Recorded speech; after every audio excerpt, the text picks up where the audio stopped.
2 years have passed since the end of the Great War, but in the Yangzhou district of Gansu province, the training of warriors continued. In this city there was the best martial arts academy called Dragon's Tiger. The guy fell to the ground. His whole body was bruised. John Taeho wanted to help his brother, but at that moment he was held in the grip of a bully and did not allow him to move. Dong Gukmyung, the leader of a gang of thugs who called themselves a half-ghost gang, went to the fallen guy and said that if he did not give him the money he owed, then they would talk to him differently. Kang Won-hyun was the second student of the Dragon and Tiger Academy. He was lying on the ground all beaten up with bruises on his face. His body was all sunken. He said that he borrowed these people only 5 gold bars and returned about 20 bars to the bandits. You did not understand what they wanted from them. Dong Gukmyang is pleased that this guy talks to him without respect and said that if he wants to get rid of problems, he should have been paid on time. Kang Won-hyun at that moment was thinking about the injustice of life because these people have already taken all the money they had from them and still continue to mock him. All this happened only because they once took money from these thugs. Because they needed to save their teacher. Kang Won-hyun asked the leader of the thug to give him 1 more week and he will pay off all the debts. Dong Gukmyung put on a thoughtful expression and started thinking about this proposal. He asked the guy again if a week would be enough for him to pay off all these debts. Don asked his bandit to bring his younger brother to him and put him on the ground. John Taeho resisted and did not want to go in a good way, but the bandit warned him that it was better for him to agree. But everything is fine, because in a bad case, they will be forced to beat him half to death. Kang was outraged that these thugs, while beating up his younger brother who was not guilty of anything, he asked them to stop and stop. But his request was not heard, and instead of letting go of his younger brother, they hit him hard with a curlic right in the face. Don said that it was a very arrogant delay and to believe that just because he would be allowed to do it. Don turned his head on the cutthroat to make sure that the younger brother had already been laid on the ground and was not letting him escape from here. Don said he would do the guy's request and give him a week off. He wouldn't do it for free. He'd take something in return for it. And the price of a week's delay was his little brother's hand. Don wanted to cut off his little brother's hand as a guarantee. Kang Won-hyun almost lost his knowledge at that moment. He was not ready for the fact that his brother's hand would now be cut off. It was incomprehensible, and he had to immediately come up with a plan to stop this disgrace.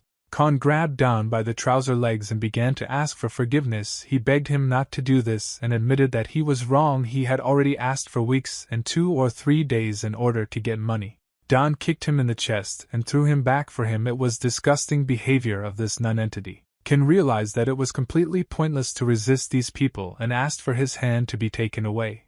But his younger brother was left alone. Don said that he was not happy with this plan, because if he cuts off Kanu's hand, he will not be able to get money. Don turned his head to the thugs. You asked for and make a clear blow so that there is one even cut and not make the guy suffer. The bandit swung his sword and asked this guy not to move so that by mistake he would cut off his head. John raised his head up and realized that now he would most likely lose his arm, and tears began to appear in his eyes. He asked these people to stop, but they did not hear him. Ken at this moment is ready to fall into the ground so as not to see this. He felt his helplessness, and he became disgusted with himself. The bandit has already started moving his sword, and in a couple of seconds the hand should have been severed. Ken, to stop this terrible process, he tried to shout at the top of his voice to stop them. And the younger brother during this time looked at his older brother and cried. The bandit's face changed, and he looked like a crazy sociopath who enjoys killing people. The sword has already approached the guy's hand, and in a moment he will already have to lose his hand. Kang closed his eyes in order not to see this horror. Was not ready to see how his brother's hand was cut off. But suddenly a kunai appeared from somewhere and flew straight towards the bandits. This kunai flew right into the sword of the bandit who was about to cut off John's hand. This kunai hit right on target and changed the trajectory of the ball. The bandit released his sword and did not have time to cut off John's hand. Dong Gukmyang immediately noticed the man who threw the shuriken here. He wanted to see the face of the brave man who interfered in the affairs of the bandits. The rest of the thugs also paid attention to this hero and asked who he was.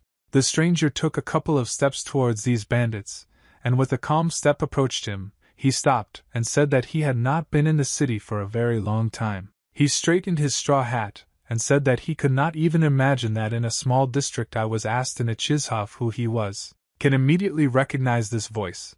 But he could not believe his eyes that this man was really standing in front of him right now, and saving the life of him and his younger brother. This stranger took off his hat, and his long hair began to develop into a breeze. Introduced himself as the older brother of these two guys. Kang and Jung immediately started smiling when they saw their older brother. They couldn't believe their eyes. Now they understood that someone could save them. Don asked one of the bandits who this guy was. They explained to him that they had the oldest brother, and he disappeared 7 years ago during the Great Sinister War. According to the rumors that go between people, this older brother died during the battle with the Murim Alliance.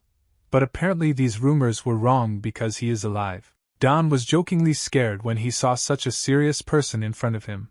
He realized that now he was in big trouble. This guy had incredible dexterity, and in a matter of seconds he was able to disappear so quickly that no one even noticed it, although he was standing right in front of their eyes. He approached his younger brother and asked for forgiveness from him very sincerely. He apologized to his younger brother for being a little late and having to suffer here. The robbers were shocked at how quickly this guy moved. Don did not have time to turn his head to follow this stranger. He had never seen anyone move so fast. He examined his younger brother and tried to understand whether he was injured or everything was fine with him. The younger replied that he was doing well. Ken at that moment said that he was injured, but they simply ignored him. Don was at a loss. He didn't understand what to do. After all, a real martial arts master was standing in front of him now. But on the other hand, this man studied at a rural academy and is unlikely to know how to fight like a real warrior. This guy was very unhappy with the fact that these thugs made a mess in the Holy Academy. But what pissed him off even more was that they dared to hurt his younger brother, and for that he would never be able to forgive these bandits. He began to get angry. Red lightning began to appear from his body. He said that he would not allow anyone to leave here with impunity. Don understood that he would now have very big problems. After all, this stranger had an incredibly strong desire to take revenge and kill the offender and his younger brother. He ordered his thugs not to just stand still, but to go and hit this guy first. He ordered them to grab him. The bandits immediately followed the order of their boss and ran to attack this stranger. They wanted to surround him from all sides. When the bandits got as close as possible to this man, they waved their weapons and began to attack him from different sides. The brother stood and waited for the perfect moment to dodge these blows. He was not afraid of street robbers because he knew that he had enemies much stronger than them. Brother Kong and Brother Zhong didn't know what their elder brother was capable of, and therefore they were very scared when they saw that they wanted to attack him with a whole crowd. But how surprised the thugs were when they saw that the guy was still at the very last moment. They couldn't hit him with a single blow because he just disappeared. He teleported behind them and they didn't even notice how he did it. They felt a strange sensation in their body, as if they were beginning to catch up with pain from a blow that they did not feel. The brother used a quick strike technique against them, which allows him to deliver the strongest blows to several opponents at once in 1 second. At some point they felt a wild pain, their teeth began to fly out, they heard their bones break and blood appears from the mouth. Don was horrified when he saw what this guy did to his best thugs. He could not even imagine that someone was capable of such a thing. The brothers were also insanely surprised when they saw what their older brother had just done.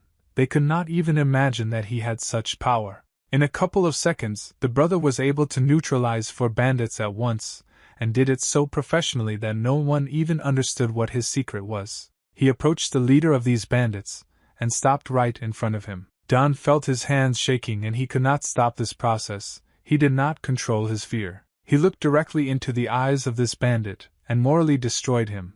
He saw how this big man begins to shake with fear. The brother said that he could kill him right now and no one could stop him. But he will not kill him for only one reason, because he does not want to desecrate this sacred place, the corpse of such a nonentity, as Dong Gukmian of his ball of stinking garbage. He that this time still spare the leader of the bandit, and the brothers at that moment were very scared because they did not understand why their brother was doing this. But doubts were dispelled when the brother said that he would spare the leader of the bandits, but he would not do it for free. He extended his hand to the side and tensed his fingers so that his hand resembled a sharp sword. He made a very quick movement, and cut off the hand of the bandits with his own hand, and it flew off to the side. A very loud scream was heard near the academy. It was the scream of Don, who experienced all the pain of a severed hand on himself. A fragment of a sword stuck into the wall, It was the same sword with which they wanted to cut off the hand of Jung's younger brother. The blood of these bandits nevertheless appeared on the territory of the academy. It defiled blood this space.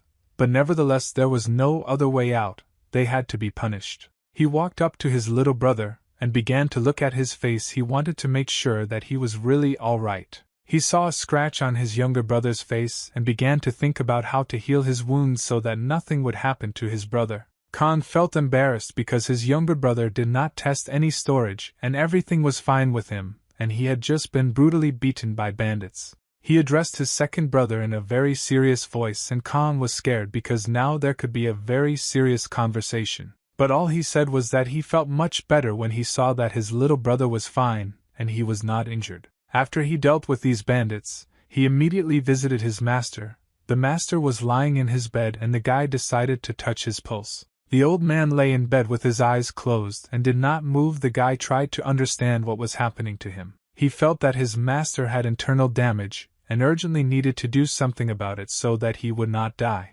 His master's name was John Jawun. He was the head of the Martial Arts Academy Dragon and Tiger. The guy immediately realized that the one who inflicted internal damage to his master was a first-class warrior. He did not know who did it, but he understood that this person allowed such a terrible act to be committed and he should be punished for it. It was quiet and calm in the courtyard of the academy. Today was a warm summer day. After meeting with his master, he decided to go out into the courtyard and look around here to try to understand what happened during his absence. But as soon as he stepped outside immediately some guy. It was Yang Sichin, the third student of the Dragon Academy Go game. He was very happy when he saw his older brother, and could not believe that he returned alive from the war. They started to hug and greet each other. Big brother was very happy to see Yang Sichin. But he stopped the third brother, and it seemed to him that someone was missing here. He asked where the fourth brother had disappeared and why he did not see him here. When the other brothers heard this question,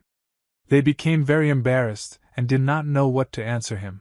They began to turn their heads to the side, and as they came up with these words, they could gently explain what had happened to the fourth brother. He did not understand why they had such doubts, why they could not directly tell him what happened to the fourth brother. He looked at Jung Taeho and asked him as a younger brother explain what happened to the fourth brother. Jung was forced to answer and told that the fourth brother joined the guard to earn money for his father's treatment. But 6 months ago he suddenly lost contact with the rest of the brothers, and the brothers sent people to find out what happened to him, but no one can find him. From the fourth brother there is no news. Brother Taeyong is missing. The older brother was not ready to hear that the fourth brother was missing. He needed to think about what to do now with this loss. He thought about the fact that 7 years have passed since the last time he was at home, and during this time a lot has changed. Dragon and Tiger Martial Arts Academy is no longer what it used to be. The academy had a lot of problems, starting with the fact that these bandits appeared who constantly terrorize the academy, and do not allow students to study in peace. And the fact that they are now taught all the time. Lies in his bed unconscious. In his body there are internal injuries that need to be cured in order not to let him die. And to these problems was added the fact that the fourth brother was missing and no one can find him. This news made the older brother angry. He asked his younger brothers how they could afford to allow all these problems, why they did not follow the academy during his absence, but the guys did not know what to say to him. They were very afraid of their older brother, and saw him go berserk from this. They began to tell him about what happened here during his absence, and told a story about the fact that 3 years ago a strange man visited the academy. Yes, they did not see him here before. This man demanded a duel with the teacher. Teach, of course, politely refused this duel. But this stranger still continued to come to the academy every day and stood near the main gate. It was in this place that he called ordinary students to a fight. He was very strong, although at first glance you can't tell from him that he had such strength, and everyone who fought with him lost to him. But the victims of this stranger were not only students of the academy. It turned out that the head of the academy 5 dragons died, and the head of Gansu was crippled and forced to close the school. This man was merciless. Because of him, the martial arts academies were closed one after another, so Yangzhou County became the center of the gathering of the scoundrel, and as expected, they began to interfere in the affairs of the academy. The brothers admitted that they could not cope with these bandits. They needed to get medicine for the teacher, so they borrowed money from these bandits. But instead of where they took them, it turned out to be subordinate to a half-ghost gang. He listened carefully to everything they said and was unhappy that his brothers showed weakness and acted like weaklings. They felt embarrassed. They felt guilty towards their older brother for not being able to fight back these bandits and allowing this to happen. The older brother understood that there was no point in blaming the younger brothers for this. They are still too young and weak, and apparently the person who did all these terrible things did it for a reason. It all sounded very strange because some unknown tramp was walking around near the Academy of Traditional Martial Arts every day asking students and true masters of their craft to fight him, and after that he won. It was necessary to understand who this person was. This person collaborated with the gangs and was under their protection. He did everything so that the academies could no longer function normally. They were forced to ask for money from the bandits. The brother realized that these bandits have only one goal. They want to absorb Yanzhou County and take control of it. But for this they need to eliminate the martial arts academies. The brother immediately ordered his younger brothers to get ready because they would be moving out soon. He was very serious, and said that it doesn't matter if these bastards want to expand their influence, or want to make more money. It didn't make any sense because they have to beat these noobs to a pulp and show them that they will not rule here. The base of the semi-ghost gang is the very place where all the bandits in this district are hiding. Dong Gukmyang sat on his knees in front of his master, and the master was unhappy that this bastard came to him without one arm and did not complete his task. He told him that he sent him to take money from these children. Instead he left his hand there. He got up from his throne, otherwise shouting at his subject for the fact that he disgraced the whole and their gang. Of this man was called the head of the half-ghost gang Bang Ji. Dong Gukmian tried to apologize to this gentleman, and somehow atone for his guilt. He understood that he had dishonored the whole gang, and it was unlikely that he would be forgiven for this. Bang Ji asked him what was the name of the man who cut off his hand and how dare he contact the Great Ghost Gang. Dong Gukmyang talked about the fact that this person is called the first student of the Dragon and Tiger Academy, and he is the best warrior of this academy. But the Lord did not like what he heard because he treated the academy like an ordinary sect with losers. Suddenly, Bang Ji felt a very strange feeling. He once again asked what the name of this academy was. And when he heard the name Dragon's Tiger, he realized that he had heard this name before. He had a strange feeling that he should not have forgotten this name, because somewhere in his memory he had memories of this place. He thought that this was an unusual academy.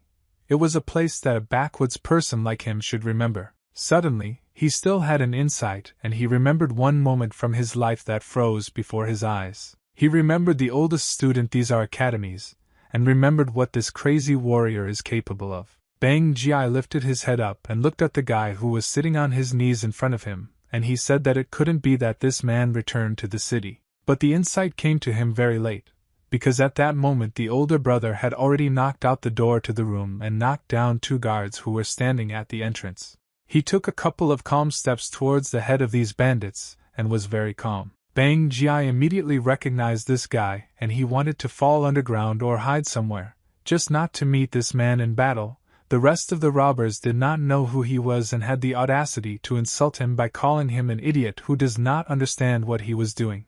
He smiled when he saw a group of thugs in front of him who would now have to suffer, and said that he was interested in meeting the infamous Bang Ji.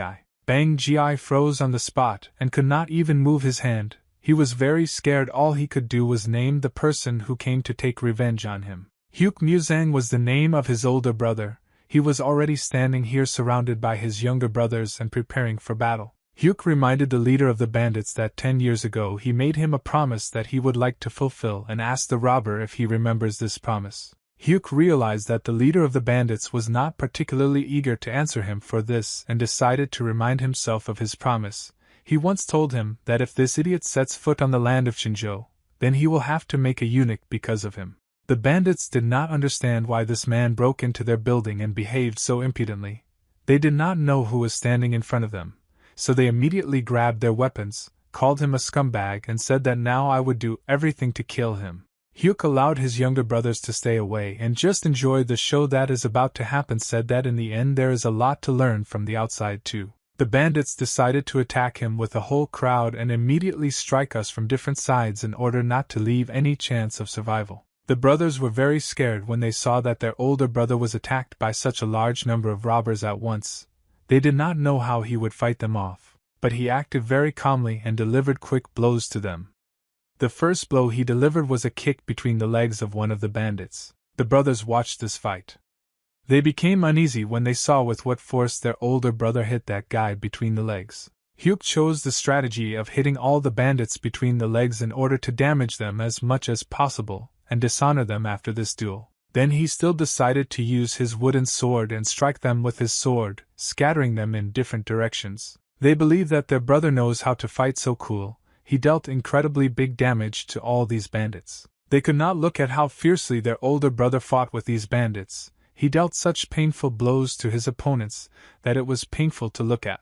They all lay on the floor and held their hands between their legs and writhed in pain. He beat absolutely everyone who was here. Dong Gukmian managed to crawl to the wall and was still untouched. He watched how all his friends were being killed by one person and understood that soon his turn would come to him. Don thought that he was very happy because this guy just cut off his hand and did not mock him, because now he is mocking all these guys. Hyuk took a step towards and at some point stopped from his wooden sword. Drops of blood dripped. He extended his hand forward and very loudly asked who else here wants to become a eunuch because he is ready to accept everyone. The bandits were very scared when they heard that this guy wanted to deal with them. They began to retreat back because they did not want to be mocked at them just like those guys who first entered the battle. Bang Ji grabbed his hands to forget his throne and began to shake. He was very scared and could not calm his fear. He screamed loudly and ordered all his bandits to retreat because he understood that it was pointless to fight this man. He called all his thugs useless trash because they couldn't deal with him, and said that in the end he still had to go out and fight alone against Hyuk Muzang. Bang Ji noticed that during the time they did not see this guy. As always, he became stronger. The wounded bandits began to apologize to their master, but he was no longer up to them.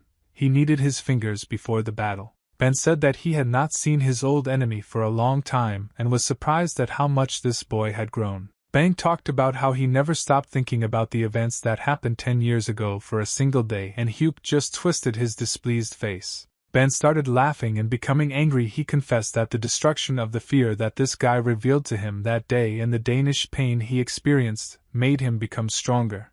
Hyuk calmly looked at his opponent and did not feel any fear. He carefully listened to everything that was told to him. This was not a scam. Ben intimidated his opponent with a scary look and started looking down at him with his red eyes. A very strong tension appeared in the room.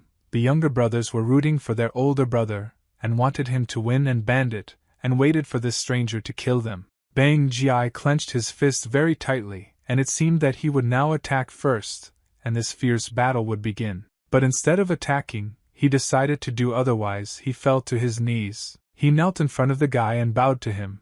He apologized for everything he did and asked for mercy on him. The younger brothers obviously did not expect that the outcome of this battle would turn in such a way that the head of this gang would apologize to their older brother. The rest of the gangsters felt like worthless weak trash when they saw their boss as a weak girl apologizing to these students of the academy. Ben prayed apologized to this guy so that he would not make him a eunuch. This was his only request. Hyuk coldly reacted to the requests of this nonentity, and said that his method was very original, but it was not enough. Hyuk said he was going to beat him up and make him a eunuch right before he died, and no amount of begging for mercy would save him. But he admitted that it was very touching to look at his requests for mercy, and it's not every day that someone kneels in front of him. Hyuk thought a little and decided to give this scoundrel a chance. Bang Ji was delighted when he heard that they would now give him a chance. He could not believe his ears. Hyuk offered him two options. The first one was that he could just beat the crap out of him and cripple him, and the second option was that he would make him a eunuch.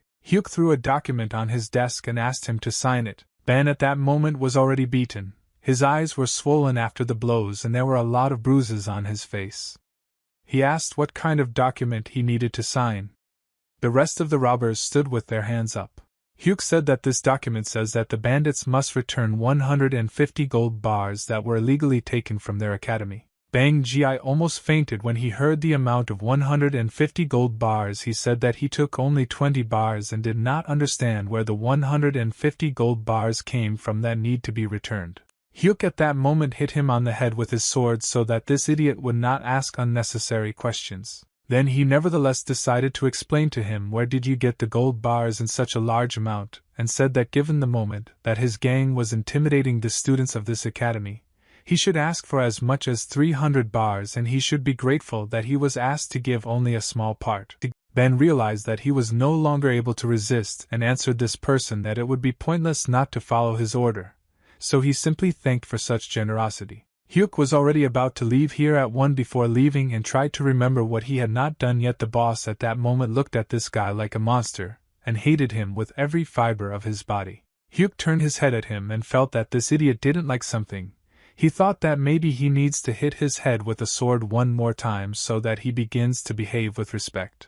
Hyuk looked at him with a reproachful look from top to bottom and asked this noob what he was doing now. Ben said he didn't understand what this guy was talking about. Hyuk ordered him to immediately fetch the money from their vault. Ben was shocked that he needed to return the money immediately.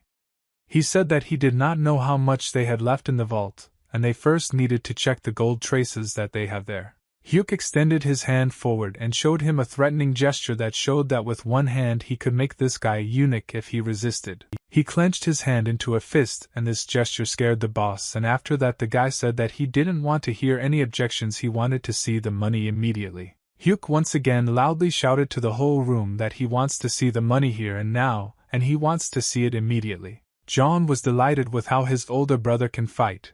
He saw in him a real hero of the savior who could protect everyone. Hyuk replied that they had a numerical advantage, but they didn't even reach the 3rd rank outside the Murim.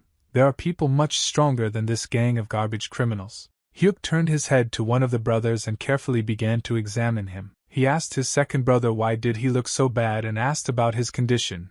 Maybe something bothered him. Ken at that moment completely ceased to understand his older brother. Then he still thought and decided to seriously answer his question. He's still worried about something and he wanted to share it. Hyuk carefully looked at his brother and waited for him to tell what really worries him. Khan scratched his neck and said that the famous group behind the half-ghost gang was the Great Power.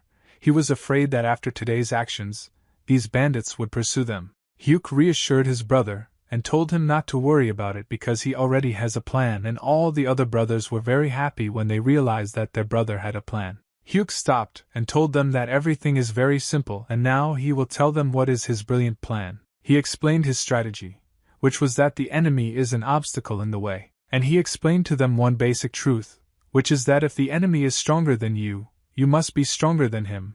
This is the law, and in the end strength decides absolutely everything. Khan turned to his older brother and said that he knew that his brother was very strong but did not understand how Hyuk was going to cope with a huge gang alone. They could have hundreds of masters. Hyuk was surprised and turned his head to his brother. He would be surprised by such a train of thought, and said that it was not about him at all, and he would not fight these bandits. He began active training with the rest of the brothers in order to strengthen their strength of body and strength of mind. He said that his strength doesn't matter, because if he goes somewhere, these bandits can attack the academy in his absence, and he can't let that happen, and that's why he forced his brothers to train regularly under his supervision. After all, they should be able to protect the academy on their own. All this time, he was sitting astride a huge stone that his brothers were holding, and at that moment he was telling them about the fact that they must be strong to protect the academy, and in order to become strong they need to continue training. He has a wooden sword at one of the brothers at the moment of sparring. Hyuk adhered to the idea that you can learn how to fight only by constantly being in battle and practicing your abilities. After all, you can quickly improve your skills if you study in the process. You can finally feel your closeness with a weapon and develop your fighting instincts.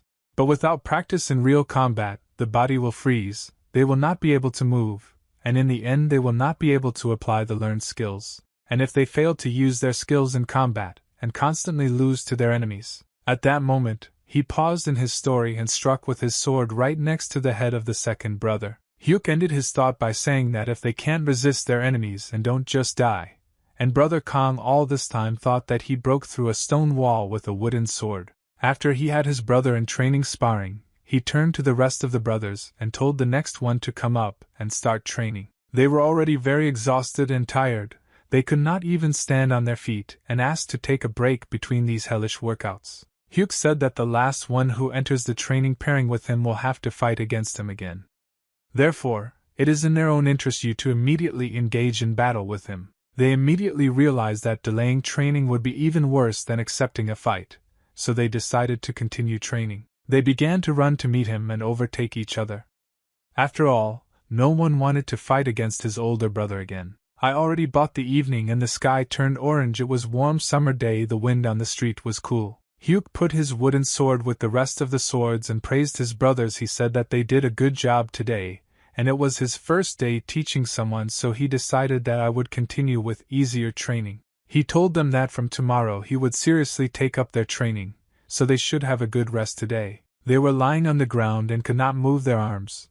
Their body was so tired that it was hard for them to move. The elder brother at that moment went to the house. They could hardly move their lips to ask what an easy workout was, because if it was a preparatory workout, then they were already afraid of tomorrow. Brada said that during training, he noticed the incredible power that their older brother wields and admitted that they were beaten even when they teamed up together. The three of them could not hit him even a single blow. Jung asked the rest of the brothers if their older brother was always so strong because he doesn't remember him the way he used to be. Khan began to tell the story that their older brother was always so strong and he became famous for this. But now everything is completely different. He told his brothers the story that 10 years ago there was a time when he single-handedly defeated 20 swordsmen, but was severely wounded and almost died after this injury. The second brother added that this battle was not one-sided, as today there were a lot of warriors fighting and the older brother took on a lot of fighters. And Jung said that he was surprised when he saw that Hyuk didn't even sweat today. Khan began to suspect that something suspicious was going on here. It all looked very strange. He thought about the fact that his older brother had learned some secret technique that no one knows. It was very quiet and comfortable in the academy that day. It was very calm there. Hyuk used his chi energy to heal his master's inner wounds. He felt that the wounds inside his master began to worsen. Deep internal damage without proper treatment weakened his organs. He thought that if his master were a little weaker, he would definitely not have survived such injuries. But due to the fact that his master was a real martial arts master, he is still able to function. He understood that thanks to the sincere concern of his younger brothers and his teacher, everything is still alive only because they did not take care of him. But nevertheless, everything was much worse than he thought. He understood that the master would not be able to survive for a long time. The master has reached his limit, and soon his body will refuse to fight internal wounds. He understood that his teacher needed immediate treatment, and that this should not be delayed, because here every second is worth its weight in gold. Hyuk picked up his clothes and began to make pinpoint touches on his back. Then he touched the master with his hands and began to transfer his energy to him. Teacher started coughing up blood after foreign energy started flowing into his body. His blood fell on the carpet and stained it. Hyuk understood that everything was going according to plan and he managed to get rid of the blood clot in the body of the master. Now he needed to do real treatment. He felt that the meridian and the teacher were damaged. It takes time to carefully introduce his chi energy into his body. Bright blue energy spheres began to appear in the room and there. Hyuk used all his chi energy to fill his teacher's body with it, and revive him again by healing his inner wounds. But he felt that everything was getting out of control. His teacher's internal chi resisted too much, and he began to lose control. But the guy could not let this happen. The teacher did not want to absorb someone else's energy. His body did not allow it to be done, and the guy understood that if everything continued like this, and then he simply could not stand it and would die. But there was nothing he could do about it. The safest thing was to just finish it quickly, and for that you had to take risks. Hyuk understood that he needed to fix his teacher's energy as quickly as possible. He clears his teacher's meridians as quickly as possible in order to burn his inner chi energy. This procedure lasted for several hours and the night had already come. There was so much chi energy that the house began to glow blue in the darkness of the night. The teacher was lying on the bed with his eyes closed, and it seemed that he would never open them again. But suddenly he opened his eyes and felt alive again. In front of him, he saw his oldest student, and it seemed to him that he was still sleeping. The guy was incredibly glad that he still managed to subdue the chi energy of his teacher and fill him with his energy to make the teacher wake up.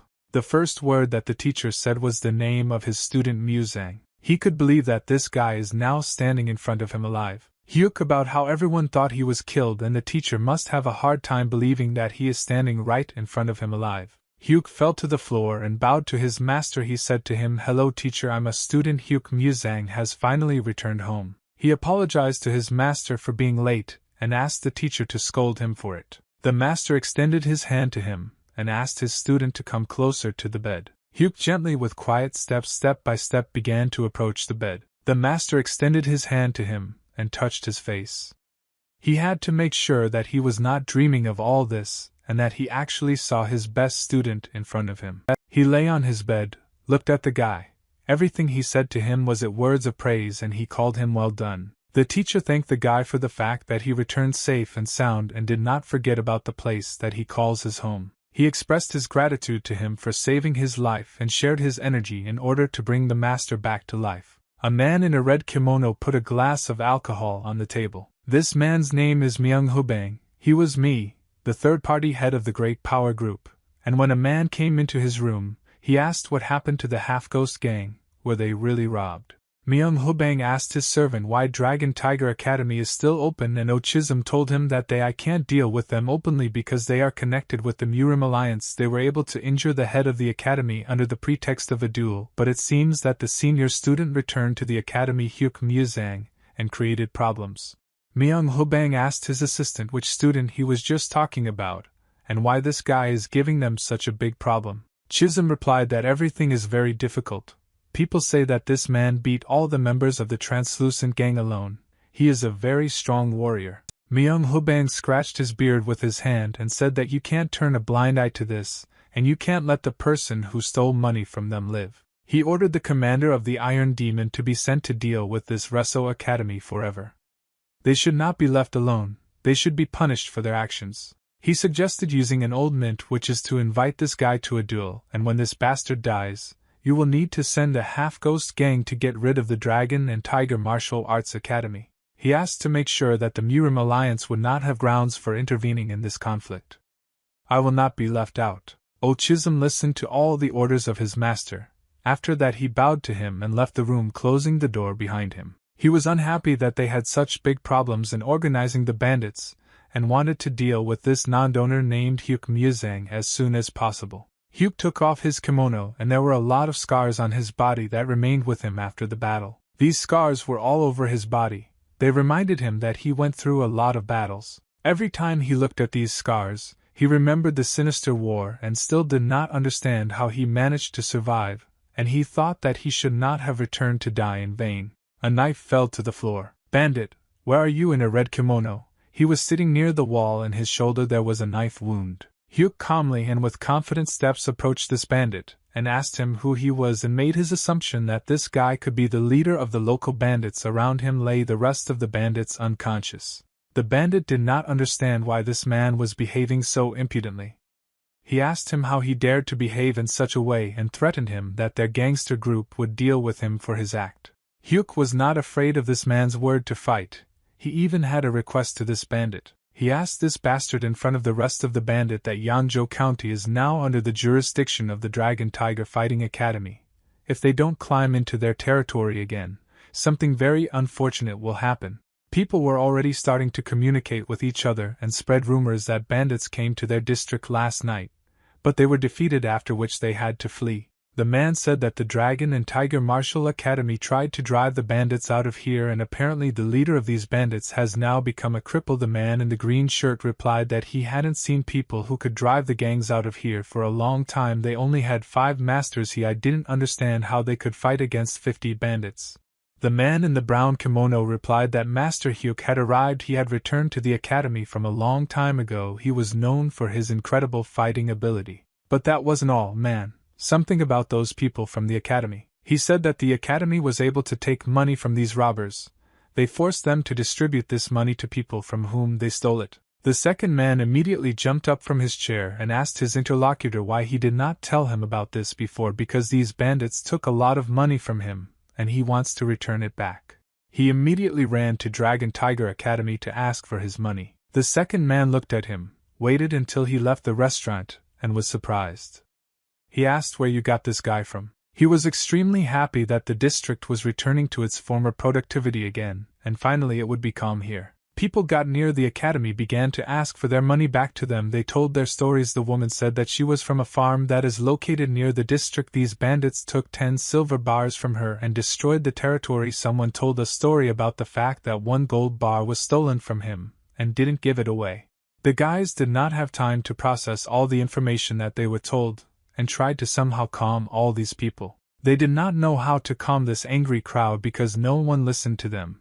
Everything was getting out of control. Someone approached Chan from behind and took him by the shoulder. He immediately drew attention to the hand that lay on his shoulder. It was his older brother who approached him from behind and stood quietly. He stood right in the middle of the big stage that was the entrance to the academy and waited for silence. People didn't stop talking. He had to shout to the whole street that they needed to calm down if they wanted to get their money. Luda immediately fell silent after they were yelled at by their older brother.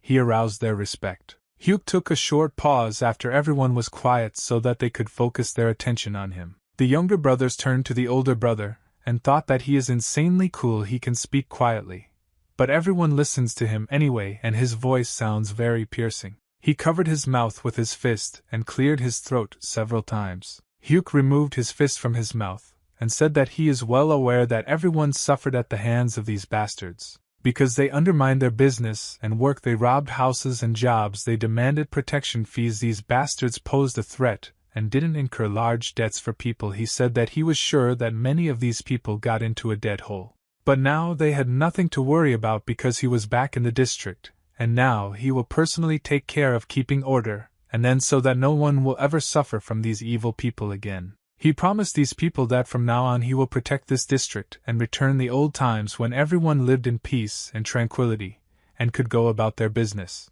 Hyuk took his little brother by the head and scratched him. Then he said that people should forget about the problems they had and should listen to the students of this academy. If everyone waits for their turn, will go out one at a time, then they will try to pay people everything properly. An old man came out of the crowd. His body was shaking, and he moved very slowly. This old man said that people are doing very bad things. This grandfather in the settlement is called Old Man O. He said that these students helped save the houses of these bandits, and instead of gratitude, people made such a fuss here. He came up to his older brother, took his hands after he held his fingers in his palms. He said that he was very sorry for such behavior of people in the square. The old man decided to thank his older brother, and said that all this became possible only thanks to him. First of all, you need to start with gratitude and not ask for your money back. Hyuk said not to worry about it because it's his job and he must defend Yeonjo County with his brothers from these bandits. People stood in the square and were very touched by these words. They saw him as a new hero. But the old man wanted to say something else to this guy. Hyuk listened to whatever this old man has to say. The old man in a joyful voice announced to the whole square that he was now the very first in line to receive his money back. The people who stood in front of the gates of the academy were shocked at how this old man masterfully deceived everyone. From the crowd of people, a stranger suddenly appeared and asked Big Brother Hyuk where is Dragon and Tiger Academy. Hyuk replied that the academy is located right here and this is its central gate. But then he decided to find out who this stranger is, and what he is looking for here. The stranger smiled and looked at this guy carefully. He said to him, "It seems that you are the same Hyuk Musang that I was told so much about." Hyuk replied that everything is correct, it is him, and he asked what this person wants. This guy folded his hands, bowed and introduced himself. He said that he was just a wanderer and came to throw a bald head at the senior student of the notorious Dragon and Tiger Martial Arts Academy. The rest of the brothers were very tense when they heard that this man was a wanderer. They had seen one wanderer before. That person then wounded their teacher. He was very strong and perhaps it was the same guard. Jung started to turn his head around and tried to show his older brother that it's better not to mess with him. Hyuk was very surprised because he did not think that he would be thrown out so early. One had just dealt with two gangs and a new competitor came who wants to fight him. But Hyuk was not worried about this because he understood that this is a very obvious tactic, and this guy is not in any way one of the runners of this gang. Hyuk suggested that this person enter the territory of the academy because it would be wrong if he stood here all this time. A lot of different military weapons were stored in the academy. It stood near the walls of the academy. People began to communicate with each other in order to understand who this stranger is, why he wants to fight. One of them began to rebel that this person climbs out of line after all. Today they should have received their money back. This stranger stood and looked at this academy. He could not understand why he was called here, because it was the most ordinary rural academy, and there was nothing special in it for which he would have to overcome such a long way. Hyuk bowed to the man in greeting and said that he was the senior student of the Dragon and Tiger Martial Arts Academy. This acquaintance also bowed to him, and called his name Gok Chigil. He looked at his future opponent, and did not understand what could be special about this guy. He turned to his younger brother Jan, who immediately jumped up and waited for his older brother to ask. Hyuk said, this stranger will fight with him and defend the honor of the Dragon Tiger Academy in battle against this opponent. Gok Chigil laughed when he heard that he would have to fight with one of the younger brothers, said that he should fight with the senior student, and would not tolerate jokes like this. Hyuk replied to this traveler that as a senior student of the famous Dragon and Tiger Martial Arts Academy, he cannot immediately accept the challenge of a simple wanderer like this. Goku at that moment experienced a violent fury inside him and screamed, "Yes! How dare you make such decisions? How dare you treat me like that? You know who I am." Hyuk kept asking this man who he was with a calm expression because he had never heard of him before, and this was the first time he had seen his face. Goku was confused and did not know what to answer to this question. He felt insecure and weak in this situation. Hyuk began to think, looking at this wanderer, he suggested that this person might be of high rank, or something like that. He wondered who he was. Goku was beside himself with rage and began to shout that he was an ordinary wanderer, and did not understand why he was being teased now. Hyuk turned to his younger brother and said that this man is crazy. But the younger brother said that this man hears everything and cannot be called crazy at all. Hyuk decided that this wanderer would fight with his younger brother. Yan Sichin was already in a fighting stance and took his hands on the sword. His older brother was giving him instructions before the fight. Goku did not understand why this guy allows himself to look down on him and do what he wants. Goku was filled with rage, and at some point he shouted that if they wanted it that way, he would first kill his younger student and then kill him. Yan was very scared. He did not want to die and to fight in a battle in which you can die. He became scared. Goku decided not to waste time anymore and immediately attack his opponent. He made a leap and swung his sword in order to strike. Yang Reflex managed to repel his attack by blocking with his sword. The blow was very strong, and after he blocked it, he flew back. The brothers watched the battle. They were very scared that their brother might die. Yang firmly held the sword in his hands and did not release it. His body was shaking in fear. Sweat was dripping down his face. All he thought was that his enemy was much stronger than him. Goku first laughed when he felt the fear of his enemy, and told him, "Luckily you managed to block the blow. Apparently that's all you can do." He morally tried to humiliate his opponent, and said that he could only blame his older brother for putting him in such an unequal fight and letting him die. Yan was so much afraid that he could not control his body. He began to turn pale on his face. Drops of sweat dripped even more. He was cowardly and could not stop. The brothers were very worried because of this guy. They didn't know what to do in order to support him. Hyuk at that moment stood and picked his nose with his finger, and did not worry about anything. They stood opposite each other and prepared for battle. Kang ran up to his older brother and told him that the opponent looked too strong and the third brother might just not be able to handle him. Hyuk defiantly turned to the third brother and asked him, "Younger brother Yang, do you want to give up now and not fight against this opponent?" Yang firmly grasped the hilt of the sword with his hands and took a fighting stance. He replied that he was not going to give up and would fight this enemy to the end.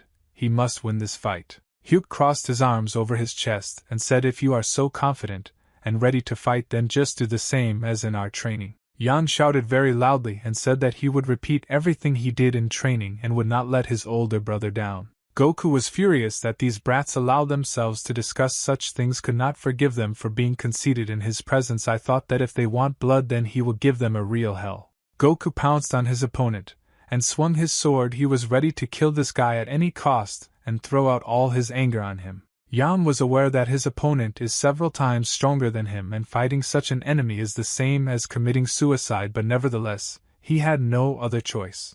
Yan held the sword of his older brother in his hands. This sword gave him confidence in battle, and he felt in his hands a piece of the strength of his older brother. He knew that this sword is much stronger than the weapons of his enemy, and due to this, he has a huge advantage in battle, which must be used. They clashed in a fierce duel. The traveler inflicted many quick blows on him, but the guy managed to beat them off with his sword and block them. People were delighted with such a spectacle. They could not even imagine that they would be able to see a real battle between two experienced warriors, and they began to put their guesses on who would win this duel. Goku got angry that none of his punches could break through his opponent's defense, and he needed to come up with a plan through which he could break through his opponent's defense. He was surprised that this child was able to reflect absolutely everything of him, and did not inflict a single one. And in response he did not understand how such an inexperienced fighter could resist him for so long. He swung his sword and wanted to stab his enemy, but Gok did not understand how this was even possible. After all, this guy is not even superior to a third-rank fighter. He firmly took his sword by the hilt with his hands and waved. He didn't think that if this guy showed all his talents, then it's time to finally teach him a lesson and strike. Goku wanted to immediately cut him with chopping blows, cut him into small pieces, cut off parts of his body. Yang began to understand that things were getting worse and worse. His opponent became angry and merciless.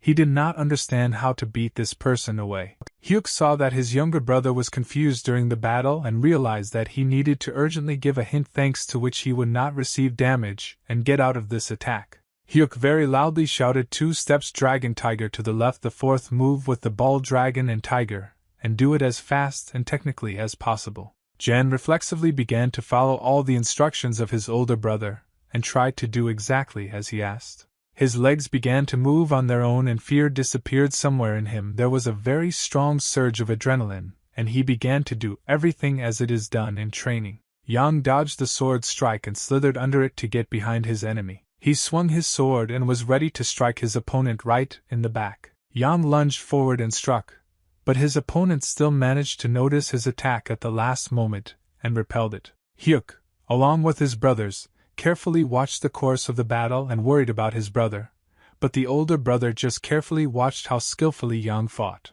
People froze in one position. It seemed that the whole area just froze for a moment. They did not breathe and carefully watched what was going to happen now. Goku was very surprised when he looked at his clothes. He couldn't even think what it was. Maybe this guy was stronger than he thought. Yang was able to stab him to the body and cut his clothes, leaving a scar on his body. The guy himself could not believe that this was even possible. He could not imagine that he could strike this person, but thanks to the tips of his older brother, he still managed to do it. Goku was furious that this brat could hit him there, which would tear him apart, and the boy was looking at his opponent all the time, and I don't understand how he managed to close up a fighter of the first rank. Does he really seem to be weakening at first sight and his friends are like that? Yes, it was probably really not easy. It all happened only because he listened to the advice of his older brother, and do everything as he asked. If he had not listened to him, he would probably already be lying dead on the floor. Goku was already so angry that he could not restrain himself. His body was shaking. I know how to thirst for blood. He wanted to kill his enemy as quickly as possible. His rage pissed him off. He lost control of his mind and acted very recklessly, all just because he greatly underestimated his opponent and thought that it was all just luck. Gok swung his sword and wanted to put an end to this noob once and for all. He shouted to him that now this guy can only dream of an easy death, but better severe injuries from which he will die in great pain. Hyuk shouted a new clue to his younger brother. He told him to take 1 step of the dragon and the tiger back, then make a 2nd blow with the sword, and after the 2nd blow immediately strike a 3rd in order to complete the combination. Yang jumped back and dodged the sword strike. He managed to dodge in time, so he didn't take any damage. I only used some energy to make the jump. Then he step by step began to follow the command of his older brother, and said 3 steps forward the first move with the ball of the dragon and tiger. After that you need to take half a step to the right. 6th the move with the ball dragon tigers. Then you need to make the fist of the dragon tiger turn the first strike with the sword step to the right, and the enemy must be defeated. Jen at that moment realized that everything he does works due to the fact that this strategy is correct, but this is all only because his older brother tells him, and he needs to be listened to at such moments, when he will definitely win the fight. Yang noticed that his sword began to touch the enemy more and more often, and inflict even minimal damage on him, but nevertheless this damage was enough to piss off his enemy even more. Hyuk again began to give new instructions to his younger brother, and then he carried them out soundlessly because he understood that it worked. He gave me a quick kick with his leg right into the body of the enemy, and he flew back, unable to withstand such a set. The guy realized that he needed to trust his older brother. Everything that Hyuk shouted helped him win this battle, even though the opponent was several times superior to him in rank and in martial arts. Jan decided to apply the final fixing 7th move, thanks to which he should have completed a whole chain of combinations. A whole pool of blood drips on the floor, it stained the ground. Jan plunged his sword right into his enemy's chest and stuck it deep enough in there. The blood flew in all directions. Hyuk began to take steps towards this man. He step by step came closer and closer to him. Hyuk said that he assumes that the fight is over and he hopes that this person was not very difficult to fight against his student, and played a little joke on him, when he reminded that the stranger wanted to fight the first student although he is absolutely not ready for this. Goku began to scream furiously and accuse them of using tricks because there was no other excuse for their fighting technique. No one could defeat him before, and he did not believe that this rural academy was capable of such fighting techniques. Hyuk got angry when he heard those words. He was hooked by this man's disrespect for his academy. He teleported right in front of him and stopped in front of his face, looking at him like he was a piece of garbage. Gok felt that he had angered this gentleman very much, and he himself became scared that he had done it, because apparently this guy was much stronger than him. Hyuk decided not to wait for the right moment, and immediately hit her with a very fast strong blow to his chest, after which his opponent flew off to the side. He flew so fast that in flight he managed to break wooden doors and fly out of the territory of the academy. Hyuk got tired right in front of him and said that he would have let him go just like that if this person hadn't said a lot of unnecessary things. But unfortunately he still decided to leave here in a humiliated. Hyuk asked this person how he even has the right to disparage and insult their academy, especially after he lost the fight to one of the students of this academy. Goku looked at this guy and thought that he needed to ask for mercy. He did not want to be finally humiliated and destroyed. For the first time in his life, he saw a person who could scare him. He understood that this guy could easily kill him and go further even this irreversible attention. His hands began to shake. He lost control of his body and fear began to consume him. Gok understood that the only way out of this situation was to ask for forgiveness from this person. After all, only then would he be able to let him out of here alive. He began to bow to him and beg for mercy so that they would not kill him, let him go from here alive. Hyuk looked at the crowd of people who stood behind him and tried to determine from their reaction what he needs to do now. Hyuk nevertheless made a decision and said that he is now very good-natured and will still spare this man, but he ordered him to immediately get out of here and never return to this place again, because there would be no second mercy. They would simply kill him here. The brothers began to shout joyfully when they realized that everything was over. 3 brothers jumped and rejoiced at their victory. The crowd rejoiced with them. They managed to defeat a stranger who wants to invade their territory. They believe that Master Hyuk is their new hero, the savior who is now able to protect this village, and all the inhabitants who lived in this village. Night fell and someone very quickly ran through the forest without stopping. This man who fled turned out to be Gok.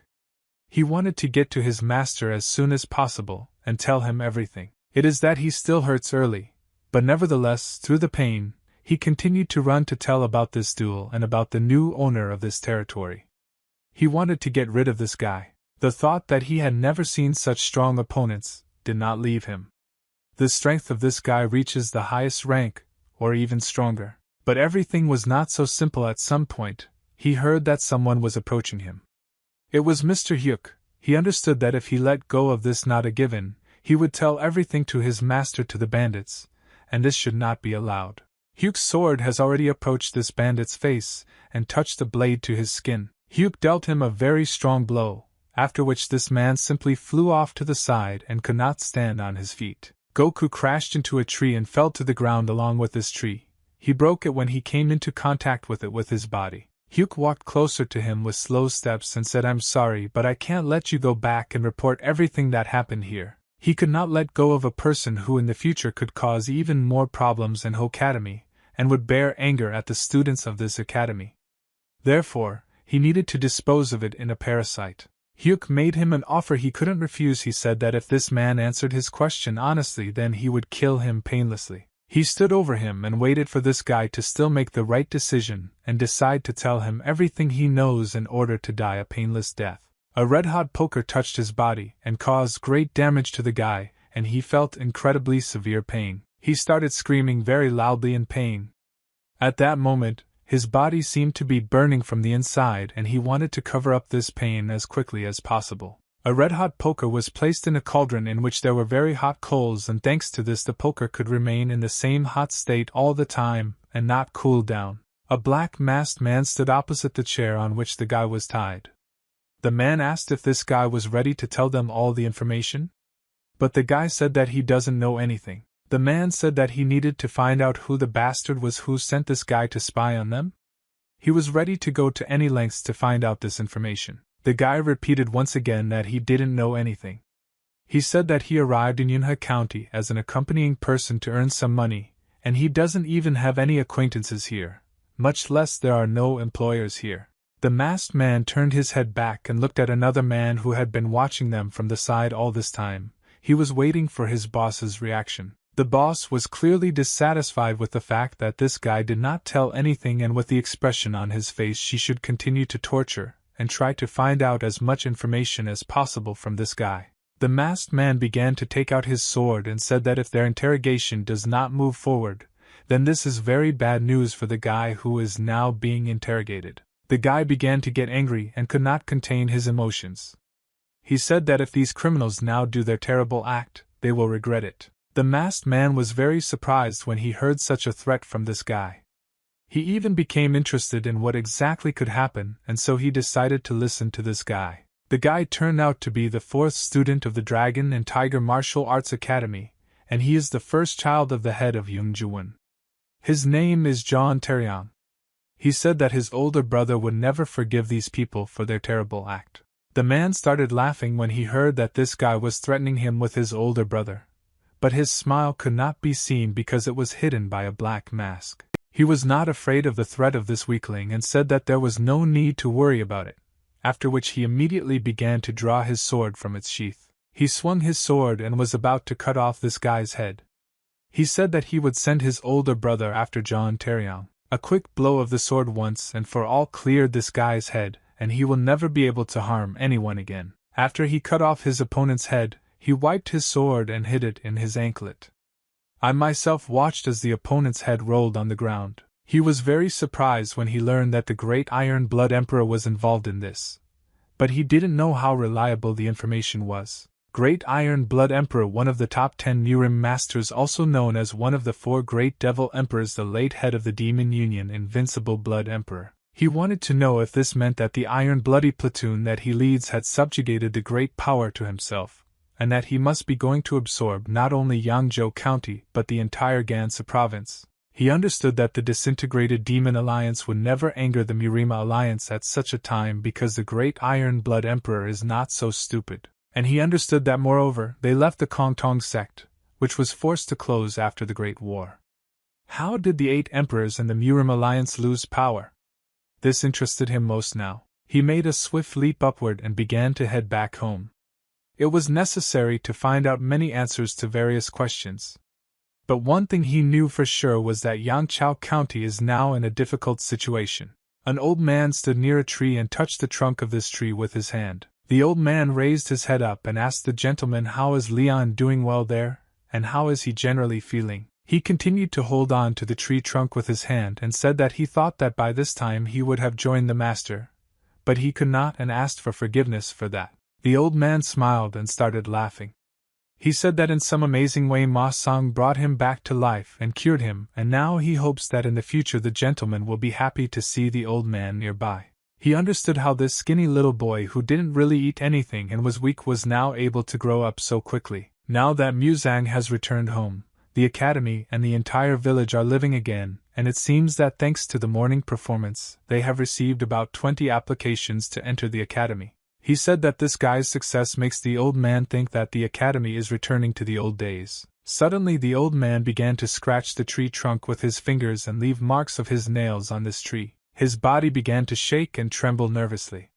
And at that moment the old man said that one guy had recently disappeared, and it scared him. He said that this was an unusual boy. And this was his eldest son who went to earn money to save his weak father. The old man began to cry and could not stop his tears. He was indignant about what was happening to this guy now, and whether he was starving or lying wounded somewhere. He was worried that he couldn't contact him in any way. Ma Song stood near the wall all this time and, eavesdropping on the entire conversation between the old man and the gentleman, understood all the pain and thought about how to help him. He closed his eyes and began to remember very important moments from his life. The lady felt very bad and her face was very pale. It was getting harder and harder for her to speak every day. She called Tyryong and Taeho. Near her bed were her sons, and the rest of the students were all very worried about the mistress's condition. But the girl told her sons that they were still very young. She told her children that she was very sorry that their mom was leaving them so early, but that they should know this and be prepared. She turned her head towards the older student and called his name Muzang. At that time, he was still a teenager. But even at this age, he was already the oldest student, and he understood that the lady would now give him some kind of assignment before her death. She took his hand with her cold fingers and asked him to listen to her last request and fulfill it. He understood that this was a very important moment for him because now the lady would give him her last dying request, and he was preparing to hear anything. She said that she tried to love all 3 students as if she were her own sons and gives everyone equal attention. So the lady asked Muzang to take care of her children after she died because she is afraid for them and wants to know that they will be okay, but for this Muzang must treat them as his brothers. Muzang took his clothes with his fingers and clenched them in his fist. He understood that the lady always treated him like her own child, and he must carry out her instructions because this way he could thank her. Muzang tried to be strong and not show his weakness to his younger brothers, but at that moment he could not hold back his tears and began to cry.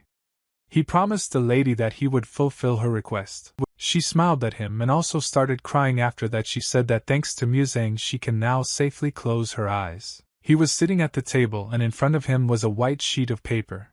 To his right was a paintbrush. He took the brush in his right hand and said that after the Great Evil War, he promised himself countless times that he would never contact them again. At that moment, he dipped his brush into black ink and began to soak it so that it was saturated with this ink. Muzang began to draw characters on a white sheet using his brush. He drew out each hieroglyph and tried to draw it as clearly and beautifully as possible. When he finished writing, he said that the scammers targeting Yangzhou County and the missing 4th brother are now the main problems, and now is not the time to worry about accidents. Muzang put his brush on the table and finished the painting process. On a white sheet of paper he wrote a request, and asked to keep it secret, and signed this letter with the pseudonym White Tiger. When the morning came, the weather was wonderful outside, it was very warm and the bright sun was shining. It was very pleasant to be outside. A stinking beggar ran along the main street of the city and sang different songs with bad words. He ran and waved the spoon that was in his hand.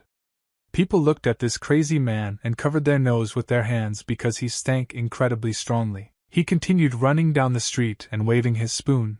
He behaved disgustingly and scared away the people who were next to him. When this stinking beggar ran up to a retail store that sold alcohol, they immediately splashed him with water from a bucket and asked him to shut up. The girl poured all the water and her bucket on this stinking beggar and said that if he walked near her shop, he would scare away all the visitors and destroy her business. The husband began to scold his wife for the fact that she just poured water on this guy and he might turn out to be from a gang of beggars, and the wife began to scold her husband for the fact that such stinking people cannot be forgiven for their stupid actions. The beggar reacted very positively to the fact that this woman poured water on him.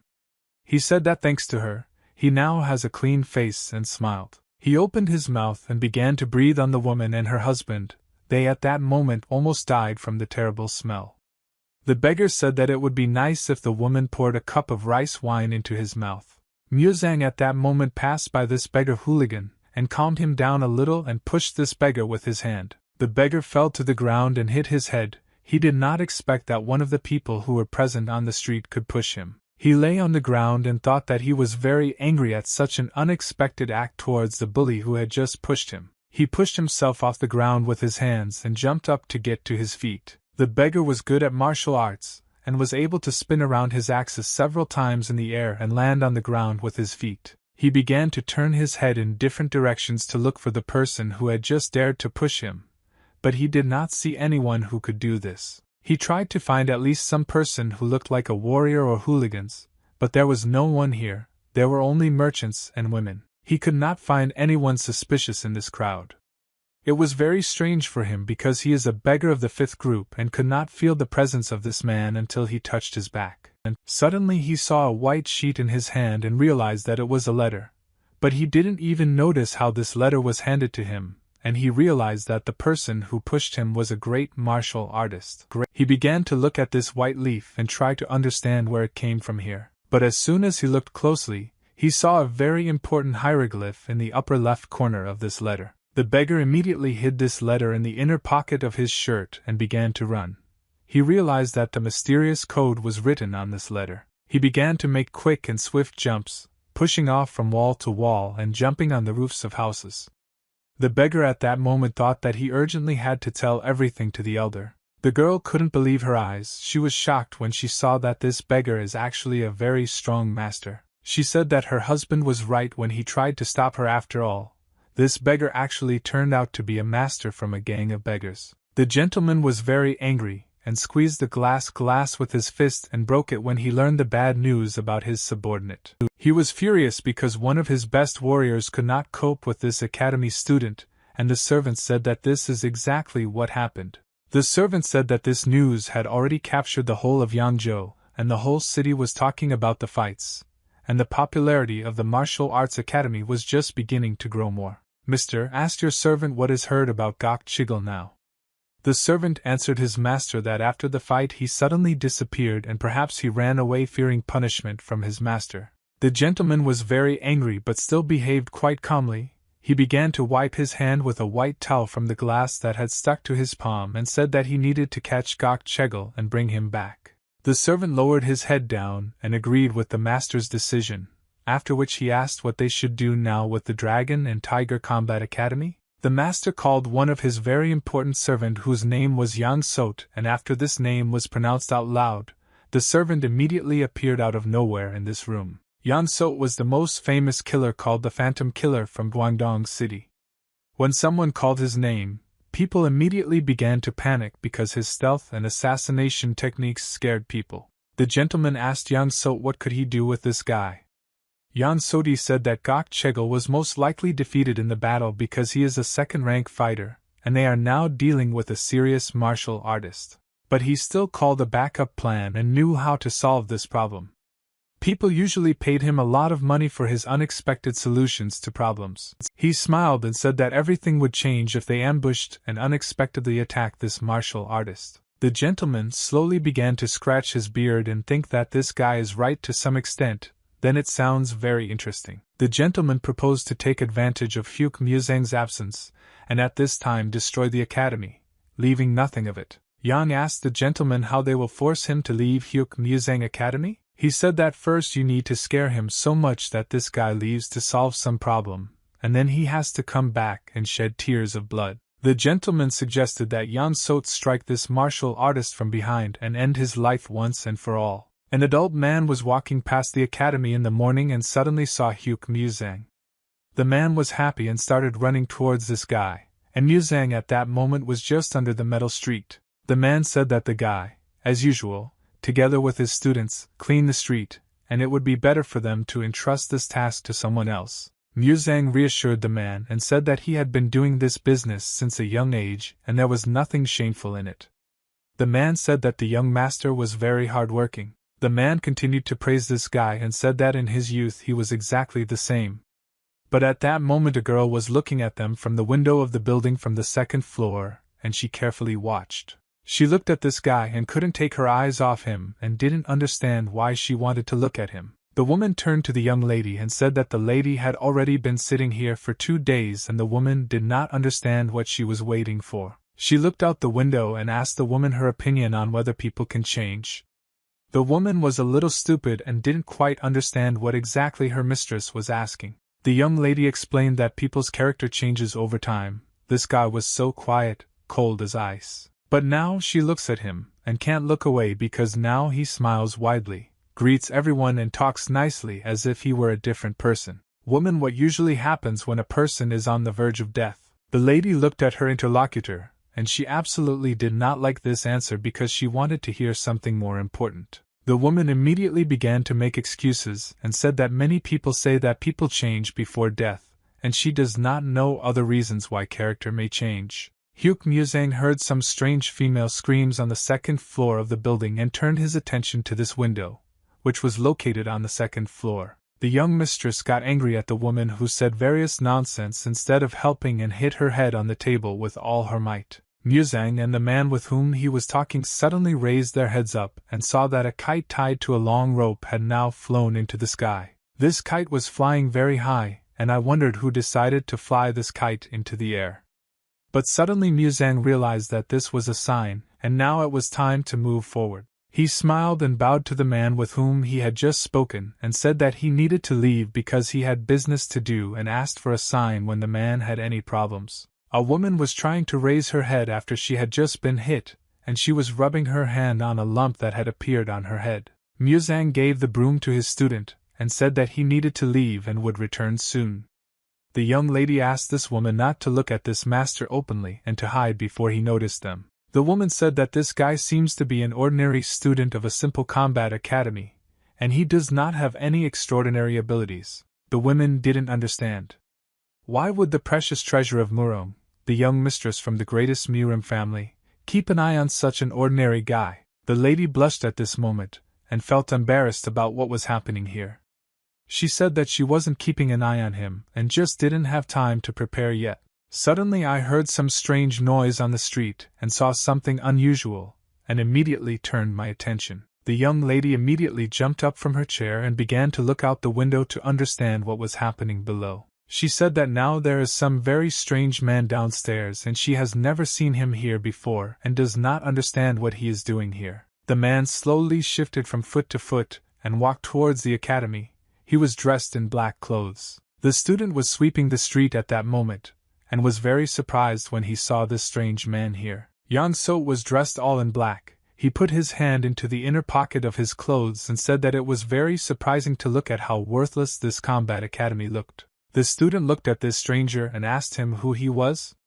He immediately thought that this man looked dangerous, and appeared immediately after his older brother left. Yang Sodi said that it was immediately clear that this guy was barely above the third rank. For him, it was strange that this boy defeated Gok Chegel. The student began to threaten this man with his broom and tried to find out his name.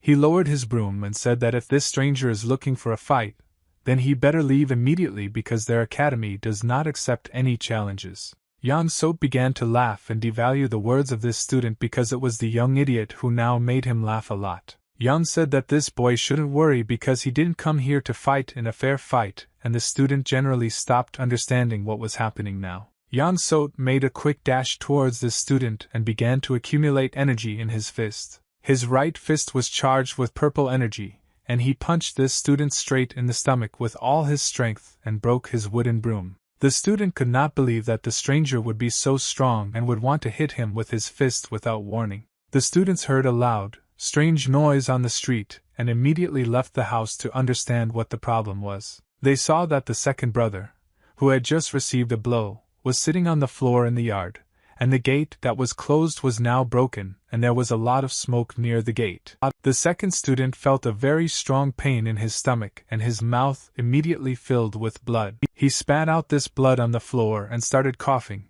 It was very difficult for him to hold back such pain. Yan Sot said that he will not do a duel with such a weak opponent because for the duel they must be at least the same level. He entered the territory of this combat academy, and called all the students here crawling weak insects that he would now crush with one blow. The students immediately took a fighting stance and began to defend themselves. They did not understand where you came from, this arrogant idiot who decided to attack them.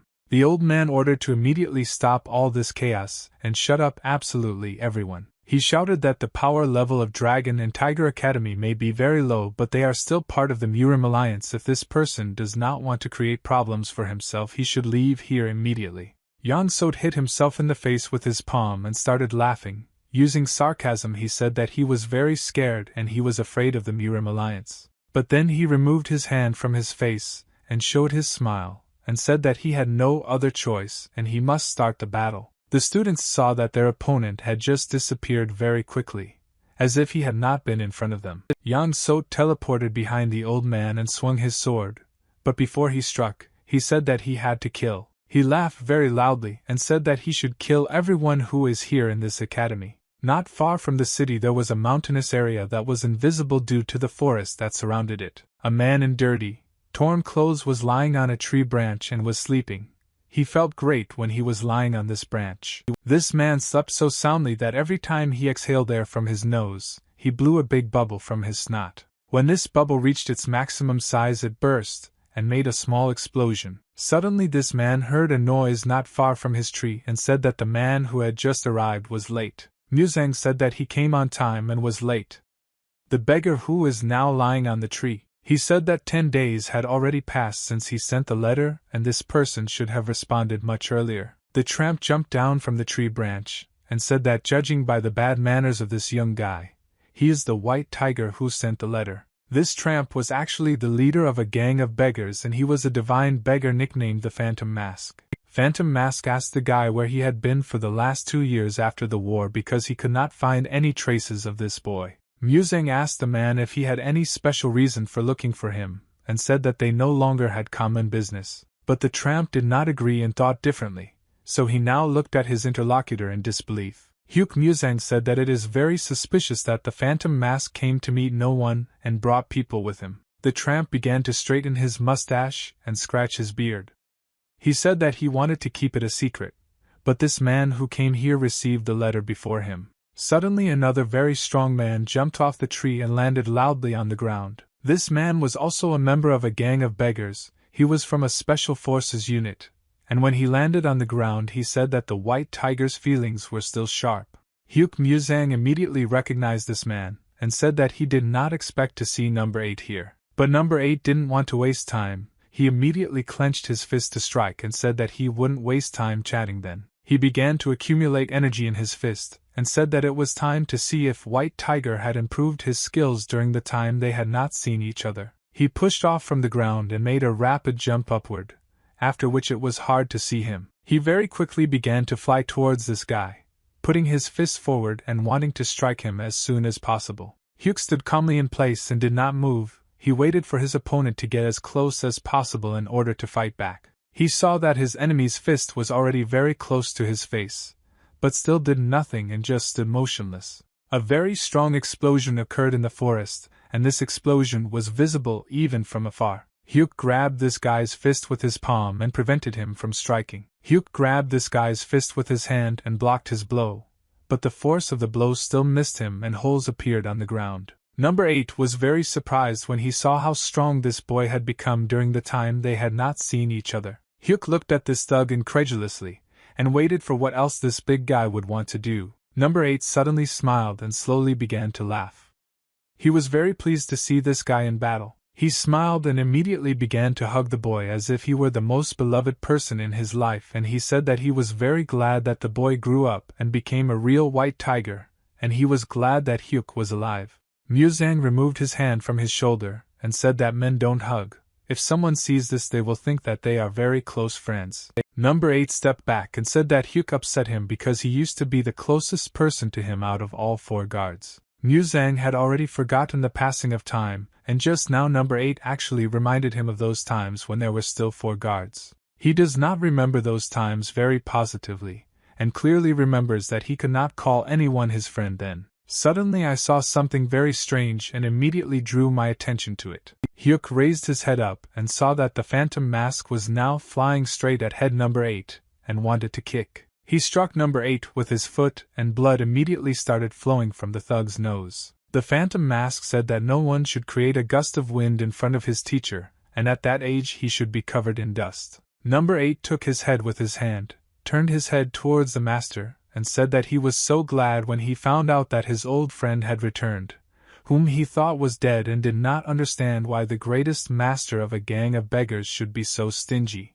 The Ghost Mask said that because of number 8, the new clothes that he had not worn for 2 years were covered with dust, and number 8 still dares to call his master stingy. Hyuk said that he was very surprised because he didn't expect that number 8 was a student of the Ghost Mask. The tramp smiled and threw back the rag.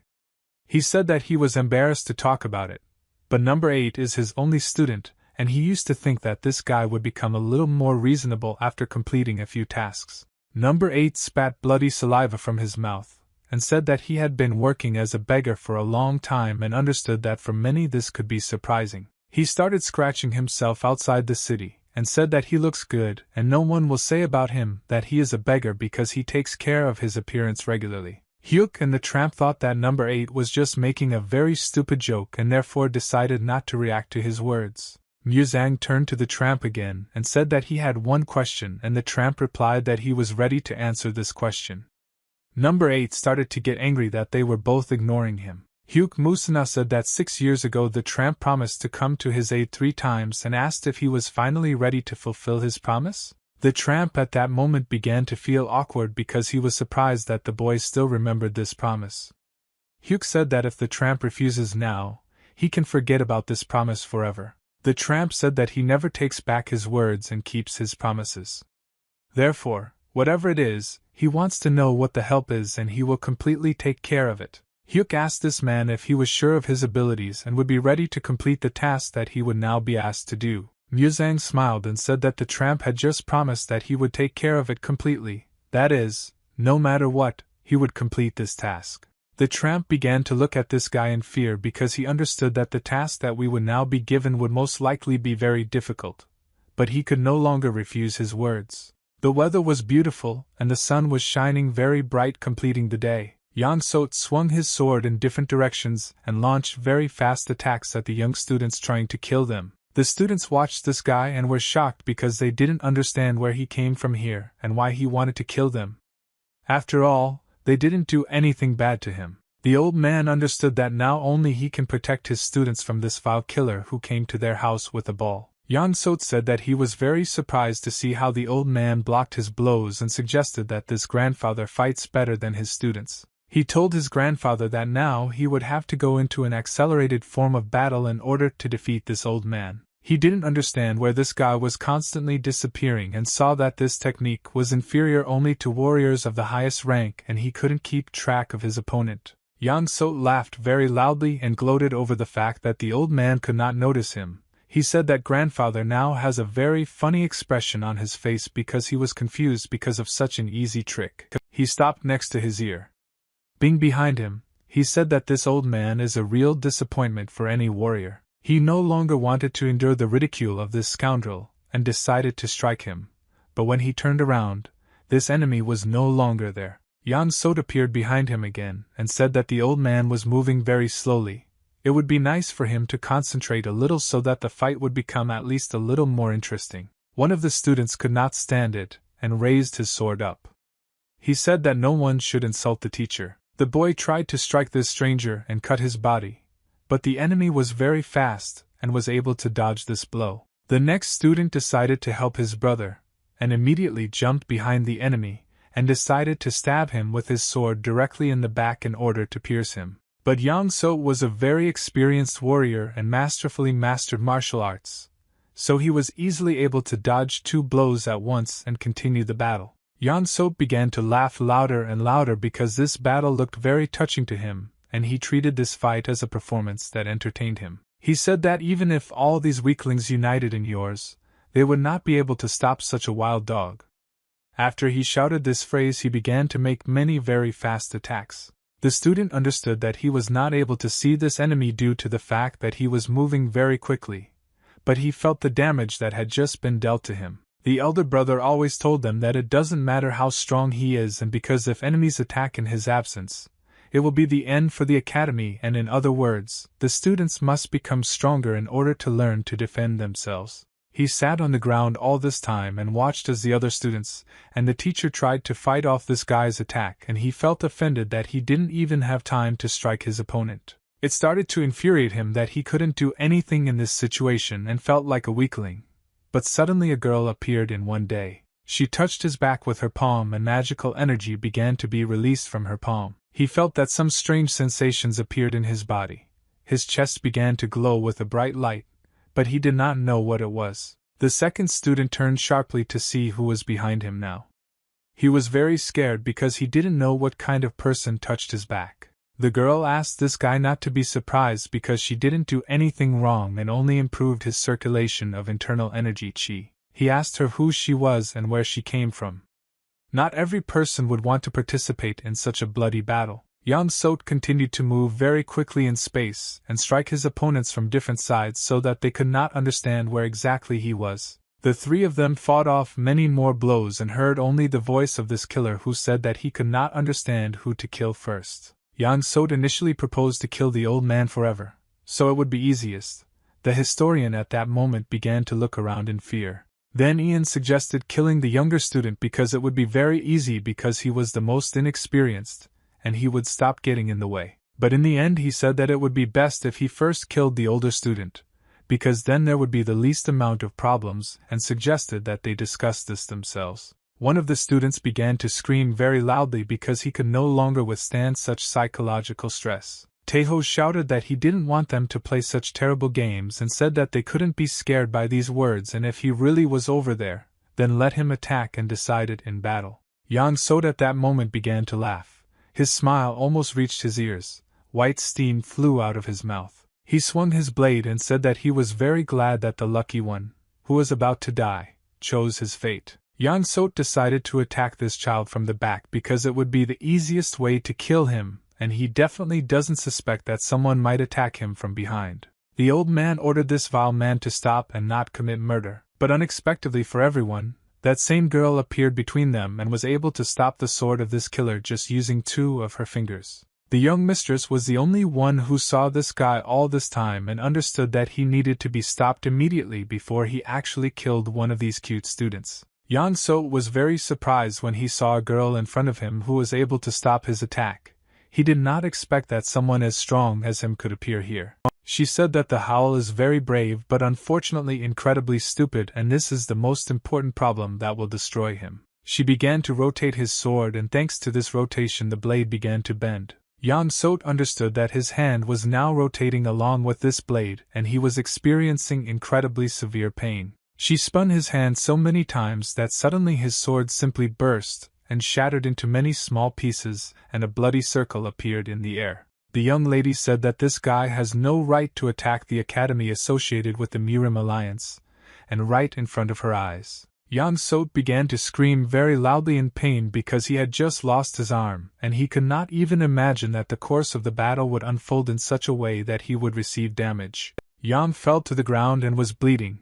His hand exploded and nothing was left of it except bloody traces, and the students at that moment looked in fear at the wounded warrior. The young mistress approached this vile man and stepped on his chest with her foot in order to show him her dominance over him, and cause him even more pain. She said in a quiet, calm voice that she wanted to hear something from him. The lady asked this man to give at least one reason why she should not cut off his head right now, and said that she knew that he was the phantom killer Yang Sot. Despite the fact that he was now at a disadvantage, he would have been better off being polite. He still continued to remain vile and began to call this girl names. She said that he chose the worst answer that could be said, and he just made his choice. The young lady took out her sword and waved her hand to strike.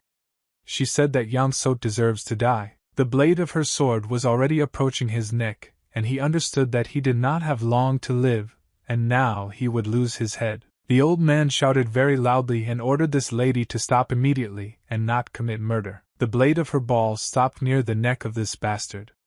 This meant that she listened to the old man's words and did not cut off his head, but she was able to leave a small cut on his neck. Taeho, who was standing behind everyone at that moment, did not understand why his father decided to stop this valiant lady. The old man very politely in a quiet voice asked this lady to spare this man and asked if she could do it. The girl didn't understand why this old man decided to stop her, and what was the reason for his request to spare this vile bastard who just wanted to kill his students' sons. Taeho went up to his father and asked why he asked this lady not to kill this stranger.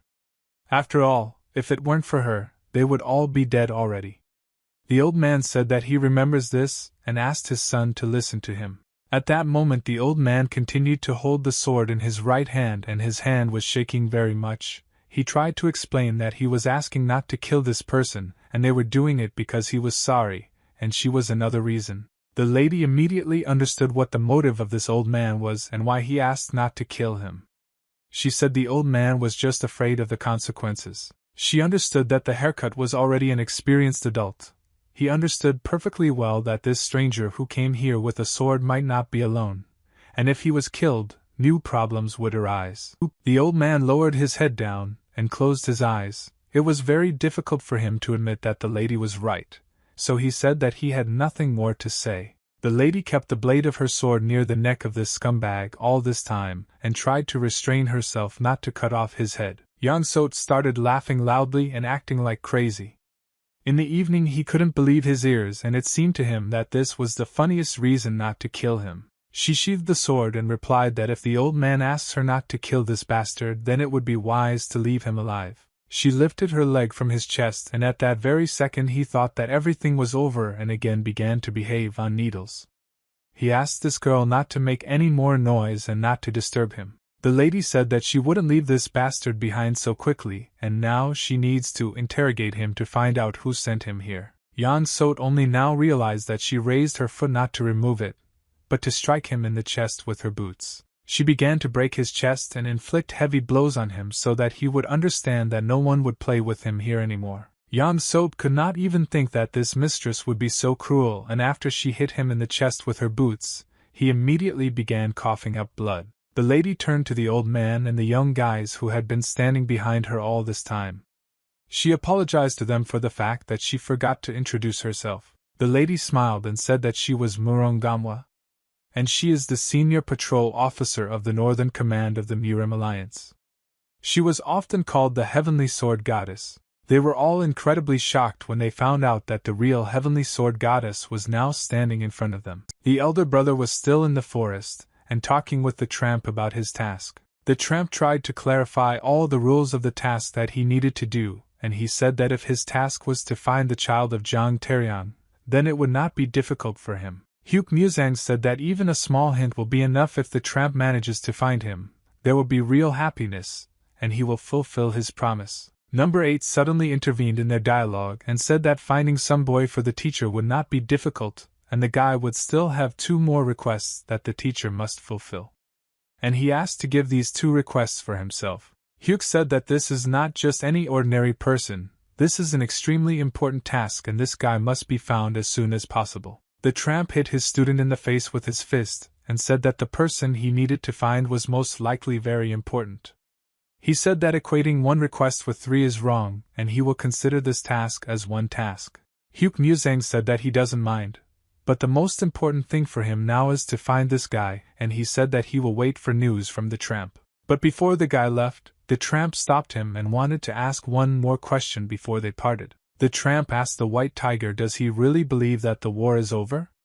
The tramp felt that his student was now standing behind him and ordered him to lower his fists until he was beaten. Hugh Muzang stopped and stood silently for a few seconds because he needed to think about his answer. He turned his head towards the tramp and said that this did not concern him, and he asked no longer to involve him in the affairs of the Murim Alliance. Suddenly, Hugh Muzang made a very fast leap upward and disappeared.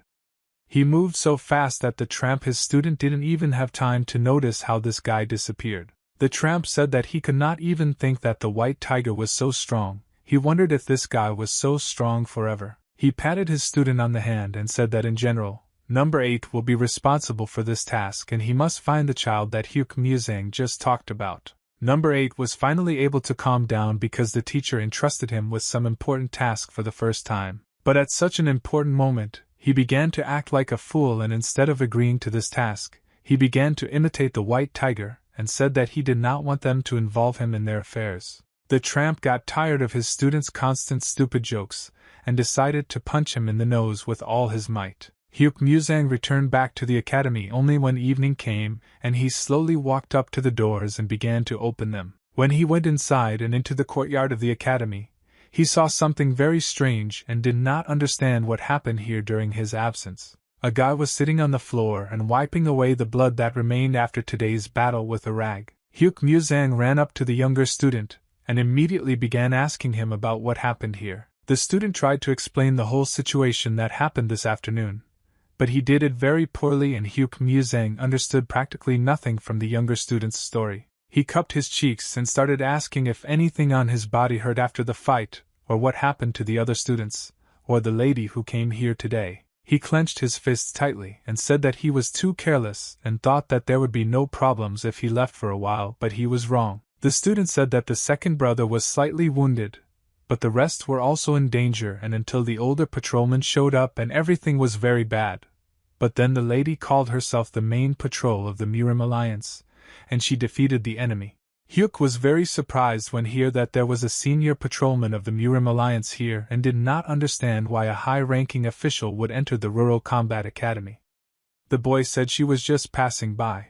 Hyuk Muzang began to scratch his beard and said that he did not think that the authorized person from the Murim Alliance was noble enough to do such an act out of concern for Gansu. Hyuk said that no matter what, first he should thank her and asked where this girl is now, and the student replied that she is now drinking tea with her father. Hyuk said that he would go to the house and ask the younger student to finish as soon as possible and go rest. At that moment the lamps were burning in the house. It was very cozy. The father and the guests were having a very nice conversation. The old man immediately recognized the woman who was sitting opposite him. He said that she was the same Papa Somamai, the warrior of the dragon staff and one of the 100 best masters of Murim. He started laughing when he found out who was sitting at his table now, and said that he couldn't even think that members of the highest Murim circle would help them and the academy would be blessed. Papak Somamai said that this old man was right and her mistress personally offered them help, and they should be forever grateful for this. But suddenly this woman felt very strong pain and started screaming. Her face immediately turned red. Murong Gamwa kicked her assistant to shut her up. Murong, she said that her friend sometimes says all sorts of stupid things. And in fact, the girl came here to simply do her job as a senior patrolman. Murong decided to change the topic and said that the tea was simply great. The old man stood up from the table and said that Papak Somamai was right and he was obliged to pay something for the mercy of the lady who saved their lives. He bowed and said that he again thanks this beautiful girl for being next to them at this difficult moment and saving them. They were very surprised when they saw that the old man actually decided to thank them again and began to feel awkward. Suddenly they all heard the voice of an older student who had just entered the house and was looking for the old man. The old man shouted to his senior student that he was in this room and invited him to the table. Hyuk Muzang entered the room with a joyful smile on his face and said that he heard that their savior was here today. But when he saw this girl in front of him, he immediately turned pale and felt uneasy. The old man said that he was very glad that Muzang came and asked him to introduce himself to the girls. After all, they are patrolmen of the Murim Alliance, which works in the north. Muzang suddenly began to turn pale and clench his fists, and for some reason he suddenly became very angry, and his body was shaking. Muruin got up from the table as soon as she saw this guy's reaction, and realized that it would be better for her to approach him. She walked slowly towards him. The old man was watching this girl and didn't understand what was happening now, and why there was such a tense atmosphere between her and the senior student. She stood directly opposite him and looked into his eyes, and at that moment he clenched his fists and did not pay attention to her. Murong called this guy a white tiger in a quiet, gentle female voice and looked into his eyes. She took his face with her palms and began to gently touch his cheeks with her fingers. The girl could not hold back her tears and started crying. She said that she finally saw him. Murong behaved very strangely and could not restrain her emotions. Usually she had never been seen to behave like this. But now she hugged Hyuk Muzang in front of everyone. The girl said that she was incredibly happy because she was able to meet him, and tears continued to flow down her cheeks. Suddenly, memories from the past began to pop up in his head. The wind that day was very strong, but it was warm and blew leaves from the trees and bent the green grass. Her hair flew in the wind and floated in the air in beautiful curls. She held his hand with her palm and there was a chemistry of love between them at that moment. Murong was crazy happy at that moment, and was constantly smiling. She straightened her hair behind her ear with her hand and called him a white tiger. The lady continued to hug this guy, and her reaction was unexpected for absolutely everyone who was in this room, and they did not understand what was happening here now. Hyuk Muzang took her shoulders with his hands. He very sharply pushed this girl away from him and looked into her wet eyes. He wanted to tell her something very important. Hyuk Muzang told the lady in a cold, quiet voice that his next words might sound very rude, but she clearly confused him with someone. She was absolutely not ready for such an answer, and did not understand how she now needed to react to the words of this guy. Hyuk didn't want the lady to be offended by him, but he tried to explain the situation, and said that he didn't know important people like the senior patrolman from the Murim Alliance. Merjin tried to touch him again, and said that she did not understand this guy's behavior, and she didn't understand why the white tiger was acting so distant now. He folded his hands and bowed to this lady so that she would understand that he was not joking. Hyuk said that he was told information that the lady saved their academy from a great threat, and he is grateful to her for her kindness. She again took his hand with her hand and asked why he was acting so strangely now, and continued to make his unfunny jokes. She tried to explain to him that they knew each other not before, and he should remember her because she is number 5, and he cannot pretend to be a stranger after 5 years of being in hell. Hyuk closed his eyes and didn't want to listen to anything anymore from this mistress. She was already starting to irritate him with her constant questions and touches. He threw her hand aside and freed his hand. The guy pointedly showed that he did not want her to touch him. Hyuk confidently stood on his feet and did not move. He asked this girl to immediately stop these inquiries. Hyuk Musang said that he had already made it clear that he did not know her, and that she had confused him with someone else. He asked her, "Do all important people always impose their opinions so vehemently?" At that moment, Murin wanted to cry again, but this time she wanted to cry, not because she was happy and glad to see him, because he was so cold towards her and did not recognize her. Hyuk Musang said that he did not know her and had never seen her before and therefore asked him to never bring up this issue again. She couldn't believe that he was actually behaving so strangely now, and tears slowly began to appear in her eyes and she couldn't hold them back.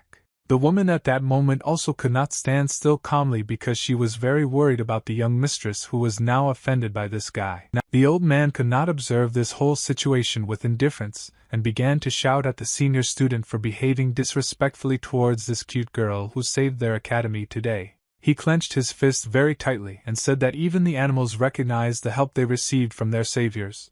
But his senior disciple is now acting very rude and ungrateful. The old man said that the guy was behaving very disrespectfully and he didn't like it because he had never taught his students such disgusting behavior, and asked him to quickly apologize to the girl and get out of here. For a moment, the room became very quiet. There was a very tense atmosphere and everyone froze in anticipation of what Hyuk Musang would do now. He did not want to admit his guilt for his action, but he had no other choice and therefore he had to apologize to the girl for losing control of his emotions and losing his temper. He bowed to her and said that he deeply regretted his disrespectful attitude towards the senior patrolman, and humbly asked her to forget the inconvenience caused. She said that this would be the best way out of the situation and agreed that now they would simply forget this moment. Hyuk thanked the girl for her understanding. But at that moment she said that he wanted to hear this. But in fact, she does not agree to just let go of this situation. He raised his head up and looked at her in surprise because it seemed to him that solving this problem would not be so difficult. She waved her fist and said that she would not forgive him for this moment, and he must now feel the pain that she had just experienced. She hit him with her fist with all her might, and he flew out of the room and broke the wall with his back. He began to slide along the ground and lost control over his body and control over the situation that had just happened. When he finally stopped, lying on the ground, he wiped his mouth with his hand and saw that blood was flowing from his mouth. Murong came out of the house and said that she was very angry with him because he suddenly disappeared and she was worried to death about him, and after 2 years when she was finally able to find him and came to visit him he was acting like a creep. She was incredibly angry with him for meeting her so badly and trying to prove to her that they didn't know each other. She said that if he hoped that she would do that she was mistaken and confused him with someone, then he was mistaken. Merjin was incredibly angry with him for such an act and said that she would not forgive this bastard for such a terrible attitude towards her. Papak at that moment felt incredible shame for the young mistress and asked her to calm down and think about her honor. The old man at that moment tried to calm his student. Hyuk once again tried to explain to her that he is not the white tiger, and has never met her before, and he does not understand what she is talking about. Murong could no longer listen to his lies and began to shout at him, and claimed that he would not be able to deceive her even if he really wanted to. She said that she knows him in all states and knows what he is like in anger, in joy or in sadness. His speech, habits are familiar to her, and she has not forgotten him. But she still doesn't understand why he continues to insist that he doesn't know her and pretends that he is not the white tiger. He lowered his head down and just continued to sit silently, saying nothing. Answering her questions, he continued to treat her like a stranger. Murong wiped her tears with her right hand and said that if he likes to ignore her and play that they don't know each other then so be it. She turned her head to the old man, and said that she had one very important question for the teacher, and would like to clarify it right now. He said that the lady can ask any question. Murong asked the teacher if she could stay overnight at their academy for a few more days.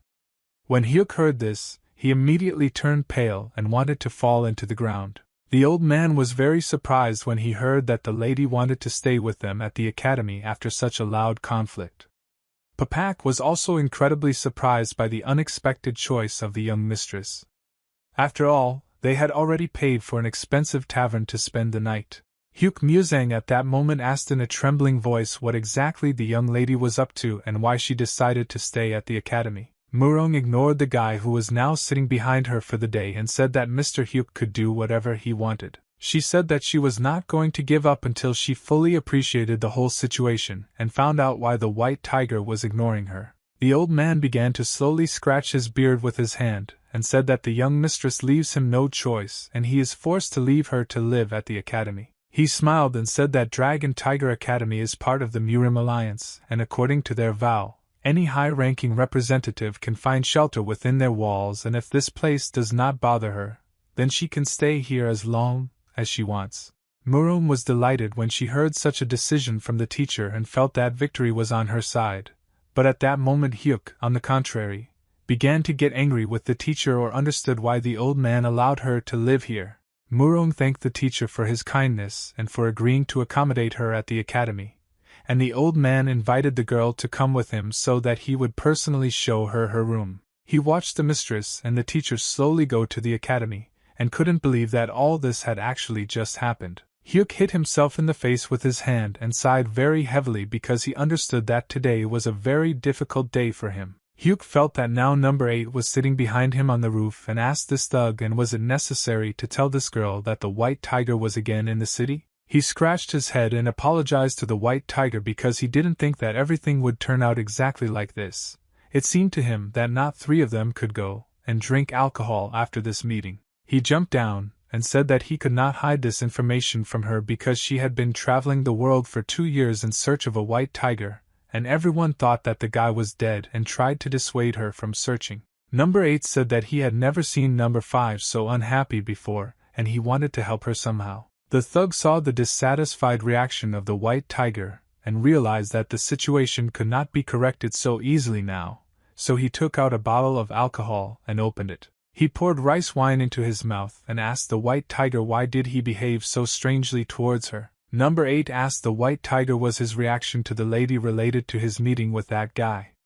Hyuk tensed at this moment. He immediately ran up to number 8, and covered his chatting mouth with his hand so that he would no longer say anything unnecessary. Hyuk said that number 8, you need to watch your words and beware of the consequences that may happen, and at that moment his eyes began to glow red. Hyuk Musang grabbed the wine bottle with his hand and said that number 8 is the only one in the whole world who knows that Hyuk met him. Hyuk kept this guy's mouth closed for so long that he gradually began to choke, and finally the guy said that if number 5 finds out about this meeting, then number 8 will be to blame. He removed his hand from his mouth, apologized for squeezing his face very tightly, and said that he got a little excited after that.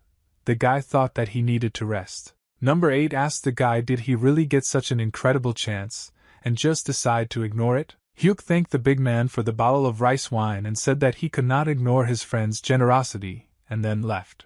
Number 8 saw how the guy had just made a jump and disappeared again very quickly. He shouted after him that this bottle of wine was a very important jewel for him because he was having a hard time, beautiful teachers. Number 8 started screaming very loudly that Hyuk is a scumbag because he just stole his bottle of wine that the thug had been trying to steal for so long. It was very dark and cold in one of the rooms of the academy, and strange sounds were heard from this room. Yang Sot was sitting on the floor and his body was tied to a wooden post so that he could not escape. He lowered his head down and thought that today was the most terrible day of his life, and at that moment blood was dripping from his mouth. Suddenly he heard steps approaching him and thought that it was the lady who cut off his hand, and most likely she came again to torture him. Ian was very frightened and immediately asked who was approaching him. He knew that the door had been closed all the time and did not understand how this person came here. Suddenly, the person who got into this room waved his hand to which a sharp dagger was attached and was about to strike. Ian told this stranger that if he came here to threaten or find out some new information, then he would have to be upset because Ian knew nothing more. Yang said that this man could save himself the trouble and just cut off his head. After all, he had already lost his right arm and the center of chi energy, and was already with one foot in the grave. The stranger stood silently for several seconds and did not answer anything. He just listened to Yang So's speech. Suddenly he swung his arm and struck very quickly. Yang So closed his eyes at that moment, and was preparing for the fact that now they would finally kill him and end his torment. But in fact, everything turned out to be not so simple, and the man who had just come here cut the ropes that bound Yang So with his blade. He didn't understand why the stranger had just decided to free him, and why he needed it. He decided to ask this stranger personally why did he do this. But the man in the mask did not answer anything and only showed there that now he had to be quiet. He just stood silently and looked at the wounded prisoner whom he had just had to save. Yang So couldn't believe that this killer had just come to save him, and if he was a killer then why did he decide to free him? The black masked man raised his hand up and pointed with his index finger at the door that was in front of him. Ian realized that this guy was now ordering him to leave here, and still it seemed very strange to him that this killer decided to save him. He turned his head towards this man to ask who sent him here, but when he turned his head there was no one behind him. He turned his head in different directions, trying to figure out where this man had disappeared, but still couldn't find him. At that moment, he realized that he managed to survive, despite the fact that he was already ready to say goodbye to his life and thought that he would be tortured here until he died. Murong lay on the table and continued to sob. She accused the white tiger of being a scumbag and cursed him for pretending not to know her. She raised her head up and hit the table with her fists, after which she said that she didn't understand how he could pretend that he didn't know her, and didn't even blink when he looked at her. Papak said that this guy clearly trembled when he looked at her, and the young mistress turned her head at Papak and asked her not to tell such lies in order to calm her down. She realized that all the children crying in their room would not help her in any way, and she needed to calm down and look at this situation soberly. Papak admitted that she really doesn't like this young gentleman for whom the mistress has been chasing for so long, and he is not the best choice of a man for the young mistress. She asked why the lady is so worried about this gentleman, and why she continues to suffer because of him. Because crowds of officials do not hesitate to pretend to be dead if Murong wishes. Papak, she said that she was very angry that this guy dared to talk so rudely to the lady. Murong listened to Papa continue to devalue the guy she likes and talk about how he is just an ordinary fool from a rural martial arts academy. Murong didn't want to listen to anything anymore and therefore started shouting very loudly at her assistant so that she would stop calling this guy names. Murong asked her to watch her language next time and not dare to underestimate this gentleman. After all, if she insults him again, they will never see each other again. Papak said that the lady herself had just insulted this guy with different words. Murong started to feel awkward and angry at this moment. She said that only she can call him names because it's completely different. Papak said that earlier the young mistress often repeated that she loved the old woman more than anyone in the world. But of course, compared to some guy, she is just a worthless old woman. She didn't understand what was happening to the young mistress.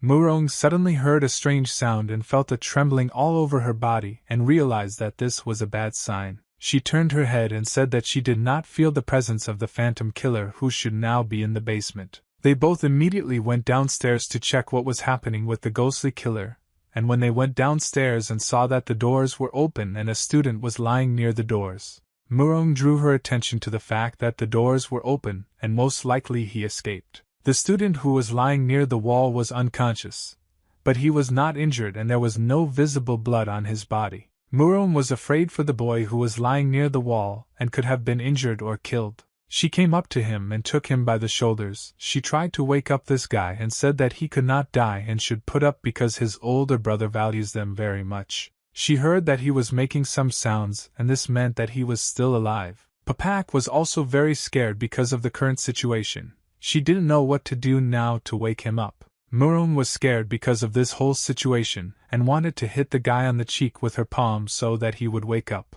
He slowly began to open his eyes because he felt that someone was shaking his body and screaming very loudly. But when he opened his eyes, the first thing he saw was a flying palm that would now hit him in the face. He didn't have time to react to this blow and didn't dodge, so the girl hit him on the cheek with all her might. Papak saw that the guy had already woken up, But the lady was so scared of this situation that she didn't even pay attention to the fact that she had already been hitting this guy on the cheek for several seconds. Papak shouted very loudly so that the young mistress would calm down and stop beating this innocent boy. Papak said that they didn't do anything to him or activated his deep sleep point, and the young lady asked why he doesn't wake up.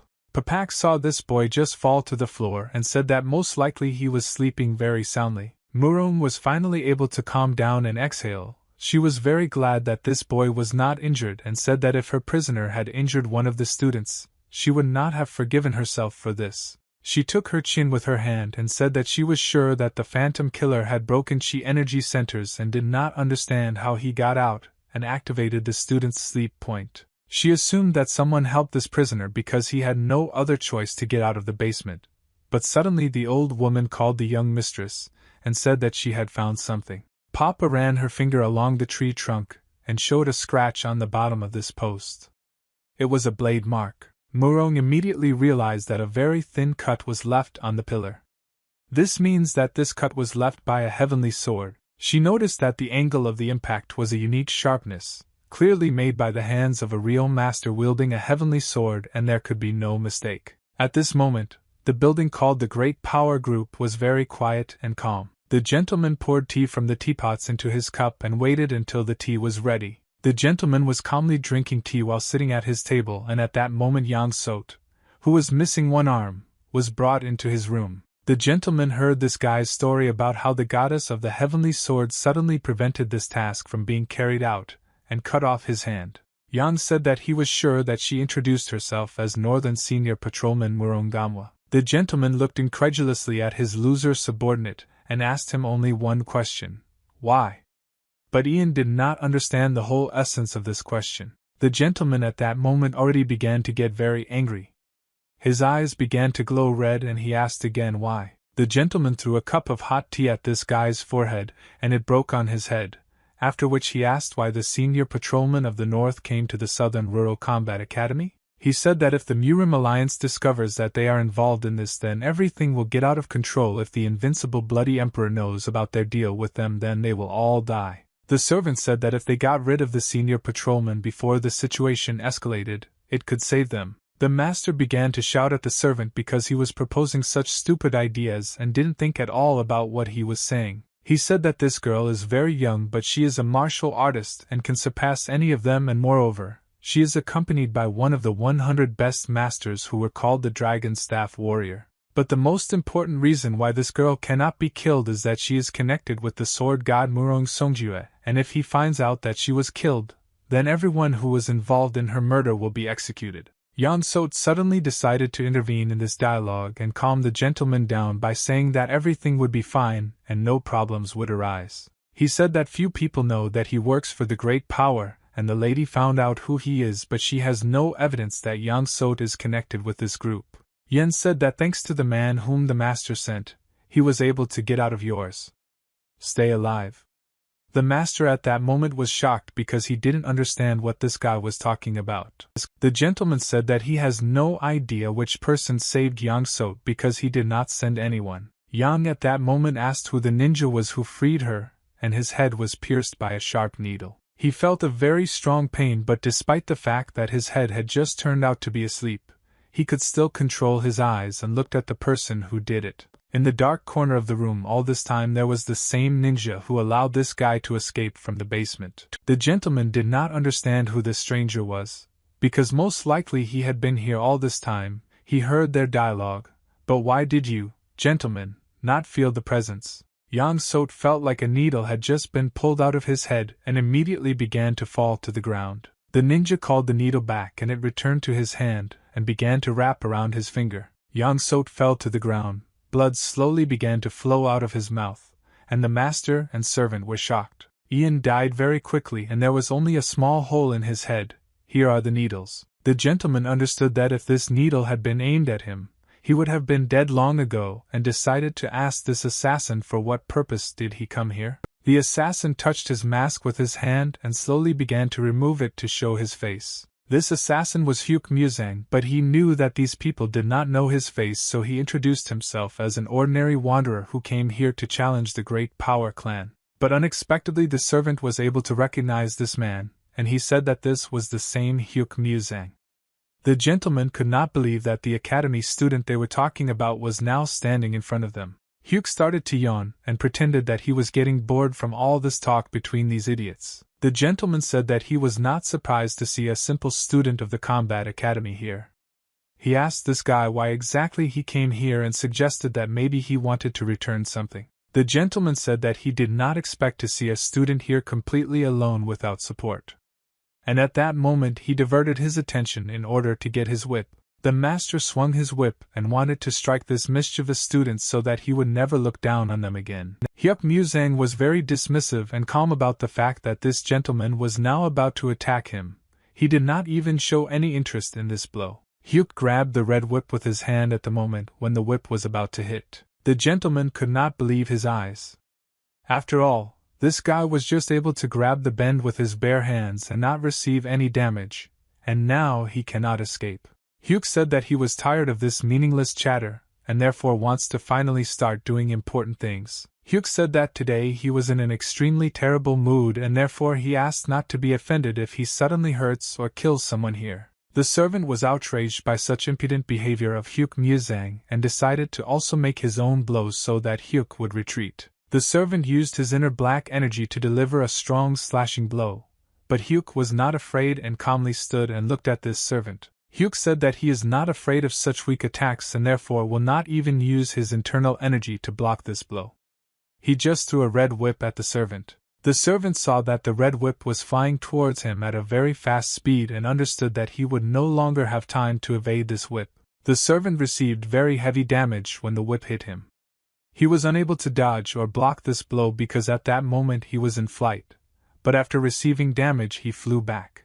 The gentleman did not understand how Hyuk Muzang so easily dodges all attacks and controls other people's weapons without putting any effort into it. The servant was very angry that this pathetic student was using his tricks here to deceive them. Hyuk Muzang did not intend to listen to these boring accusations addressed to him, and therefore decided to immediately strike with his foot in order to shut the mouth of this talkative servant. He kicked him on the head with all his might, and after the blow it was clear that a large amount of blood splashed out of the servant's body. The master did not understand what was happening here, because his servant Chisholm was famous for being a very experienced fighter and always defeating high-ranking fighters, but for some reason the student was able to deal with such an experienced fighter with just one blow. Hyuk Muzang stood next to the bloody body lying on the floor and said that this guy had already dropped out of the game, and he wanted to rest a little. Hyuk asked the gentleman what should he do next. He explained that at the moment he had not thrown out even half of his anger, and had just begun to warm up, but almost all opponents of unconsciousness were either dead.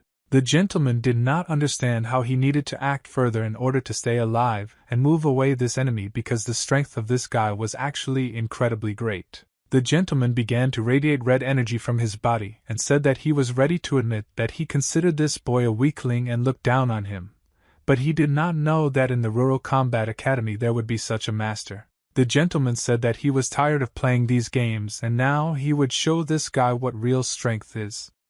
At that moment, a red whip began to wrap around his hand and lightning bolts flew out of his eyes.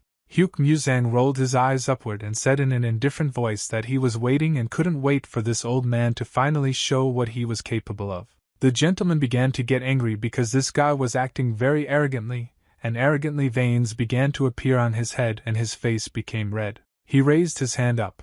Red lightning began to fly out of his eyes. He shouted very loudly that he would now remove this arrogant smile from Hyuk Muzang's face. The master made a blow with his whip, and this is what he called the secret dragon blood technique thunder strike of the demonic crimson whip.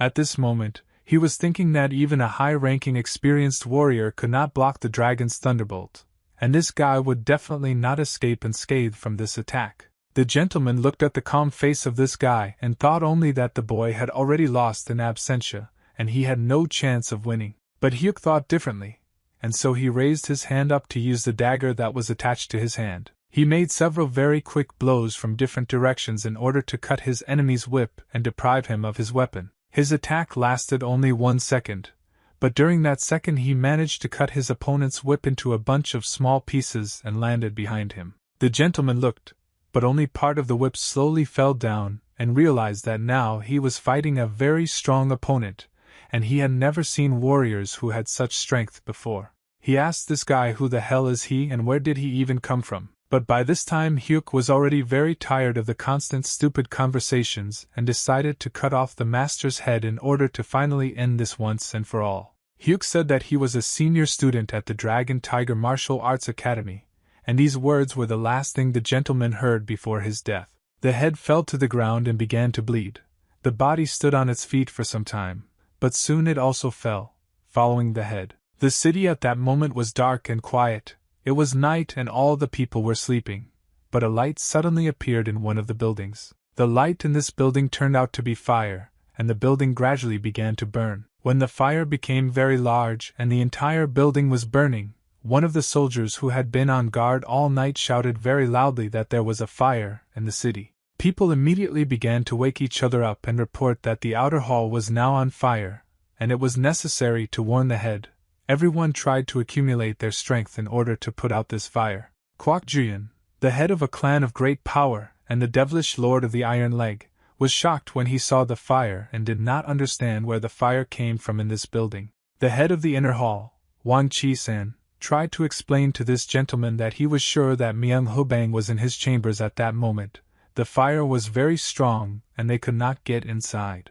Kwak ordered all the guards to restrain Guan and then report the damage if, after extinguishing the fires, they cannot find Myung, then immediately send him to the master. He sat down on his red bed and was finally able to exhale because he had given instructions to all his subordinates, and now all he could do was wait. But he was still bothered by the thought that a fire suddenly appeared in the middle of the night, and he did not understand how this could happen. Suddenly a severed head appeared in his room and slowly rolled towards him. The severed head stopped right next to Mr. Kwak's feet, and it so happened that the eyes of this head were looking straight at Mr. It was the head of Myung, who was in the palace where there was now a fire. Mr. Kwak was very frightened when he saw a severed head in his room and he did not understand what was happening here.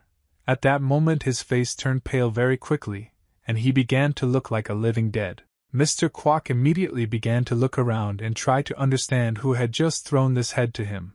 But when he looked at his room he could not see anyone and therefore began to scream and ask who is there. The assassin at that moment was sitting on the corner of the bed.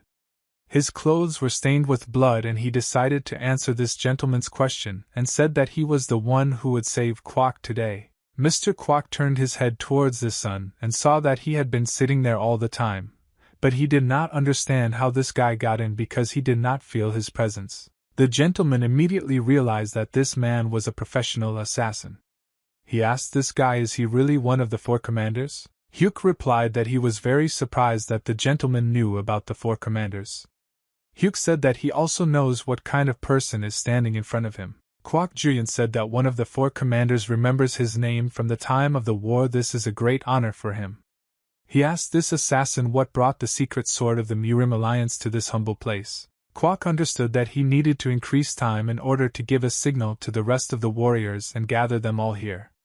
After all, he himself was unlikely to cope with this assassin. Hyuk will explain to this gentleman that he has nothing to do with the four commanders of the Murim Alliance and moreover, he hates the Murim Alliance. Kwak pulled out a weapon from his sleeve that could help him resist for some time against this opponent. Hyuk used his vision to see what this gentleman was planning now, and he immediately realized that they would not be able to have a peaceful dialogue. Hyuk looked into the eyes of this gentleman and struck a very fast blow with his blade on his neck in order to cut off his head. Kwak dropped his weapon to the ground and it flew off to the side of this weapon.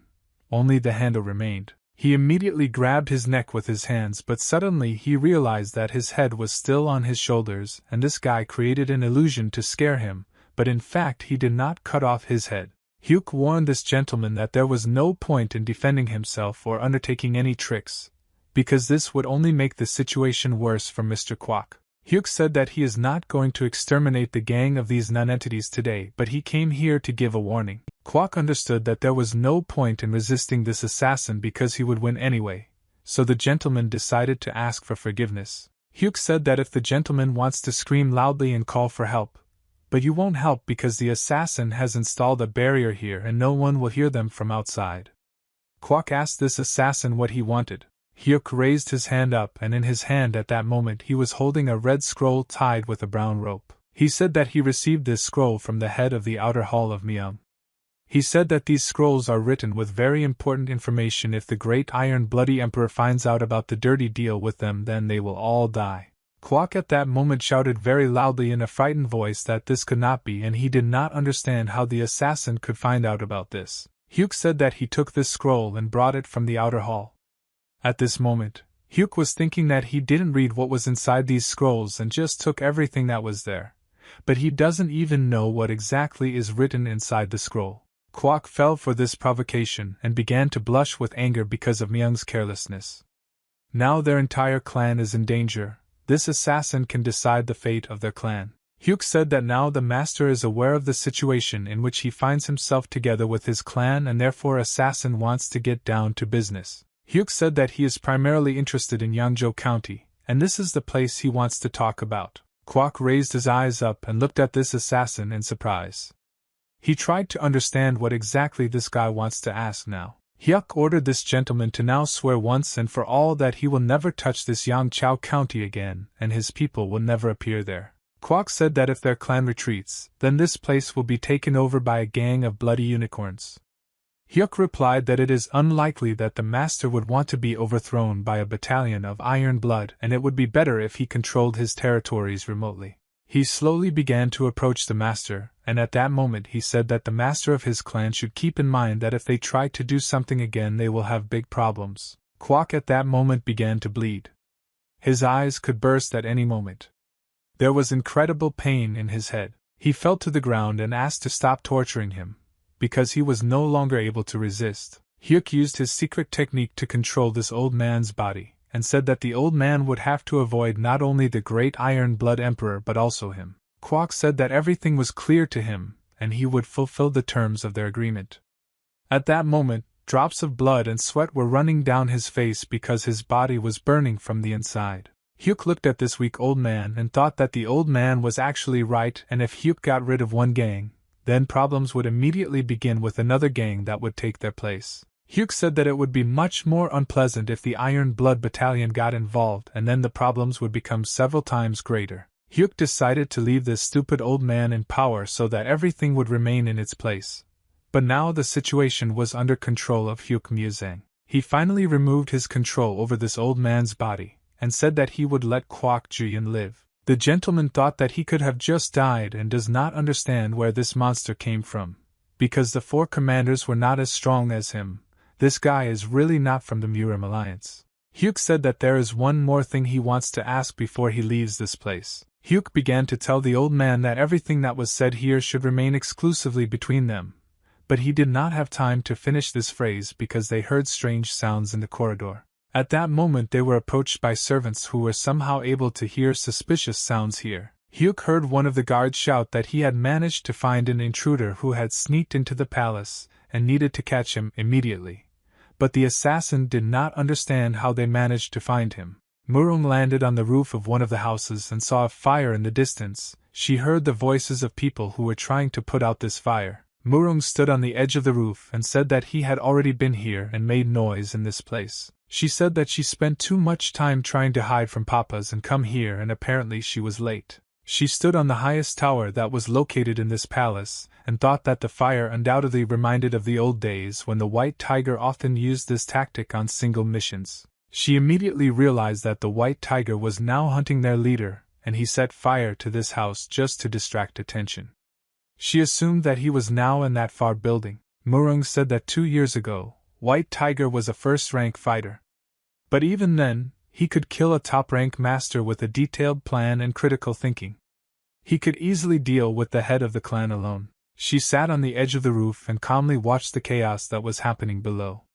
She decided to sit on the sidelines and watch the building burn. But suddenly a trembling went through her whole body, and she felt something very strange and her hands began to shake. She didn't understand what had just happened to her, and what was causing this strange feeling. At this moment, Hyuk slowly approached the master to explain his demands to him. He threatened this gentleman that he would beat him and destroy all of him if they invaded Yangzhou County again. Murong saw that a large purple energy was emanating from the building that was near the wall, She thought that because of the barrier it was hardly possible to see this energy that came from there. She knew that this is an unusual energy. Such a purple color appears only when a person has a very strong thirst for blood, and the devilish lord of the iron leg is not capable of emitting such strong energy.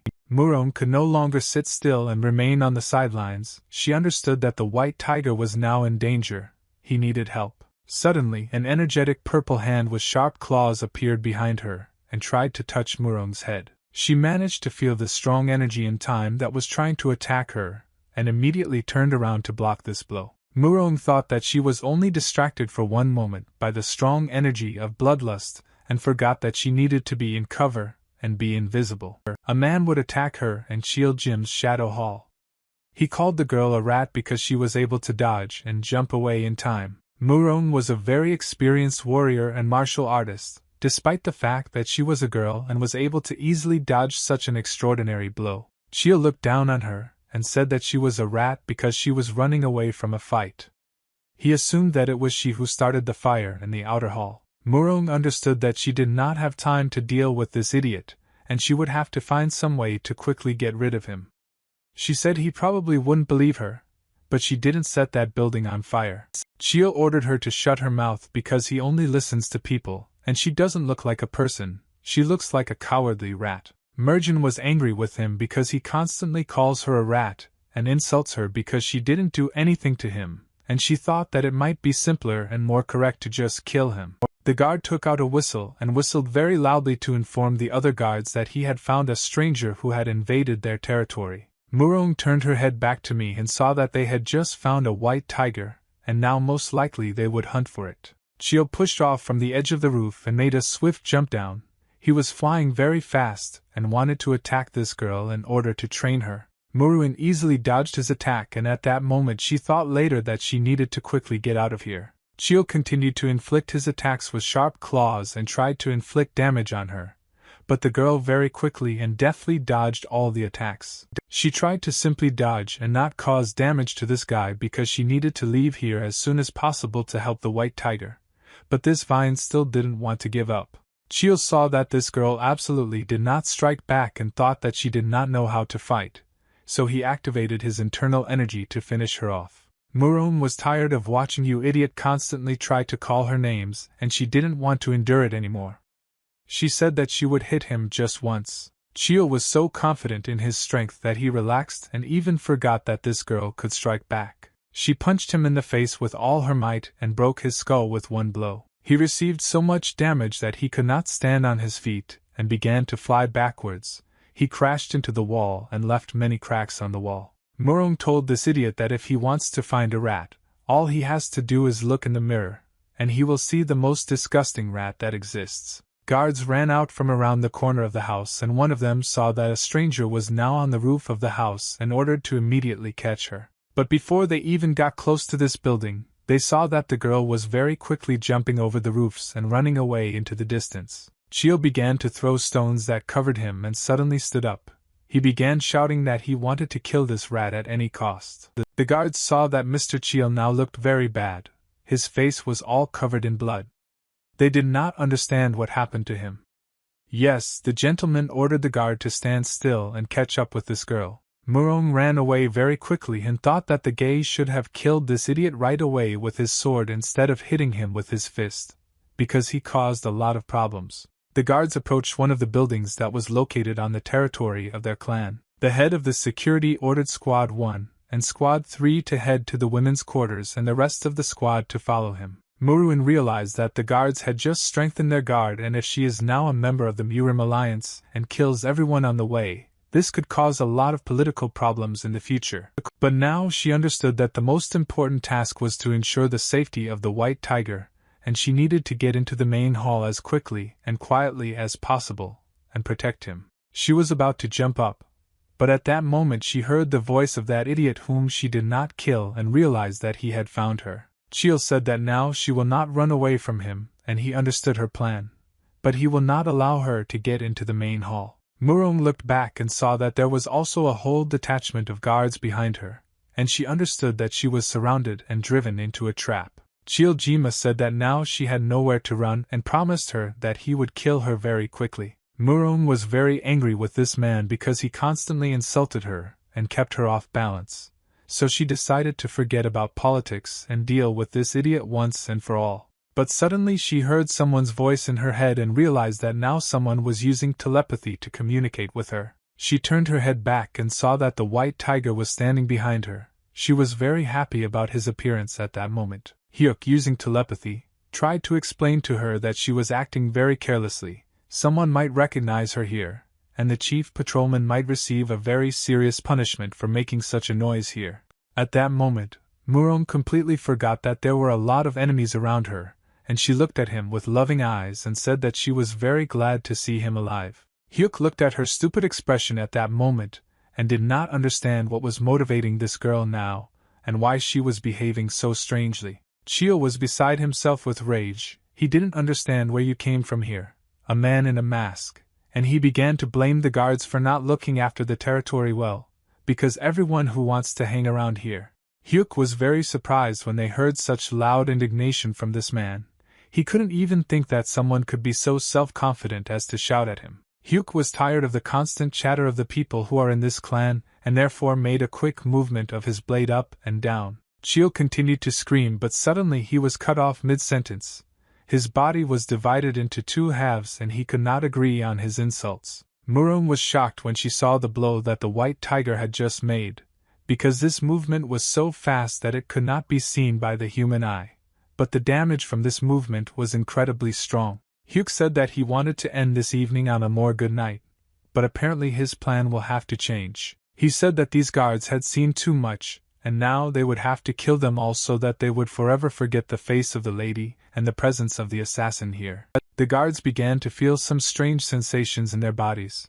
Veins began to appear on their necks. It became very difficult for them to breathe. The rest of the guards also began to feel this terrible sensation in their bodies, and they slowly began to cough up blood and their airway was closed, and they were suffocating. Murong realized at this moment that the murderous desire that she felt from the main hall all this time came from the white tiger, and she does not understand what happened in the 2 years until she saw him. Mr. Kwok came out of the building and ordered everyone to immediately stop and calm down. He shouted so loudly that he could be heard throughout the entire territory of this clan. The gentleman understood that he would now have to have a very difficult conversation with this assassin, but he had no other choice, because now his people could die in huge numbers. He said that he does not understand why the assassin continues to kill his people. After all, they agreed on all the conditions and now he takes responsibility for his guards and asks not to kill them. Merjin didn't understand what was happening here. She wanted to understand this situation, because the white tiger came to the master for something and wanted to agree on something with him. But the guy raised his hand up and asked her to shut up. There was a tense pause between the assassin and the master. They had to wait for a response from the assassin. The people who stood behind the master did not understand what was happening here. Hyuk said that he already spared the master today and thinks that it will not be difficult for him to do such a good service again. But he had a very important request for the master to make sure that these guards would forget that they saw someone here today, and the master must keep his request only in this case. He will spare everyone present today. Hyuk took the mistress by the waist with his hand and began to lead her out of here in order to disappear as quickly as possible from the eyes of these people. They made a rapid jump upward and immediately disappeared, but because it was so fast, no one present had time to notice what had just happened. Hyuk used the telepathy technique in which sound spreads in all directions and conveyed to absolutely everyone who was here tonight that they did not see anything and should forget about what just happened.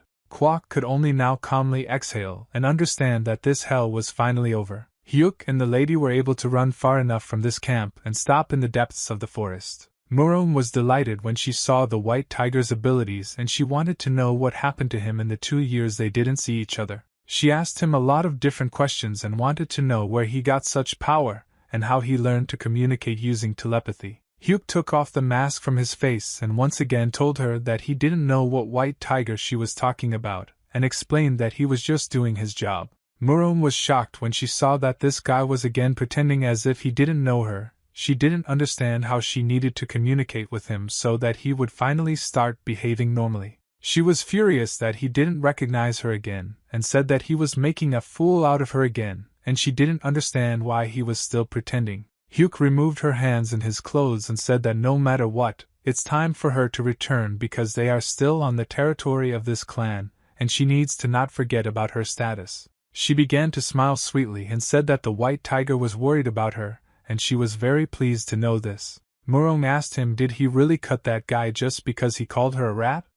She said that she saw the anger in his eyes at that moment. He pushed her aside and started walking forward because he didn't want to play these love games with her. Hyuk asked her to stop calling him White Tiger and forget about those days once and for all.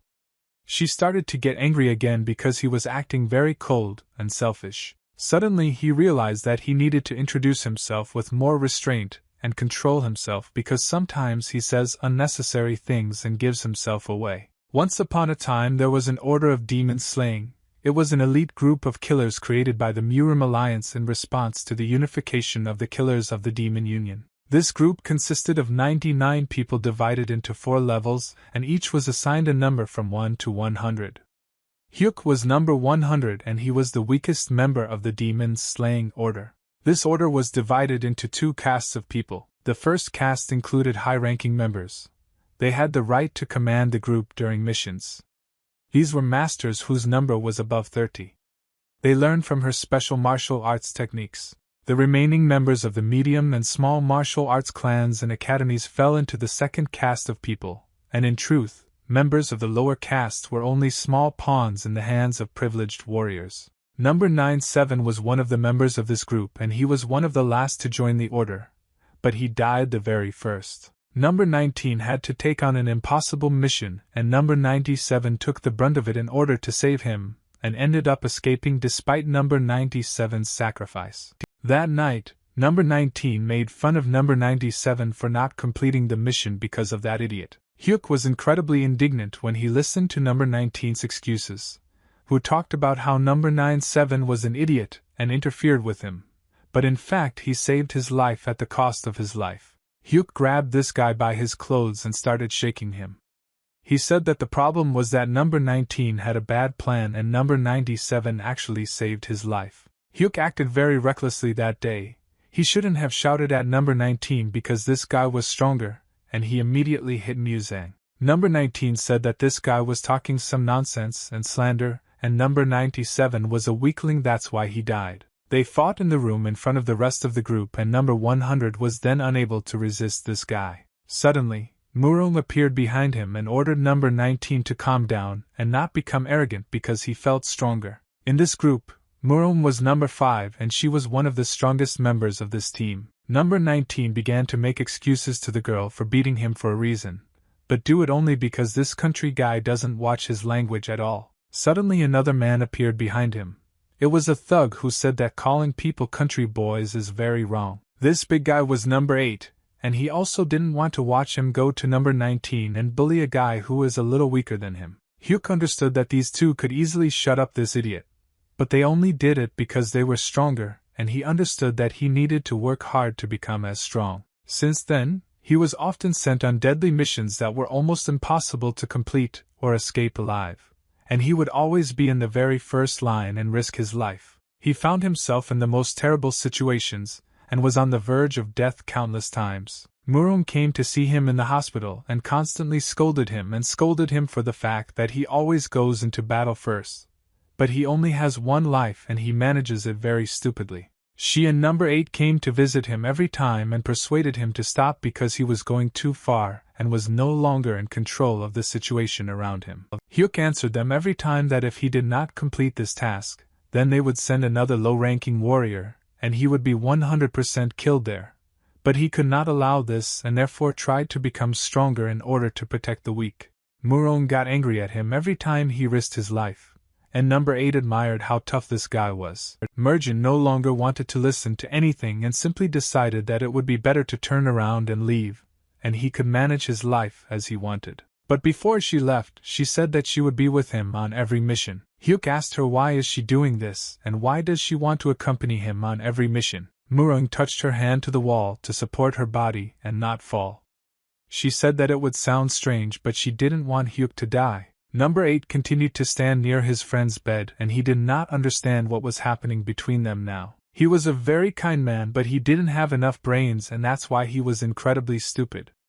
And at that moment he asked if the guys would like to take care of him the same way they take care of each other. From that moment on, several years have passed and none of the warriors below level 70 was able to survive such deadly dangerous tasks. Only Hyuk remained alive, and she scolded him most of all because he saw his friends and acquaintances die and blamed himself for not being able to go in their place. At a certain point, he decided that he completed more missions than anyone else in this organization, and the moment came when people stopped calling him the weakest number 100 and he became the last number 100. Murung was always there for them, trying to protect him, and number 8 was always trying to be their third friend. But they never paid attention to him. He began to remember that wonderful day again. The wind was very strong but warm, and this wind blew leaves behind the trees. They held hands between them. At that moment there was a chemistry of love. Murung confessed to number 100 that she really likes him, and is in love with him. Hyuk remembered that day he answered her that he also liked her very much. Their lips touched each other for the first time, and it was their first kiss on the river bank. Number 8 always tried to be close to them and called them his friends. He witnessed their love. He admired how these guys fell in love with each other before his eyes, but he still didn't understand why they were ignoring him. Hyuk felt incredibly happy at that moment in his life, and he enjoyed this love because it was the only bright feeling in the year he was in. But suddenly a man appeared who interrupted their love and doubted Hyuk Muzang's certificate of transfer of service. This person was Murung Songjue. He said that Hyuk can leave the war and return to his hometown, and this is a reward for successful missions and contribution to public affairs. Hyuk understood that this gentleman actually made this decision for a completely different reason, and the guy decided to ask what exactly the problem was. The gentleman replied that he knew that number 100 was a very impudent guy, and therefore decided to get straight to the point. He hit the table very hard with his palm. Strong purple energy began to be released from his hand. The gentleman said that the whole problem lies with number 5 and ordered number 100 to end all relations with his daughter. At that moment, Hyuk did not know that number 5 was the daughter of such a high-ranking person. The gentleman said that a simple country boy from a rural academy can easily get close to his daughter. But number 100, I don't know it there that number 5 is engaged to Tae Young-hoon, to the grandchildren of the head of the Murim alliance. But since number 100 has done a lot for the alliance, he offers him good conditions. Hyuk understood that this gentleman was now ordering him to break up with his beloved girl once and for all and never get close to her again, and never see her again. Hyuk said that if the main reason is that he needs to part with number 5, then he is forced to refuse. The gentleman was not prepared for the fact that this guy would be so impudent, and would not listen to him. Hyuk said that he understands the father's anxiety, but the father cannot control the feelings of his adult daughters. Hyuk promised that he would talk to her, and if number 5 choose your fiancée, then he will listen to her and quietly leave, but otherwise he will stay with her. Suddenly a sword was presented to his neck and he realized that the gentleman was very serious, and it was unlikely that this conflict could be resolved through ordinary dialogue. The gentleman said that he does not ask this boy's opinion, he gives him a clear order, without the right to choose. Hyuk was surprised when he saw that this gentleman could control the sword using internal energy. Hyuk asked, Mister, isn't he ashamed to threaten a newcomer using his power like a thug? The gentleman was surprised by the courage and fortitude of this guy. It was the first time he had seen someone so confident in himself. He raised 2 of his fingers and ordered the ball to come back. The gentleman understood that this guy could not be intimidated with ordinary threats, but he still tried to explain to the boy that he was still too naive. He said that the guy is trying to take her opinion into account, but he doesn't even think about her happiness and how she will live in the future. The gentleman said that since childhood, his daughter grew up in abundance, and an orphan like Hyuk is unlikely to be able to provide good living conditions because he can offer her nothing. The gentleman said that naturally, at first she would be happy that they were together and felt in love. But over time, she would gradually begin to remember her past life, and in which there were delicacies that she liked, dresses and jewelry that she enjoyed. The gentleman got up from the table and said that in the future the guy will think about whether his wife is happy, and does she need anything?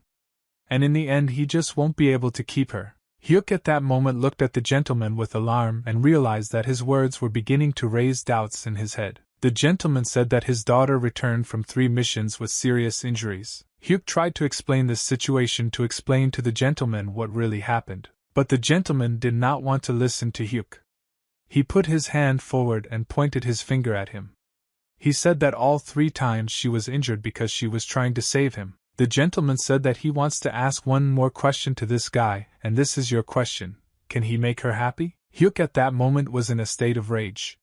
He was very angry with this gentleman, and with all the words that this gentleman said, but he could not answer him. There was always an immense gap between number 5 and number 100, and they couldn't have been close from the start. The gentleman said that he would leave the certificate of resignation on the table, and advised the guy to think carefully before making his decision. Hyuk saw the gentleman leave the room and slammed the door. He sat at the table and looked at this document, and could not make his decision. A month later he was given his final mission and agreed to complete it. It was night outside and everyone was sleeping, but some sounds were heard in the forest. Hyuk did very quickly and struck with his sword, swinging it in different directions. He attacked without stopping, despite the fact that he was very tired. That night he decided to do a very intense night training in order to work hard on his punches and throw out his anger. He stuck his sword into the ground and stopped. Around him at that moment there was a large cloud of dust and many marks of cuts on the ground. Hyuk had to make a decision, but he tried to avoid the answer as much as possible and not make a decision. Hyuk remembered that wonderful day when she said that she was incredibly glad that he was alive. Hyuk was angry at the situation that happened to him and couldn't believe that he had to give it up just because this old man forbade him to do so. A bright blue light and loud sounds suddenly appeared in the forest, and the birds got scared and began to fly away from the forest. Mount Xiaoyao, which is located near Yangzhou County, a group of warriors dressed in yellow clothes stood with their backs to each other, holding swords in their hands.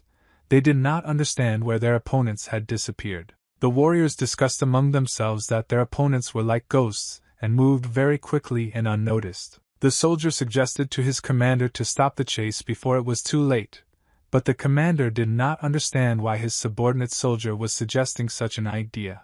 The soldier said that if they go further, they will end up in the Yangzhou district, and they may start having problems because the Iron Blood Battalion may find out about this. The commander said that the soldiers' words make sense because there is a non-aggression treaty and they are not allowed to enter this territory. Suddenly, a man dressed in green clothes appeared near them.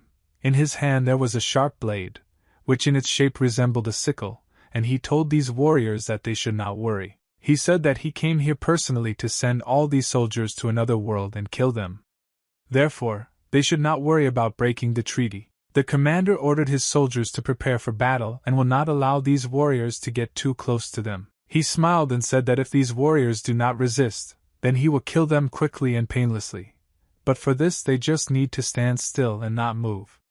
After all, they will die anyway. The commander ordered all the soldiers to take a fighting stance and not listen to the words of this idiot because he alone will not be able to cope with the 5 best fighters of the Limitless Mansion. The warrior began to laugh very loudly and said that he had a lot of fun watching these naive soldiers try to defend themselves. He said that he has very good news for them, which they are unlikely to be happy about, and that is that he did not come here alone. The commander understood that he now had very big problems, and it was unlikely that he would be able to cope with such a small detachment against several incredibly strong warriors. Suddenly a noise was heard in the bushes and a man jumped out of the bushes. At the same second, another person jumped from a tree branch. Warriors in green clothes set up an ambush and drove the enemy into a trap. Now the soldiers could not just get out of here alive. In the forest the screams of dying soldiers could be heard and splashes of blood could be seen. Their dead bodies were found in the forest, and they began to examine them. They immediately realized that these were people from the Limitless Mansion. The guy opened the eyes of one of the soldiers with his fingers and said that their necks began to stiffen and their pupils were still clear and, apparently, they were killed about 2 hours ago. The guy told the leader of the bandits that there were no signs of battle here and apparently these soldiers were killed very quickly. The tramp scratched his beard and said that judging by the dead bodies, these were the same warriors again. The guy said that the wounds are the same as on the corpses in Yunhe County. The tramp said that they rushed on the road and the two received a letter from them and were still late in the evening and were one step ahead. The tramp ordered to gather all the beggars in the area and look through everything within a 2-mile radius. He asked them to bring him anything that seemed suspicious to them, even if it was dog shit. This group is engaged in illegal trade and a gang of bandits has been pursuing them for 6 months. But they cannot find anything. The tramp said that this time he should be on their tail. When he drank alcohol from a bottle, he immediately spat it out. The tramp started shouting at number 8 for touching his alcohol again, and then threw the bottle away and broke it. The Dragon Tiger Martial Arts Academy had been training since the morning. Hyuk watched as his students trained hard and followed all the commands that the older students showed. He smiled and was happy every time he saw the desire to train and become better in the eyes of his students. Suddenly, Murum appeared behind him and said that the academy was thriving and that was wonderful. She was incredibly beautiful that day and it felt as if the whole world was revolving around her. The sun was specially highlighting her with its rays. At such moments it is incredibly difficult for him to restrain himself and be cold towards her. Hyuk felt his cheeks turning red and immediately turned away. He said that before there were more students, and he is sure that soon everything will return to its place. She noticed his reaction and said she was impressed by his love and pride for the academy. Hyuk said that he has very good memories associated with this place. She said in a quiet voice that she also had good memories associated with him. She asked him if he treasures these memories as much as she does. Hyuk turned his head towards her and looked at her silently for a few seconds and looked into her eyes. He turned around and slowly began to walk away. He said that the memories associated with her are just ordinary memories. He remembered how happy they were at that moment in their lives and said that he had better forget about it and never remember it again. Murung started to get angry again and said that it was a lie.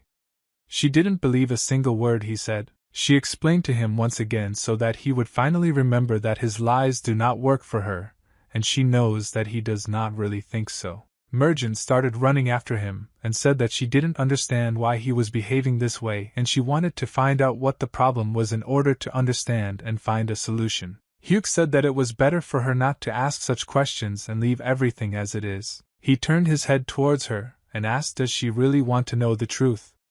Because this truth will turn the world upside down. She said that she was ready to hear any answer, but she wanted to know the reasons and asked him to tell him what really happened. They stood for a long time and looked at each other. At that moment the young students were practicing new techniques on the training grounds and did not notice them at all. Hyuk couldn't decide for a long time to tell her this.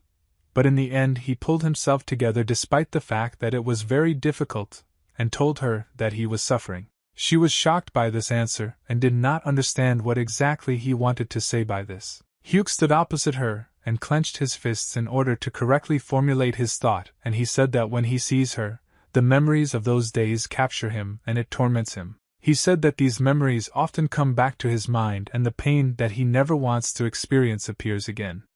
He said he never wanted to see her suffer because of him again. Hyuk tried to be dishonest and frank and he explained to her that unbearable memories filled with more torment his soul and he does not want her to suffer because of him. He remembers the worst moments of his life when he looks at her, and is afraid that he might make her unhappy again. Hyuk put his hand on his chest and felt his heart beating very fast now, and said that he was afraid. He admitted to her that he was very afraid that this hell would resume, and he did not want this to happen because of him, and was afraid that he could become hell in her life. Hyuk Muzang came closer to her and looked into her eyes.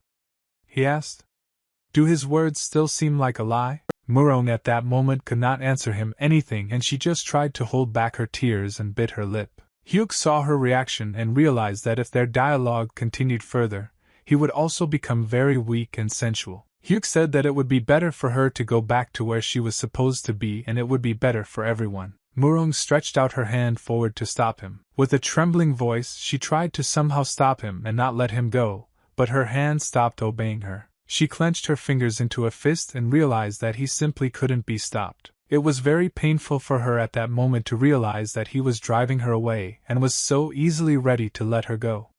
Hyuk started crying at that moment but covered his face with his hands so that she wouldn't see it. He tried to go as far as possible so that she wouldn't see him. Hyuk exhaled and told himself that he did everything right and acted as he should have done. He had to put an end to it once and for all and forget about the bad memory. But he understood that he would always love her anyway, and only by letting her go could number 5 live his life, and soon she would forget about him and be happy. Hyuk felt his heart starting to beat even faster, and he couldn't stop the pain. Suddenly a sword began to fly towards him very quickly. Hyuk caught this sword with his right hand and immediately drew attention to the person who threw this sword at him. He does not understand what is happening now. Hyuk saw a woman in a long dress slowly approaching him, holding a staff in her hand. The elder dragon warrior Papa stood in front of him and looked at him with a dissatisfied look. Hyuk asked this woman what she was doing here and why she threw the sword at him because he didn't do anything bad to her. She said that he would understand everything, but for this he needed to follow her. Papak made a quick forward move, then pushed off the ground and jumped. She quickly jumped between the houses. Hyuk started running after her in order to catch up with this woman. He ran very fast, but still she was ahead of him, and he didn't understand how the old woman could still run so fast. Hyuk saw that she led him to a deserted field and thought that it all looked very strange, and did not understand why they replaced him here. Papak told him to raise his sword up. Hyuk looked at her arrogantly and indifferently, and asked why she brought him here, and why she asked him to raise his sword up. The old woman hit the ground with her staff, and after that the ground began to tremble. Her staff released very strong energy, and a yellow explosion began to occur around her. Hyuk watched her radiate a huge amount of energy, and tried to cover his face with his hand. He covered his face with his hand. But I still don't understand why the old woman brought him here, and what she's trying to show him now. Papak once again ordered him to raise his sword up. She told him to do it immediately, and not make her wait long. Hyuk realized that the old woman was very serious about being angry with him. He assumed that she was angry with him from the Murim Alliance Patrol Unit No. 5 and because of their conflict. Papak said that it is better for him not to resist and prepare for battle because she is not ready to forgive him. She raised her staff up and flames appeared around her, emanating from her body and her staff. She made a swift leap forward and began to fly towards Hyuk Muzang. He saw that the old woman's staff was already as close as possible to his face, but he had a very good reaction and was able to dodge the blow of this staff at the very last moment, and not receive damage. She was very surprised when she saw that he was able to dodge, but she had heard a lot about his abilities, so she knew who she was dealing with. Hyuk didn't expect that the old woman would be so strong. Her staff began to burn. He felt the flame near his face. Hyuk was able to duck down, and at the very last moment dodged the blow. He understood that if he had not dodged now, he would no longer have a head on his shoulders. She turned her staff over so that the tip of the staff was now hanging on her hand, and she began to rotate her staff. Papa hit the wooden cane of the staff with her palm and delivered her blow. Hyuk immediately understood what she was going to do, so he was not very surprised when he saw that her staff was returning to him in a circular motion. He was ready for this attack and was able to block the blow of this staff. Now was the moment when he finally raised his sword up as she asked, and blocked her blow. Papa said that she had been taking care of the young lady since before she could walk, and that is why this girl is very important to her. She said that she dedicated her whole life to this girl and she is responsible for the safety of this young mistress and for her to be happy. She was very angry with him and said that he was arrogant and imagined himself to be the arbiter of destinies. Papak dealt another blow, and said that she could not forgive this guy for his actions because he hurt the heart of the young mistress. Her strength was incredibly strong and he tried to resist her, but his legs slowly stuck into the ground. Papak continued to talk about how the young mistresses are the strongest and bravest girls she knows, and every time Savora's father punished her or scolded her, she never blinked an eye, and certainly didn't cry. Papak remembered the moment when the lady began to cry for the first time in her entire life. She said that she had never noticed such behavior in her before, and had never seen her in such a state. Papak said that this guy is a terrible person since he was able to bring her to tears and therefore asked not to blame her for such cruelty, and used her most powerful attack. Hyuk was surprised when he saw that this old woman now wanted to use an enhanced attack against him. She simply raised it up and began to accumulate a huge amount of energy in her staff. She called this blow a special dragon technique number 3 called the Dragon Dance, and a huge flame flew towards the guy. When the fiery head of the dragon touched the body of this guy, a very large explosion occurred and stones began to fly in different directions. He stood motionless on his feet and was able to withstand this attack. The fog slowly began to fly away in different directions and dissipate. She could only now see that everything was fine with him after such a strong blow, and he was also standing on his own 2 feet. She raised her head up and was very surprised that nothing happened to him. Her staff touched his chest, but he was fine. The only thing she could do with her enhanced blow was to tear his clothes. Hyuk was like an indestructible wall. It seemed that no attack could penetrate him or injure him. He was like a rock that could not be moved. Papa, just now I realized that this guy studied the Shaolin Vajra body technique, which gives the owner incredible durability and protection. Hyuk asked this old woman if she had calmed down her anger and was ready to finally stop doing this nonsense. He said that this should be enough for the old woman to release her anger and finally calm down. He removed her staff from his chest and said that it was time for him to go now. She couldn't believe that there was such a strong warrior in front of her now, but she was still infuriated by his arrogant character. Papak said that if he thinks that he is the most outstanding warrior in the whole world, then he is mistaken and there is a better military man than him.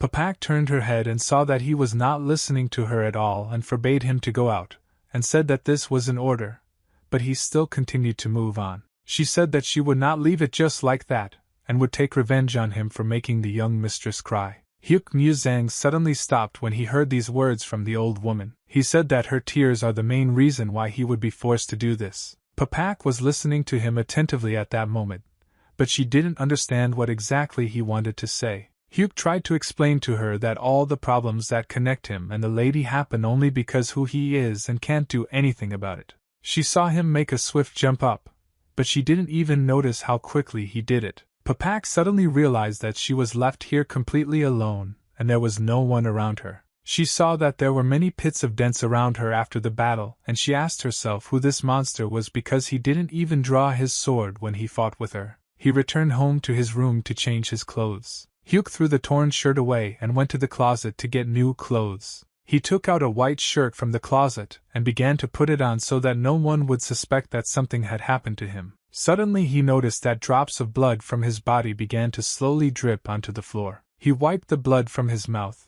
and said that he would be unlucky if the old woman actually wanted to kill him. Hyuk Muzang Lyoka on his bed and finally decided to relax.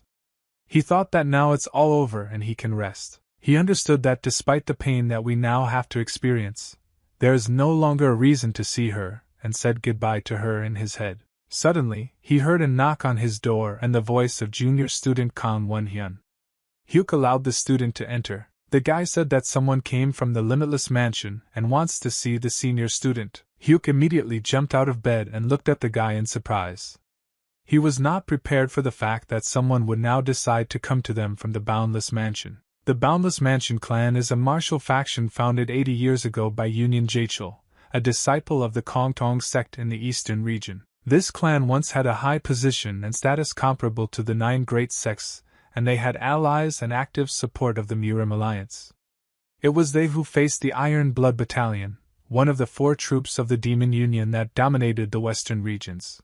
I took my chin with my hand and thought that, however, he heard that now it does not exist in reduced sizes and the sect is closed, so they have hard times on the table. Song Chan-woo, the chief manager of the Boundless Mansion, was very worried and asked the elders if the Heavenly Sword Goddess was actually here now. The old man slowly poured tea for his guest, and did not understand how he knew that the young ladies were now at the academy. The dream said that he could not believe his ears and his happiness because in fact the lady was here now and the rumors he heard were true. Song bowed and asked the head of the academy to help the Limitless Mansion. He said that he needed to meet with the senior patrol of the Murim Alliance, and if the elder did this, he would never forget his mercy. Hyuk couldn't believe that this man needed to meet her. After all, he had just driven me away. He barely managed to do it. Chan answered the guest that there was little he could do to help in this situation, and he could hardly be of any help. The dream said that if the elders talked to the lady, it would be very useful because their clan is now in despair. After all, this woman is the only one who can help them. Hyuk said that he wants to intervene in this dialogue and say something from himself. Dream was very surprised when he saw the senior student here. He didn't even have time to notice how this guy came here. Hyuk said that the senior patrolman in charge of the Northern Territories, if someone of her status were involved in Western affairs, it would look like an abuse of power and could cause a number of problems. He said that the Western region has its own senior patrolman. This patrolman and the Middle Clan are known for their success and justice. Suddenly the voice of a girl was heard in the room. It was Murong, and she said that she didn't know that Master Hyuk was worried about her. She stood in the doorway with her old assistant, and said that only she could judge where she was exceeding her authority, and where she was not. They were very surprised when they saw the young lady here and could not believe their eyes. Dream said that he is the general manager of the Limitless Mansion. She also greeted this guest and said that she was the senior patrol. Murong turned her head and suggested that we sit down and calmly talk in detail about this problem. Chan brought tea to the young lady so that she could warm up a little and have a calm conversation. Murong took a cup of hot tea and said that the tea is always very tasty in this academy, but rather thanked the lady for her compliment. All this time she looked only at him, and tried to prove something to him. Hyuk looked at her in surprise and thought that he couldn't even imagine what number 5 was up to and what she wanted to do now. Murong sat calmly at the table and drank delicious tea. An hour ago, a dialogue took place between Old Man Chan and Murong at the academy. Chan asked Mrs. is she really going to leave? Murong replied that she had already caused a lot of harm and she had something to take care of in the north, so she was forced to leave. The old man looked at her with a surprised look and thought that the problem was completely different, and he wanted to find out the true reason for her departure. She remembered the moment when Hyuk told her that it was better for them to never see each other again and forget about past memories. Murong found it very difficult to talk about such things to old people, and she pursed her lips. Merjin looked away and repeated Hyuk Muzang's words that it was time for her to return to where she belonged. The old man looked at the girl in surprise and realized that her eyes were filled with pain and melancholy, and in fact she would not want to leave. Chan said that he had a request to the senior patrolman. The girl looked at the elder in surprise and asked what exactly was his request. He looked at her with a very kind look and asked if the girl could follow him. They went outside and went into the forest, but it was a special place. Chan girl is in this place to show her something very important. When they didn't come here, she immediately noticed that someone had been together recently. Murong saw cuts and holes on the ground and realized that they were left here by a person who was very angry. She asked what it was. Chan answered the lady that they found this place 5 days ago on the very day the young lady arrived. Chan said that someone destroyed their place for walking. He squatted down and began to touch the pits with his hand. He said that these marks from the sword speak of the enormous strength of the person who left them, but most likely this man is from the Dragon Tiger Martial Arts Academy, and most likely it was Muzang. Chan said that he is sure that because of this guy the young lady is suffering and for this reason she wants to leave. Murong replied that the matter is completely different. Chan said that this guy has always been like this since childhood. He was stubborn and hid his intentions and never showed his feelings. Often Hyuk acts crazy and does not take into account the feelings of others. Chan took the stick, smiled and said that it's hard to argue with this guy's logic and that's why he, as taught by him, can say that this guy is hard to cope with. Murong, you said that sometimes Hyuk behaves in such a way that you want to hit him. Chan is now probably convinced that the main reason why the lady wants to leave is Hyuk Muzang. Murong felt very awkward and realized that she had just said a lot of unnecessary things. Chan said that he had an unusual request that he was embarrassed to voice, but he would still do it. He asked the young lady to look at his sword skills. Chan picked up a stick, put his hands in front of his body and took a fighting position. He accumulated energy in the stick and used it as if he had a real sword in his hand. She saw from his fighting stance that he was a very experienced warrior, because his stance was firm and pure. She noticed that he skillfully wielded a sword and understood the nuances of martial arts. Chan raised his weapon up and a blue energy tail constantly remained behind his weapon. Chan made his first blow. His stick turned into an incredibly strong weapon filled with a large amount of blue energy. He quickly turned around his body and delivered different blows. Murong observed and noticed that his movements were simple and restrained and no fluctuations or changes in his chi energy were noticed. His dignity as an academy teacher was obvious. His movements were natural. Suddenly the old man said that Muzang is the strongest and bravest student he has ever met. She was very surprised when she heard that the teacher decided to talk about this guy again, and she did not understand what exactly the teacher wanted to say. Chan used a very large amount of energy and thanks to this, after every step he took, he left a large footprint on earth. The energy of history that was at his feet scattered the earth in different directions. Chan said that Muzang has one difference from all the other students, and this is his weak trait. He is more cowardly than all the other students. Murong watched the teacher's movements and couldn't believe that he was capable of doing such unique techniques. Zhang emitted a large amount of blue energy, and his stick turned into a sword that could cut the ground. Chan immediately struck the ground with another stick and left another crack on the ground. He said that Hyuk is always afraid of losing someone, and is always afraid that someone important to him will get hurt, so he will repeat the marks of the sword number 100. Chan said that this guy is very afraid of losing a loved one, so he behaves distantly and coldly towards the lady. Chan said that these marks on the ground were left by Hyuk when he was doing the sword dance technique, and at that moment he was gripped by fear like no one else. Chan said that this technique is very rarely used in battle and it exists to throw out one's emotions, and he is sure that Hyuk at that moment was thinking about someone important to him. Chan put his stick on the ground and stopped. He began to breathe heavily because this technique was already too difficult for him at that age, and he said that, as he thought, it was impossible for such an old man to repeat this sword dance. He asked the lady's forgiveness for a performance unworthy of the standards of a senior patrolman. She asked the teacher not to apologize to her for this performance, and to consider herself worthy. Tears were running down her cheeks, and she said that the sword dance she had just seen was the best she had ever seen, and she was very moved. Chan once again decided to ask the young lady, "Does she really want to go to where she is supposed to be now?" Muruan looked away and said that this was all very strange, but it would be better for her. Chan started laughing because he said that the situation was very strange because he couldn't even imagine where the senior patrolman should be. Chan tried to calm the girl down, and said that he hopes that this place she is going to coincides with her desires and it will be good there. She put a cup of tea on the table and everyone immediately reacted to this sound. Murong listened to the old man's words and thought that she herself chooses where she should be.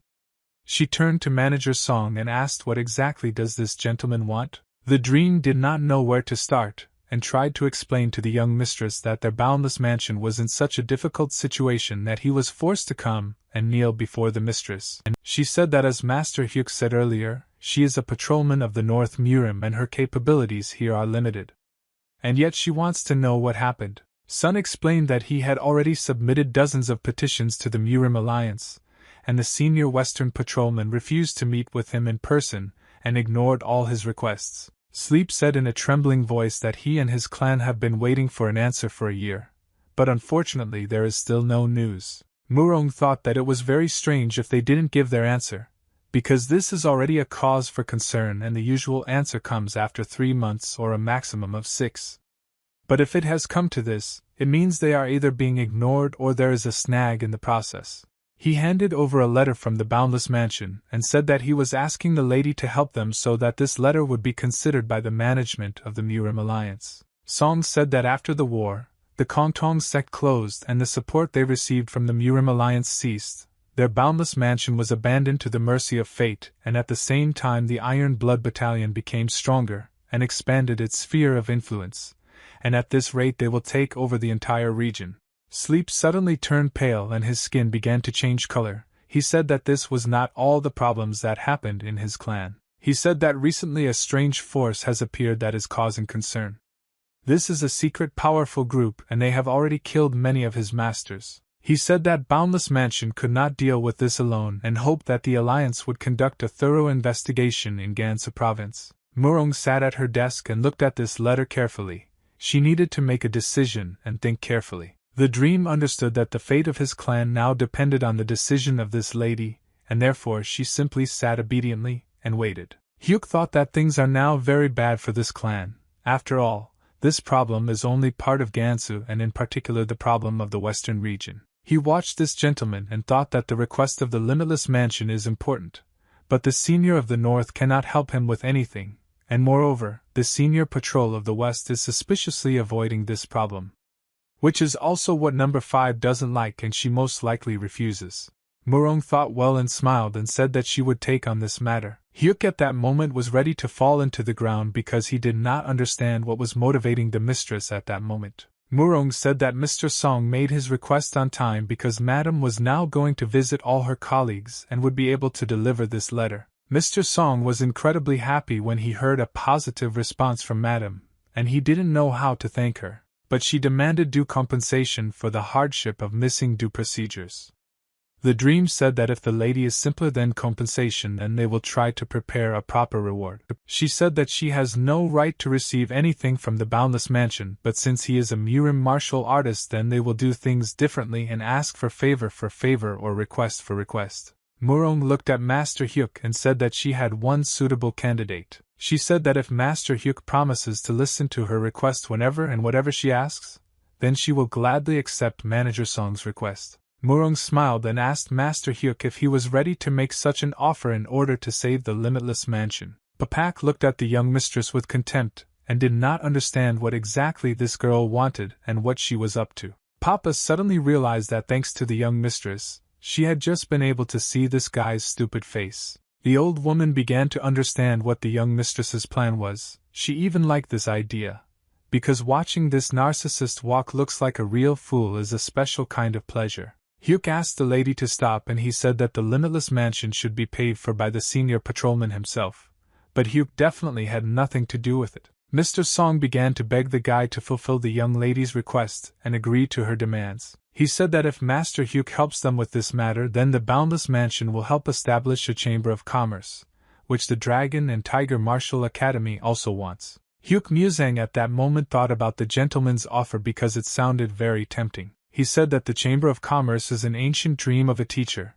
The presence of a chamber guarantees the income of the academy, and will give them an impetus for development in the future. Old man Chan put his hand on this guy's shoulder and asked him not to burden himself too much. Chan said that the request came to him, and the boy must decide for himself what he will do, and no one is forcing him to agree. But opening a chamber of commerce would be a very good idea. Hyuk looked at his teacher at that moment, and thought that he didn't know what to do right. Chan began to convince the boy that he does not have to feel guilty if he refuses, but if he makes the right decision, it will have a good effect on the academy. Chan began to lead the guy aside in order to talk with him face to face.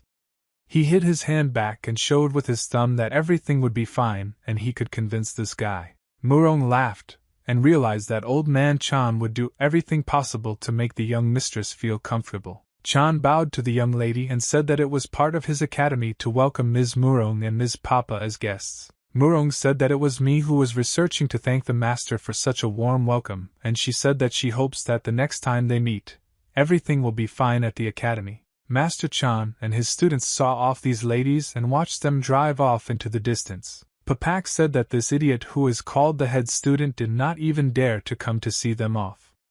Murong asked her assistant not to worry about it and to leave him alone. Papak was very surprised when she saw that the lady was not at all angry with this idiot. Murong said that she had no need to be angry with him, and she was calm about this situation. Hyuk sat alone in the room and waited for the young mistress to leave the city. He felt that number 5 had just left Yeonjo County, and he realized that it was finally over and now he could calm down. He remembered her smile and thought that he promised her to listen to her request. And this promise worried him, but they no longer had any reason to meet other than this request. He understood that the young mistress was up to something, but he could not fully understand her cunning plan. Papak still couldn't calm down, and wanted to find out from the young mistress what the meaning of her plan was. Papak asked why the young lady accepted the letter from the Boundless Mansion, because in her position she does not allow interference in the affairs of the West. Murong replied that everything is fine. She has one very interesting idea. Murong said that her idea is that she will ask the Murim Alliance to transfer her to the Western region. When Papak heard the young mistress's idea, she almost fell off her horse. After all, this answer was shocking to her. A man ran to the main entrance of the academy shouting the name Hyuk Muzang very loudly. Hyuk went outside and asked this man why he was shouting. After all, he had already warned more than once that you should not make noise in the sacred academy. This man was Cha Myung-jun. He was Hyuk Muzang's best friend and worked as a senior inspector of the Yeonjo County Bureau. Cha asked his friend to save him. Cha Myung-jun said that he is now in a very difficult situation. It is difficult for him to remain quiet. Hyuk said that this guy could have praised his joke. Cha suddenly started laughing at his friend's jokes so that he could see that he cared. But after a few seconds he stopped laughing, and after that he said that he needed to get down to business quickly. Hyuk began to pick his nose with his finger, and said that he would first listen to what the problem was and then decide whether he would help or not. Cha said that 2 days ago, 3 courtesans disappeared nearby. This happened in the small house of incense.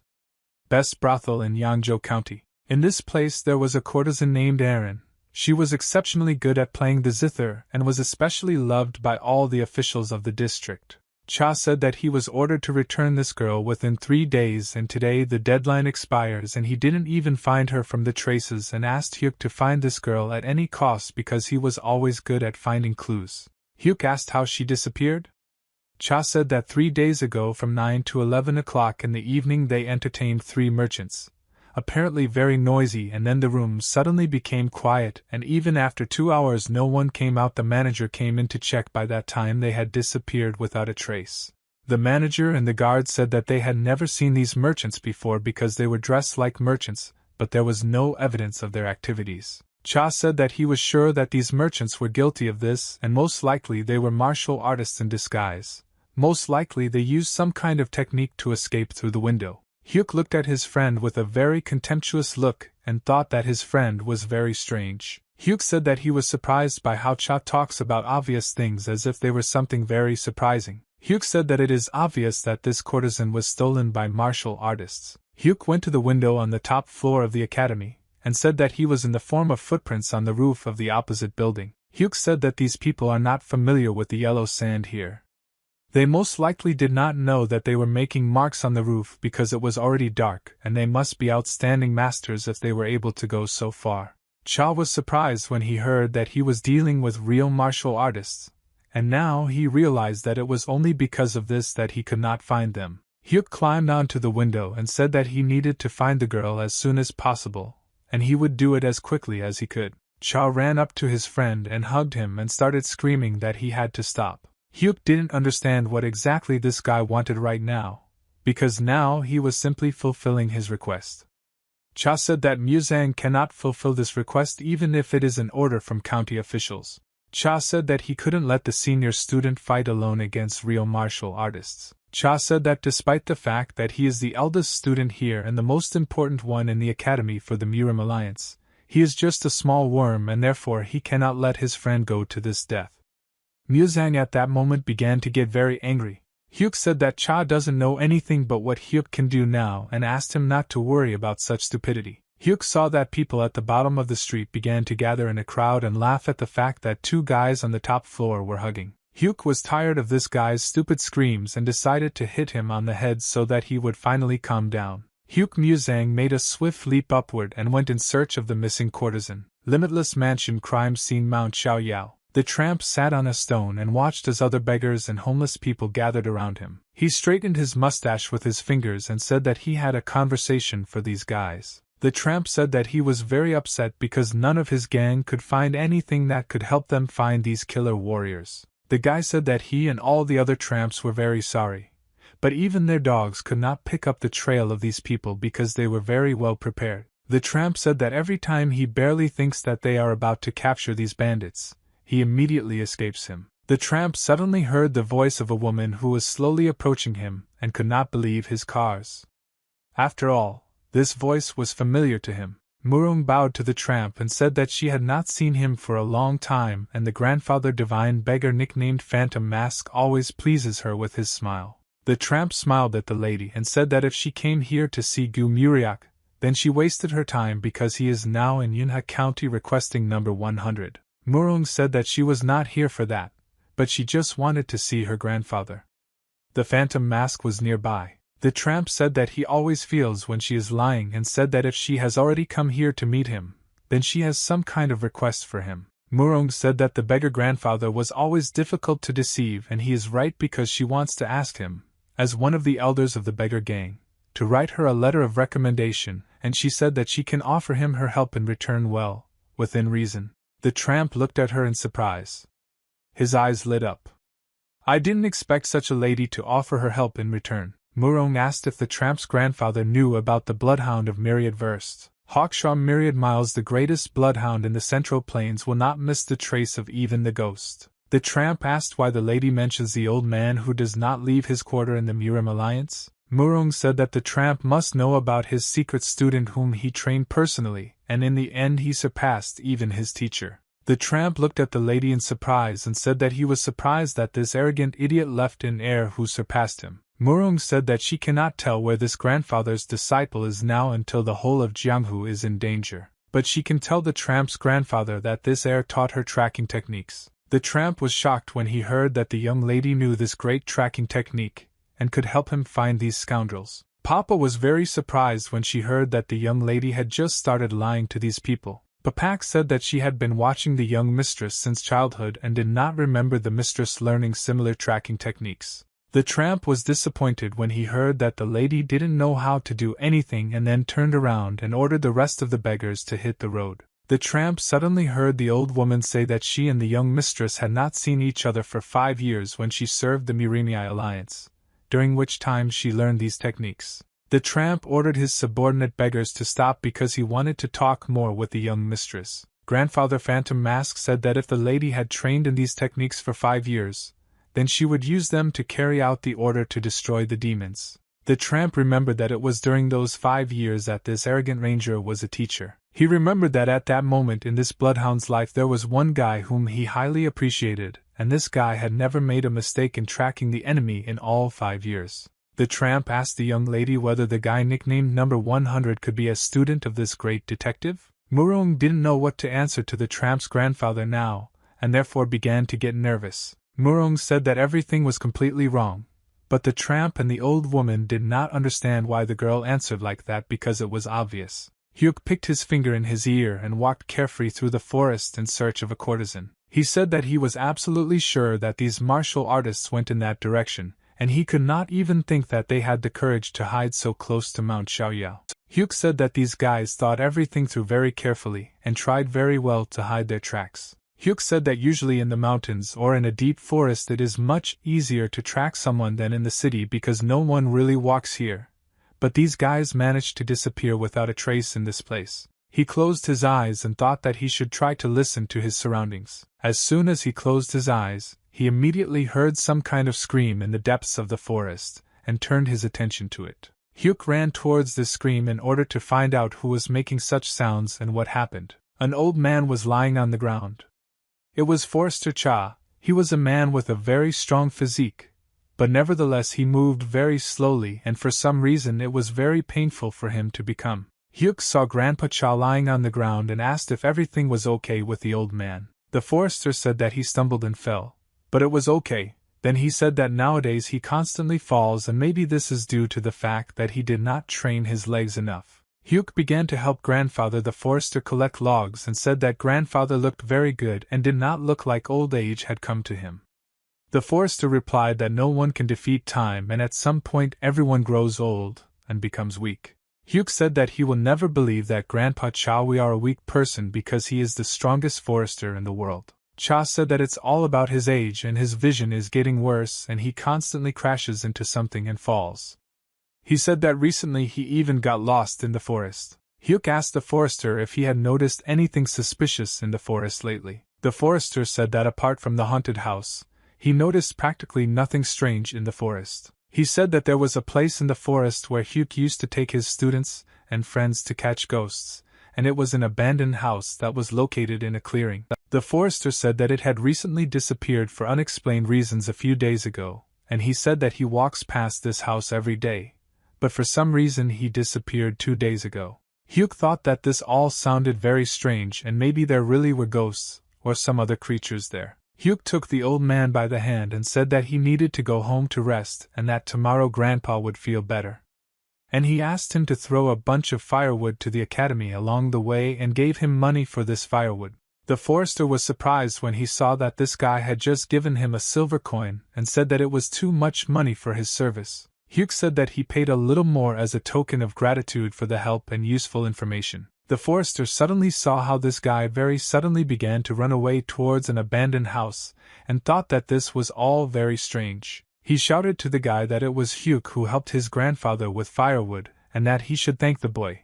But for some reason everything happened quite the opposite. Hyuk stood on a tree branch, and watched what was happening below. He drew his attention to the fact that the house had actually disappeared and now there were even bushes growing there, as if this house had never been here. Hyuk understood that this was all for a reason and most likely they made a shelter here, it distorts all feelings, and the guy is sure that his grandfather was lost here and fell apart somewhat. It was because of this shelter. Hyuk Musang concluded that this is an unusual kidnapping, and he cannot allow such suspicious people to be in Yangzhou County. In an invisible house near the steps stood two children in red clothes. The guy who was standing near the steps decided to wake up his partner, who was now sleeping sitting on these steps. The guy who was sitting on the steps said that some ordinary student of the combat academy was approaching them, and he was unlikely to be able to see anything from behind the cover. Hyuk touched the invisible force field with his hand and felt that there was actually a magical barrier here that did not allow him to pass. He suddenly raised his head and looked straight at the two guys who were near the entrance to the house. These guys were surprised when they saw the look of this combat academy student, and he seemed to be looking right at them. Hyuk smiled and realized that his guesses were true. Hyuk put his hand forward and touched the force field with his finger, after which the force field suddenly disappeared. The guards could believe their eyes. After all, this student had just been able to somehow magically overcome their barrier. He grabbed his sword with his hand and said that they are now in trouble because of this student. After 1 second, Hyuk was already behind this guard and wanted to twist his head. He quickly broke the neck of this guard and dealt with them in a few seconds. The two guards fell to the ground and could no longer resist. Hyuk said that these guys have very weak skills, but their sword is quite decent and is very expensive. Hyuk heard another man dressed in green clothes approaching him, and this man slowly walked down the steps. This man said that he was very surprised by such an unexpected visit from an unfamiliar guest. Hyuk saw this man's clothes and immediately realized that this was the last demon of the Phantom 3 of Annam. Hyuk asked why Annam people are hiding in Gansu. The man was very surprised and amazed at the knowledge of this guy, because he said that the student's very unusual mood. He knows this about the three brothers. He said that if this guy knows who they are, then there is no need to waste your time getting to know each other. One of the brothers asked how the guy could find this and could he be from the Limitless Mansion. The third brother said that the rumors about the Boundless Mansion were true and he couldn't even think that these guys would send such a weakling here. Hyuk listened to their dialogue and immediately realized that these were the people who were attacking the Boundless Mystery Mansion and hindering the clan's progress. He said that now he is not surprised to see them because after all, in the south of Nirim, the Phantom 3 are notorious for their first-class murders and cunning coordination techniques, and even an expert from the Limitless Mansion would have a hard time dealing with them. But he said that this has nothing to do with him. Hyuk asked these three brothers, are they connected with the kidnapping of the courtesan? The first brother looked at this guy in surprise and asked him to ask this question again. They suddenly started laughing very loudly when they heard that it was the weakling who had come here looking for a courtesan. The first brother was finally able to calm down, and he apologized for his laughter. He said that he did not expect such a question, and could not even think that this young guy would go such a long way to save the girl. The third brother asked the guy if he was a pimp because there was no other reason to look for this girl. He said that the idiots they shot down were very well dressed, like village idiots. Hyuk said that now it is clear to him that it was they who locked 12 people in the basement. The second brother was very surprised when he heard these words. Here is a boy. He could not even think that this boy could sense other people within a radius. Hyuk said that besides these three brothers, there are 18 more people in the house. 13 are on the first floor and 5 on the second. All of them seem to be novice first-rank masters. Hyuk asked them what a large number of guys capable of destroying serious combat groups were doing on the edge of the mountain. Apart from these cheap kidnappings, the first brother said that this guy has a rather acute sense of chi.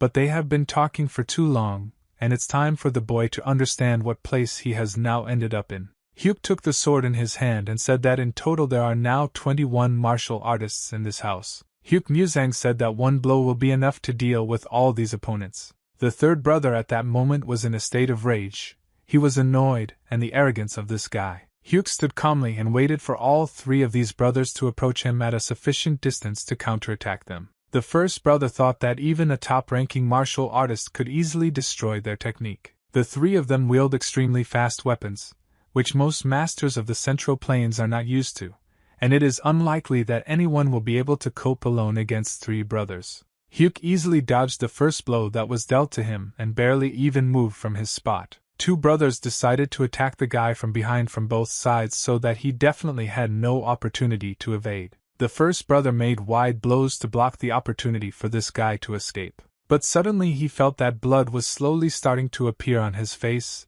and his face and arm were very painful. Hyuk performed an incredibly fast attack with which he was able to defeat 3 brothers at once with one blow. He cut the bodies of these guys using only one blow, and then put his sword back in its sheath. Hyuk realized that the sword he stole from the dead guard was much more convenient than his last sword. Hyuk began to walk towards the house and said that despite the fact that these guys are very bad, they are very careful about the choice of their weapons. He entered the building and slammed the door.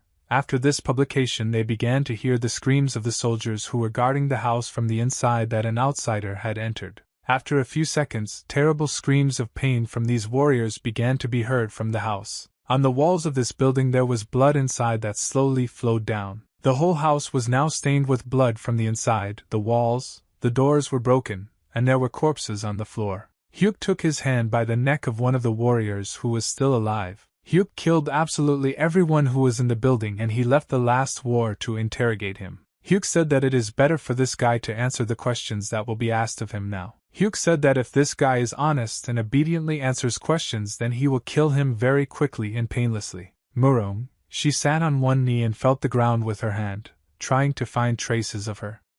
All the other beggars were there and were waiting. She carefully looked at the footprints on the ground and tried to find some trace. The tramp didn't understand why Murong was trying to find something in this grass for so long, and the old woman suggested that maybe the young lady was pretending to have mastered the Pathfinder technique.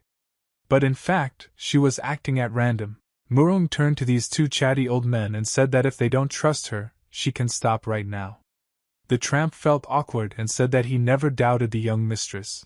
The beggars were surprised that it was the young lady who could just scare the ghostly mask. The tramp said that he had been waiting for a very long time, so he was interested in the young mistress if she could find out anything. Murong said that unfortunately she could not find any traces because the last traces that these people left ended in this place. She said that she was absolutely sure that these people were here, but their traces end in this place. If they cleared the traces it would be visible, but there are not even traces of clearing here. The tramp and the old woman did not understand how this was even possible, and the tramp asked the lady, "Is she really ready to retreat and give up this business?" Murong said that she found something much more interesting than the traces of these warriors, and now their problems are much easier to solve than they thought. The tramp looked at the young lady in surprise and asked what exactly she found. Murong said that if they want to see otherwise they need to follow her. The tramp saw very fresh tracks on the ground, thought that they had been chasing those guys for 2 days, and it was unlikely that these were their tracks.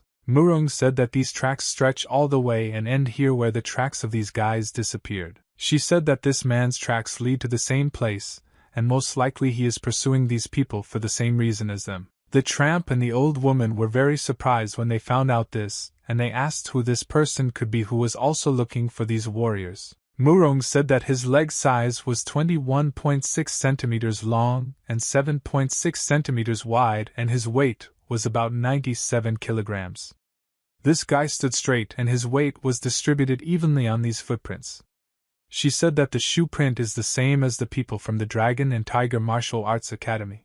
Murong said that these footprints belonged to number 100 and he recently passed here. Hyuk held this guy with his hand against the wall, and said that he had better answer all the questions, and then he would be killed quickly and painlessly. This guy said that Hyuk is a real monster, but he can't kill him because it's impossible to kill someone who is already dead. Hyuk was very surprised when he heard these words from the guy, and did not understand what exactly he meant. Suddenly it was Yours who started coughing and clenched his teeth tightly. His body slowly began to turn purple and he began coughing up blood. Hyuk saw this guy just commit suicide, so he threw him on the floor. Hyuk Muzang immediately realized that this man had just taken poison, but he was not ready for this guy to go that far. Hyuk turned around and thought that he first needed to find the missing courtesans and save them. Hyuk saw some strange boxes near the wall that were covered with black cloth and thought that he definitely needed to see what these boxes were. He came closer to these boxes and removed the black cloth, after which he slowly began to open the lids of the boxes. Hyuk saw that inside the boxes there were purple tablets,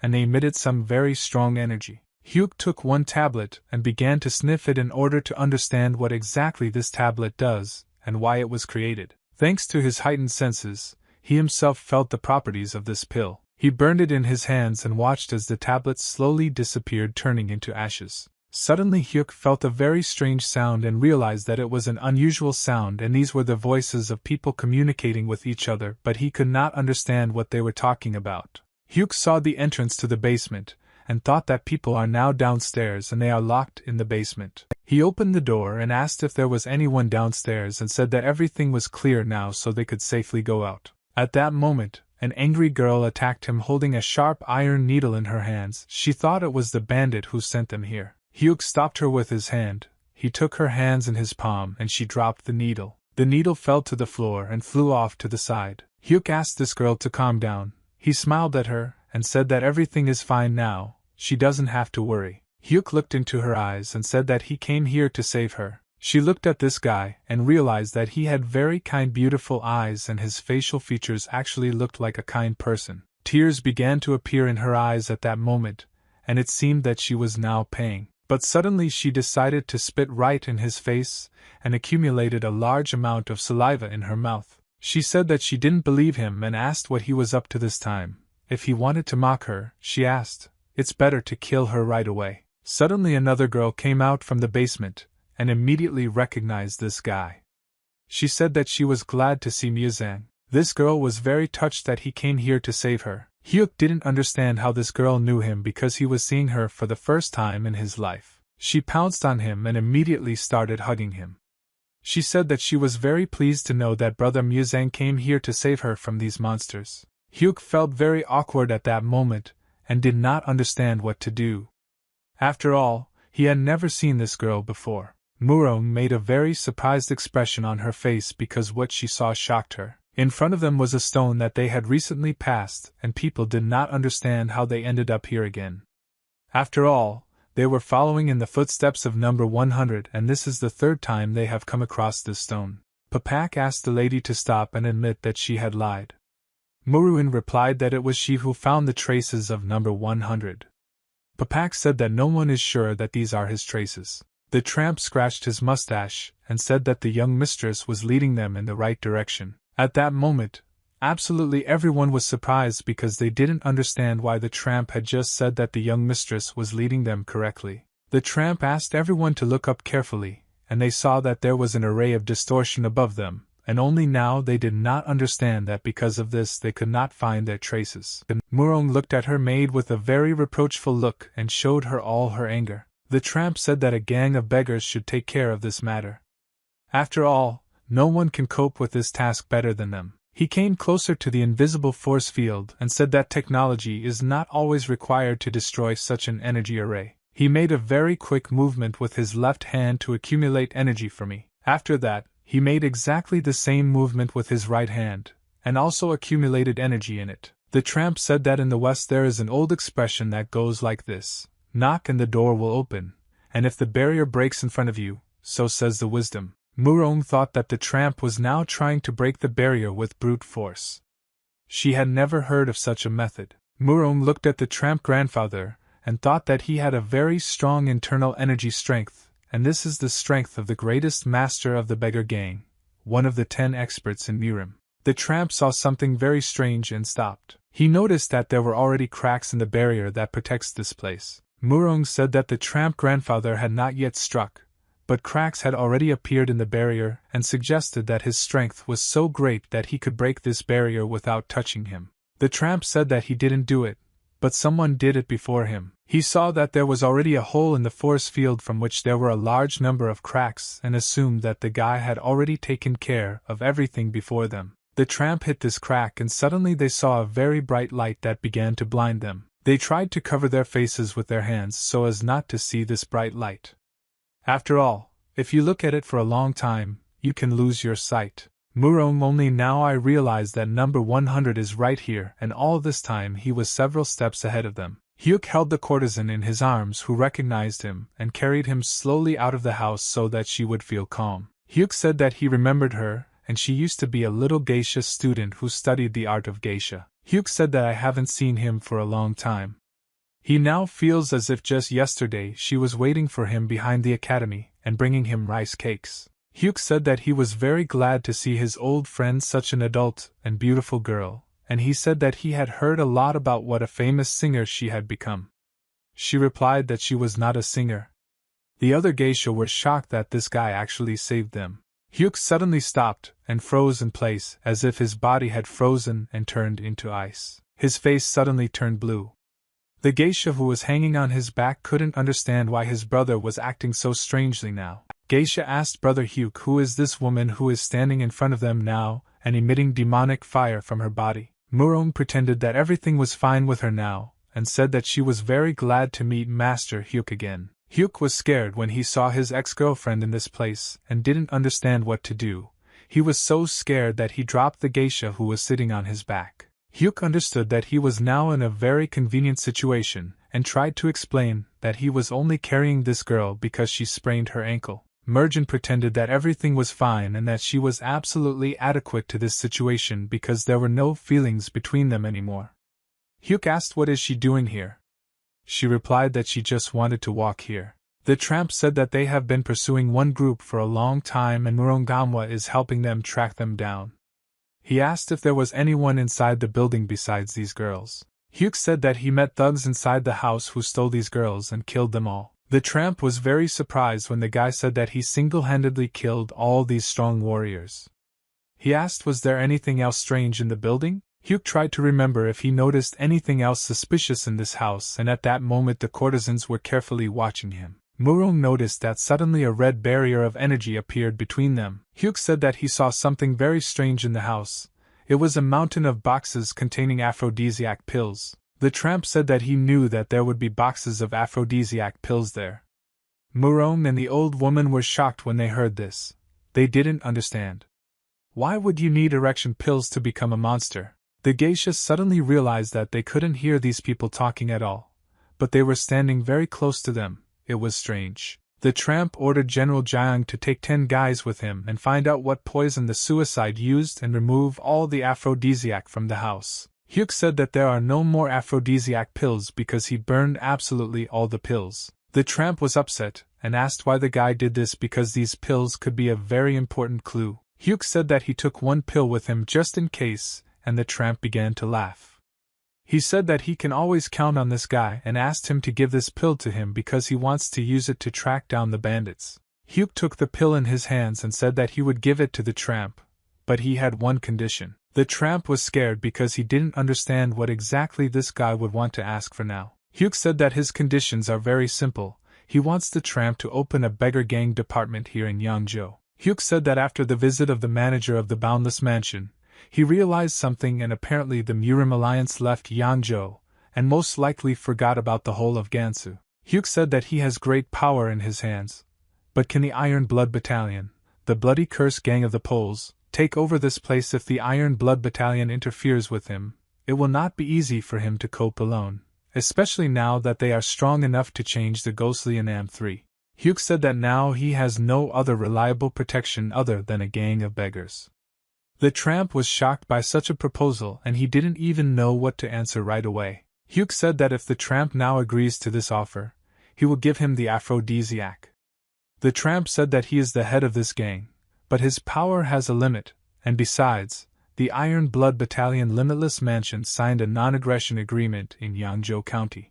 Hyuk asked the tramp is he really scared and afraid that the great gang of beggars will have problems with the Iron Blood Battalion? The tramp at that moment became very angry because the guy hurt his feelings and his pride. The tramp began to emit very strong fire energy from his body, and said that no one dares to provoke a gang of beggars. Murong said that things are very bad now because the tramp grandfather is very angry. Murong noticed that now the pressure in the air has become even stronger than before, and this means that the tramp grandfather is emitting very strong energy. Hyuk asked the tramp to calm down and give him a chance to explain. Hyuk Muzang said that the food in Yangzhou County is incredibly delicious, and there is no place that can compare with this county for its delicious food. Merjin was beside herself with rage. She didn't understand what this guy was talking about now, and why he was saying such nonsense. Hyuk said that many traders pass through their district, and they have mastered various ingredients of cooking techniques, and he is sure the students of the beggar gang will be happy when they try this food. The tramp suddenly calmed down and listened to everything this guy said to him. He stopped and decided to think about it carefully. Suddenly the tramp began to laugh very loudly. He laughed so loudly that he could be heard at the other end of the forest, and said that I have never met such a cunning guy as Hyuk Musang. The tramp said that he agreed with this proposal but explained that no beggar would refuse a place with good food. Merjin doesn't understand how this idiot manages to constantly get out of such difficult dialogues. The tramp put 2 fingers forward and said that he wanted to equalize the terms of this agreement, and said that everything would be fair if Hyuk paid him 2 debts that he had to fulfill. Musang smiled and said that he would easily forget about these 2 requests, and the tramp can consider that he has already fulfilled them. Hyuk said that he had already written off these 2 debts at the moment when the tramp promised to find Chan's brother. The tramp said that Hyuk is a crafty man. He must have the last word. Hyuk replied that the tramp flatters him. The tramp said that he wanted to ask number 100 something else. Hyuk said that he would be happy to answer his question. A tramp asked a guy whether people from Yangzhou County often give money to beggars. Hyuk said that all the people who live here are very kind, and he is sure that they will give money to beggars. The general of the beggar gang at that moment realized that Hyuk was lying and there was not a drop of truth in his words. The tramp used his magical powers to pull the capsule towards him. Hyuk let the tramp take the aphrodisiac pill. The tramp threw an aphrodisiac capsule to the general who was standing behind him, and said that they would be looking forward to food from the district. The tramp turned his head to Murong and said that she managed to help find these criminals, and therefore he would write her a letter of recommendation for the western region. Murong understood that at that moment everything did not go according to plan and Musang should not have heard this. Musang asked what the tramp was just talking about and why would he write a letter of recommendation for the western region. Merjin began to feel very awkward and thought how best she could justify herself and explain this whole situation to Musang.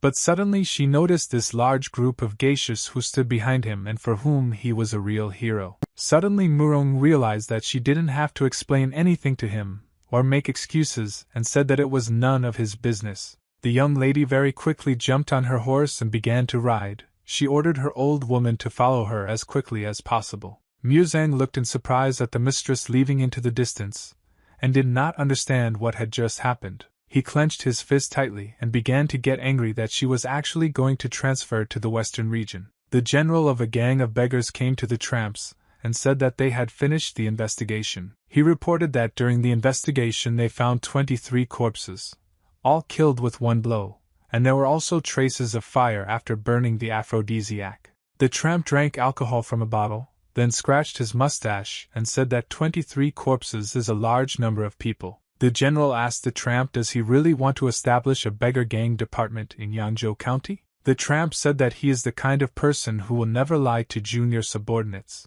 The general said that he could understand the tramp, but it was too much of a favor for the sake of 1 aphrodisiac. The tramp suddenly began to laugh when he heard this joke from his general. He asked the guy, does he really think that this is too much price for 1 aphrodisiac pill?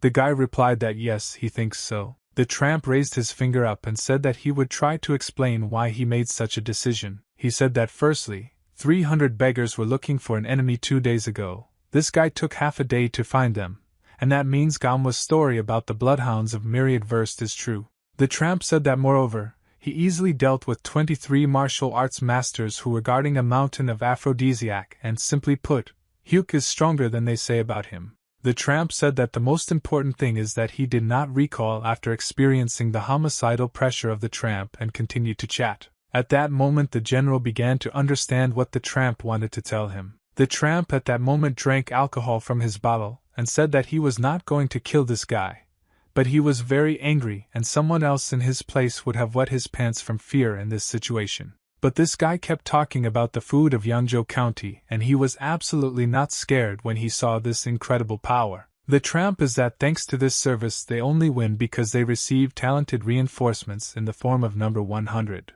In the small house there was reverence. That night the lanterns were lit again and work was in full swing. When Hyuk returned to the city of all geishas in the house of the Annunciation, his friend immediately ran up to him and began to hug him. Cha asked what happened to the kidnappers of these girls. Hyuk said that he sent them back to where they came from. Cha started asking a lot of different stupid questions and wanted to find out what exactly happened to them. Musang suddenly felt a very strange pain in his chest and thought that he had never felt such pain before. Cha didn't understand what was happening to his friend now, and why he suddenly began to behave so strangely. Muzang realized that this feeling in his chest was more related to the tramp power that he used in the forest, and he didn't even think that his killing pressure was so strong. Cha asked his friend how badly he was beaten when he tried to save these girls. Hyuk began to get angry because this idiot constantly said that he knew that Muzang would not succeed and could be beaten very badly. But he was surprised that the guy was still able to complete the task.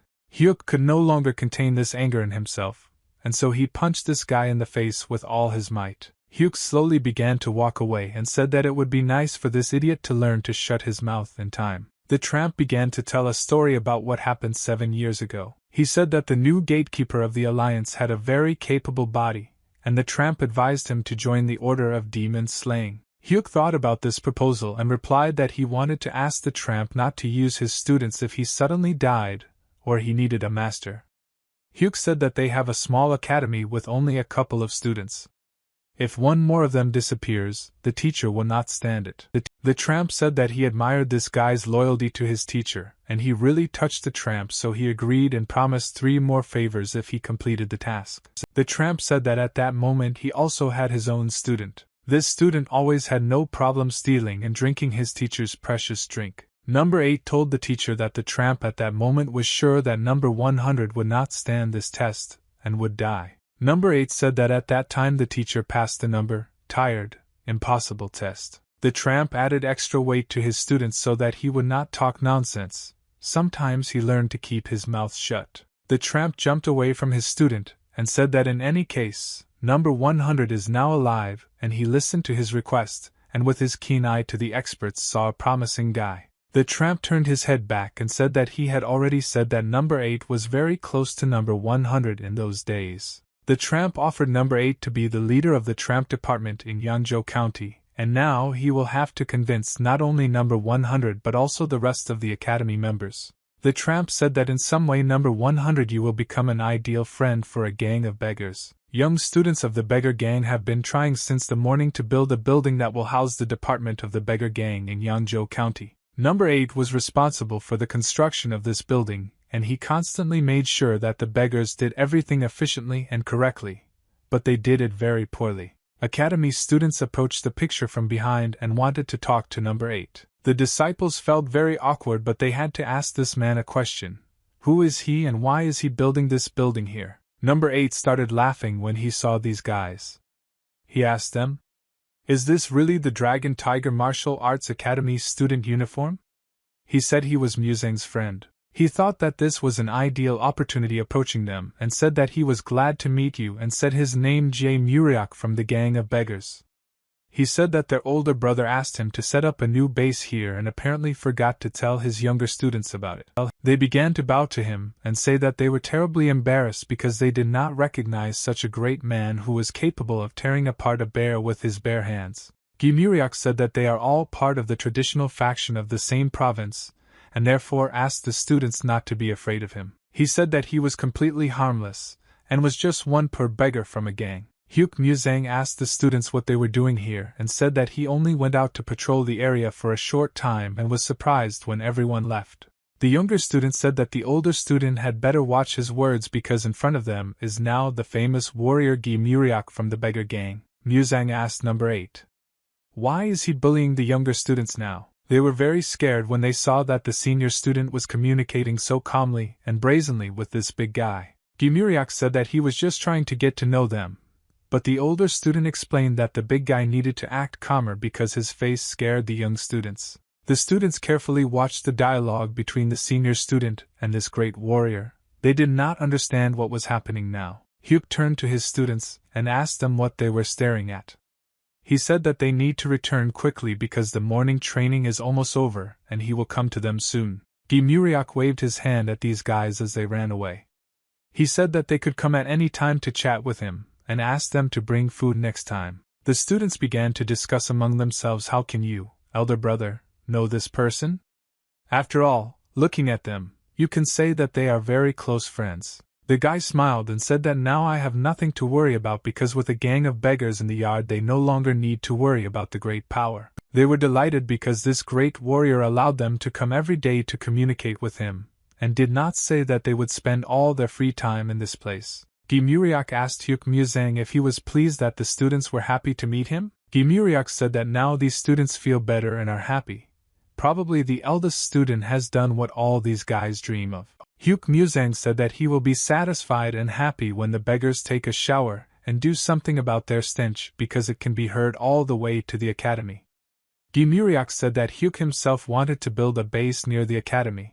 Number 8 said that beggars have virtues and no one has ever seen a clean stray without smell because a beggar must love and accept his stinky smell. Hyuk said that even the dignity of beggars is very poor, and he put a plug in his nose so as not to smell this smell. Gi Muriak said that be that as it may, the missing student that Muzang asked about earlier has not yet been found. Muzang understood that this was very bad news and he hoped that somehow by this time they would be able to sort out this problem. Muzang said that he hopes that nothing bad happened to this guy. Gi Muriak said that they don't know what exactly happened to him, but he seemed to have disappeared and there is no news of him. He said that they managed to find out that for some time he worked as a gatekeeper in Yunha County, but one day he suddenly disappeared and even his employers did not know where he was. Gi Muriak said that 3 people who shared the room with him were injured during work, and it was unpleasant to walk around asking about such things. He said that this is not a simple matter. If you look carefully at the disappearance of this student,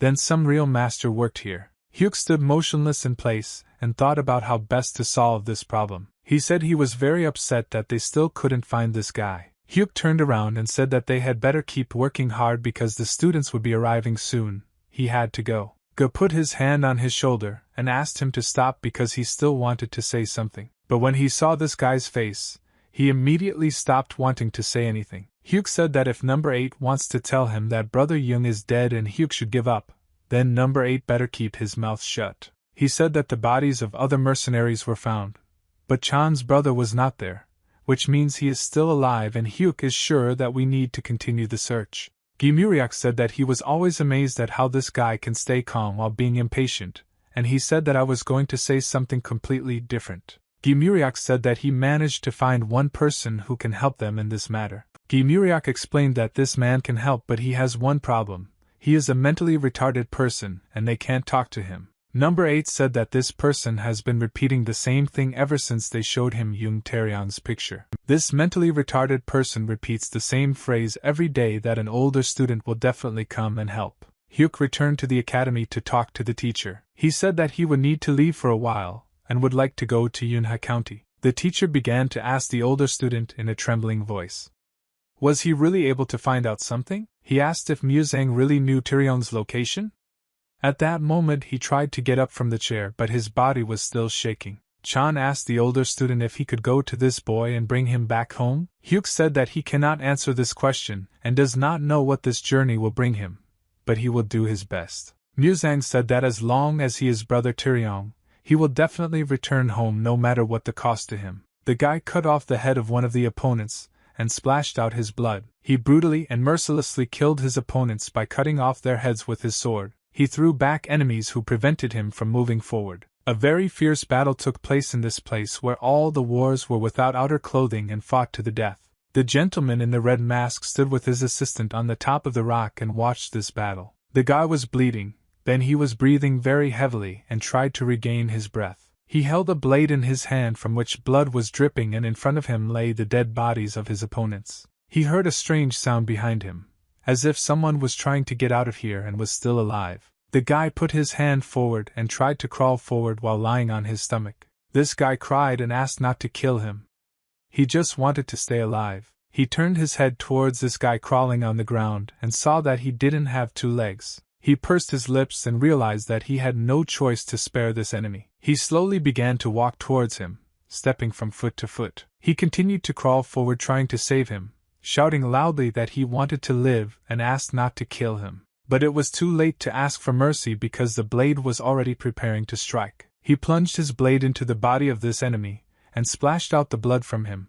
He ended the torment of this guy. He made the last movement with his hand. His hand began to tremble. Then his hand just fell to the ground and didn't move anymore. The gentleman said that this warrior is impeccable because he once again wins the duel. The gentleman said that this guy is a good product, and when they sold him they called his name John Taeryong. Hyuk Muzang came to Gansu Province in Yunha District.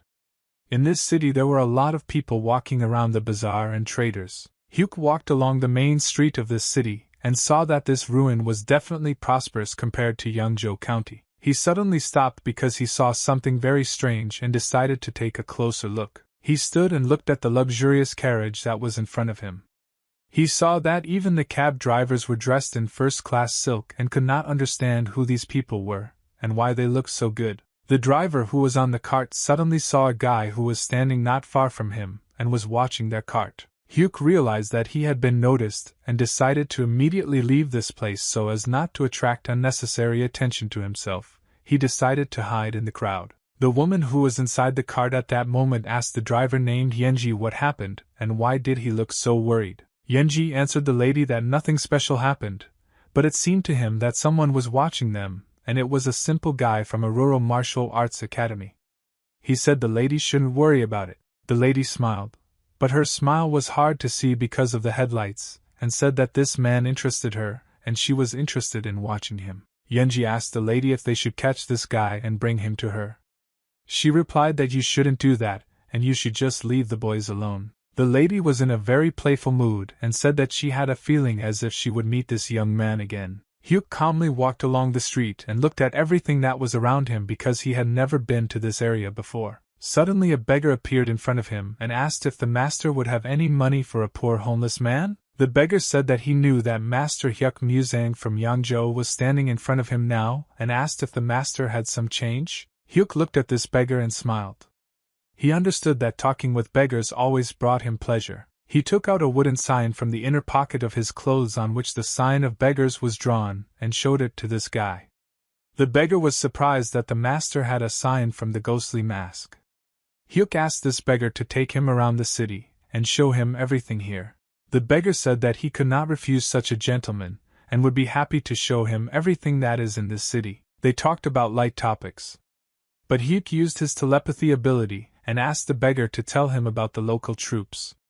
The beggar said that the district is considered a neutral zone between the Iron Blood Battalion and the Limitless Mansion. The beggar, using telepathy, said that in fact this place is under the control of the Blood Curse Gang, so it is safer to assume that this is the land of the Iron Blood Battalions. The beggar spoke loudly about local attractions, but with the help of telepathy he said that there used to be a couple of traditional sections of clans here, but they were attacked by vagabonds and they had to close. Hyuk Musang suggested that Brother Chan was forced to work with bandits. The beggar said that everything could be because this gang is paid tribute and the bandits pay their workers. Hyuk asked this beggar to take him to a man who claimed to know Chan. Farewell said that Master Hyuk needs to follow him. On the streets of this small town, a loud conflict suddenly occurred and a gentleman called an ordinary person bad names. He kicked this guy and told him that he had no right to move on after crashing into Mr. The boy began to cry and said that it hurt him a lot when the gentleman beat him. He said that he had not done anything wrong and did not understand why this gentleman was hurting him. The gentleman started shouting at this guy and said that this boy is crazy. Chirion was mentally retarded, but despite this, he was very kind and did not understand why this villain was yelling at him now. The gentleman began to beat this boy. A crowd had already gathered around them with his fists, and was watching this lawlessness. The beggar went up to his friend Chong and asked what was happening here. Jonggu replied to Jilsum that they had a little problem. Hyuk said that he was Master Hyuk and asked what was happening in the square now and why was this guy beating the guy.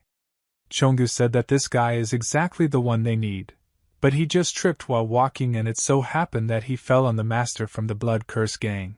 Hyuk said that now everything is clear to him, and he must deal with this problem himself. He allowed the beggars to leave and not worry about it. The beggars wanted to stop this gentleman, but they didn't even have time to say anything because he disappeared very quickly. They couldn't even notice how he did it. Hyuk landed next to this gentleman who was now beating the weak guy. He blocked his opponent's fist with his hand. Hyuk said that beating up this innocent guy is enough and the master can finally calm down his rage. The beggars were very surprised when they saw such a fast technique of this master, and they did not understand where he got such courage from because he was not afraid of this gentleman from the gang. The bandits saw that some unfamiliar guy appeared in front of him, and said that no one dares to touch the bandits from the Bloody Curse Gang with their hands. But at this moment he could not even pull his hand out of this grip. Hyuk let go of this bandit's hand and said that if someone accidentally bumped into this gentleman, this is not a reason to interfere with the Blood Curse gang or start a fight in the city center. Hyuk Musang said that this conflict can end well if it ends right now and just go in different directions. The bandit did not agree with this decision, and he said that this arrogant bastard should be punished for his words and actions. Hyuk blocked the enemy's sword with his hand and did not allow him to pull the sword out of its sheath. He came closer to this bandit, and then said that if this gentleman is now unable to stop his anger and make the right decisions, then it would be better for him to explain right now. Hyuk said that if the bandit takes out the sword, he will die immediately, and Hyuk does not want to create even more problems, so he ordered this bandit to get out of here. The bandit understood that a real martial arts master was now standing in front of him, and he was very scared because fighting such a master was stupid and he had no chance of winning. The bandit pulled his hand out of the grip and pushed this guy aside. The bandit began to leave and said that this time he was letting this guy go, but if he appeared here again, the bandit would be forced to kill him. Hyuk said that he appreciates this man's kindness. Chiryong sat on his haunches and covered his head with his hands. He was afraid that the bad person would scare and beat him again because he didn't like being hurt. Hyuk went up to this frightened guy, took him by the shoulder and said that this bad man left, and now guys I need to be afraid. Chiryong couldn't stop his tears. But when he saw this gentleman he decided to ask him who he was. Hyuk told this guy his name. He said that he was a senior student from the Dragon Tiger Martial Arts Academy from Yanzhou Okuga, and he heard that his friend Zhang Taeyang was here. The guy was very scared when he saw that a senior student from the Dragon's Tiger Combat Academy was now standing in front of him. His face immediately turned pale and he was incredibly scared. The boy said that Taeyang's older brother scares him because he hits him very hard. He said that Taeyang's dad is also very scary and Chiryong will be punished for what he says. Chiryong said that he needs to apologize because he is very scared when he looks at his older brother from Dragon Tiger Academy. Hyuk didn't even understand what was happening now. Why was this guy acting so strangely? Hyuk Musang closed his eyes and tried to understand what was happening here, and why this boy thought that he would be punished. Hyuk raised his head up and saw his brother's face. He asked his brother. What rumors did he spread to Hyuk Musina? A strong man pushed the boy to the side and he fell to the ground and hit his head on the table. The man who pushed him is very angry because the boy ate a large portion of dumplings and he has absolutely no money to pay for these dumplings. He raised his hand up and wanted to hit this guy to teach him a lesson, but suddenly he heard someone's voice asking him to stop. Chan approached this man and asked him not to hit the boy because he himself would pay for his dumplings. Chiryong was very pleased because they brought him another portion of dumplings, and he began to eat them with pleasure. Chan asked this boy not to eat so quickly because he might have indigestion. He said that if the boy eats quickly, his stomach will hurt. Chan didn't understand why this boy was looking at him with that look. He asked if there was something on his face, maybe some kind of dirt. Chiryong pointed to his cheek and said that Jung has a wound on his face that hurts a lot. Chan, I finally understood. But why did this boy look for so long? He touched this wound with his hand and said that this was nonsense, and you don't have to worry about this small scratch. Chan tried to wipe the blood on his face so that the boy would not be so scared when he looked at him. He said that he wants to tell Chiryong something, but if the boy promises that he won't tell anyone about it and will keep it secret. Hyuk listened to this boy's story and realized that his younger brother was fighting in the underground arena. Chiryong said that brother John Taeyang fights in the underground arena and earn money. He carries boxes and makes money, and with this money he buys dumplings for Chiryong. Chiryong said that he could only tell the senior student about this. Hyuk asked how the boy knew that Hyuk was a senior student. Chiryong replied that at the Dragon Tiger Academy there is a white and blue uniform and the senior student is 182 centimeters tall. Chiryong gave the senior student a red hairband. Hyuk looked at this boy and realized that he was a fool, but this boy has an excellent memory, and most likely he can remember what he heard once. Hyuk asked where this underground arena is located. Chiryong replied that whenever there is a full moon in the sky and a new moon appears, if you come to the mountains, then someone will lead him to this arena. Hyuk immediately realized that the full moon would be tonight, and he needed to immediately go in search of this arena. Suddenly bandits entered the building and knocked down the door so that everyone present would pay attention to them. The waiter approached these bandits to greet them. The bandit shouted that he had found these guys and they were sitting at the far table. He took the waiter's face with his hand and began to push him aside. The bandit pushed this waiter to the side and he fell. The bandit said that he should not stand in his way because he is very angry. This time he was no longer alone and a whole gang of people who were also from his clan walked along him during the day. The people who were in the establishment quietly having breakfast were shocked when they saw such a large number of bandits here. People began to communicate with each other, but they spoke only in whispers so that the bandits would not hear them, and they agreed that they would not look at these bandits so that they would not be beaten either. Chiryong saw that a large number of bandits were approaching them and began to eat dumplings even faster in order to fill his stomach before he was beaten again. The main bandit walked up to their table and asked Hyuk, "Is it he who looks down on the Blood Curse gang and allows himself to threaten the members of this gang?" Hyuk looked at this bandit but didn't answer him right away. He had to think about how best to get out of this situation in order to have as few problems as possible. Chiryong raised his hand up and said that he knows this bad man and began to call this bandit leader bad words. When the leader of the bandits heard these terrible words addressed to him from this boy, he and all his subjects were shocked by such impudence. The bandits were furious that this guy allowed himself to treat them so disrespectfully and insult members of their gang. The bandit was very angry because this guy doesn't watch his language at all, and it was just you idiot who dared to insult the gang members.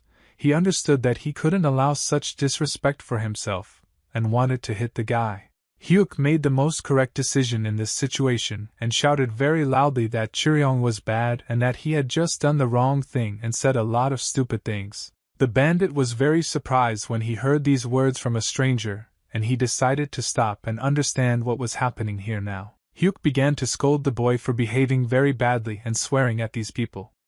After all, they didn't do anything to him and just came to talk. Chiryong pointed his finger at this person and said that this is a bad person and Chiryong always tells the truth. Hyuk said that maybe this person is really bad, but if you say it to his face, he will feel bad and therefore you shouldn't call other people fools. Chiryong said that he is not offended when they call him a fool because he knows that he is a real fool and is okay with it when he is called names. Hyuk looked at the boy carefully and thought about what he needed to do next to resolve this situation. Hyuk connected his fingers and said in a quiet voice that Chiryong's words sounded logical and that's why he now allows the boy to call this man names. Chiryong was happy when the senior student allowed him to scold this man, and so he immediately began calling this red-robed bandit an idiot and a fool. The bandit and his assistants immediately grabbed the balls and said that they would now skin this little parasite. Hyuk understood that the situation was heating up and he could not inflate this problem even more.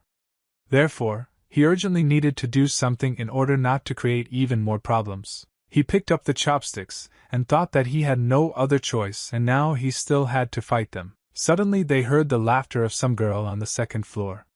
She was very cheerful and had been watching them from the second floor all this time. She laughed so loudly that she began to cry and she said that she was sorry for her laughter because this situation made her laugh and she didn't eavesdrop on purpose. The lady said that these guys downstairs were very funny and they made her laugh. When Hyuk saw this girl, he became even more wary because he understood that this was hardly any ordinary girl. He immediately saw that she was a mistress and understood that the problems could only get worse because of her. The bandit saw this girl on the second floor and said that she was a stupid fool and ordered her not to interfere in her own affairs. Yenji was sitting next to her and heard this dialogue all this time.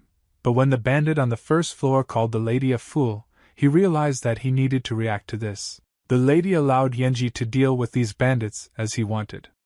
She said that it was unpleasant for her to hear such insults to her address, and therefore she would not restrain him. The lady asked Yenji not to be too cruel because there are ordinary people sitting on the first floor, and they are having breakfast now, and she would not want to spoil their appetite. Hyuk watched this girl. I don't understand what's happening now and who she is. All he understood was that the situation was now completely out of his control. Hyuk looked at this guy who was now going down the steps towards them from the second floor and realized that this was the same cab driver he had seen on Central Street. Yenji slowly walked down the steps and prepared to fight this group of stupid bandits. But the bandits ordered this man to retreat before it was too late, and while he was still alive. The bandit tried to explain that their gang controlled this territory, and ordered this man to stop before it was too late. Suddenly the main bandit realized that he had already seen this man somewhere, and his face seemed very familiar to him, but he could not remember where exactly he saw. Yenji took the talkative bandit's face with his hand to cover his dirty mouth, and slowly began to lift him up. Yenji said that no one has the right to insult the young lady and call her such terrible words, and everyone who dares to do this will be punished. When the bandits saw this man in rage, they immediately began to remember who he was. Yenji said that usually he rips out the tongues of such talkative and vile people, and after that he shoves their tongue down their throats. Probably the lady asked them to behave carefully. He said that thanks to the young lady he will leave the corpses of this bandit clean. Yenji began to squeeze this guy's face, and saw some kind of bloodshot eyes, and it seemed like they would burst at any second. Yenji used his internal chi energy to make this bandit suffer and make him understand the mistake he just made when he insulted the lady. He listened to the cries of pain of this bandit, and watched how he suffered. Hyuk carefully watched this driver and noticed that he concentrated the technique of splitting bone tendons only on the upper part of the enemy's body, and realized that this was a very cruel way of killing. He thought that the bandit would have thanked this man if his tongue had simply been torn out.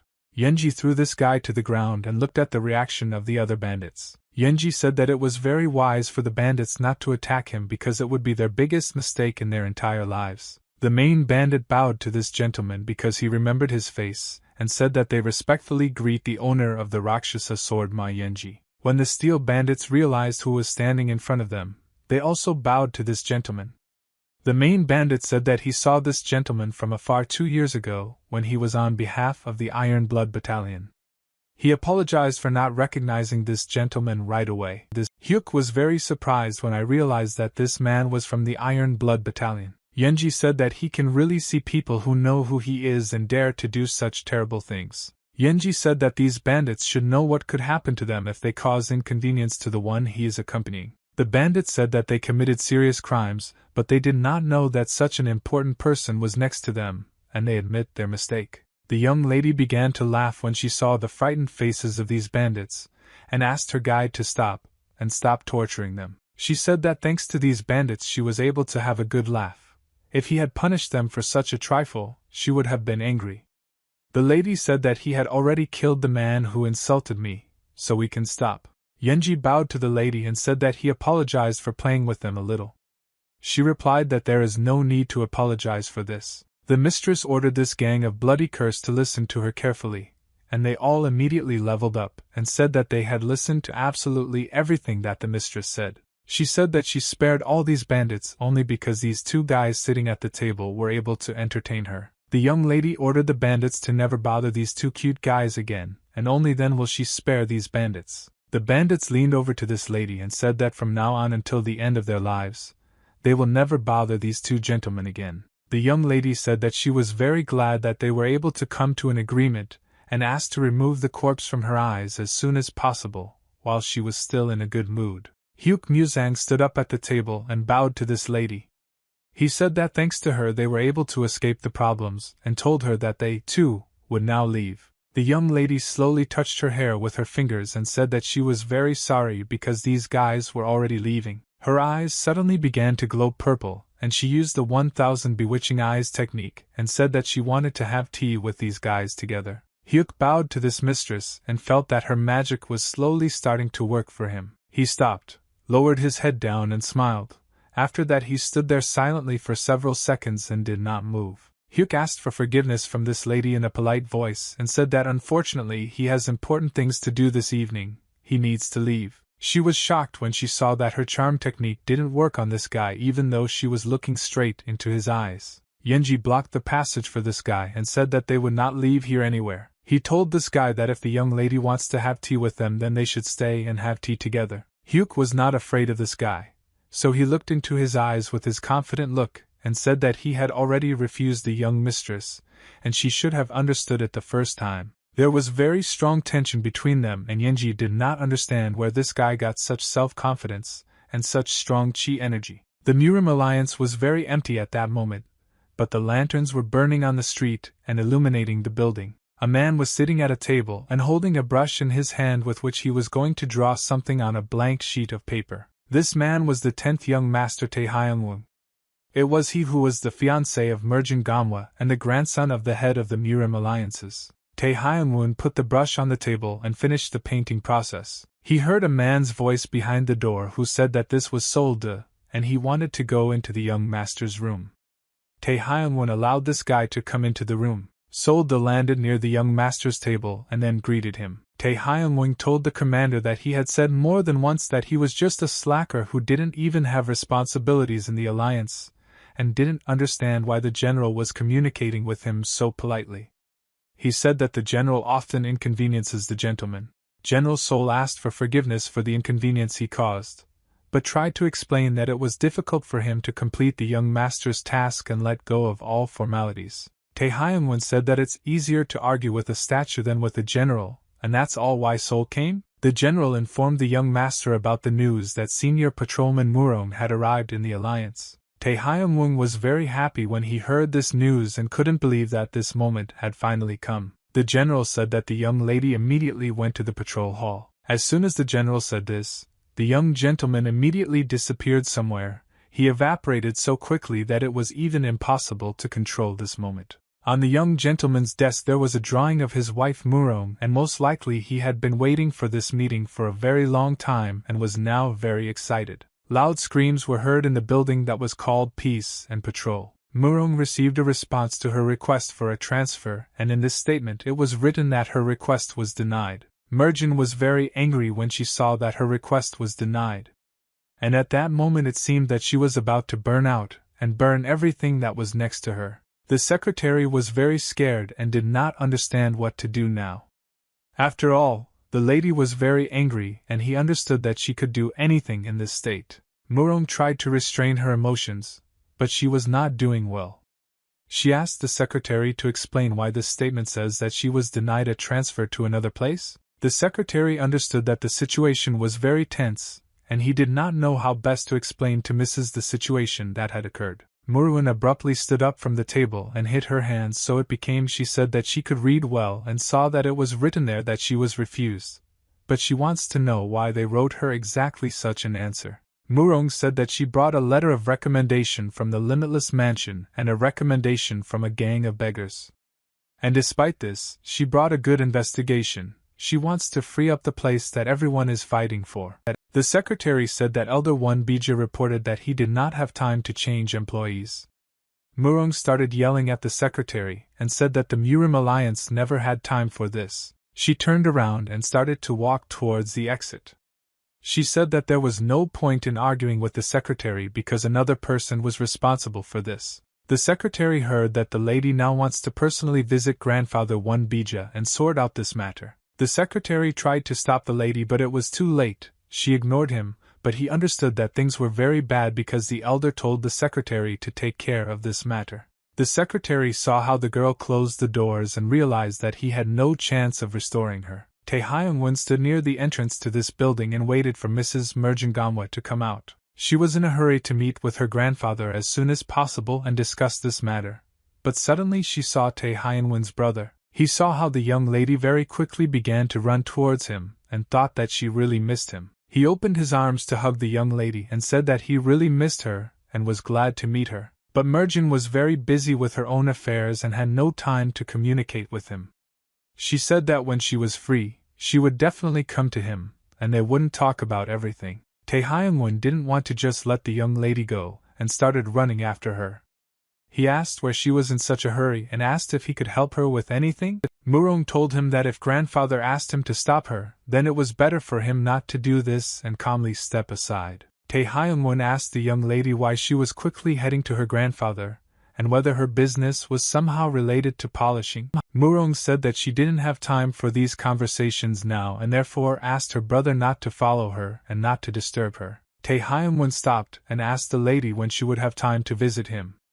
After all, he really wants to spend time with her. He said they could have a nice chat while enjoying her favorite Sahara fruit or candy, but she said she didn't have time for that right now. He was very upset when he saw that I was a mistress and did not intend to talk to him now. He felt offended because he had been waiting so long for her to return. Tae Hyun-won remembered moments from the past when they were still just children and the young lady was constantly eating fruits in the Sahara and sweets. Tae-hyung-won was very surprised and asked her has she never heard of fruits in the Sahara and is this her first time trying them?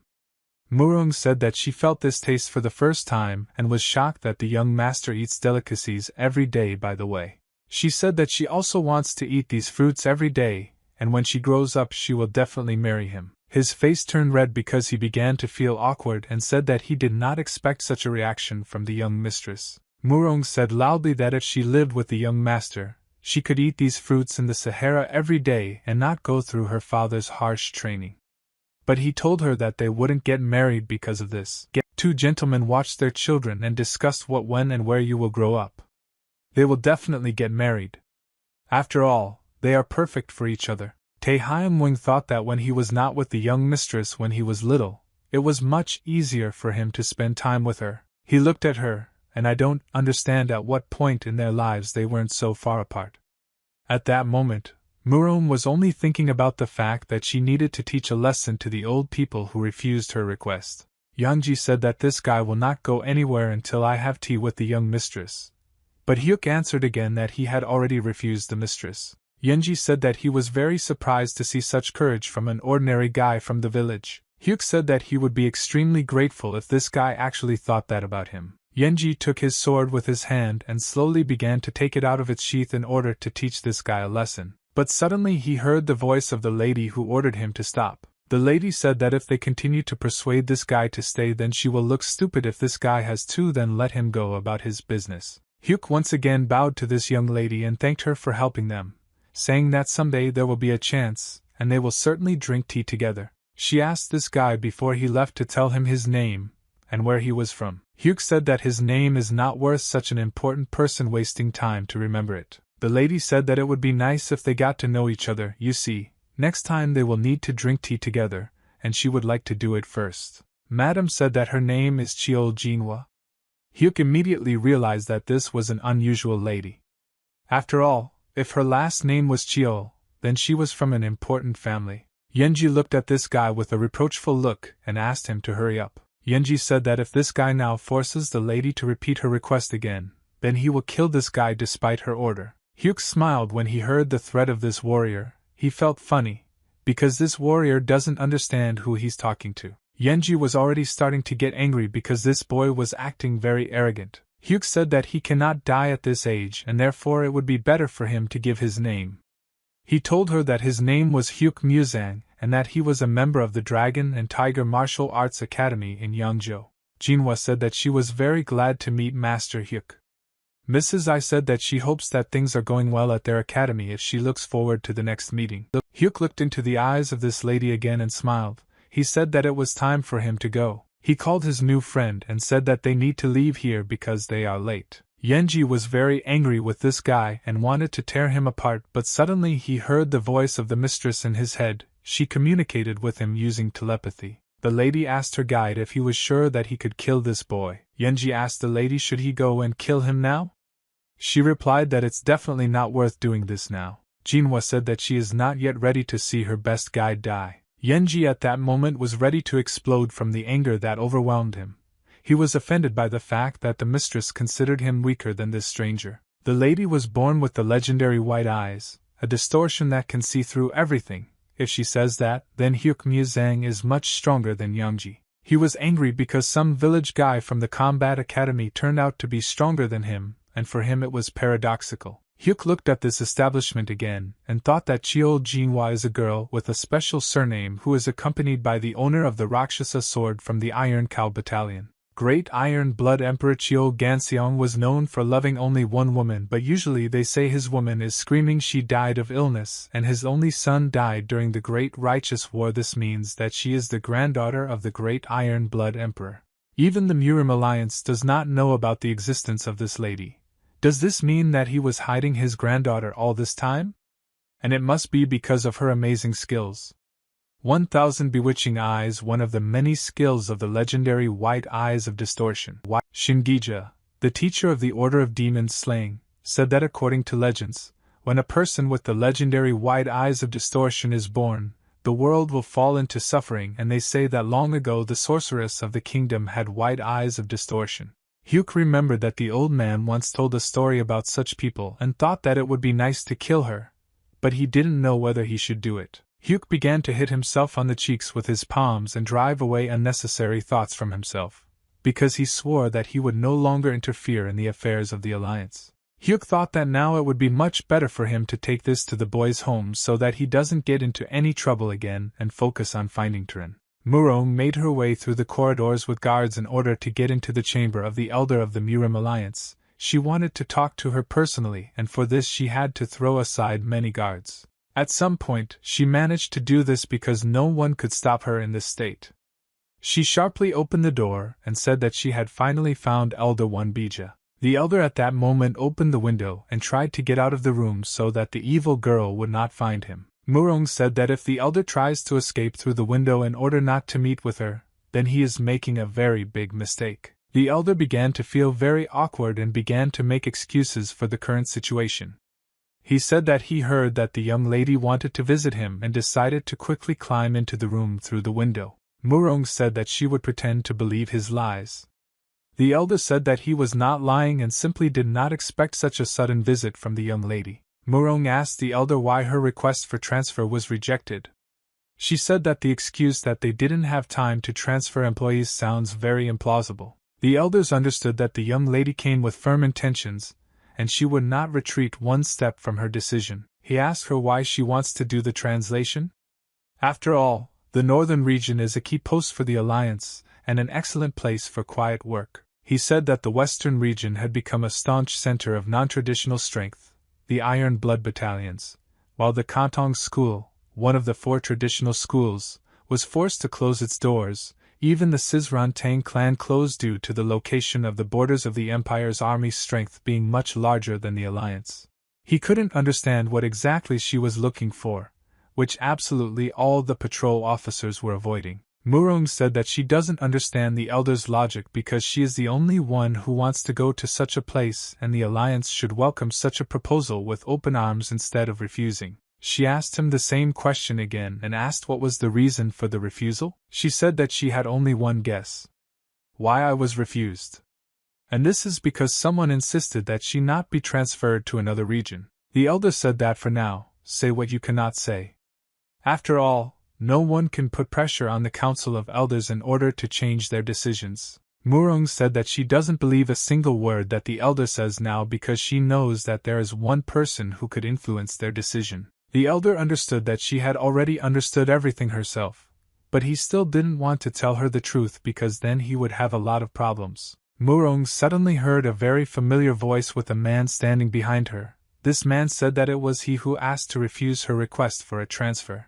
Muruan understood that now her father was standing behind her, explaining to her that it was he who put pressure on the Council of Elders so that they would make such a decision. She clenched her fists tightly because she understood that now there would be serious conversations. She said that she did not expect to see him here. They looked at each other for a long time and there was a very tense atmosphere between them. The gentleman said that he had not seen his daughter's face for a very long time, and was glad that she had finally returned. The father said that his daughter is still as impudent, and, as before, she continues to be rude to officials from the alliance. Murong began to get angry because her father appeared here. She understood that this was the only person with whom it would be difficult for her to come to an agreement. The elder bowed to this gentleman and said that he was very surprised that the patriarch would come out here, because he thought that the patriarch had already left the alliance. The gentleman apologized for his sudden appearance, and said that when he found out that his daughter was now here,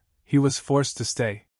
Krishna replied that he is always glad to welcome the patriarch here. He said that he would be happy to offer the patriarch tea, but they think that he should leave and not interfere with the father's conversation with his daughter. Murong ordered the elder to stay here because she had not yet agreed with him about her transfer. The elder immediately jumped through the window and said that he would be happy to talk to the young lady later, but now he urgently needed to go out. Her father told her that she was being disrespectful to an important person from the alliance. She needed to remember that she was the daughter and face of the Murong clan. She replied that honor and respect forced her father to ignore the oath and put pressure on the elder. She said that a member of the Murim alliance cannot interfere with the duties of affiliated schools or clans, and to ensure fairness among the schools, a senior patrolman or senior person is prohibited from using connections for their own purposes. She told him that if her actions were disrespectful, then his actions were illegal. It was an abuse of power. He said that she is his daughter, and he has no obligations to the alliance. And yet she says that his opinion about the stupid decision of his child is illegal pressure.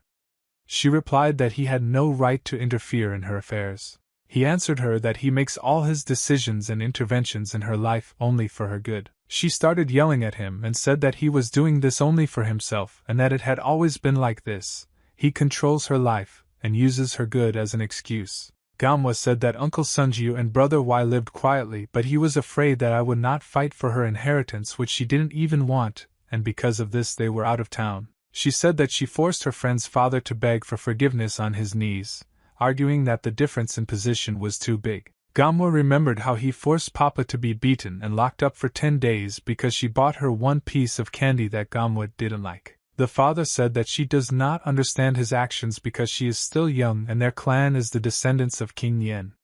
They are those in whom royal blood flows and they should not be among ordinary people. They should strive for the highest. Manhwa said that she never wanted this exactly how to understand this.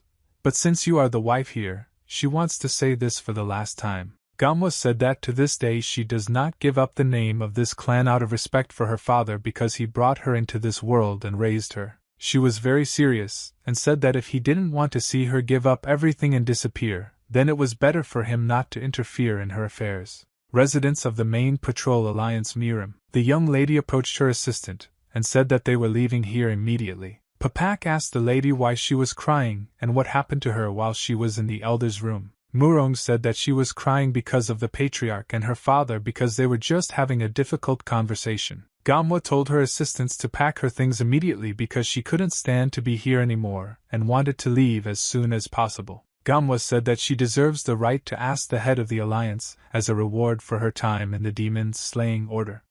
She said that she didn't want to do this because from the outside it would seem that she was using the person's influence, but if her father was cheating she couldn't do anything about it. Papak thought that she accidentally let slip about the transfer to the young mistress, but she doesn't think that it was she who was to blame. Papak did not know how to act in this situation and asked the lady to stop and not do this. Manhwa said that if Papa is on her side then she should leave now with her. Papak replied that she had been with the young mistress all her life since childhood, and would always be on her side. Manhwa said that besides Papa, she has no one else to answer. Everyone else turned away from her, and she is very glad that she has at least one person who cares about her. Papak looked at the young lady and understood that the patriarch was heartless for making his daughter so angry. She was very sorry for the girl, she didn't know how to help her. Yunhe County, deep in the Yanchun Valley, was a place where large numbers of people gathered at night. This place was called the battle arena where the strongest warriors in the area fought, and people came every full moon to watch this fight. The warrior punched his opponent, and dealt him a strong blow with his fist. The next blow this warrior delivered was an uppercut. He hit his opponent in the jaw and blood flew out of the enemy's mouth. He was very scared when he saw the strength of his enemy but understood that he had no choice to lose and decided that he needed to change the course of the battle in his favor. He immediately launched a counterattack to his enemy. Two strong opponents fought in the arena and beat each other until one of them fell. Hyuk watched this battle where they fight without weapons in close combat without using inner strength and did not understand why this battle is so popular. He noticed that among the spectators there were both local people and officials, and this means that the government is turning a blind eye to these fights. The man who stood next to him said that he had never seen this guy before. Hyuk replied that he decided to come here for the first time to watch these fights. The man said that he often comes here. Hyuk asked this man, does it ever happen that some fighter dies during a fight? The man said that this happens extremely rarely, but sometimes the battle becomes brutal and leads to death. Hyuk showed a drawing in which Yung Taeyong was drawn and asked this man if he knows the person who is depicted in this drawing. The man got scared when he saw this guy in the drawing. He said that most likely it could be a flower ghost. Hyuk realized that this man definitely knows Taeyong and most likely Taeyong often fights here. On the very top platforms a man was sitting on a chair, being above everyone, watching the fight. Chelkova with his fingers said that he was getting bored so he called his servants. This man was the owner of the Yanchun Valley. The owner asked his subjects, nicknamed White Yam and Black Yam, whether people armed with a sword could come to the arena, and the master was told that such people are usually not allowed in. The owner pointed his finger at one guy who was on the podium. This guy had a sword with him. The owner ordered his henchmen to get rid of this guy with a sword. The owner said that he doesn't like this guy because he doesn't show any interest in fighting, and he just walks around asking people about something, and now the owner is wondering what exactly this man wants to know. He said that if this guy is very suspicious and causes doubts in the owner, then he will have to be killed. The man said that the flower ghost is one of the fighters who goes into battle in the arena every day, and the man placed his bet on him today. He said that the flower ghost has a beautiful face like a flower, his durability in battles. Few people bet on him because of his appearance. Thanks to him, the man was able to hit his first jackpot, but now that he has become more popular, everyone began to place their bets on him. The man told this guy that if he came here specifically for the sake of the flower ghost, then he did it in vain. He explained that for the last 6 months the flower ghost has not been coming out to fight, and he was sorry because everyone was happy to see the birth of a new champion. The duel between two strong fighters continued in the arena. The man saw that the Crimson Ghost had just lost in battle and fell to the floor. He hadn't gotten up for several seconds. Most likely he wouldn't get up anymore. He was very disappointed because he bet a lot of money on the Crimson Ghost, but apparently he lost the money. Hyuk understood that Jang Taeyong was a good fighter and most likely he did not die in battle. But now he had to find out where this guy had gone. Hyuk noticed that some people had been following him for several seconds and were constantly moving closer and closer to him. Black Yum slowly began to approach the guy and asked for forgiveness for disturbing him, but he said that he needed to tell Hyuk something. Yum asked this guy to follow him and not ask any questions. Hyuk asked what exactly this man's problems were and why he wanted Hyuk to follow him. Black Yum was very surprised when he saw this guy's reaction because usually when he asked some person to follow him, people immediately got scared of this guy. They don't care at all, and this guy's aura resembles the aura of a martial artist. Yom said that the owner of the valley wants to meet this gentleman, and that's why he came here to see him off. Muzang said that this is a great opportunity because he himself wanted to meet the owner of this place, and asked him some questions, but he said that he would go there himself without help. Yom said that this guy is talking some nonsense, and now he should follow him, but he didn't have time to finish his sentence. Something very surprising happened. This guy who had just stood in front of him made a quick jump and suddenly disappeared somewhere. But no one even had time to understand where exactly I am now. This guy. They started looking around and looking for him, but no one could understand how it was. The guy disappeared. After all, no one even felt his movement. The owner carefully watched this whole situation and was extremely surprised when he saw that his guards had lost this guy. He couldn't believe that he was coming, and the guards had just let such a suspicious guy go. The owner ordered his white subject Yom to go down and find out what happened to these guards. The owner did not wait for an answer from his servant, and did not understand what happened. He turned his head back, looked at the servant, and once again repeated his request. White Yom Beck stood motionless in place.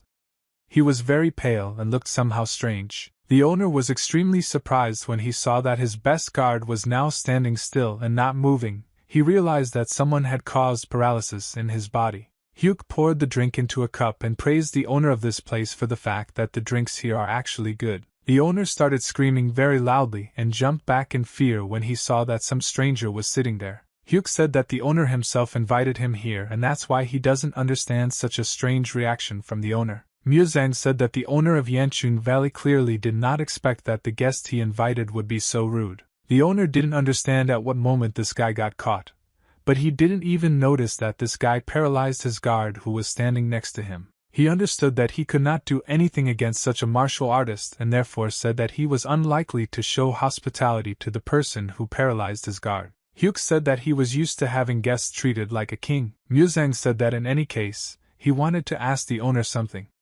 Therefore, he did not need a special invitation, he just wanted to talk calmly, so he invited the owner to sit down. The owner came up to the chair and said that he had seen a lot of different people in his life, but this was the first time he had seen such impudent people. The owner used telepathy and ordered his second guard to immediately approach him because the stranger was here now. He ordered his guard to grab some alcohol and snacks along the way because this guy might be a great martial artist and best be polite to him. The owner asked what is the purpose of this guy's visit. Hyuk put a portrait on the table and said that he was looking for one person. He knew that this guy worked here as a fighter. The owner saw the image in the drawing and immediately understood who you were looking for. The man led the flower ghost into the owner's room and threw it on the floor. His hands were tied. The owner asked the man who got in trouble with this guy what happened and why they didn't invade without warning. The man said that he was disappointed with the owner's recommendations. This guy is not suitable for him. The owner said that this guy is a fighter in their arena and is gaining fame but does not understand what the problem is. If the case is not serious, the owner will compensate for the damage within reason. The man said that this guy was rummaging through his cargo, and they suspect that he might be a spy. Chan made excuses and said that he had nothing to do with this. Chong Taeryong asked the owner of the valley to take his side and explain that he did not want to steal anything. The owner said that things seemed to be very bad. This guy was clearly unlucky. Chan understood that the master was unlikely to want to protect him, and now his affairs had become even worse than before and the master was the last hope for salvation. He began to wave his hand, said that this matter did not concern him, and he said that he needed money. Therefore, he was given to this group, and if they torture or kill this guy, then it is their business because he is already their employee. Chan heard the owner say that he could easily replace this fighter with some other one, and he wouldn't worry if something happened to him. The owner thought that from that day they cut off all business with this guy and even lost the trust of the Iron Blood Battalion, and their reputation was greatly shaken. And now a strong master appears and asks about him, and he did not understand what to do.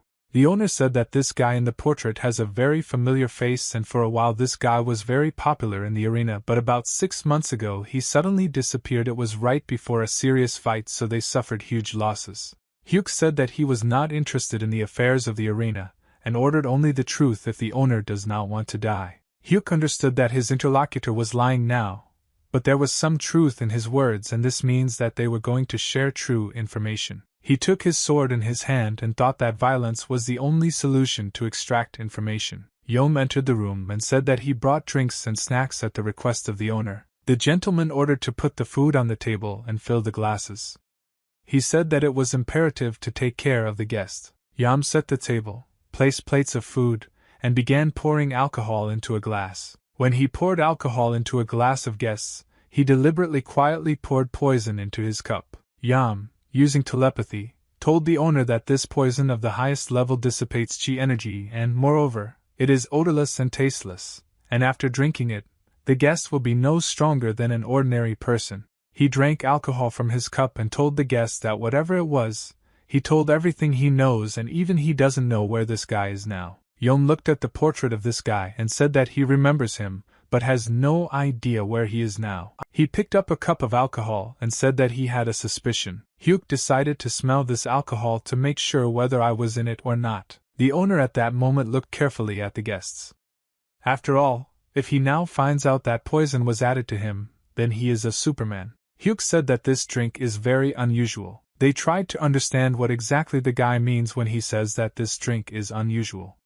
Did he really feel the poison? Hyuk said that it was very surprising to him that this drink smelled so unusual. The owner said that this is a top-quality wine straight from Shaanxi.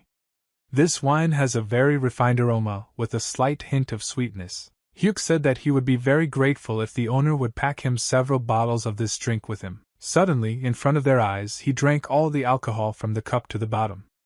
And they didn't see that he didn't suspect anything. Hyuk put the cup of alcohol on the table. He said that this is a very tasty alcohol. He really liked the taste of this incredible wine. The owner asked his services for how long it would take for the poison to take effect. Yom replied that I act on chi energy, and not on the body, and the effect will be noticed when he tries to apply chi energy. Hyuk asked in a dissatisfied voice, "What are these two idiots talking about now?" Suddenly he felt some very strange energy in his body. He realized that something had changed in him. The gentleman asked what was happening to this guy, and why did his facial expression change. He informed the guests that his chi energy had now dissipated in the air. The owner ordered his servants to wake up the second guy and get in with this guest. Yom hit his brother in the back and hit the point that would unlock him from paralysis. White Yom sat on his knee and apologized to the master for not being able to protect him. But the master said that there was nothing wrong with that because the guests were deceived in this way. Muzan got angry with his owner, and his guards for giving him dispersive poison. The owner said that he rarely meets such arrogant and immature guests. He hit this guy on the cheek with his palm and said that now he couldn't resist, and now they would punish him for his arrogance. Hyuk grabbed his ball and tried to fight back these vile people, but suddenly he felt a sword near his neck and realized that he had better stop. Yom presented the guy's KSH sword and said that he became much slower after I drank and now he needs to put his hands down if he doesn't want to lose his head. The gentleman told his guards to get this guy out of here as quickly as possible, and we cut off his arms and legs. After that they should lock him in the closet. Hyuk said that he doesn't understand why they are doing this and doesn't understand what benefit he has from this. White Yom punched this guy in the stomach so that he would not stop behaving so brazenly. He said that he would like to cut off his head right now, but the boy should be grateful that the owner asked to leave him alive. The owner said that the benefit for him is very simple, he has nothing to hide. Master, that he will hand this guy over to them and perhaps they will be able to resume the cooperation broken off because of Jung Taeyang.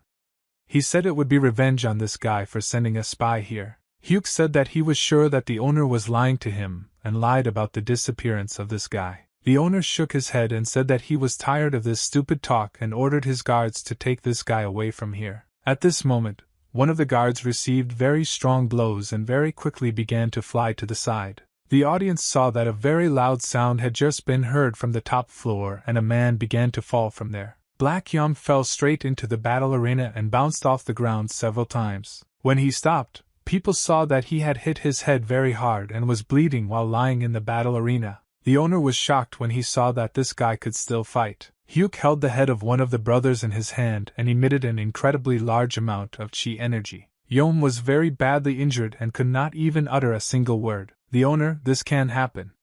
After all, he himself saw with his own eyes how this guy just won poison wine. Hyuk said that he easily digested this wine and therefore the poison did not affect him. He couldn't believe that it was all true, and this guy had just announced that he had reached the point of invulnerability. Hyuk threw this guard on the floor and said that he tried to talk calmly, and that's all I would have done with her. But since the owner doesn't want to do this, then he himself made his choice. Hyuk said that he hasn't remembered anyone making him as angry as he did today for a long time now. Muzang jumped up and swung his fist. He said that now he wants to beat the owner very badly. He threw a very strong blow and stomped his head into the wooden floor. People raised their heads up and heard a loud noise on the upper floors. They did not understand what happened and why it was so loud in the VIP area. People turned their heads back and saw a large crowd approaching them. Warriors appeared in the large hall and suddenly ran in a huge crowd towards the VIP area. The commander of these warriors shouted to them to run up and protect the owner of this valley. When they went upstairs and they saw the main guard, who said that the owner was no longer here and ordered the rest of the guards to move out in search of him. The guard shouted that there was no one here except Yeonbaek and ordered his soldiers to split up and block all exits from the valley. Hyuk Muzang told the owner of the valley, whom he held with one hand, that his subordinates were now looking for him. Hyuk stood on the top of the mountain and held the owner of the valley upside down. Hyuk said that if he lets the owner go now, this way the owner will return to his subjects faster. Hyuk asked the owner of the valley whether he was satisfied with this option and whether he wanted to return to his subordinates as quickly as possible. The owner shouted loudly and asked the man to stop. He begged not to let him go and said that there was no point in them going so far in this torture. Hyuk said that it was the owner of the mountain who poisoned him when he came just to talk, and now this vile man is asking for mercy and saying that there is no point in them going so far. Hyuk said that he starts to get angry when he thinks that the owner of the mountain tried to poison him, and he has a desire to let the owner go right now so that he falls down. The owner began to ask for forgiveness and said that he was wrong. Such an act would not happen again, and he would answer all questions.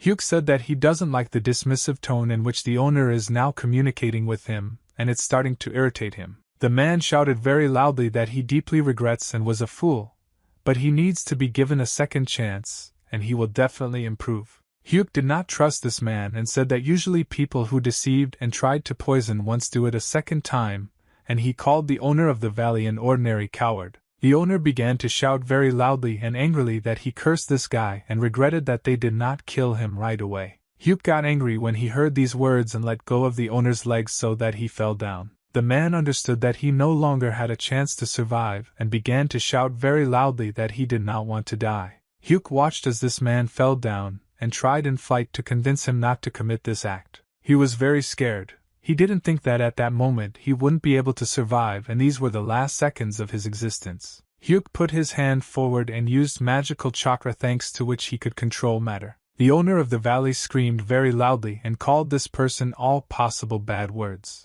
At the moment of my flight, I remembered all the offensive words and decided to use them towards this guy. The owner of the valley shouted and cursed Hyuk Muzang very loudly, but all this time he had his eyes closed and did not notice that he was rehearsing in one place. Hyuk brought this man's face closer to him and looked at him with red angry eyes, and he said that he doesn't like being insulted. The owner of the valley began to scream loudly when he saw that he was still alive and the face of this monster was in front of him. He didn't understand what was happening and why he was still levitating in the air.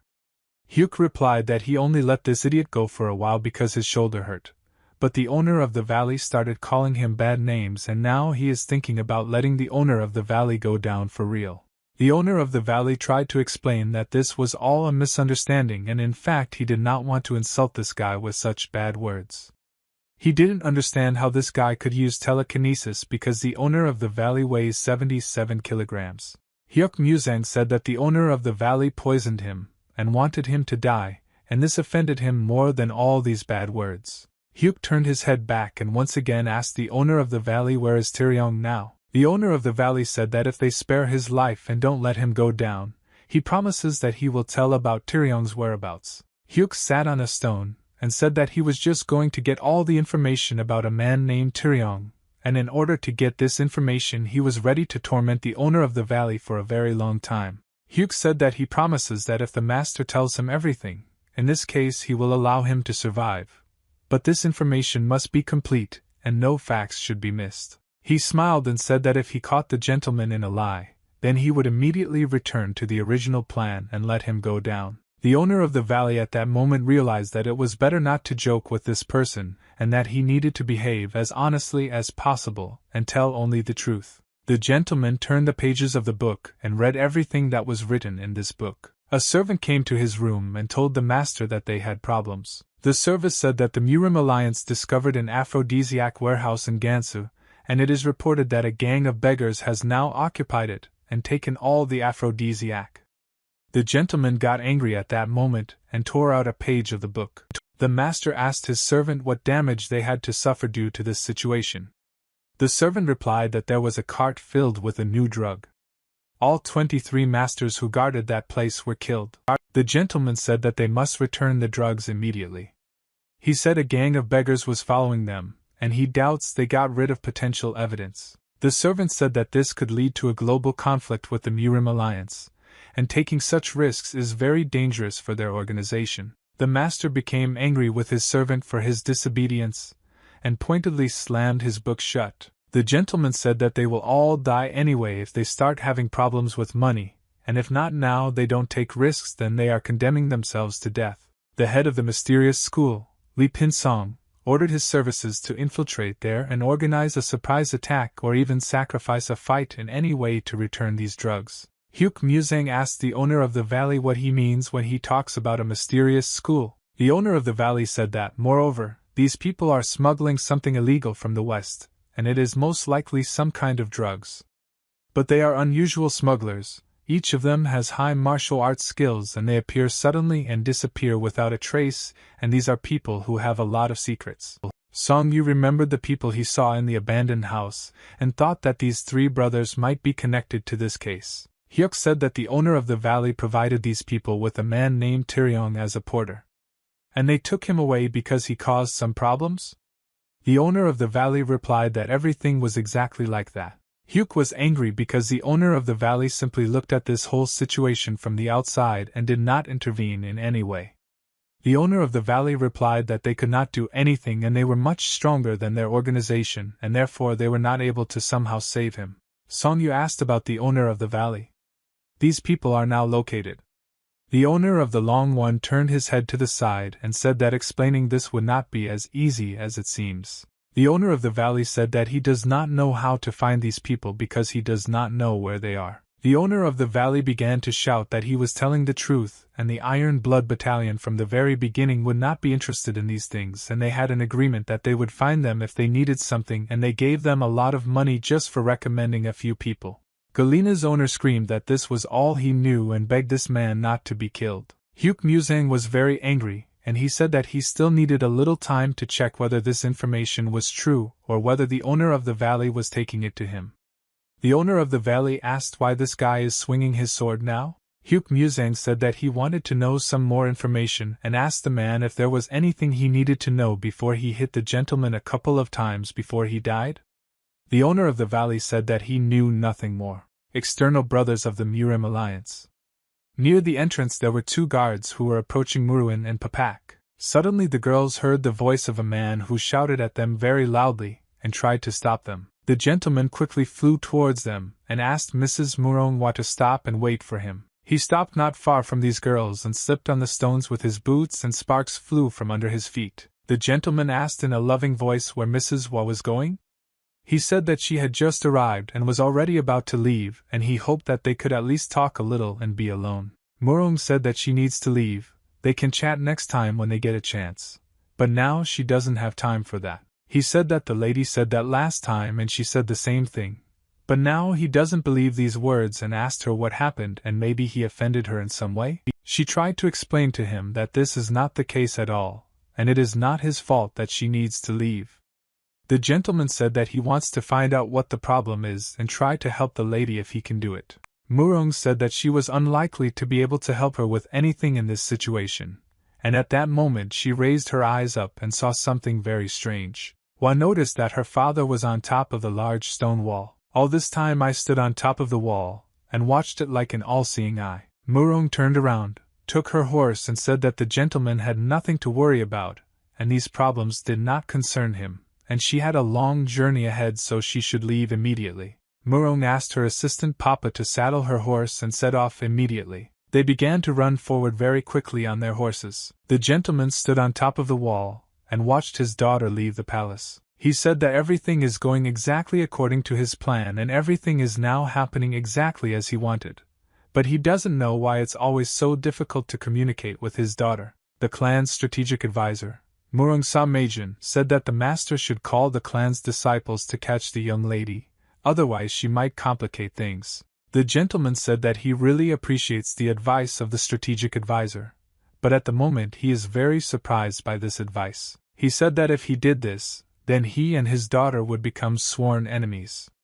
Samajin replied that he would never have thought about it, and the bond between parents and child is always sacred. Sir, he hopes that he can trust everyone except his child, but he forbids anyone to touch his daughter without his permission. The gentleman said that for now they just need to send a couple of people to watch her.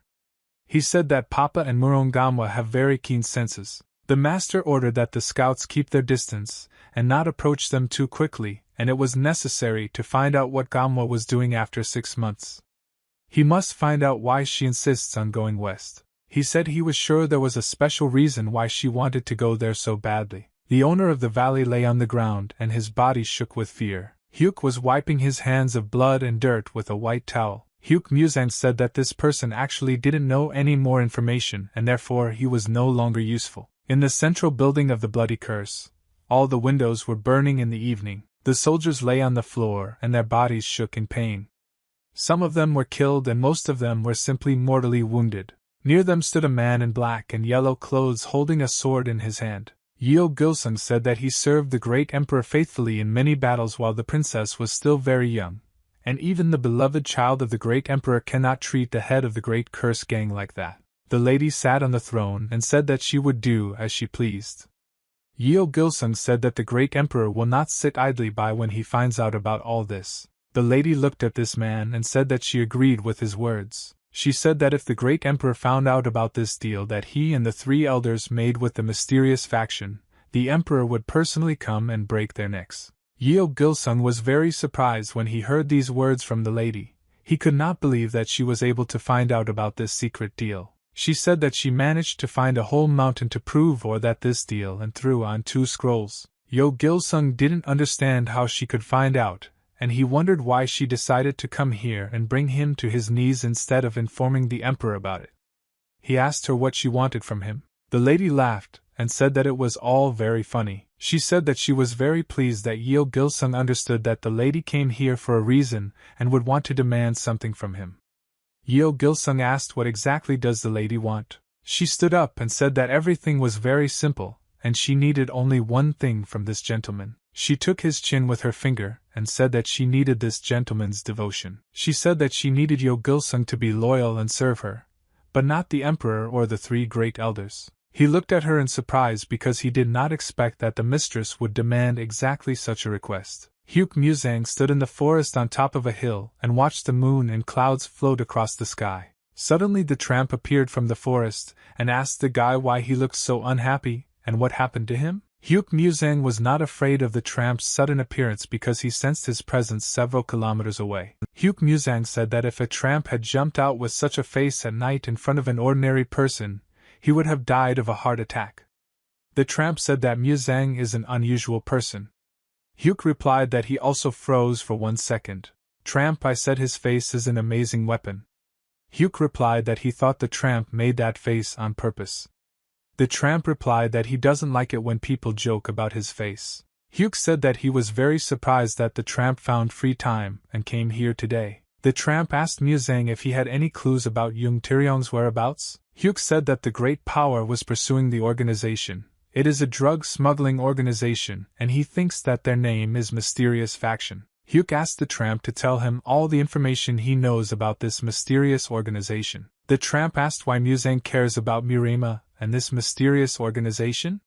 He said that Hyuk had never gotten involved in these matters before. Hyuk replied that this matter has nothing to do with the Murim Alliance, and that is why he is interested in this organization. Hyuk said that his brother Taeryong fell into the hands of these people because they mistakenly mistook him for a spy and took him while he was working for them. The tramp said that they are doing very badly. If everything is exactly as Hyuk says, he said that if his brother was mistaken for a spy, it will cause big problems. The tramp asked for number 100. Does he understand the scale of the tragedy that could happen because he was mistaken for a spy? The tramp said that most likely his brother was tortured for a long time, and in the end he could definitely be killed. Hyuk said that if this really happened, he would lock him forever and there would be no more rumors about him. He said that he doesn't want to deny this fact because it's possible that he should continue searching anyway. He said that as long as he has at least 1 chance in 1,000 that his brother is alive, he will not give up and he will believe that his brother is alive until he sees his corpse with his own eyes. He said that this is how he and number 5 continued to save each other for 5 years. He said that if by chance he chooses to suffer from something, it will be on the conscience of the people who did it to him, and will not have to suffer. He said that he would do everything possible to ensure that these people went to hell and suffered. The tramp looked at the anger of this guy and thought that even he shudders when he sees this negative energy. The tramp said that if his friend Hyuk Musang is so serious, then he will order his beggars to collect all the information on the people they found and send this information to him. To be honest with their gang, it would be better if Hyuk chases them. He said that he couldn't promise anything and say that Hyuk would help them a lot, but they hadn't been sitting out their pants for the last 6 months, and that's why his guys were very organized and worthy. Hyuk bowed to the tramp and said that it would be enough if he could find out at least something about his brother, even if there was this little insignificant information that would lead to his trail. Hyuk smiled.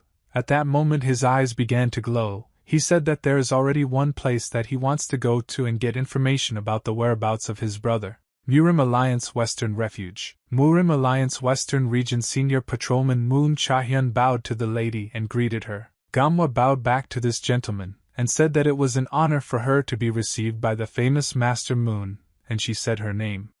The gentleman pointed his hand to the chair and asked the lady to sit down. He said that his words could not compare with the heavenly sword goddess. He said that he now has documents on his desk regarding personnel changes, and he asked that they be sure to burn them after the lady reads them. She thanked the gentleman for his help. I said that she was sure that he was taken by surprise by such a sudden transfer. She said she hoped she didn't take the man's job away. Okay. He asked her not to worry about it, and said that thanks to this he was promoted. He said that, to be honest, he was even pleased with such a sudden change in his position. Master Moon comes from a small martial academy. He defeated the students of a very famous combat school in a no-weapons competition held by the Murim Alliance. As a result, he became the target of other envious talents of small schools and clans and assessed the seriousness of the situation. The Alliance appointed him to monitor the western region of the most problematic area. Gamwa thought about what she heard, that his character is also very strong like bamboo. But she sees how hard it was for him to bounce between the Alliance and the great combat academies without proper support. She said that she heard that the Limitless Mansion requested a meeting several times, but never received a response, and asked the gentleman perhaps he had never received a letter from them. He looked at her in surprise, and after that he felt very ashamed and embarrassed. He replied that he was simply following orders that were given to him from above. Gamwa thought that this gentleman was very awkward, and the subtle contradiction on his face meant that he wanted to answer differently but refrained. She smiled and realized that she needed to defuse the atmosphere, so she said that she congratulated the gentleman on his promotion, and if there was anything else he wanted to say, he could do it right now. She said that if he had any advice for her, she would be happy to listen to him.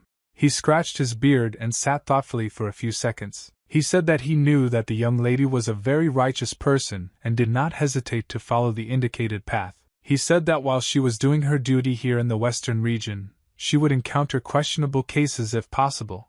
He would recommend where not to dig too deep. She asked the gentleman what he meant when he said not to dig too deep. He bowed to her and said that this is all he can do to help her, and all he can tell her, and he prays that she will follow his advice. Gamwa stood still in surprise and tried to think about this guy's words, but for her it was all very surprising and incomprehensible. Abandoned house on Mount Xiaoyao. The beggar left the house and constantly yawned. He walked along the yard, but the rest of the beggars and the guards stopped him and asked where he was going. He replied that he wanted to go to the toilet, and did not understand why they were detaining him. He pointed his finger at the bushes in which he was going to go to the toilet, and said that the guards should stop any person who goes in that direction, and from now on he will be in those bushes. He walked to the forest, and along the path, and looked at the bushes around him. Suddenly he noticed the most suitable place, and decided to stop here. He sat down in the bushes near a tree and said that this place was ideal for him. Suddenly he heard a man approaching him and stepping on the ground with his heavy boots. He heard him approaching and reacted negatively to the fact that some person appeared here. He shouted loudly that he forbade everyone to approach this place, and because of this stranger he now cannot concentrate. But this man disobeyed the request of the beggar sitting near the tree and began to run towards him. The beggar said that this guy is completely crazy because he decided to go too far as a joke. He saw a ninja approaching him holding his stream in his hand and about to hit him. He dodged this ninja's blow, and was shocked that he could have taken catastrophic damage. The beggar put his hand on the ground and jumped back. The beggar managed to dodge the blow, and hit the enemy with your foot so that he would fly to the side. The beggar did not understand why this man suddenly came to attack him at such an inopportune moment. He knew that this man needed to be caught immediately, and not allowed to escape from here. The ninja saw that the beggar decided to counterattack him, and now he was very surprised and did not understand how he should act. The ninja struck with his sword and tried to fight off the beggar. The beggar saw the blade of a sword that was rapidly flying towards him and understood that it would be very difficult to dodge such a blow. He touched the ground with his hands and tried to throw out a large amount of energy. The ninja saw a large, strong explosion near him and did not understand what was happening. He didn't understand where this beggar had disappeared and what happened to him. At this moment, the beggar was flying in the air and spinning around his body in order to accelerate and deliver a strong kick. The beggar landed and kicked this ninja in the head with all his might. The beggar said that the same fate awaits anyone who tries to stab him while going to the toilet. He wiped his hands and said that even after winning he can't look cool because of this ninja because now he is completely naked. He saw a rocket take off and rapidly fly towards the clouds. The rocket exploded into the air and fireworks appeared in the sky. The beggar understood that it was a signal flare and most likely they would be attacked, and he knew that this missile was fired from the abandoned house in which they now lived. The beggar understood that the guy who attacked him did not come here alone. He made a swift dash forward and, using jumps, tried to get to the abandoned house as quickly as possible in order to help his team of beggars. He disappeared between the trees and bushes and was not visible. After only seconds he returned and shouted that he needed to first put on his pants, and then go to the aid of his team. In an abandoned house at that moment there was a battle between beggars and ninjas who invaded their territory. The beggars fought against the attacking ninjas and recaptured their territory. The beggar looked at the gentleman, and thought that these people called themselves the best group in the area.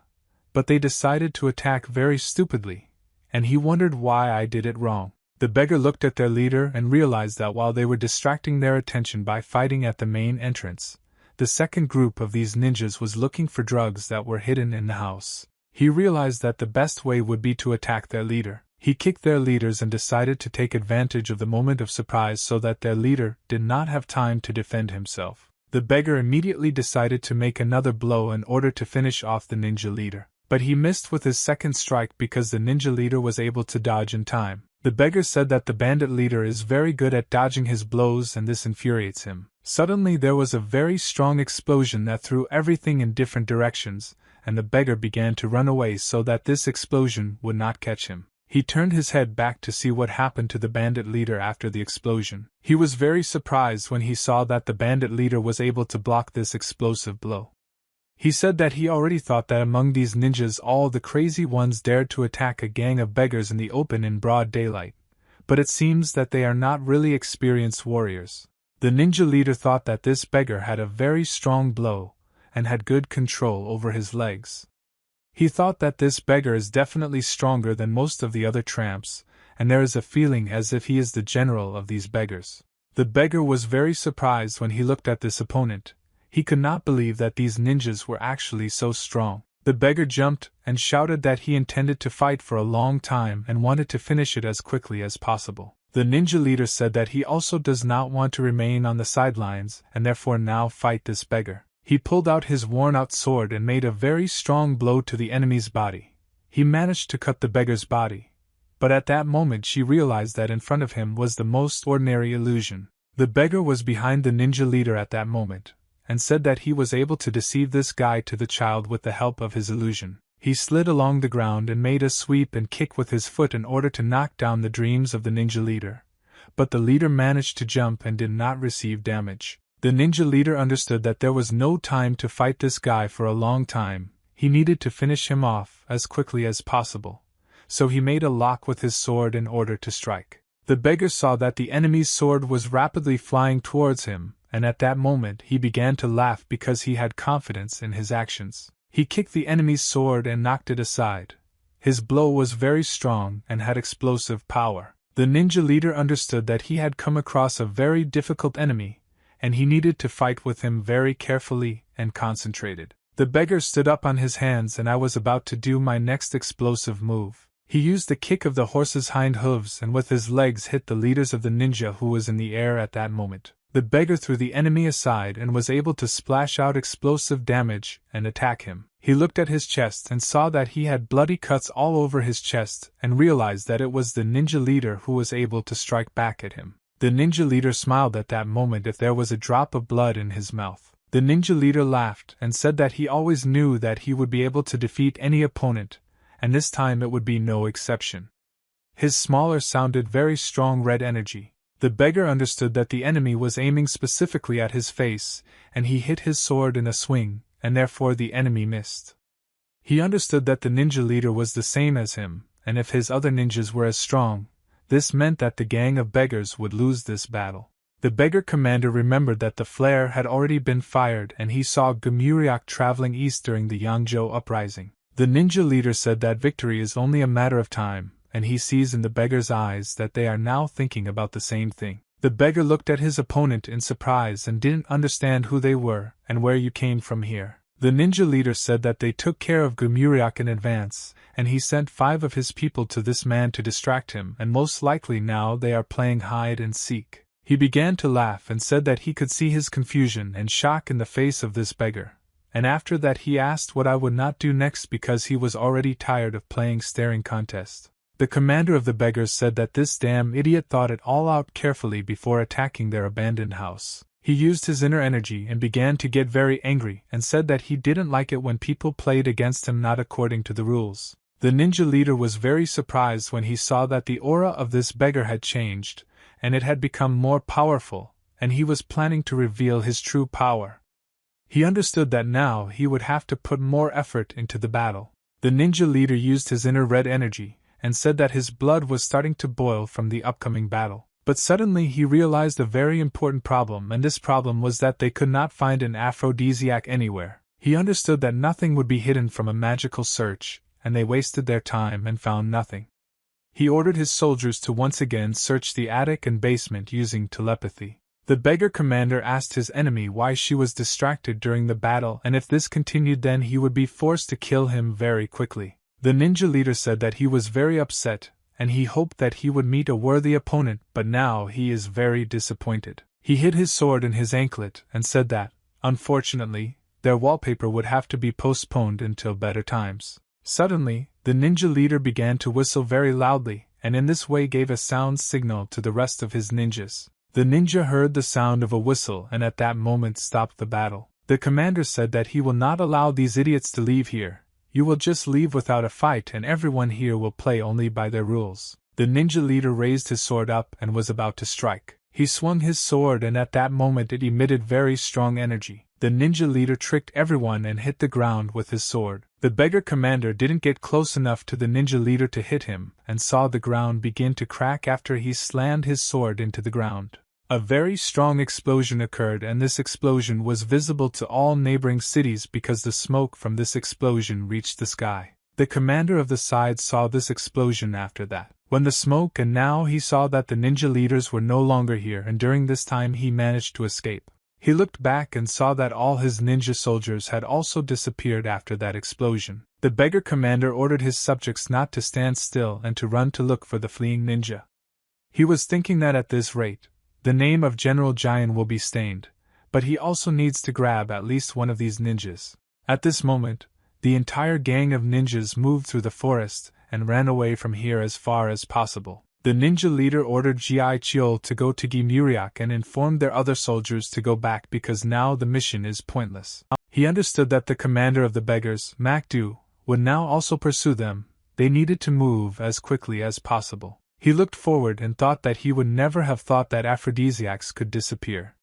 He understood that now he would have to provide a report that they could not find anything. Suddenly he saw an explosion occur behind him. His soldier flew past him very quickly with a serious wound in the chest. He saw this ninja crash into a tree with his back. Ji Chiol rolled down a tree trunk and was seriously injured by the blow. He didn't understand what happened and why his best soldiers had just been defeated. A very strong, large beggar, Gimuriak, walked towards him with slow steps. Gimuriak asked these ninjas why don't they run away so quickly? He said that he really likes to play with the guests, and asked them to stay a little longer, and promised that they would definitely have fun here. He didn't understand how it happened that Gimuriak ended up here and found out that they were now in this exact place. In the Great Power Organization, loud cries of the head were heard. This is the organization that said that it was tired of giving support to these people. The servant said that they again had an unsuccessful open attack and now they have huge losses and do not have enough people. The gentleman said that now they cannot help them. He said that I didn't lose many people after the last raid, but the deal was made public and they need to focus on their safety. The servant said that the main problem is that they threatened to attack the third elder. The elder hit the table with his fist and said that these vile idiots have no right to threaten them. Suddenly another gentleman came into the room and said that he sees these people in a very difficult situation and sees that they do not know how to get out of this situation. The elder was shocked when he saw this man here. The guy in the mask said that he has one tempting offer for them that they are unlikely to be able to refuse. But out of politeness, he will ask them if they are interested in this offer. The servant shouted that this guy was crazy if he decided to get here alone. The elder ordered his servant Wang Chi-san to stop and stop shouting. Wang Chi-san, what about Mr. Elder? There is no need to interfere in this, and he himself will deal with the unexpected guest. The elder hit his servant with his fist and said that if he asked him to be silent, then he must immediately shut up. The elder said that his servant has no idea who is standing in front of him now. Hyuk said that Elder Rong just hit this servant, and he could calm him down with words. The elder thought that last time this masked man was going to destroy his clan to the ground, and now he says that brute force is very cruel. Hyuk took the chair that was next to him and told Mr. Elder not to worry because the guy in the mask wanted to ask something, and thanks to a lucky coincidence it turned out that Mr. Elder was talking exactly on this topic that interests him. The Elder, in a satisfied voice, asked the masked man what exactly did he want to know. Hyuk said that Mr. Elder had just spoken with his servant on the topic of mysterious schools. The Elder asked what exactly does this guy want to know. Hyuk said that he wants to find out all the information about this mysterious school elder. The Elder understood that this man was the most mongrel guy he had ever met. Hyuk said that many of his questions disappeared by themselves because by looking at the Elder's face he was immediately able to give answers to many questions. He looked at this guy in a mask who was sitting opposite him and asked why he was interested in the mysterious school. And what exactly does he want to offer for cooperation? Hyuk said that he has business with this mysterious school. He said that you want the Elder to tell him where this school is and he has a plan on how to destroy the head of the mysterious school. Gumuryeok asked the enemy why do they want to leave so quickly, and why don't they stay to play with him. The ninja leader slowly began to draw his sword from its sheath, and said that they were just passing by. Gumuryeok at that moment was picking his flies with his finger and clearing it of sulfur, and said that he would never believe in this nonsense. The ninja leader understood that it would be very difficult for this beggar to slip past, and ordered his fighters to prepare for battle. The ninja soldiers used their red energy to accumulate as much of it as possible before the start of the battle. Gumuryeok said that he hates wagging his tongue for a long time and always prefers fighting instead. The ninja leader ordered his soldiers to attack this enemy. Gumuryeok saw that a large number of ninjas made jumps and began to disappear in different directions. The ninja leader understood that the fight was pointless, and they did not get the aphrodisiac and just wasted time, and therefore they need to get out of here quickly. Gumuryeok said that he hasn't seen such comedians for a long time to the leader of these ninjas, and if they don't want to play catch-up, then they won't play this game. He made a jump and very quickly began to catch up with his opponents. Gumuryeok said that they are not very stupid if they think that he will not be able to catch up with them, and in this game he has no equal. The ninja leader understood that because of the enemy it would not be possible to escape from him very quickly and easily. Suddenly, one behind appeared from the other side, and he was holding a month in his hand. With the help of this sword she wanted to attack the thug in the back. Gumuryeok caught the blade of this blade with his fingers and realized that the ninjas were moving very slowly. He immediately retaliated and broke his opponent's head by hitting him with his elbow. He saw that there were more enemies and they now decided to attack all together. He turned his head back and saw that the ninja leader was running away. He was using his soldiers to provide himself with an escape route. He clenched his fist tightly, and said that now he would have to teach these idiots a lesson. With one blow from sumac, he attacked several opponents at once and threw them in different directions. The ninja leader continued to run away at this moment. He thought that this big guy appeared unexpectedly, and he did not understand what happened to those ninjas whom he sent to this thug. He was afraid that this big guy could extract all the information from them. But this was a squad of first-class killers. He heard Gumuryeok's voice saying that people are always mistaken about him and underestimate him. He said that it is for this reason and not for some reason that they think that if Gumuryeok is very strong, it means that he is stupid. The ninja leader was shocked when he saw this goon near him and thought that he needed to move even faster. Gumuryeok started laughing and said that you are an idiot and didn't understand anything, and his pathetic attempts to escape are just a funny joke for him. Gumuryeok at the same time, using his internal energy, caught up with Ito at the enemy, and told him in his ear that he was incredibly fast, and it was impossible to escape from him. The ninja leader grabbed his sword and said that he would defend himself if this thug did not come at him. He swung his sword and tried to attack the enemy, but when he turned around and struck, there was no one near him. Gumuryeok asked his opponent if he liked fighting against the air. He got angry and made a kick in the turn in order to attack this thug. But for some reason Gumuryeok stood calmly at that moment and picked his nose. Gumuryeok managed to dodge the blow at the very last second without taking damage. Gumuryeok said that he had never met such stupid opponents, and repeated once again that the ninja leader would not be able to escape no matter how hard he tried. The ninja leader shouted that if he fails to escape, he will kill this thug with his own hands using his sword.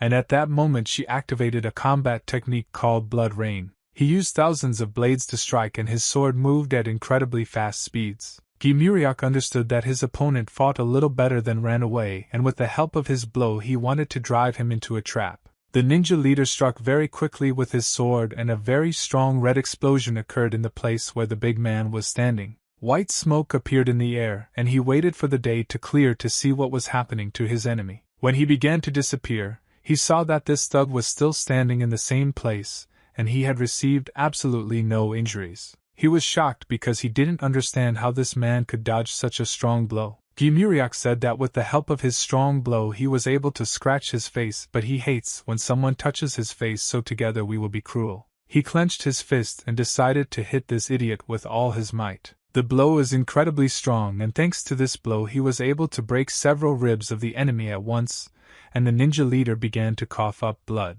After an explosive blow, he flew back and could not resist or block such attacks. The ninja leader stopped, but after he was able to stop, he began to pour blood. He understood that if he delivered his punches again, the ninja leader would be destroyed and his defense would be useless against such strong blows. Gimuriak emitted very strong magical energy and slowly approached his opponent. Gimuriak said that he has one very good advice for a ninja leader, and this color is that it is useless to resist, and it is better to give up. The leader somewhere understood that Gimuriak had stepped over his 100th level, and this battle was a complete failure for him because he did not get the aphrodisiac and also lost the battle, and he would not be able to appear before the master with such news. He understood that he had no other choice, and all that was left for him was suicide. Gimuriak said that he wouldn't let this idiot die just like that, and at that moment grabbed him by the face with his hand. Gimuriak said that he knew that their clan was committing suicide so that information would not be extracted from them through torture. He said that the ninja leader is a very important person, and you need to ask him questions first before he dies. He squeezed his face really hard and told this guy to relax his jaw and say the letter A. He wanted to get out of his mouth so that he would not kill himself. But at that moment a sharp kunai flew towards him. Gimuriak sensed the approaching danger, and was able to deflect the enemy's kunai. He was very surprised when he saw enemy kunai near his face, and did not understand where this weapon came from. Suddenly a ninja appeared who flew very quickly towards them holding a sharp dagger in his hands. The ninja pierced the head of the ninja leader with his dagger, and killed him. He shouted that this was a terrible act, and one couldn't just kill his prisoners. Gimuriak threw the ninja leader out of his hands because he was already useless to him, and began to run towards this killer. He struck very quickly and tried to pierce the enemy's body. He said that you need to grab at least this idiot and break his face. Gimuriak made a very strong blow to the chest of this enemy, but did not feel his body. The ninja was able to dodge this attack and flew into the air. Gimuriak said that this cunning ninja turned out to be very smart, and he used his attack to escape. He looked at the corpse of the dead ninja leader, and said that these guys are much smarter than he thought. Gimuriak understood that these were unusual soldiers and most likely they were Special Forces triads. The tramp saw that Gamwa had come to visit him and asked what she was doing here and for whom did she come to the lair of the tramps. The tramp said that after patrolling it should be read to higher-ups. She replied that she came to say hello and thank the tramp for the letter of recommendation. He replied that it was in return for her favor and did not require her gratitude. She sat down on her knees in the center of the room and said that in fact she had come to discuss her patrol. Gamwa said that she wanted to know which group decided to openly attack them. The tramp asked her why she was interested in these criminals. She replied that she was a senior patrolman, and she was supposed to be interested in everything that was happening in these lands. He began to laugh and said that I shouldn't have anything to do with this, and that she hadn't been particularly diligent in interfering in the missions of the Murim Alliance before. Did the tramp say that she got this position to get information and find the white tiger? Or was she looking for an excuse to stay here and be closer to the white type? Gamwa said that of course the tramp is right, and she is so stupid that you are doing all this for the sake of a white tiger. And she said that she was ready to close her eyes to her oath and give her life just for him. The tramp heard the sarcasm in her voice, but nevertheless said that the white tiger had gotten it from a very virtuous woman. She thanked the tramp with sarcasm in her voice. Gamwa said that this does not mean that she will neglect her duties, and she got this place for her own interests, and should work hard. She said that she was interested in this group of criminals for a long time during her patrols. She said that after losing the war, the Iron Demon faction rose up with terrifying strength. Their supporters decided to lie low. She said that at that moment an unknown organization began to distribute an aphrodisiac and asked the tramp if this all seemed very suspicious to him. The tramp said that this information has been known to everyone for a long time, and if she interferes in this matter, she can only get a threat to her life. Manhwa said that dangerous aphrodisiacs are involved in this matter, and they should know that gunpowder and aphrodisiacs are under the special control of the imperial family. She explained that nothing was mentioned about this in that letter, and no matter how hard they tried to cover up their tracks, she found clues and has been investigating for 6 months in another region, and she is sure that they did this on purpose. Manhwa asked the tramp to respect her and take part in this investigation and help her. He said that in this case he wants her to call him elder. She said to no one in a rude voice that Manhwa, the senior patrolman of the Northern Command, would like to make a formal request to the elder of the beggar gang. She asked to share with her all the information about this organization. The tramp said that he had not met such stubborn girls for a very long time. He looked at her for a few seconds and said that she would find out about everything and her world could turn upside down after this. He asked if she still wanted to know about it. She smiled and looked at him with her sly gaze. The tramp said that it would be better if she listened to his advice, but she made her choice, and so now he will start telling. The tramp said that they believe that there is an independent third force supporting this group and the organization involved in smuggling is the source of their funds. Manhwa looked at the tramp in surprise and did not expect that everything would be so connected. She said that all this time she thought that the war started because of the conflict between the Murong clan and the Jagal family. The tramp replied that this is the position of the foreign policy faction. He said that there are also other opinions regarding this, and there is a connection in this war with the death of the Sato clan. He said that some believe that this was the original reason for the war. Manhwa replied that the Sato clan led the Mujuan family, and they were often compared to the Jagal clan. She said that she heard that this clan suddenly disappeared but did not think that they were killed.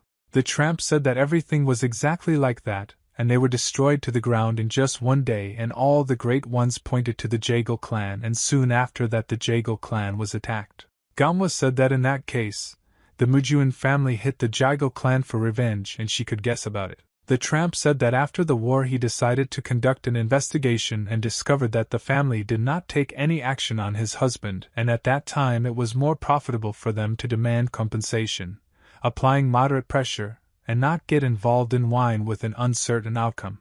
Manhwa said that she needed to find out who attacked the Jagal clan.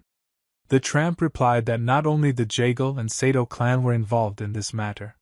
He said that there is resentment and envy between families. He explained to her that this led to the height of the conflict, and at that moment a terrible bloody war began. He said that having noticed the oddities, he delved into the study of what was happening and came to the conclusion that conflicts arose even between friendly clans under the influence of outside forces. The tramp knew that naturally the network of spies infiltrating the clan required huge amounts of money, and he managed to immediately know where the money went. He realized that a smuggling organization was involved in the incident. She was shocked when she heard all this information. She couldn't even imagine that everything was so confusing. Manhwa said that this whole situation is very terrible, and she doesn't understand why no one knows about this. She said that it makes sense to raise the issue in the Mujuan clan about conducting a large-scale investigation. The tramp replied that the Mujuan clan and everyone involved in this war are well aware of this. But after discussing it among themselves, they decided to keep everything a secret, and they also know that a gang of beggars decided to investigate. She asked why. Are they really afraid of someone and the alliance is stronger against them on the continent? The tramp said that they were afraid of Cole Gunsung. He explained that this person occupies high positions and can compete with them in limitless power. She said that this cannot be, and the tramp must understand what dangerous words he is saying now. The tramp said that he warned her that her world would turn upside down after she found out this information. She said that the tramp must be sure of all this information, and he must have evidence for her to trust him. He said he couldn't tell everything he knew, but he found irrefutable evidence. He doesn't know who's behind this, but he's almost sure of his theory. Manhwa asked why the tramp told her about all this. He told her that he told her everything. It was only because she asked? Manhwa said that she heard that the Mujuan clan is smart, and the rest know the truth, and the tramp should not keep it a secret or hide behind lies. The tramp straightened his mustache with his fingers and straightened it out, and said that she could think what she wanted, but he just needed a reliable assistant, and she was the perfect option. Her head is loaded with only thoughts in the white tiger, and her relationship with her family is not the best, and she does not care about power and fame. She melted when she remembered the white tiger and said that in fact her eyes were focused only on him. The tramp thought that she was really crazy and obsessed with the white tiger. He thought that the white tiger had a good relationship with no matter how they denied it. The tramp thought that no one knew about the existence of the sharpest sword that he owned, and he was not interested in anything except his family. He needs to deal with unfinished business, and does not intend to interfere in the affairs of the alliance. He looked at the girl who was sitting in front of him and thought that if the fate of these two were intertwined again, I don't know what would happen next. He was eager to make sure they were together again, and then he wouldn't think about anything other than her. Suddenly, a tramp came into his room and said that he had urgent messages for the elder. The servant said that today some people attacked an old abandoned house in which there were beggars. The master of his subject palmed his face, and his subject's blood flew out. The guy continued to stand still, motionless, despite the fact that the gentleman hit him in the face with his hand. The master hit his subject. He was very angry and continued to beat this guy. Drops of blood fell on the floor. The gentleman said that 45 people died on this mission. This is incomprehensible to his mind, because it would take real idiots to lose to the beggars. The gentleman said that they lost 5 of the best fighters and 7 from the special detachment, and many important people, and the operation initially would not have been without losses. So he will not focus much attention on this. But the master was still furious that they couldn't find the aphrodisiac and lost so many people. He started shouting very loudly and said that only one thing was required from these idiots, and in the end they wasted 100 people and could not complete their task. The soldier said that he has no excuses about this. The gentleman said that it was necessary to find this aphrodisiac at all costs, and their spies confirmed that the drug did not fall into the hands of the main Rome, and this means that someone hid it in a safe place away from prying eyes.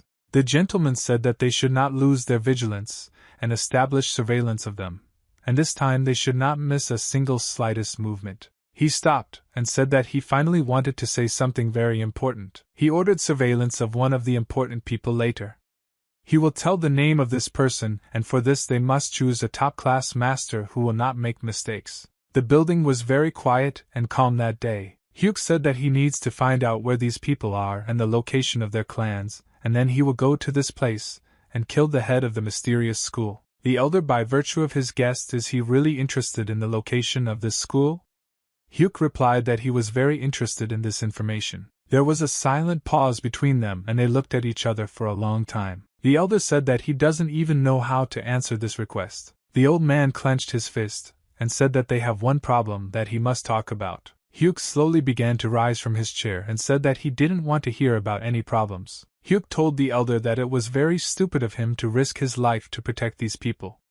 The elder said that's not what he meant. Hugh said that everything is fine. He really respects that the elder shows his loyalty to the mysterious clan, and is ready to sacrifice his life for the common goal. Hugh said that he doesn't particularly like torturing people to find out information, but he has several torture techniques and wants to start with a technique called the polar night. The elder began to scream very loudly when he felt the power of the polar at night near his face, and shouted that he did not know where this clan was and therefore could not answer this question. Hugh looked at the elder in surprise and asked, "What does this mean?" He said he didn't like the elder's answer. Hugh took him by the shirt and lifted him up. He said that it cannot be that the elder does not know where this clan is. Hugh reminded the elder that there was a deal between them, and he must have some information or contacts of this clan. The elder said that this time the letter would have been sent unilaterally, and now there is no way to contact them. The elder extended his trembling hand forward and pointed his finger at the mask. The elder said that the guy in the mask is the man who killed their messenger and the guy who could contact the mysterious clan. Hugh remembered that he actually killed the one he could from this clan and cut off his head. Hugh said that this explains a lot, and now he understands what the main problem is. A drop fell from the sky. After a few seconds there were already several times more such drops. The man went out into the street and stretched his hand forward.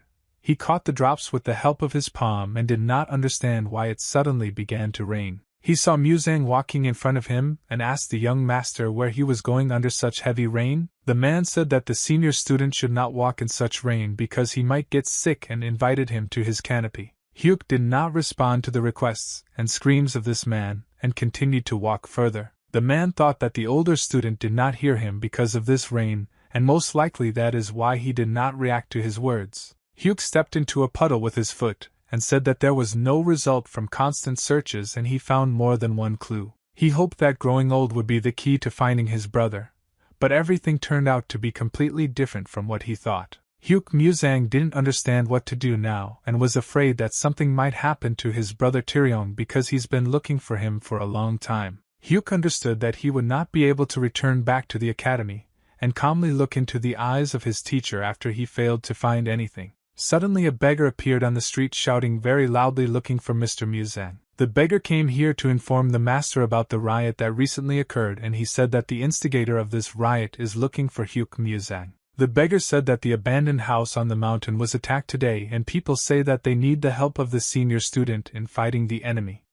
Muzang was surprised when he heard all this information. Hugh ran to the building where all the beggars were and asked the tramp did these people really attack their lair in an abandoned house. When he entered the room, he saw that besides the tramp there was Gumuriak and Gamwa. When she saw him she immediately began to smile, and said that she had not seen him for a long time, and was glad that he visited them. Muzang immediately closed the door and left the building. She tried to stop him, and asked him to stay. Gamwa got angry that he reacted so unexpectedly to her appearance, and said that she would not let him just leave here without greeting her. He stood on the street near the door, and I don't understand why she came here again, and what she forgot here. Muzang remembered that the tramp said that she was writing her a letter of recommendation for the western region. But at that moment it turned out to him that this was all just ordinary chatter. He smiled and thought that she was just as uncontrollable, and didn't see obstacles in her way. He opened the door and slowly began to enter the room. Muzang said that he didn't expect to see everyone here and asked why the lady is here now. The tramp replied that he arrived as soon as he heard about the attack in the abandoned house. Gamwa said that she also came to help them. Hugh Muzang said that he should find out when this attack happened. The tramp replied that the attack took place this morning. The tramp said that it was people from the mysterious school. There are traces of a search and most likely they were looking for an aphrodisiac that they burned. Gamwa was constantly in his face and tried to attract his attention. He sat on the floor and thought about how to solve this problem. She constantly circled around him and did not understand why he did not pay attention to her. The tramp looked at them and did not know which of the two was worse.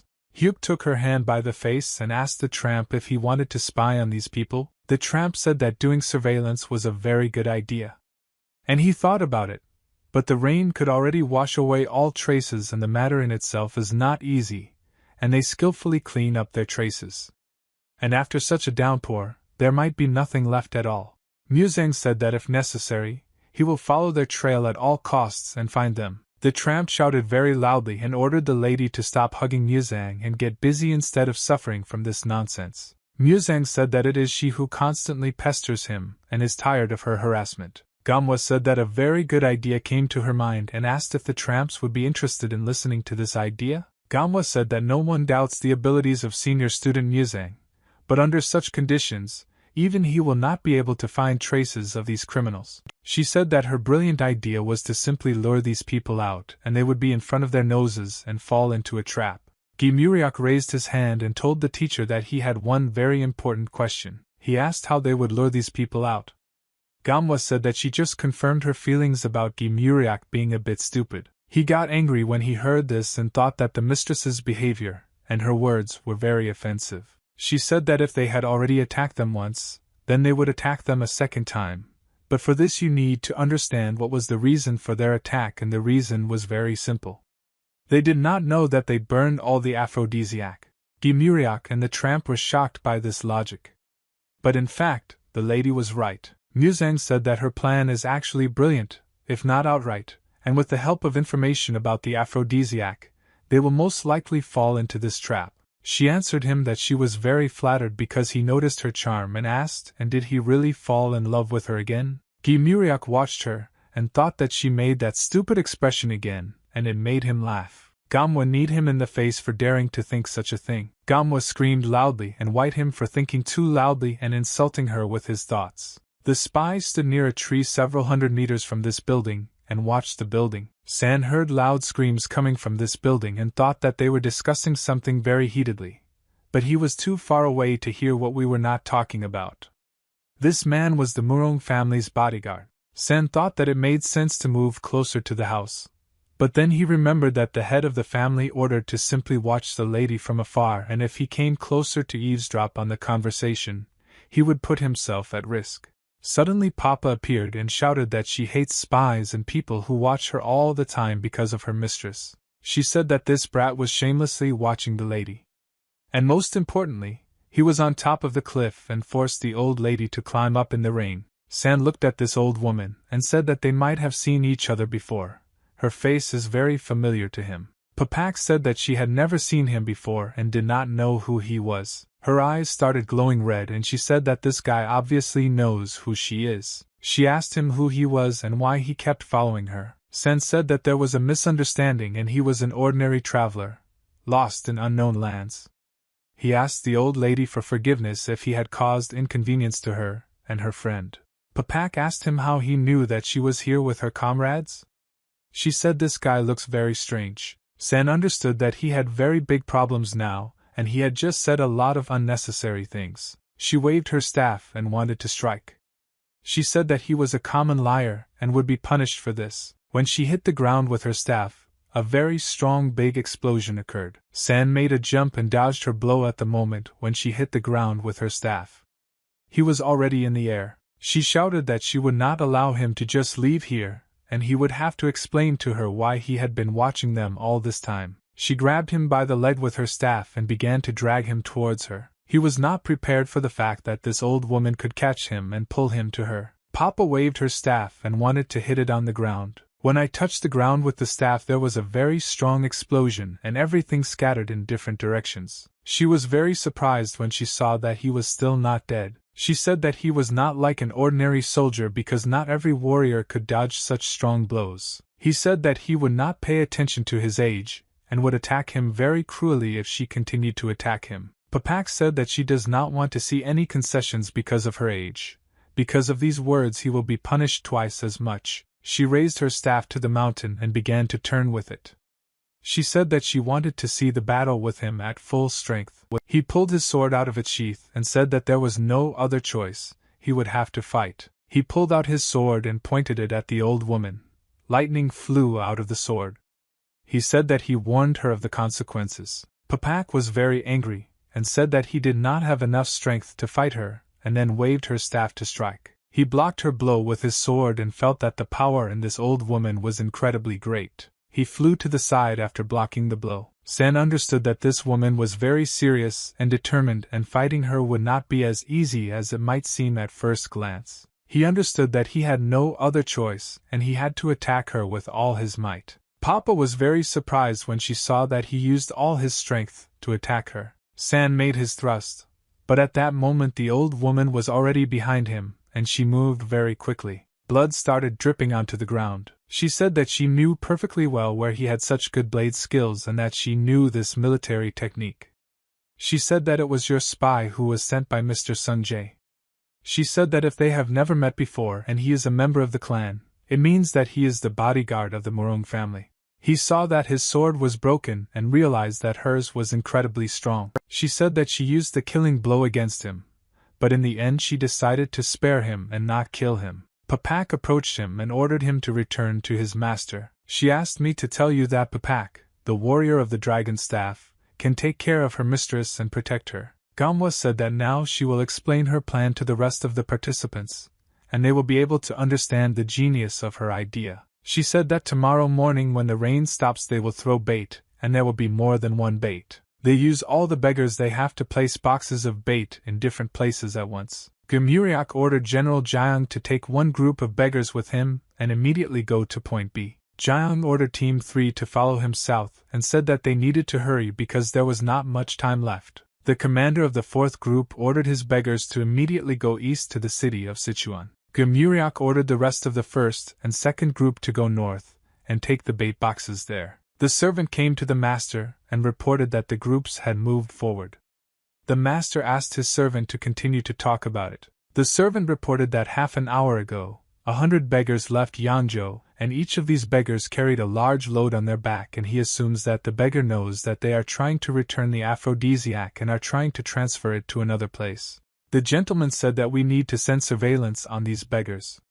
The servant replied that they had already sent surveillance, but there were problems. The servant reported that the beggars had divided into 3 groups and were heading in different directions. The gentleman was very surprised at that moment. The tramp straightened his mustache with his fingers and said that he wanted to ask one question. He said that he didn't understand why he should send the cargo in 3 different directions, because it would be harder for them to track down their opponents. Hugh Muzang said that everything is exactly as the tramp says, but it makes sense. He said that the enemies will follow the bait even if they have to split up, and if there are 3 baits they will believe that one of them is real. Gamwa smiled when she heard these words from Muzang, and she realized that he understood her plan better than others. Gamwa smiled and said that with the help of such a plan, they would be able to convince their opponents of the veracity of this bait, and would be able to weaken their troops by dividing them into 3 parts. The gentleman clenched his fist, and his hand began to shake from nerves and anxiety. He said that the opponents are trying to deceive them and fool them with this technique of dividing the cargo into 3 parts. But if they don't check it, they won't know. The gentleman asked where is the leader of the beggar's phantom mask or the tramp and General Gumuriak now. The servant said that the phantom mask remained in the city. Gumuriak took half of the beggars with him, and went north with them. The rest split into 2 groups and headed south and east. The gentleman thought that the general of the beggars, Gumuriak, took 50 people with him, and this looks very suspicious, and they would not just split into 3 groups for the sake of a sabotage operation. He thought there that small groups were too weak to entrust them with such an important cargo, and he did not understand what these beggars were trying to achieve. He assumed that they would exchange cargo among themselves. Gamwa smiled and said that with the help of such an ingenious plan, the enemy would be dizzy with different guesses, and in fact it would not matter who they would attack from the 3 groups. Gamwa said that she and her units of beggars would wait for them to appear, which would be enough to then track down the others using Master Hyuk's technique. After the rain, the earth is soft, and it will be much easier to find tracks. She said that just in case, she would need to do something else. The tramp asked the lady what exactly did she want to do. She said that it is necessary to create another bait, and this bait is for his opponents to catch him, and then they will definitely believe that this is all actually true. Suddenly another person burst into the room and informed the gentleman that he had urgent news. The gentleman allowed this man to enter the room. The servant said that he has information about the drug, and the master needs to hear this information. The servant approached the master, and in a quiet whisper told him in his ear very important information that they managed to find out. The servant said that the enemy delivered the cargo without any cover. There is no doubt that this is exactly the cargo that they are looking for. The gentleman began to laugh very loudly, and was amused by the fact that he saw through the opponent's plan. He laughed and said that they didn't figure out their stupid plans. The gentleman ordered his servant to stop the persecution of beggars. The servant asked why the master made such a decision. There was their aphrodisiac there. The gentleman answered his subject that the beggars wanted to deceive them, and all the groups that moved out this morning were false, and they did not have an aphrodisiac. The gentleman said that these beggars tried to lure them out of their lair and drive them into a trap. The tramp said that this box contained absolutely the entire aphrodisiac. But in fact it was just a cart with an elixir. Guhaha, a famous person in the city of Baisandaju, said that now he understands why the tramp asked him to dress up as a merchant. He said that it is definitely better to disguise the top so that he goes unnoticed. The tramp said that he would take on this matter himself, but there are reasons why he cannot do this. Guhaha replied that there was no need for this. And after that he began to smile. He said that he didn't know how to bother the elder with such trifles, but he decided to ask why cosmetics bothered him so much. The elder doesn't seem like a tramp's face is easy to disguise? The tramp told his interlocutor that it was better for him to simply deliver the cargo safe and sound while the students ran with all their might after him. Guhaha replied that I had not loaded all the boxes and were sent immediately, and wished the elder to take care of himself. Tramp asked your interlocutor can he be trusted? Gu replied that he was the most reliable person the tramp had ever seen. The sun's rays fell from the sky and illuminated the forest. Several people were sitting on the carts. Accompanying guards were walking next to them. Gu Haha didn't understand how events should develop further and what should happen, but he hoped that everything was going exactly according to plan. He thought that first he should take medicine. At that moment, a small wooden grenade fell near the horse and no one paid attention to it. This item turned out to be a smoke grenade that began to emit smoke. People didn't understand where the smoke came from and what was happening now. When they began to breathe this smoke at that moment, they immediately began to lose consciousness and feel very tired, and many of them fell to the ground, and the horses also could not resist this smoke and fell. A man came out of the forest and said that he didn't even think that everything would be so simple. Gu Haha saw a man named Hu Jiang approaching him and smiled. Hu Jiang said that he thought that if he stunned his subordinates with a poisonous smoke grenade it would look epic. He asked his partner in what condition the goods were, and whether these boxes contained all the aphrodisiacs they needed. Gu Haha said that he himself checked each box. He can be trusted because inside these boxes there are all the aphrodisiacs, and he would appreciate it if his partner was to talk to the Lord about this service. Hu Jiang took out a large bag of money from his bag and threw it into the air so that this merchant could see his reward. Hu Jiang said that this money is a reward from the Lord and he is in a hurry, and for now his task ends here. But soon he will repay him in full.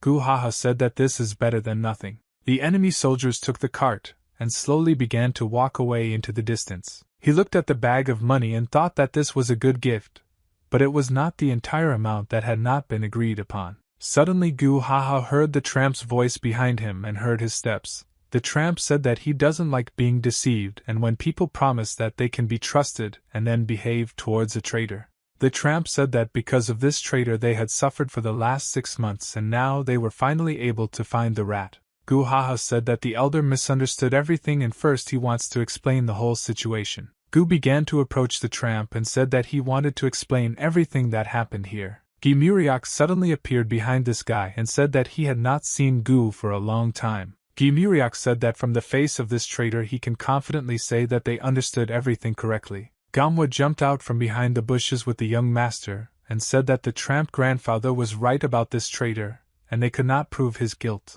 Gu Haha started laughing and said that he was in a very big mess, and now he will hardly be able to get out of here. He asked these people didn't they know this whole clan from the very beginning? The tramp said that it was Mrs. Gamwa's brilliant idea and she suggested using bait, and said that if there was a traitor among them, he would immediately give himself away. The tramp said that Gu Haha was the first person who volunteered to accompany this cargo, and the tramp to the last did not want to believe in betrayal until he himself was convinced of it personally. Gu understood that he was now in a hopeless situation. He would most likely end now because he would not be able to cope with all the opponents who surrounded him. The tramp asked all the leaders of his group to listen carefully to what he was about to say. The tramp ordered this group to follow the henchmen of the mysterious school and follow their tracks to find where their lair is located. The tramp said that he would want to return to the mysterious school as soon as possible, and they should not miss them. The tramp looked at this man and said that he himself brought this traitor to the family of beggars. The tramp said what to do with this traitor and punish him for his actions.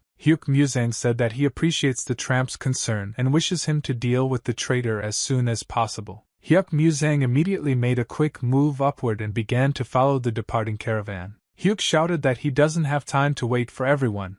I shouldn't catch up with him because he will move very quickly. Gi Muriak looked at the tramp and didn't understand what he needed to do now. Gi Muriak said that he wanted to kill this traitor right away. In your face the tramps see that you can't do this right away. He took with him a large detachment of beggars and otherwise caught up with the rest of the group. The tramp asked this guy why he was watching them run away. The tramp said that finally they were alone, and he had been waiting for this moment for a very long time. The vagabond emits very strong explosive energy from his body. He said that he did not want to kill this traitor in front of his children, and therefore waited for them to leave so that they would not see such cruelty. The border between Yangzhou and Yunhe counties. The security guard stood near the entrance, and yawned very loudly and demonstratively. This sleepy guard said that he doesn't understand why they have to guard this place, and be here with 4 of them every day. He wiped his eyes and said that this place was securely hidden and there were guard posts along the entire perimeter.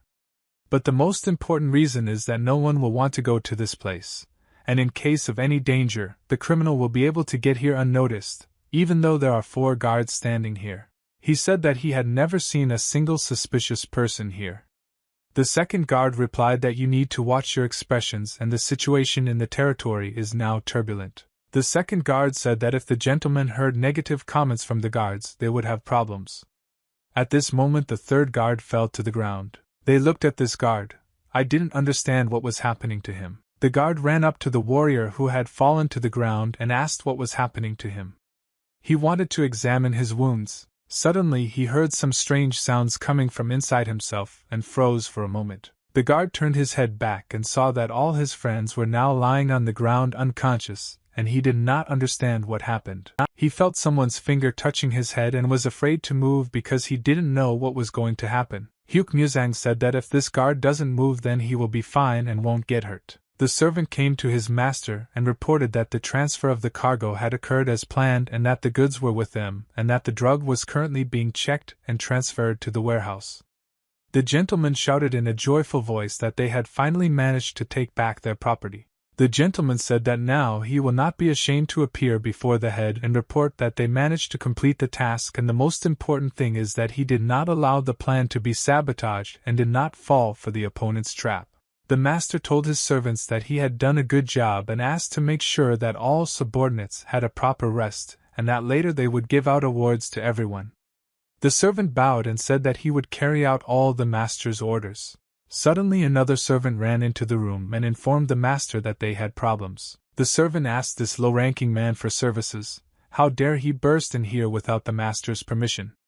The gentleman asked what the problem is. The servant said that the head pharmacist checked the aphrodisiac and found out that in fact this aphrodisiac is not real and it is a common fake. The gentleman was shocked when he heard this information and could not believe his ears. The servant got angry and put his hand on the lower servant's neck and began to choke him. He said that he wanted to find out in detail how this happened and what the phrase, suspicious aphrodisiac, means. The servant explained that the pharmacy says that these are just food pills with a fake color and smell. The gentleman began to get angry again and said that he was tired of watching his subjects constantly fail to cope with the task. He was emitting very strong red negative energy, and at that moment, he was ready to explode. He said that he wanted to hear an explanation of how it happened. Ho Jiang said that this cannot be because he personally took the goods from Gu Haha, and this guy has been in their ranks since the war. Most likely he was also framed. Suddenly they did not hear a loud whistle in the building and one of the guards shouted that their building was being attacked by gangs of beggars. A few seconds later, the door to this room was knocked down, and the guards who were guarding this door were very seriously injured and fell on the floor of the room. Gi Muriak entered the room and apologized for his sudden appearance.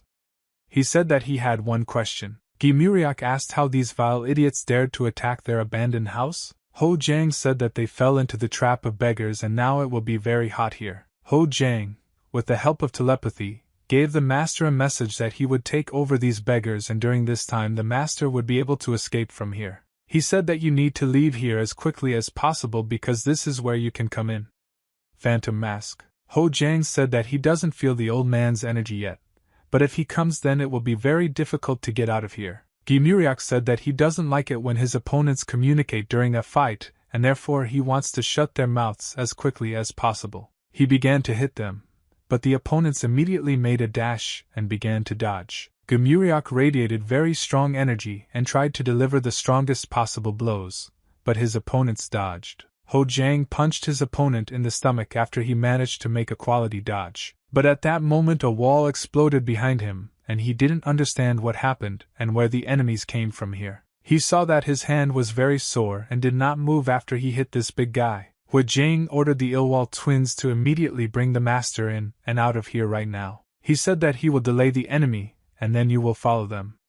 Gi Muriak stood up after hitting the wall, and said it was a strong blow. Gi Muriak smiled and said that he likes strong opponents because a fight always becomes more interesting when there is someone to fight with. The gentleman and the twins got out of the building and very quickly began to fly up and leave from here. The gentleman flew in the air and watched the battle that took place in the central courtyard. He did not understand how the beggars were able to track down their clan, and how they passed the guard posts. Gamwa said that this spectacle impressed her, and she had not seen such serious battles for a long time. She bowed to the enemy lord and said that they did not know each other, and said her name Murongamwa, and after that she said that she was an observer transferred to the western region who monitors law and order in these lands. The gentleman said that this is all starting to piss him off. He doesn't understand where the goddess of the heavenly sword came from here because they already have a lot of problems with beggars. But besides this, the senior patrolman of the Murim Alliance appeared. She told the gentleman that he knows anyone. He wants to know how they found their lair. But she will not tell this, and she would not contact them.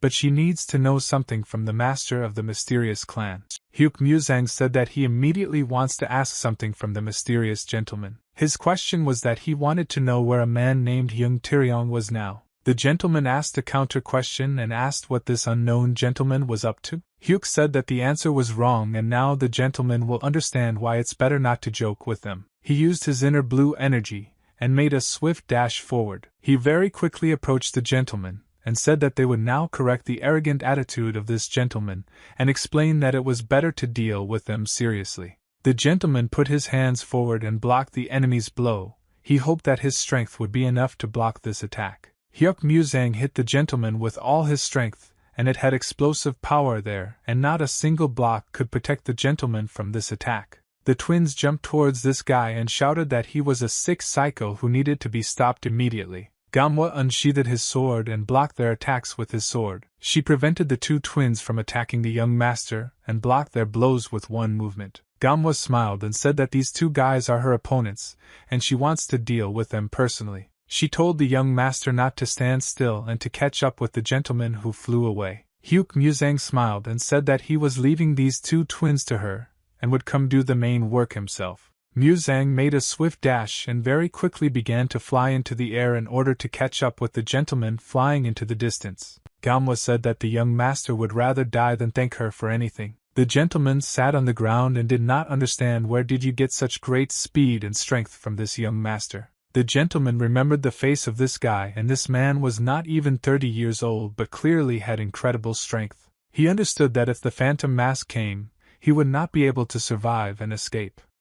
Therefore, he needed to offend while there was time. Hyuk Muzang landed in front of his face, and said that they had just met, and he didn't want the gentleman to leave so quickly. Hyuk said that he would not allow the gentleman to leave until he knew the answer to his question. The tramp was very angry and therefore hit the traitor with such force that an incredibly large explosion occurred in the forest. Gu Haha felt a very strong pain in his body, and at that moment, he felt all the anger of the tramp. The tramp said that he didn't even put half his strength into this blow, and the traitor will suffer for a very long time before the tramp kills him. The traitor said that he would not be able to fight the elder, and he hoped that he could escape. He smiled and said that before you die, you want to tell the tramp something. He said that the tramp should forget about him and go to the mysterious school as soon as possible if he wants to save the senior patrolman from death. The tramp asked this traitor what exactly did he mean. Gu Haha replied that in the mysterious clan there is the support of one person who can cause a lot of problems for them, and this person is a master who has overcome the peak. The unknown gentleman slowly approached the young master and scratched his beard. This unknown old man said that he was rushing to help at a decent speed and he had not run so fast for a long time. Iron Blood Battalion 3rd Elder, the strength of the army. Gung Tang said that even though he ran very fast, he could still be late. The tramp learned from a traitor that the secret school is collaborating with Gung Tan. He was very surprised when he learned this and asked the traitor, "Is this man really there now?" Gu Haha answered that everything is exactly like this, and this great warrior can destroy the entire clan of beggars. Gung Tan is not comparable in strength to the elder vagabond, but he has been considered a recognized martial artist for 20 years and has overcome the peak. No matter how talented the young beggars and martial arts geniuses who went there are, they don't stand a chance against this warrior. Gu Haha said that they should have already realized that the mysterious school is not just an ordinary organization involved in illegal trade. The head of the mysterious school is himself a supreme warrior, and his sweater is also made up of first-class assassins. He smiled and said that the most interesting thing is that these killers are actually unusual people, and they belong to the Black Blood group. The tramp was very surprised when he heard all this information and did not understand whether this person could be trusted or not. Gu Haha said that the usual stamp puppets of the Union and Rome and the Union of Demons are no match for the real Dark Blood group. He said that the tramp should immediately go there, and not waste his time in saving the young warriors. Muriak had accumulated a huge amount of energy in his palm and was about to strike. Ho Jiang managed to dodge this blow in time and did not receive damage. Muriak hit the enemy with all his strength, and the explosive power scattered in different directions. Ho Jiang, after dodging the blow, immediately launched a counterattack and cut the enemy's shoulder. Muriak said that he hates cowardly opponents who constantly evade and attack from behind. Muriak understood that the battle was not going according to plan and that the enemy was constantly attacking him with his blades. But he himself was not receiving any damage. Ho Jiang said that he had not seen opponents with such strong muscles for a long time, and his blades literally bounced off the muscles of this big guy. Ho Jiang is convinced of the most important thing, and that is that the big guy is very slow, and is not able to move fast enough to dodge the blows. Ho Jiang said that sooner or later the big guy will die anyway, despite the fact that he has a very strong body. Muriak replied that if you are confident in yourself, the idiot thinks that a mosquito can drink a couple of drops of blood and kill a person with it. He is mistaken. He put his hand forward and ordered this opponent to immediately attack him, and in this case they would not be able to be sure who would defeat whom in this confrontation. Manhwa fought alone against two opponents with her sword. She didn't understand why some people were very strong and didn't get tired after constant attacks and blocking, and she noticed that they worked perfectly as a team and covered each other. She thought that these two twins are becoming stronger every second and they just endure minor scratches and in response purposefully hit the vital organs, and these guys clearly know how to hunt masters who are stronger than them. She smiled and said that she had forgotten about one very important feeling that she had not experienced for a very long time. She understood that she had not felt like a victim for many years, and this nasty feeling bothered her throughout the entire battle. The tramp said that there was no point in him abandoning all his plans and running to save these guys. Guhaha said that he couldn't believe that killing a traitor was more important than in the lives of young martial artists, and even a second's delay could be a death sentence for them. The tramp said that he had not heard such nonsense for a very long time. He accumulated a large amount of energy in his palm and said that this guy had better worry about himself. He hit his opponent in the face with all his might. His green energy was incredibly powerful, and he put all that energy into his opponent's face to make them feel pain. The tramp said that he is not a stupid person and for the second time he will not believe a traitor. And even if this guy is telling the truth, this does not mean that he should worry about the lives of the young masters. The tramp said that this traitor saw the level of martial arts of the young masters and after that he is trying to say that they cannot cope with one opponent. He said that our young masters have long since surpassed the level of this old man. Guhaha coughed up blood and looked at the tramp. I don't understand where you tramps come from so much confidence. The tramp said that these guys are not just genius. They would rather be called true monsters. Muriak received the enemy's blows and blocked them. He knew that everyone thought that his only gift was his physique, but he had another real talent. Ho Jiang said that he gets angry when his opponents laugh and he will now remove the smile from the face of this thug. Muriak advised this guy to hide in a corner and die. The tramp said that this big guy is a very smart guy and he quickly assesses the situation during a fight and easily reads the enemy's style. Muriak began to laugh and said that he was finally able to understand the speed habits of the enemy's equipment. Tramp said that this is possible primarily due to his physique. And even if it looks stupid from the outside, he can withstand a huge number of blows and then fight back. Ho Jiang saw that this thug was able to get up after such injuries and caught him by the neck and began to choke him. The tramp said that Muriak has incredible instincts and strength, bestowed by nature itself and animal instincts. He has everything that an ideal warrior needs. Manhwa said that she would die soon. Take these mice and I am tired of playing with them like toys. She raised her sword up and emitted very strong purple energy.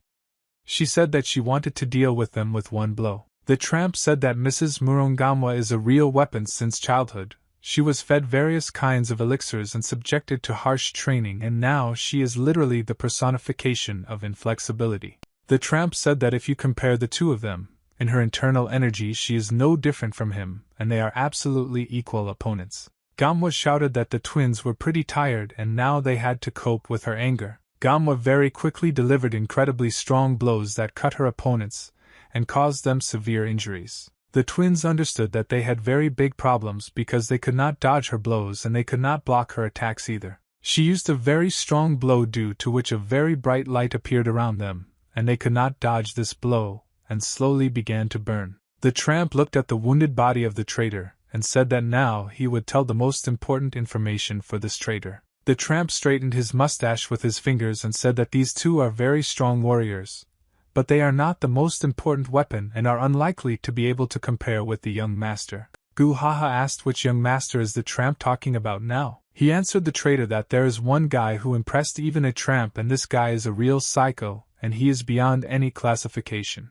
Hyuk Muzang stood silently in place, and looked at the enemy who suddenly appeared near him. He looked at this old man without much delight, and said that he was not surprised that he saw the strength of the army here. The old man said that he was very surprised because this young master knows who he is. Hyuk Muzang said that he felt that small fry like the great power, and the Blood Curse gang could not go against the will of the great Iron Blood Emperor without anyone's orders. Hyuk Muzang said that now the Steel Insolence makes sense, and he now understands that they are supported by the third elder himself from the Iron Blood Battalion. The strength of the army said that this young man is very knowledgeable about the affairs that take place between the clans. He pulled out his sword and said that this is still not the most important thing. He said that the more a person knows, the more likely he is to leave this world early in the prime of his life. At that moment he put his hand forward and made a fiery release of the energy of his blade. Hyuk Muzang stood still and watched as both the enemy and the fiery flames approached him. He looked forward and reacted to this fiery flame without much interest. He pulled the blade out of his hand and filled the blade with blue explosive energy. He raised his hand up and thus created a cutting blow. Hyuk Muzang cut the wave of fire that flew towards him with the help of his hand blade,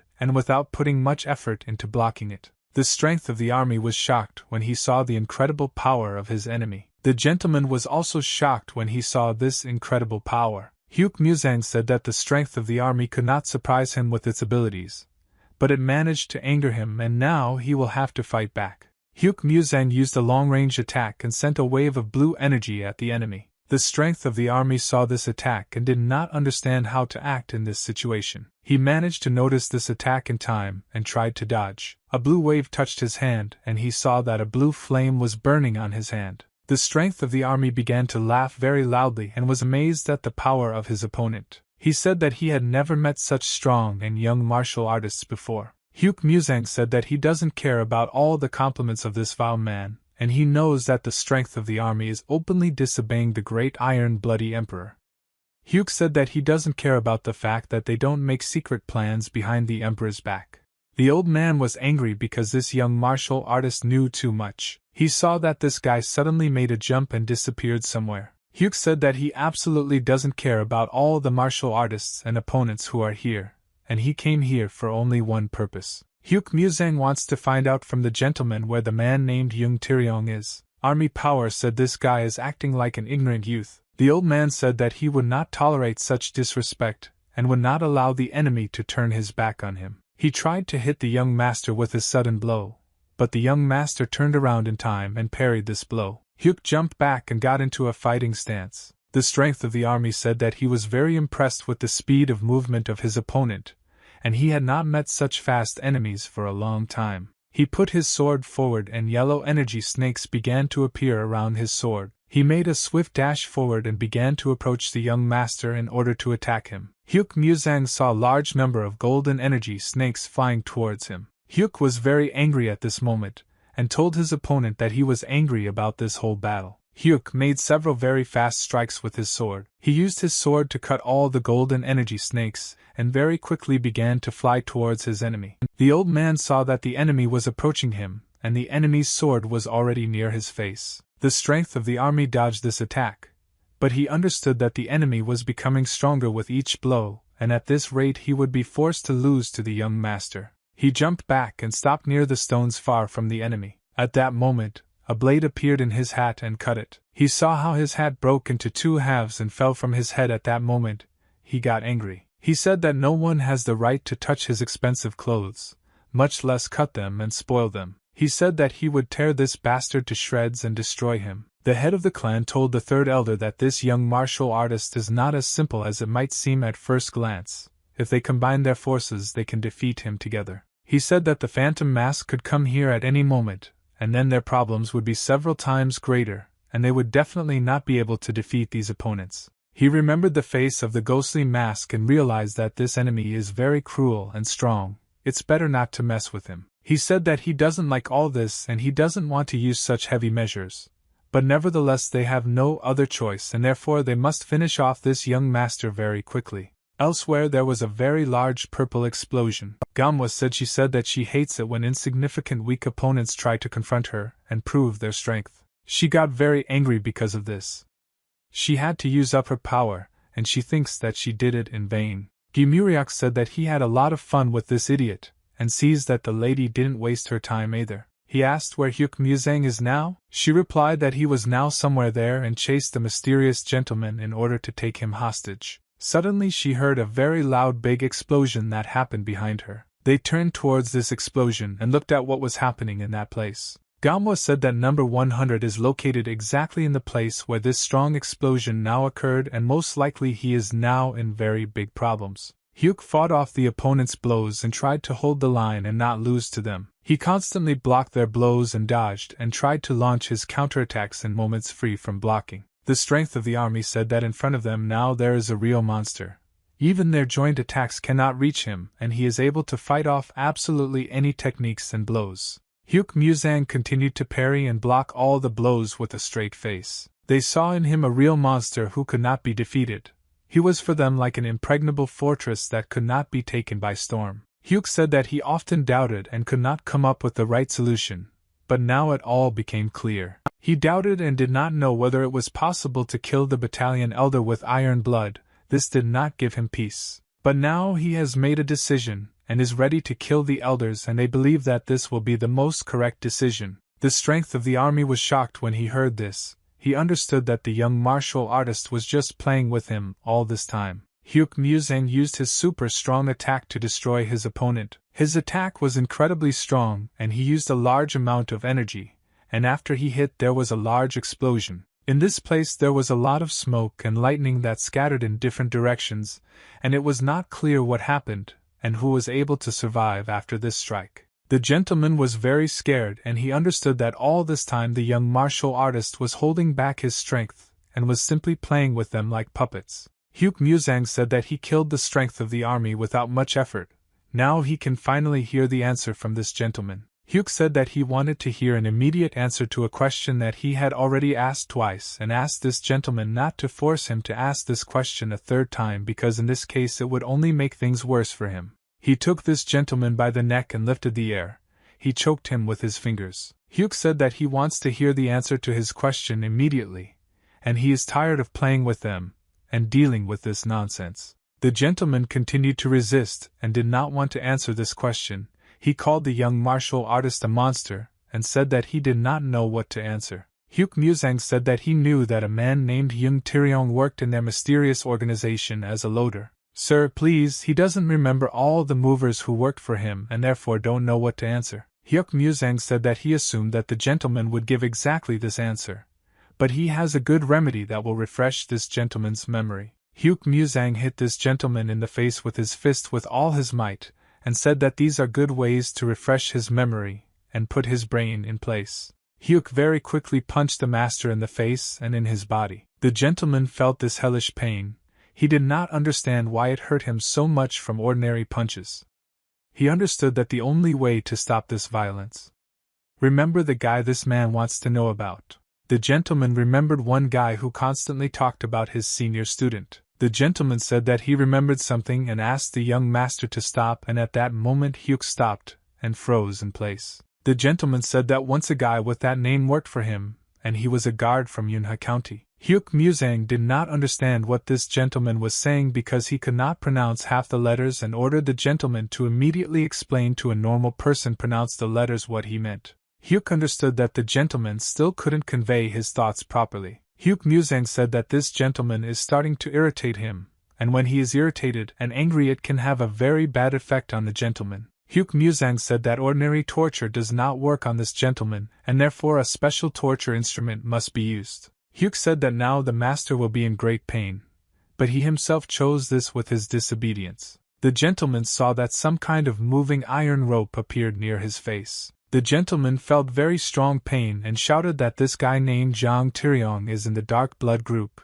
he should be there. He saw that this iron thread appeared before his eyes, and if he had been silent for a few seconds, this iron wire could have pierced his eye. Hyuk Muzang ordered to immediately explain why his brother was in this place. The gentleman said that it coincided that the person responsible for training in the dark blood group came to visit them when they caught this guy. He came in handy for them. The dark blood curator said he liked this guy's physique. Jung Tiryong was breathing very heavily after a long and bloody battle. The curator of the dark blood said that this guy was suitable for him, and took him to his place to make him a killer and a human shield. When this boy was still small, he was very happy and constantly came to the older student, and said that when he grows up, he will definitely become the same as the older student. He covered his mouth with his finger, and said that the senior student should not tell anyone about this.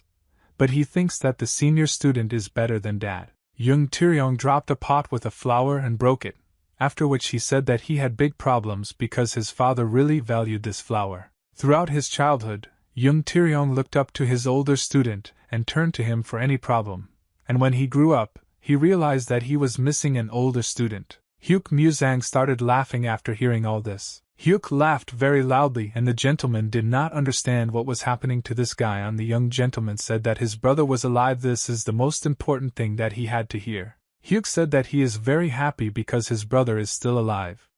This means that he can be saved. Hyuk Muzang began to get very angry because this gentleman allowed his brother to be given into the hands of these cruel people and made of him a human shield. The gentleman said that he did not understand the full value of this guy and that's why he did this.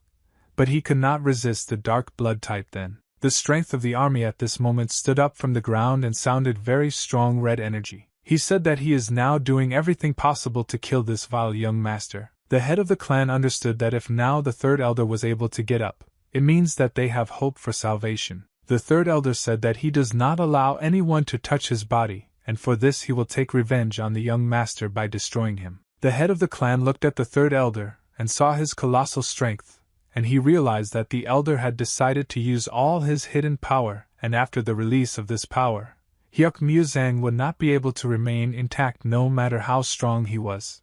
Mr. Elder made a dash and jumped towards the young martial artist. He emitted incredibly strong energy, and his eyes glowed red. Hyuk Muzang felt the enemy approaching and knew that now he would have to fight back. Crack understood that against such a monster as the young martial artist, it is necessary to use the great technique of the demon dragon who wants to destroy everything around him. The head of the clan understood that he would die along with the young master because it was impossible to escape from this force. In this place, everything was shrouded in red energy, and from this energy a giant demonic dragon appeared. Hyuk Muzang said that he is annoyed by people who do not understand the first time, and who need to constantly repeat the same thing. Hyuk said that he can kill the elder at any time if he just wants to do it, and he is tired of constantly resisting these attacks. He made a strike with his blue blade, cutting the fiery flames and the body of the energy dragon demon. He took the elder, and threw him aside with his second hand. He held the head of the clan in the air. The third elder coughed up blood and couldn't believe that his strongest attack had just been blocked. Hyuk stepped on this gentleman's chest with his foot, and said that he had 3 chances and 1 warning. Hyuk said that right now he is not in his best mood and is tired of repeating the same thing. Hyuk said that he wants to hear at least one reason to leave the third elder alive and not kill him right now. The strength of the army said that he is the third elder of the Iron Blood, and if he is killed, then the guy will have very big problems later. Hyuk said that such an answer did not suit him, and at that moment he raised his fist to deliver the final blow. The elder saw the enemy Lennox approaching him and thought that at that moment he would already die. Hyuk wanted to pierce the face of this elder with his blade, but suddenly he heard a woman's voice and stopped. The lady suddenly appeared next to him, and said that she wants to give a reason why it is better not to kill the third elder. But before that she wants to report that she did not expect to meet this young martial artist here. She said that she was very pleased to see young Master Hyuk here. The lady said that the young master did not fit the description of this beautiful warrior, and called him the senior master.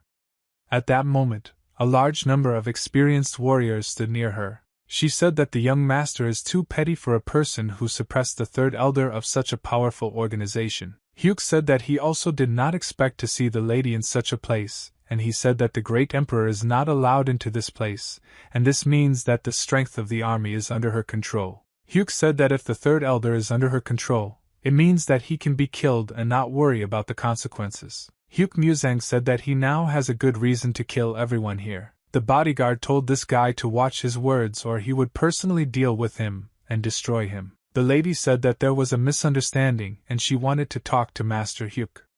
She said that she came here only to catch the third elder who betrayed her battalion and wants to get information from him about the other traitors. She said that she needed the third elder alive in order to interrogate him. The lady said that the senior master is smart enough to understand all this. She said that if they kill her now it will start a new war between political places and a lot of people will suffer from this. She said that Senior Master Hyuk would be able to protect himself, but he would not be able to guarantee the protection of his martial academy and ensure the safety of every home and every student. She slowly began to go down the mountain and said that she was very glad that she met the Senior Master today. The lady jumped down and approached Master Hyuk in order to talk to him more closely. She ran to meet him and wanted to get closer to this wonderful man as quickly as possible. The lady touched her neck with her fingers and said that if Master Hyuk wants to kill her, he can do it right now and cut her throat. He looked at her in surprise and realized that this lady was a very smart woman. She looked at him and with her eyes showed complete trust in Master Hyuk. He said that her words convinced him and he heard enough. Hyuk said that the lady gave a convincing reason why he cannot kill this man and why he cannot kill the lady. However, he still wants to say something. He said he still hasn't heard the reason why he can't kill him. She answered him that he is a very smart man. The lady asked what he wanted and said that I wouldn't always be able to agree. Hyuk Musang said that if the lady gives him a guarantee that in the future they will not harm him or his Dragon Tiger Academy in Yeonjo County, then he may not kill him. Hyuk said that he needed a guarantee that the third elder would not harm him and his academy either. He said that the lady and all her people are here and he needs a direct promise that they will not create any problems for them, and only in this case can he give up the third elder. The lady asked, and doesn't he really want to ask for anything else?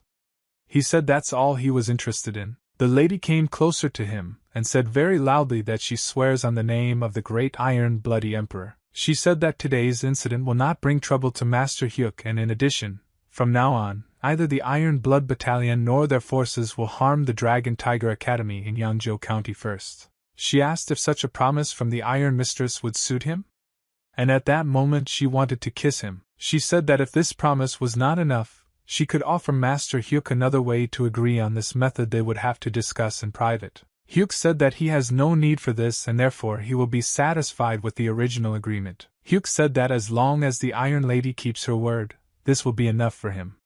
She said that Master Hyuk is a very boring person. She put her hand on her chest and said that she wanted to give something to Master Hyuk. The bodyguard is shocked. He couldn't believe that the Iron Mistress wants to give this guy an important item. Hyuk asked what this sign means.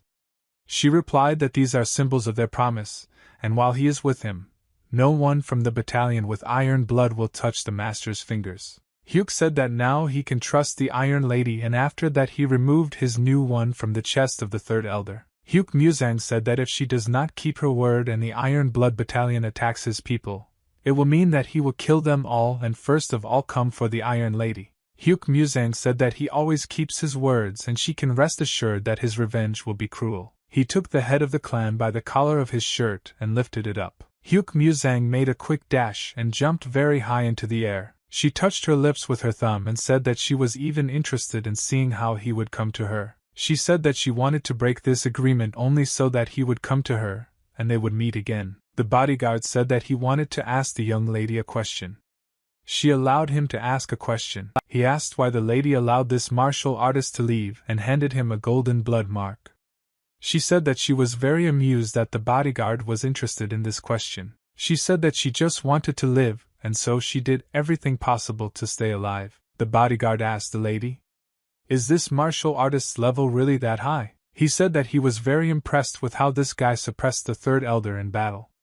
Surely he used up a lot of internal energy, and regardless of his strength, the bodyguard, together with the elite Iron Blood battalions, could protect the lady. She said that perhaps her bodyguard is right to white eyes, distortions constantly warn her. She said that it is extremely dangerous to be at enmity with this person. She turned to him and said that Yenji should no longer plot adventures that could threaten her life.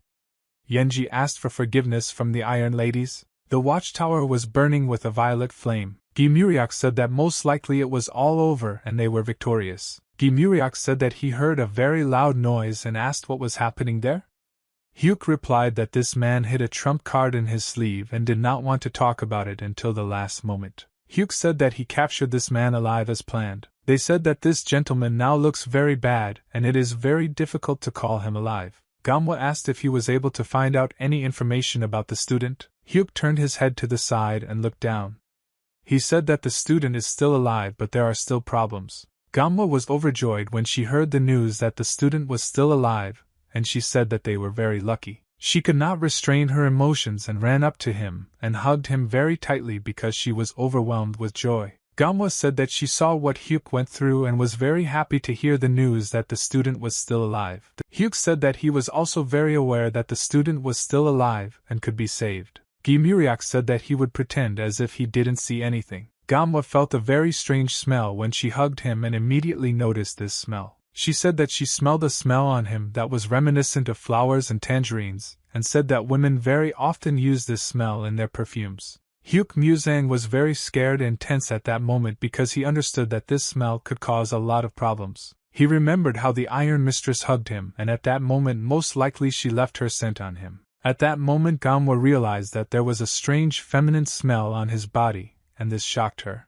Hyuk made a swift dash forward and tried to run away from her as far as possible so that she would no longer feel that smell. He said that he really wanted to hug his friend Gimuryak. The bully was very surprised at how fast the senior student was approaching him. Hyuk hugged his friend and at that moment tried to squeeze him as tightly as possible, and lose him with his body in order to remove the smell from his body. Gamwa asked what's going on here and why is he acting so strange. Hyuk said that he really loves all the members of his team because thanks to them he was able to find out where the student is and therefore is very grateful to them. He took a breath and realized that there was no longer any smell on his body. The problem with the feminine odor on his body was solved, but now he smelled like a dirty beggar. Hyuk said that the problem, unfortunately, has not yet been solved and a lot of things still need to be done. He informed his friends that his student was taken away in order to turn him into a killer, and make him a living shield in the Dark Blood group.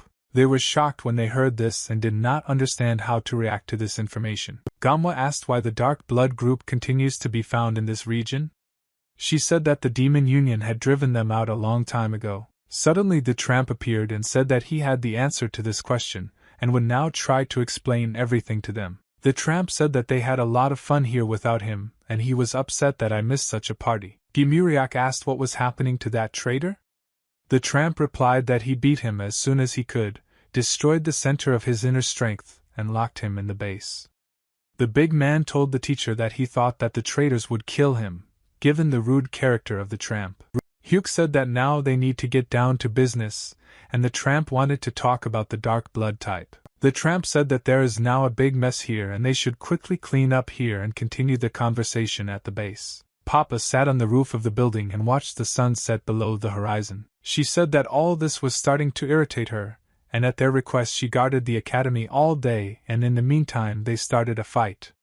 When they returned they immediately went to the lair of beggars. She wanted to know what they were talking about, and why they didn't take her on their assignments. The tramp said that the Dark Blood group was not created by the Demon Union. This information shocked them and they did not understand how to react to all this. The tramp said that these guys first appeared more than 200 years ago and then, due to mysterious circumstances, many adherents from influential associations died. And not only members of the faction, but also authoritative representatives of the whole world, and he does not know how their paths crossed with the Union of Demons. The Dark Blood group existed a long time ago for a long time.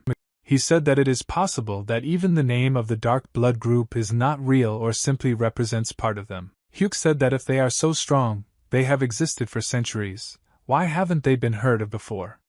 He wanted to know why the Murim Alliance didn't deal with them well enough. The tramp said that this was all because they were members of the Murim, but they were not in the Murim Alliance. The tramp said that their center is in an area called the Limit. Gamwa said that all her life she thought that the Limit is an ordinary legend, and it does not exist. She said that Papak often told her about this place in childhood, and she said that there is such an underground world where all the evil people gather. And also that nothing can be bought there for money. I thought that this is nothing more than a legend. Hyuk said that old man Fanwan mentioned a couple of times that he himself came from the limit. The big guy said that he's also a fan of exaggerating and he can't understand exactly what of his words is true and what's an empty phrase. The tramp said that he really liked the guy if this eccentric Fanwan told him about such things. The tramp said that this old man did not lie and in fact his words were true. Fanwan is a man who has a very nasty nature, but he is deservedly considered the first central region, and he founded a forge outside. He could have rake in money, but for some reason he buried himself in a hole from the Murim alliance, and is sitting there locked up. Gamwa said that this is all incredible. The greatest mother Murim is a person from the limit. Hyuk said that now he is interested in only one question, and he wants to know how to get to the limit. The tramp said that this is a very dangerous place. Number 100 does not even imagine the horror of this damned place. The tramp said that first of all, there was the great emperor, the founder of Qin, who imprisoned and tortured Jinku, a man who was a hired killer, made an unsuccessful attempt on the emperor's life, and after the death of the emperor, the prison ceased to fulfill its function. The criminals who escaped from there, the enemies of the Murim left to increase their own influence. The tramp said that after this, more than 200 years ago, the renegades organized a rebellion. But they were driven away by the combined forces of the political parties of the Murim. And after that, the remnants fled to the border, continuing to pose a problem. And in order to capture the apostates, the imperial army, together with the first 1,000 Murim fighters, attacked the border. He said that the conversations of the official joint forces were very serious. The tramp said that since then no one had climbed the limit and they hid, destroying all exits except the secret paths. Gimuriak asked the tramp, "Are dark blood types really that strong?" The tramp said that they are not the ones who rule in the limits, and that the hellish fortress clan is there, and these people are the true masters of the limits. Loud voices were heard from the Murim Alliance building. The old man wiped the leaves of the plant with a white rag and said that the sun, as always, rose in the east and answered his interlocutor that he himself declared that he did not intend to delve into the affairs of the world and even refused any position, using the right to request received as a reward for the mission. He said that now this man has again come to a place for himself.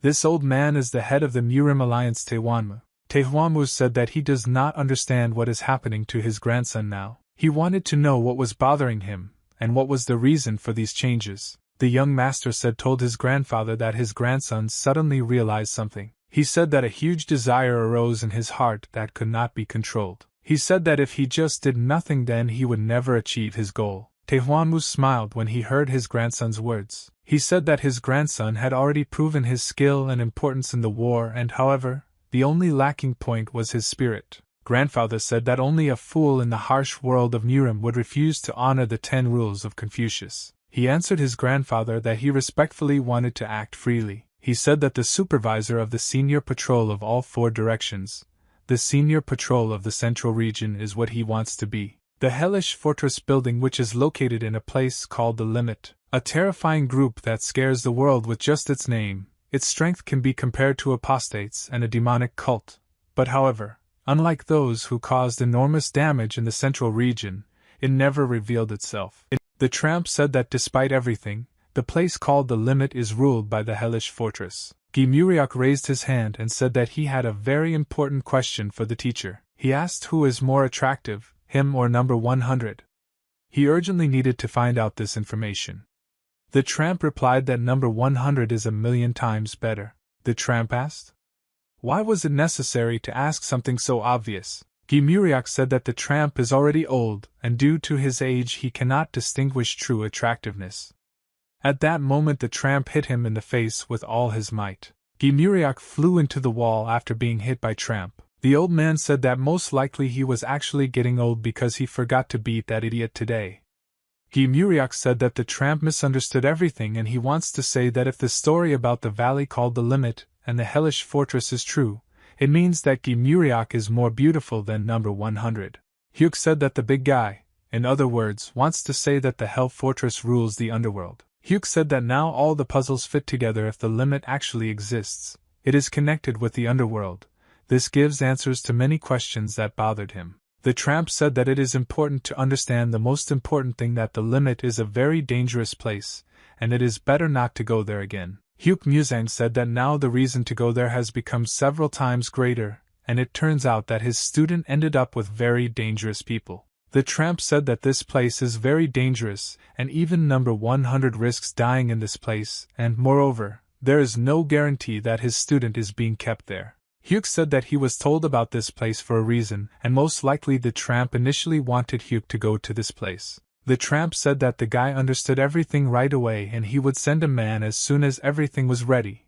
But until then you only need to do ordinary things. Dragon and Tiger Academy. The teacher met unexpected guests at his academy, and said that he could not convey all his joy from seeing these two lovely young ladies again. Gamwa smiled and bowed along with her nanny. She said that these emotions are mutual, and she hopes that the teachers are doing well. Gamwa said that in those few days she became very attached to this place, and missed it very much. The teacher said that the lady was exaggerating, as if she were saying these words, but he was very pleased to hear this from the senior patrolman.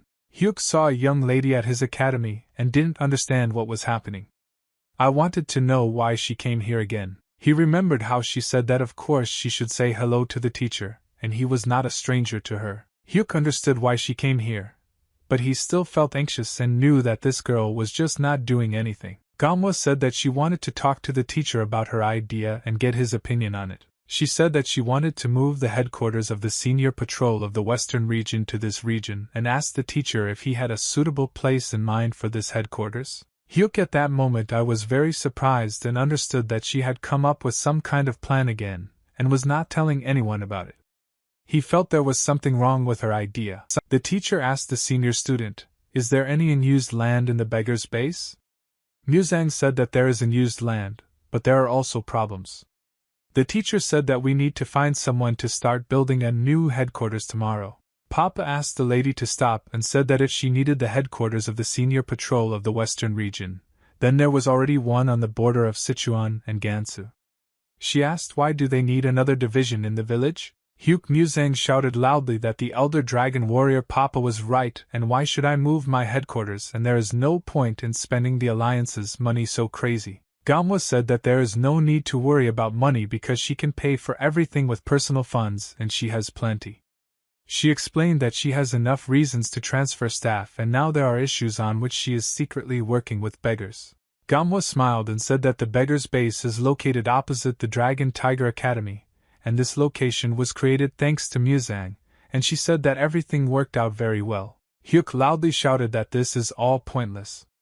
But even if she wants to build her headquarters here, it will take at least a month to build this building. Gamwa said that she was quite happy with a month and didn't mind waiting a little. She looked at him and said that anyway they would soon have to go on a hidden mission and they would explore the underground world, and when they return after this mission everything will already be built. Hyuk Musang looked at her in surprise and didn't understand how she came up with everything so cleverly. Hyuk asked the young mistress to go outside with him to discuss everything in private. He said that he didn't understand what she took, that they would explore the underworld together? Mrs. Gamwa said that she won't let him go there alone. Hyuk said that she didn't listen to the old man's words at all, and in this place you can die, so she will risk her life. Gamwa said that death does not scare Musang and she also does not want to be afraid of death. He replied that he had to go to his student, but she had nothing to do there. She replied that she herself would decide what she needed to do and what not, and she did not depend on his opinion. Gamwa said that when he disappeared, she searched like crazy for him for 2 years and now she just has to wait for him to go alone to an unknown place and maybe die. She said she wouldn't allow this. Hyuk said that it would be easier for her if she just forgot him. She said that if it was all so simple, why is he so anxious all day? She said that she made her choice to follow him, and would not go back on her decision. Hyuk Musang said that this is all wrong and he doesn't understand why she made such a choice. She asked him to remember the promise that they did not make to each other one day. Gamwa said that she wants him to remember this promise. He said that he remembers the incident with the Limitless and the mansion, and he has not forgotten about it. Gamwa said that in this case, everything is decided and they are going to the limit together, and this is her request. She turned around and started to leave. She said that now the question is settled and she will go with him, and this is not discussed. She tried to be strong in front of his eyes and did not show her feminine weakness. But as soon as she turned away from him and he did not see her face, she began to cry. Hyuk Muzang lowered his head down and began to remember the moments from that day when they made a promise to each other. Gamwa said that you want number 100 to promise her that if they don't get out of here alive, he will finish the mission of the 4 commanders. They will travel the world together. Hyuk said that he likes this idea and he promises her that they won't necessarily travel around the world and see many different places. And it doesn't matter whether it's the sea or a dawn in the far cold north or even hell, they will always be together. He went to the dual wall of the academy and thought about all these events. A torch was burning in the buildings. In a large dark palace there was a room in the center of which there was a round table, and at this table sat high-ranking members of society. On a hill sat a man on a throne, Mr. Head of Dark Blood, and said that he wants to say something. His eyes at that moment glowed red and he emitted very strong energy. He constantly hit the wooden sides of the chair with his fingers and said that the assassins of the dark blood type in Gansu suffered serious losses. He said that all 20 warriors located in the mysterious school were killed or arrested, and most of them were just expendable pawns of the 3rd rank. However, the protection of the mysterious head in the person of Ho Jiang and the Ilwal twins were an extremely valuable resource. The head of the clan said that they had not had such damage since the war against the united factions. The head said that discontent is growing in the Sato clan and they are even demanding a deposit. Mr. Black Mask said that they could get rid of the Ghost Mask and the senior patrolman, and thereby make their task easier. The head of the clan said that this is not necessary, and their people are able to settle everything, but they have to put up with certain losses. Without commission processes, they will stagnate. And besides, the request received is a security task. First of all, they need double the escort strength. The gentleman listened to the head of the clan and said that he understood what task he needed to complete. The head of the clan said that this issue has now been resolved. He needs to resolve the remaining issues. The head of the clan said that they need to talk about the client of the head of the hellish fortress. He said that they need to track down the killer of the invincible bloody emperor. All Lena of this meeting were shocked when they heard these words from the master, and the master ordered them to eliminate this person if possible. The student came to the senior student Hyuk Muzang to inform him that everyone he asked to be brought here is now assembled. He pointed to the blue books and said that each of them should take 1 book of each type. They asked what kind of books these were and what their meaning was. One of the students read that this is a new meditation technique of the dragon and tigers and a new fencing technique of the dragon and tiger, and in the last book it was written that this is the teaching of the thunder dragon. Hyuk said that with the permission of the teacher, the existing teachings of the Dragon Tiger Academy have been revised and from now on practice from these books. He said that he had drawn up a training schedule and the students could take a look at this schedule for themselves. They were furious when they found out that they had to get up every day at 5 a.m. in order to do internal energy practice and memorize all the techniques and fencing of their elder brother in 2 days and repeat them 150 times a day. Hyuk said that if this seems like too much to them, he has an alternative option. They said they wanted to know what this alternative was. Hyuk said that if they don't like the schedule he created, they could alternatively train muscle memory first thing in the morning and do push-ups from 8 a.m. to evening. He smiled when he saw that their reaction immediately changed. Hyuk said that the existing dragon and tiger meditation technique is very systematic, but the speed of energy accumulation is too slow, meaning that it can be practiced for a lifetime. And the most important thing is that you can get results using this technique 10 years faster than conventional techniques.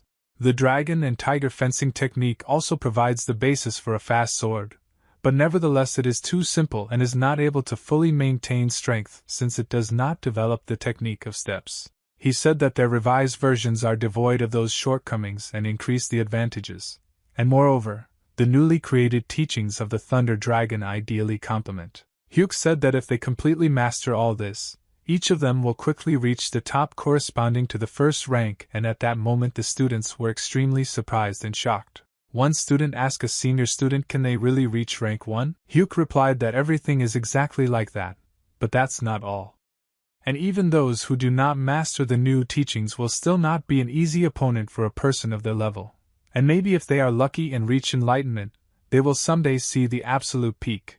He said that if his students were so afraid of it, Then he would take the books back and they would train using the old technique. They did not allow him to take his books and said that these books were necessary. They began to swear at the older student because he was going to take away the books he had just given them. He smiled and looked at them with a sly look. Hyuk Muzang understood that these idiots don't even understand what will happen to them next, because he can drive them to death. At that moment, a man knocked on the gate of the academy with his fist. The man kept banging on their door and asking if there was anyone inside the building. The gentleman knocked on the door and wanted to wait for an answer. Hyuk Muzang opened the doors and asked who brought them to the academy at such an early time. The head of the outer hall of the Boundless Mansion, Han Chi-sung, said that he had not seen Hyuk Muzang for a long time and the guy had matured recently. Hyuk asked the head of the clan for what purposes did he come here and with whom did he come.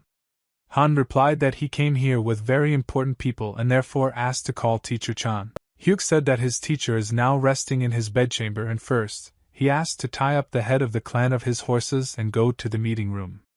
And at that moment, the senior student will bring the teacher as soon as he wakes up. The guy who was sitting on a horse at that moment said that this young student was behaving like an insolent. The second young master of the Boundless Mansion, Un Chang-sik, said that he did not intend to sit around waiting for his teacher to wake up and ordered the teacher to be brought right now. Hyuk was angry with this guy and was ready to explode at that very second and throw out his anger on him. Hyuk asked the young master to choose an expression. Even though he is a teacher of a small academy, he is still the owner of this house and the young master must understand that he arrived here without warning. Khan said that Muzang had completely forgotten his position, did not understand who he was communicating with now, and ordered him not to be insolent to the young master anymore. Hyuk replied that he didn't know this man. If he started giving orders, he should first introduce himself. Chan Suk said that this guy should think about what he says, otherwise he will have serious problems. Mr. Jinpyo in black clothes jumped off his horse and said that this young man was right, and they themselves complained here without warning. Member of the Murim Alliance called the Jinpyo funeral sword. He asked the young man what is his name. Hyuk said that he is the senior student of this Dragon Tiger Academy, and then said his name. Jinpyo came to this guy, put your hand on his shoulder. He said that his teacher raised him while, and after that I also said my name. Hyuk replied that he had heard a lot about the glory of the senior master of the Berry Ball. Jinpyo asked the senior student to lead them to the meeting room and thank them for their hospitality. The young master, using telepathy, conveyed a message to the senior student that she stood there for such ignorance. Hyuk smiled when he heard such a threat from this weakling, and showed his smile to him so that he would understand that Hyuk was not scared. Chang-sik was very angry when he saw this guy smiling after being threatened. The teacher came out to his guests, and said that the second young master of the Boundless Mansion, the senior master of the funeral sword, very unexpectedly came to visit him, and it was a great honor for him, and he was glad to welcome them to this humble place. He said his name is Teacher Jong Ju-won.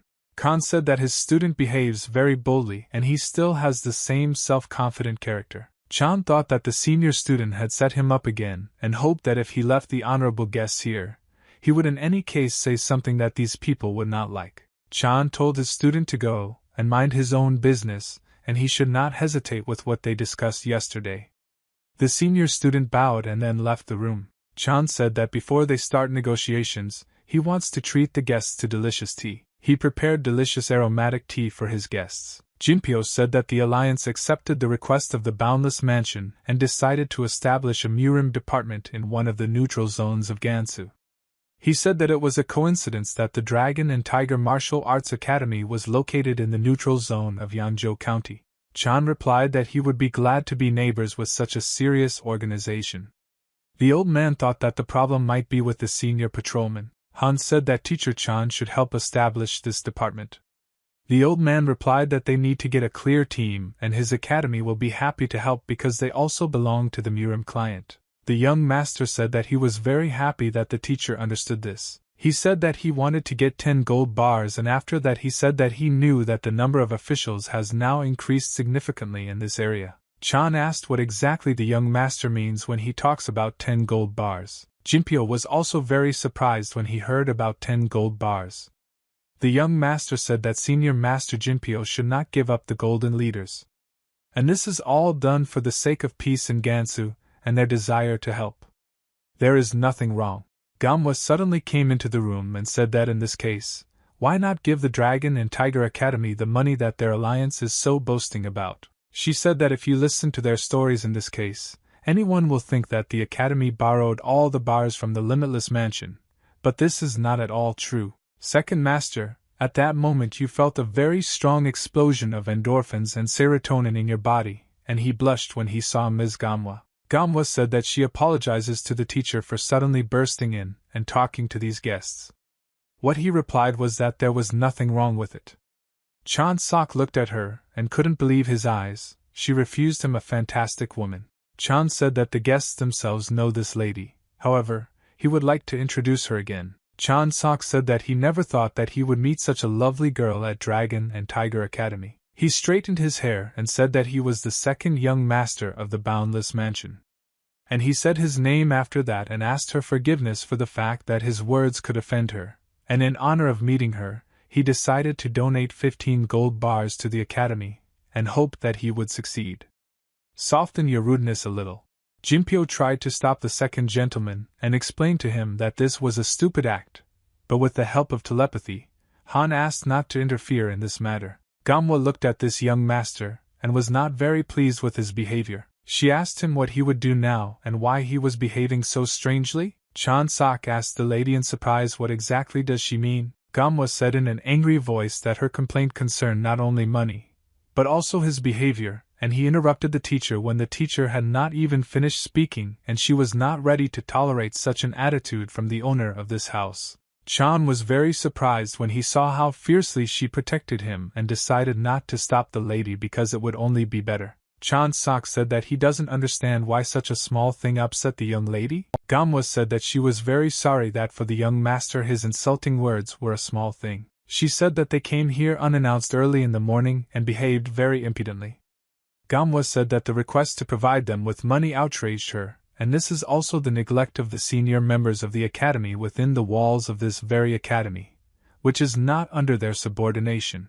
She said that now it became clear to her that in the Limitless Mansion people are not taught normal manners. Khan got up from the table and said that he couldn't listen to this anymore, and he tried to stay calm but he couldn't. Han said that the young lady was behaving indecently, and she did not dare to offend the Boundless Mansion. Jinpyo could not stand it, and shouted very loudly and ordered everyone to be silent. He ordered the head of the Han Hall to watch his words and respect other people's rules when on their territory. They were very surprised when they saw that their master was very angry with them. Jinpyo said that he did not underestimate the authority of the Boundless Mansion, but nevertheless they should know the limits in their behavior and their words. He said that one should not show such frivolity in dealing with something whose situation has been underestimated. Jinpyo said that Chief Patrolman Gamwa was also behaving in an unworthy manner, and there was no point in aggravating the situation if everything could have been resolved from the very beginning. She replied that she thought she was doing a good job. They were shocked when they heard that in front of them was Chief Patrolman Gamwa Murong, and did not understand how to react. Gamwa said that, be that as it may, it was the young master who interrupted the teacher. When the teacher introduced her, and in response, he brushed off my remark, accepting all non-tactical behavior. She said that she acted honorably in this situation. They immediately realized their mistakes and apologized to the senior patrolman. They said that they behaved ignorantly, and did not recognize her the first time. Gamwa said that the young master ignored all her words and did not draw any conclusions.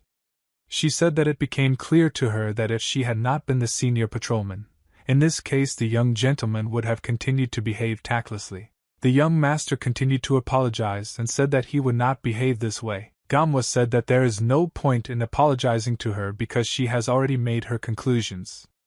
But in this room there is a person to whom the young master is forced to apologize. She slammed her fist on the table and said that the young master should immediately apologize to the teacher. Chan thought that he was older than him, and the student brought a very extraordinary and lovely lady to their academy. Chan continued to listen to the conflict between the young mistress and the young master, and he felt very awkward being in the room at that moment. When their negotiations ended, the young master was very angry and wanted to vent his anger out. He hit the tree trunk with his fist with all his might, but the blow was very weak. Chan Sok said that he was so afraid of running into the senior patrolman that he couldn't even hit a tree normally, and today he experienced very great humiliation and disgraced the limitless mansion with his behavior. He did not understand why such a great girl like her, who owns a lot of money and incredible abilities, decided to take the side of the decrepit old man with a grain and skill and protect him as if the emperor. He was very angry about this whole situation and constantly replayed these moments in his head. He was forced to apologize to the teacher on his knees, and for him it was humiliating, and he can calm down because of this. Ganhwa said that for now she will look after the young master, and if the boundless mansion wants to maintain a good relationship with her, he better behave appropriately. Master Jinpyo was also on her side and said that this situation was entirely the young master's fault because she scarred the heavenly sword goddess. Even Han said that the young master screwed up and he needs to somehow make amends to the senior patrolman. If the chief finds out about this, then they will be in big trouble. Chan Sok couldn't calm down and was filled with anger. He wanted to somehow restore his reputation, but I don't know how to do it. Suddenly a guy walked near him and stepped on a green leaf. He saw this guy who had been greeting them since the morning and thought that this was the same arrogant idiot. He remembered how the senior student smiled at the first meeting. I did not want to obey his order. He thought that now is the time to teach this idiot a lesson. Chang Sik ordered this student to immediately come to him in an arrogant, vile voice. Muzang turned his voice towards him. You asked in a surprised voice who he was just talking to? Chan Sok said that there is no one else here except this idiot, and that's why he will end today. The young master pointed his finger at the older student, and said that he was now communicating specifically with him. Hyuk turned his head to the side and looked at the people who were now walking along the street. At this moment, the young master continued to shout at him. Hyuk used his blue internal energy to show this idiot his abilities and scare him. Chanseok jumped back and got scared when he saw such incredible power. Chan Sok said that this guy has no right to approach him and show his strength and scare him. He thought that this guy was unusual, and he was too strong a warrior for a rural martial arts school. Hyuk said that he just came closer to him at his request. If he is dressed, therefore he must protect his own space. He said that it would not be easy for the young master to live in Mirim. Hyuk said that if the young master is an ordinary inexperienced youth and brat who only boasts of belonging to the limitless mansion, then he can understand it, but he will also treat him as a weakling. Chanseok got angry and said that this guy was an ordinary student from a rural academy. If he could appease the senior patrolman, he would forgive this guy for his rudeness. Hyuk was surprised when this arrogant idiot started talking about the senior patrolman. Chan Sok made a quick dash and jumped forward. Chan Sok approached the older student and shouted that now he would destroy him and tear him apart. Ganhwa asked the senior master why he came here. After all, they did not report anything to the alliance. Jinpyo said that he was ordered to report this information to the senior patrolman personally. He said that, to be honest, the appointment happened very suddenly, and therefore he had to leave in a hurry, and they said that if he first settled in this place they would send people to help. He said that he himself doesn't know the details and why everything happened so suddenly. He doesn't even know, and all that is known is that the new senior patrol officer of the Central Region insisted on it. Ganhwa said that she did not understand why the chief patrol officer of the Central Region ordered them to move here because the place was always vacant. He apparently didn't know about the young lady, and he thought that Senior Patrolman Ganhwa should have been notified about everything. Jinpyo said that young Master Tae Hyung-won has now been appointed as the Senior Patrolman of the Central Region. She thought about it, and didn't understand why people suddenly decided to work as a Central Patrolman. She knew that before he would have refused responsibility even under the threat of death. They suddenly heard screams coming from the street. Chan Sok screamed very loudly in pain and asked the older student to stop and not hurt him so much. Hyuk Muzang twisted his arm and watched this vile young master suffer. Hyuk said that he wants to find out why this vile guy needed a senior patrolwoman. Young master, if he doesn't let go of his hand now, he will have very serious problems. Hyuk said that this guy doesn't understand his situation at all. Hyuk said that if the young master wants to never use his hand again, he can continue to behave insolently. People heard screams and ran to this place to see what was happening. They saw that the young master's senior disciples were holding the hand and causing them pain. Khan immediately made a dash towards the older student in order to hit him and push him away from the young master. Hyuk calmly continued to stand still and watch this weakling approaching him. He used two of his fingers to push this guy's hand aside. Hyuk was very easily able to block the enemy's blow, and continued to stand in the place of the businessman. You are absolutely not interested in this whole situation. He asked this gentleman to answer as far away from him as possible and calm down, and only then would he talk to them. Hyuk put his hand to his chest, and at that moment his hand began to glow. He used his strength to throw the man back, and Khan flew back. Pa couldn't believe his eyes because this opponent easily parried his blow, and then pushed his chest away. Hyuk said in an arrogant voice that it happened by accident, and he didn't want to throw this gentleman aside. He said that the head of Lohan rushed to attack so sharply that he went too far with the force with which he squeezed his hand, and said that it is unlikely that anyone would want to be responsible for breaking the young master's hand. Han said that this disciple should immediately let go of the young master's hand. Muzang replied that he couldn't do that. Hyuk said that he was just walking by and this young master called him, and after that he started and then attacked with the intentions of killing, and in such a situation he had no other choice, and now if he let go of this young master's hand he will want to attack him again. Khan called the teacher and asked him to immediately do something with his student and force him to release the young master. The teacher ordered his senior disciple to immediately let go of this young master's hand. Muzang then immediately let go of his hand. Khan ran up to his young master and asked how he was feeling now. He said that this guy just insulted the young master. At this moment, the rest of the students ran up and said that the second young master was the first to use his fists and was punished for this. Hyuk said that if such a situation has already developed, he can apologize. The students were very surprised when they saw that the senior student wanted to apologize for a situation in which he was not to blame. Hyuk folded his hands and bowed. He said that he didn't know that he offended them with this. He said that earlier he had no cases when he did not kill those who wanted to kill him, but only immobilized him, and in addition, even with him, the young master's palm strike would not have hurt him, and asked for forgiveness for this because he was short-sighted. The young master was furious at this sarcastic apology, and wanted to start a conflict with this guy. He said that he wouldn't dare to be talked to in such a sarcastic tone. Did Khan ask the teacher to say something to his senior student, or does the teacher think that this is how it should be? The teacher scratched his beard and said that it shouldn't be like this. He said that there was no reason why his student should apologize to this impudent young gentleman. Hyuk was very surprised that the teacher in this situation took his side and decided to protect him. The teacher said that no martial arts academy would ever force an apology from a student who honestly won a fight, and especially when the opponent attacked first with the intention of killing. He asked these guests to apologize to the senior student for his inability to willingly shower them with flattery and fawning. Khan said that now everything is clear to him, and the Boundless Mansion has lost some of its influence, and now they are not considered at all, and even the big boys from such an academy can be insolent to them. He shouted that after such an act, their academy would not be able to survive in this city, and he personally would in every possible way put a spoke in the wheels in their existence.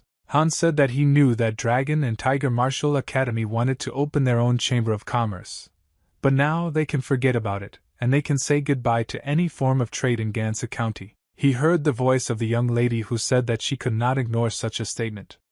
He turned his head back and shouted that he didn't want anyone to interfere in their conflict. But suddenly he saw that very important people were standing in front of him. The senior patrolman was dissatisfied with the behavior of this man, and did not want to hear an explanation. Han said that this is a personal dispute between the Limitless Mansion and the Dragon Tiger Martial Arts Academy, and she is older than the patrol and has no right to interfere in the affairs between the two organizations.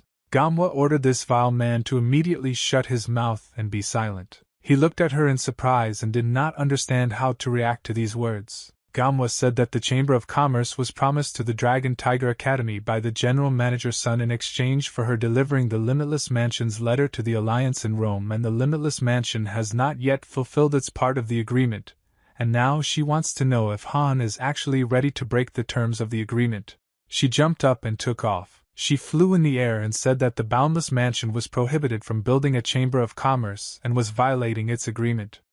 This means that the senior patrolman is an empty place for them. They were very scared when they saw her angry and said that everything was completely wrong and the support of the senior patrol officer was very important for them. Gamwa ordered these people to leave here immediately, and she said that she no longer wants to have anything to do with the two of them.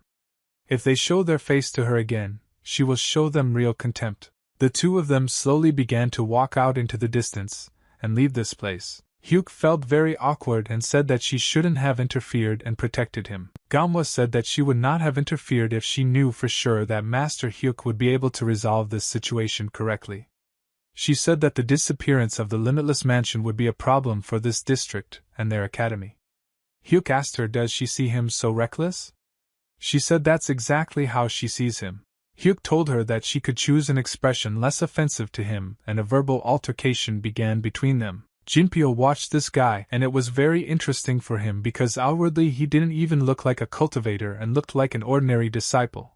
But at the same time he easily immobilized the young master who had the first rank of martial arts, and pushed away the head of the hall, Han, who had overcome the peak. He said that in addition to all this, everyone has a strange interest in this place from the senior patrol officer in the first place. He scratched his beard and thought that next to their academy there was a base of beggars. And this is all very suspicious. He decided that his new headquarters would be located in this very place because it was impossible to think of a better place. A beggar tapped on the window with his finger. He said through telepathy that he had a message for the elder. Hyuk heard a message that he needs to prepare for a trip to the underworld and they meet at 3 a.m. in Hyuk. Hyuk clenched his fist and said that this moment has finally come. Hyuk asked the young lady where is Papa's dragon staff now. She replied that Papak remained in the city, and leaving would be too noticeable, and she had not yet told the Alliance anything. Hyuk asked will they have any problems with this? She said that they would simply grab some artifact from the limit, and thereby appease them. She asked is it really that disgusting for him to be alone with her?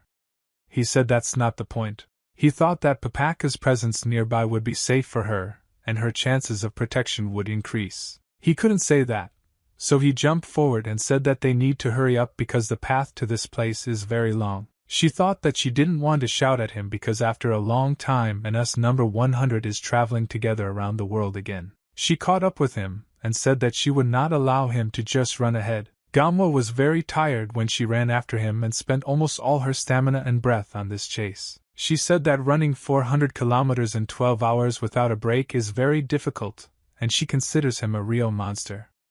And he said that she herself decided to go with him, and then she should have time to run after him. Manhwa didn't understand what was happening to number 100, and why he still looked so energetic because she had spent almost all her energy, and he didn't even break a sweat. Hyuk said that they are almost there, and he already sees the place he needs to get to. He said that they need to get to this small city of Shangxi as quickly as possible. When the man saw the new tourists he smiled joyfully, and said that he was glad to see new people. Hyuk said that he is looking for a place where the sun shines brightest on a rainy day. The lady asked for a glass of water. Man heard the request of this gentleman, and said that they need to follow him, and he will lead them to the right place. Hyuk threw a yellow handkerchief from the second floor out the window. He said that he did everything the old man asked him to do in his letter. Manhwa said that while they are sitting idle, she wants to find out what happened to number 100 while she was not around. She said that, albeit with difficulty, the level of his development even then allowed him to carry out seemingly impossible missions thanks to his innate instinct and unbending will. He constantly survived being on the verge of death, and 2 years ago he suddenly disappeared, and after that, when he returned, he became a completely different person. Hyuk said that in fact he is my number. He said it was all a joke, but actually that day he stumbled upon a divine revelation. She asked what exactly he means when he talks about divine revelation. Hyuk said that he was talking about the voice that he heard. This voice said to accept the fate that chose him and accept everything that fate sends him. He hit the table with his fist and said that after that an incomprehensible sight opened up that he did not expect to see. He said that it was a brave new world that he had never seen before. Manhwa looked at him in surprise and did not understand what exactly he wanted to say. Hyuk said that it was a world destroyed and consumed by the devil, and the flames engulfed everything around. He jumped in different directions, waved his arms, said that a giant snake 100 meters long had appeared in the heavens, and in the underworld there was a transfer where she was. It was all real hell. He said that in the end there was nothing left, and everything turned to ashes. He said that in the end he had to spend ages there until he became a suitable vessel. Manhwa asked him was it all serious? Did she actually go through all of this? Hyuk looked at her in surprise and said that he didn't expect her to believe this story. She asks him about this absolutely seriously and he continues to make his jokes. Hyuk replied that this is not a joke. She said that if he decided to continue to joke about her, she would not believe in his words. She was already sick of his tomfoolery, and she did not want to listen to this nonsense. Hyuk thought that he didn't even hope that she would actually believe all this. He thought and remembered the absurd sight that he had to see. The giant demon scattered red lightning in different directions. He stood on the top of a cliff, and there was nothing around him. At that moment he thought, why was all this necessary? And why create such chaos? He didn't know what he could do with all this horror that was happening here and didn't understand how one ordinary intelligent being could control the entire universe. Hyuk stood in the center of a large white space and felt this creature but could not explain it or see it. Hyuk said that everything she saw and everything that appeared was at the right time and the right place. He hoped that this horror would come as late as possible and none of his loved ones would see it. Suddenly a man appeared near them holding a wooden cane in his hand and asked for forgiveness for distracting them. This man looked like a blind man, but nevertheless he said that they had good silk on the table and he asked to touch this silk with his fingers. Hyuk Muzang picked up this silk and handed it to this man. Hyuk thought that this man is a revered expert, and this kid from the Limitless Mansion is not even a match for this stranger. The man smiled and said that he wanted these people to follow him, and pointed his hand in the direction in which they needed to go. They walked along a long corridor behind this man. Manhwa, using telepathy, told Hyuk that this man led them in circles for 2 hours and then went into the estate, which was right next to the eatery, and now he was again walking through some kind of labyrinth. He answered her with the help of telepathy that he needed to be on the alert, but he hoped that they had already arrived. The man stopped near the door and turned to the senior leader. He said that he had brought people who owned the yellow order cloth. The gentleman replied that these people can come in. The doors to this room suddenly opened on their own as if they were mechanical. Hyuk and Manhwa looked at these doors in surprise and could not understand what had just happened. The gentleman sat in his place and said that he was asking these guests to enter his room. He had no legs and was crippled. The gentleman asked for forgiveness for the fact that he did not have the opportunity to personally meet his guests. Muzang replied that there is no need to apologize and he thanks for the hospitality. Manhwa, using telepathy, told Muzang that she did not sense a single drop of internal energy in this person. He replied that this was all due to the fact that he was a cultivator, but his guards had a very serious level of combat training. The gentleman said that he had not seen anyone who possessed the original yellow cloth of the order for a long time and asked what business brought them here. Hyuk replied that he was interested in a place called The Limit, and he came here to learn as much as possible about it. The gentleman was shocked when he heard their excuse for coming here. Hyuk said that he asked the master to send them to The Limit as soon as possible. The gentleman began to laugh when he heard their request and said that they hoped that their words were an ordinary joke. Hyuk said that he is not the kind of person who is used to joking about such serious topics as this. There was a pause between them in the room and they looked at each other for several seconds. The gentleman said that the request of the owner of the yellow cloth of the order is absolute, and is not subject to any refusal, so he will fulfill their request. The gentleman said that he wanted to ask for something and at that moment they looked at him in surprise. Sir, please, 4 kilometers south of this building they can find a bamboo forest. Manhwa said that this gentleman is most likely forcing everyone to come to this bamboo forest. Manhwa and Hyuk searched for a long time for the specific place this gentleman ordered them to come to, and at some point they were still able to find this place. The gentleman asked to find a large boulder which is located in the middle of a bamboo forest. This hair is 3 meters in size and if you lift it under it, and they don't find a package and they should bring this package to the gentleman. Manhwa rolled up her sleeves and said it was time to lift the big stone. At that moment, some sharp spear flew towards them. Hyuk managed to notice this spear in time, and fought it off with his sword. He swung his leg to hit this spear and send it back. He kicked the spear into the hilt, and pointed it in the direction from which I had come. After that, he hit this spear. It flew in the opposite direction at an incredibly fast speed. Hyuk looked in surprise at the man he saw in front of him, and did not understand how this man did not die after such an explosive flight of the spear. The man caught him drinking with his hand, then he smiled and said that he was very surprised to see such abilities in an unfamiliar guy. He started laughing and said that their opponents were ordinary thieves and children who got lost in the forest. Hyuk didn't want to waste time and therefore immediately cut off the bandit's head. Hyuk said that he accidentally cut off his head and did not allow him to finish his line, so they apologized for this. The girl in the red dress thought that this guy killed her friend so quickly that she didn't even have time to see or feel anything. She said that these guys are not ordinary thieves and in fact are not experienced fighters and asked why they would come here. Gamwa said that she did not intend to talk to this stupid girl and kicked her as hard as she could in the chest. The girl blocked this blow and did not receive very much damage, but nevertheless flew back and could barely stay on her feet. Gamwa said that they would not have killed her friend if he had not thrown a spear at them first, and now they are forced to kill them.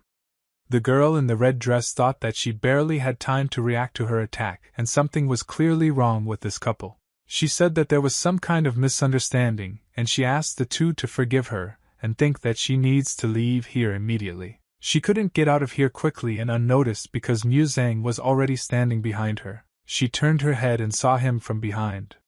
She couldn't believe her eyes and didn't understand how he moved so quickly in space. Hyuk said that he wants to know what is under this rock and asked the girl who owns this thing. She replied that all that was happening was a misunderstanding and she made a mistake and could not tell them anything. Hyuk said that if she doesn't want to tell them the information in an amicable way, he will have to resort to other measures, and he asked her why is she being persecuted by Ami's organization. She was shocked when she heard from this guy that he knew information about her being stalked. Hyuk repeated his question again and said that it would be better for her to answer the questions right away and not delay it. She didn't want to answer these questions because she didn't know who they were, and so she thought that the best option for her would be to just run away from here now. Gamwa blocked her way and said that she couldn't just run away from them. She didn't understand where these two of you came from and why they move so quickly in space because it's very hard to escape from them. She used a martial arts technique called iron fan shooting and thought that with the help of these iron fans it would be able to block the field of view and not lose sight of her.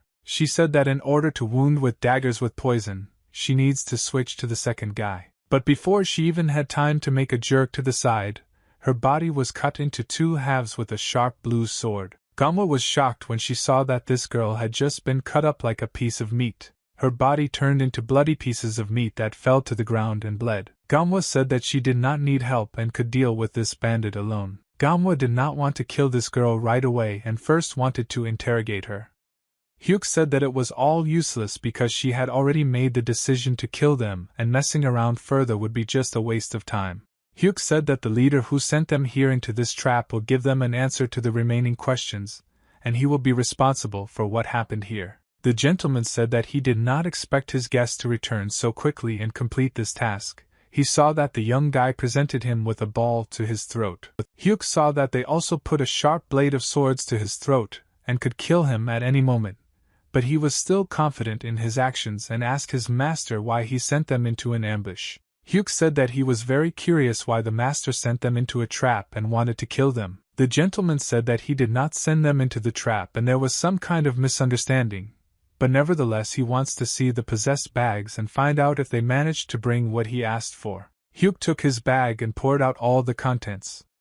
This bag contained green balls that he found under a large boulder. Gamwa said that these green spheres are top-class pearls, and she was surprised that they were in her friend's bag all this time. The gentleman said that in order to get to a place called the limit, it is not enough for them to know its location, and they must satisfy their demands. He said that young pearls in the underworld are valued higher than any other jewelry, and those who want to enter the limit must necessarily pay at least 5 pieces of the highest quality. Hyuk said that he still wants to find out who are the two guys who attacked them in the bamboo forest near the big boulder. The gentleman said that the limit receives visitors once every 3 months and no more than 10 people at a time, and it so happened that this morning all 10 applicants were elected, including the Bloody Shadow Witch and the Slutty Spear Ghost. The gentleman said that he had to do natural gatherings. He sent 4 participants to one place at once, and it so happened that they died and now 2 places are free. Gamwa said that she couldn't believe that those 2 in the bamboo forest were Ghost Me and the Blood Shadow Witch after all. They were involved in the incident with the Ami sect. Muzang asked her does she really know these names? Gamwa said that last year, 1 first-rank student and 7 second-rank students were found dead, and sectors, after you went to explore the world and the victims of the attack were completely homeless. In addition, they were brutally mutilated. It was a terrible sight. Gamwa said that eyewitness evidence came out with melons on the bodies indicating that the criminals were slutty. The Ghost of the Spear and the Witch of Bloody Shadows and the Sector Ami immediately rushed to search for them, but there were no results. And she cannot believe that those two were the same people. Though Manhwa said that if she had immediately known who these people were, she would not have just killed them, and would have made them suffer before they died. The gentleman assumed that these two were from the Orthodox sect. Muzang asked, "Is there any problem with this?" He replied that there were no problems with it. The gentleman said that, be that as it may, the questions have now been exhausted, and all this was done for the sake of preparation and passage to the limit as they asked. Hyuk said that there is still something left that he wants to do. He swung his sword very quickly and cut everything around him. Hyuk hid his sword in a knife, and did not say that if they try to use it again or make a fool out of him, he will show them all his strength, and it is unlikely that they will remain alive after this. The guards, when they saw that this guy was able to cut all their swords with one blow and break them, Hyuk said that next time instead of these swords there will be guards and the head of the master. The blade of the sword fell to the floor and stuck into the ground. The gentleman said that he would definitely remember the words of this young martial artist, and next time he would be more careful in his plans for him. The carriage drove all night, and in the middle of the night it was finally able to arrive at the river bank, near which there was already a man on a boat. The driver informed his clients that they had already arrived at this location. Manhwa and Hyuk changed into these guys, and she said that her whole body was numb because she hadn't been riding in this carriage for 2 hours, and she liked that there were no windows at all in this carriage, and she couldn't see anything. Hyuk said that she snored all the way and slept well. Near the shore, a man met them and asked if the witch, the bloody shadows and the dissolute ghost, like me, were a question mark. They answered that everything was correct. They tried to make the face as similar as possible to the people they were not copying, and the man looked at the portrait, and then at them for a long time and tried to understand what was the difference. The man asked why the slutty ghost had a spear instead of a ball. Hyuk replied that because. The man said that now he understands and the question is settled. Mr. said you need to get on the boat if they want to make it before the gate closes, and they are the last participants who have not yet been transported to the gate. They swam towards the gate and approached it. Manhwa raised her head up and said in a surprised voice that she couldn't even believe that there was such a place here. She looked around and saw large rocks and a cave into which they swam. Their boat stopped near the shore of stones. The carrier returned to them and said that they had arrived at the place, and now they could get off the boat and go further. They fell asleep and shook each other during this time while they were sailing here, and said that they wanted to sleep for another 5 minutes. The driver shouted very loudly that they needed to get up immediately and move on because this is not a game, and everything is serious here. Hyuk immediately got up and realized that they really needed to go and not anger this guy, but at that moment his mustache came unglued. The driver showed with his hand which direction they needed to move and said that they should walk along the cave until he saw the guard and then pay him with night pearls and he would let them through. Manhwa was very sleepy and constantly yawning. She told Hyuk to walk slower because she had not woken up yet. The man looked at them and thought that they were very strange and that even many decent experts were nervous upon arrival here. But it's absolutely all the same that they didn't just sleep and drool, and they were not very susceptible, or just brave. He looked at them and thought that these qualities would soon destroy them in this area. Manhwa was very surprised when she came to this place, and her emotions were overwhelming at that moment. She said that they actually ended up in the underworld, and she was shocked that there was no sky here, and she couldn't even see the ceiling because it was dark there. Hyuk said that the smoke from the other lanterns in the cave must have been stingy, but for some reason it's not here, and it turns out that they somehow ventilate the room. Manhwa said that they should have a ventilation system here. Suddenly you have to feel that someone crashed into them. She grabbed the guy who crashed into her by the hand and didn't let him go. She wanted to understand who he was and why he approached her. Most likely he was an ordinary thief. She squeezed his hand and he felt incredibly strong pain. She used her powers and began to set fire to his palm. He started screaming very loudly in pain and begged her to let go of his hand. Manhwa asked who he was and how dare he steal her money. If he doesn't answer now, I will initially break his wrist. He asked not to break his wrist and said that he was just curious and had not seen this lady here before. She said that if he tried to rob her again, she would break his neck and make him die in agony. Manhwa threw this guy aside and dropped him to the ground. She ordered him to immediately disappear from here. He said that they had offended an important person and in the future they would regret their action. Gamwa said that she was counting to 3 seconds if he didn't disappear from here immediately. She would kill him. Hyuk said that he hasn't seen such things on naked and weak opponents for a long time, and this thief is as vile as Chan Sok. Gamwa said that she had to hit him even harder and show him her strength so that the other flies would not bother him. Hyuk said that first they need to find a place to rent a room, and he was already tired of walking around in this makeup. Gamwa said he looks really cute in this look. The stranger was watching them all the time from around the corner, emitting purple energy. He said that these two are not such simple opponents as the others. He licked his lips and said that such legendary opponents are ideal victims for Lord Yen Yuji, and now he wants to take everything from these two, even their soul. Hyuk said that without these stupid ones he doesn't feel particularly young and fresh. Gamwa said that they need to understand what they will begin their search for. He replied that these people will find them themselves, they just need to wait. Gamwa, using telepathy, told Hyuk that some guy was watching them all the time and he was following them from the street after she beat that thief. This man smiled and greeted them. He said that they had never met before. Hyuk and Gamwa looked at this man in surprise and thought that he was actually behaving very strangely. Hyuk asked this man who he is, what is he doing here? The man replied that these people had no need to worry, and he was by no means a suspicious person. He said that his name was Yen Yuji, and he saw unfamiliar faces in the limit, and came up with good intentions to help.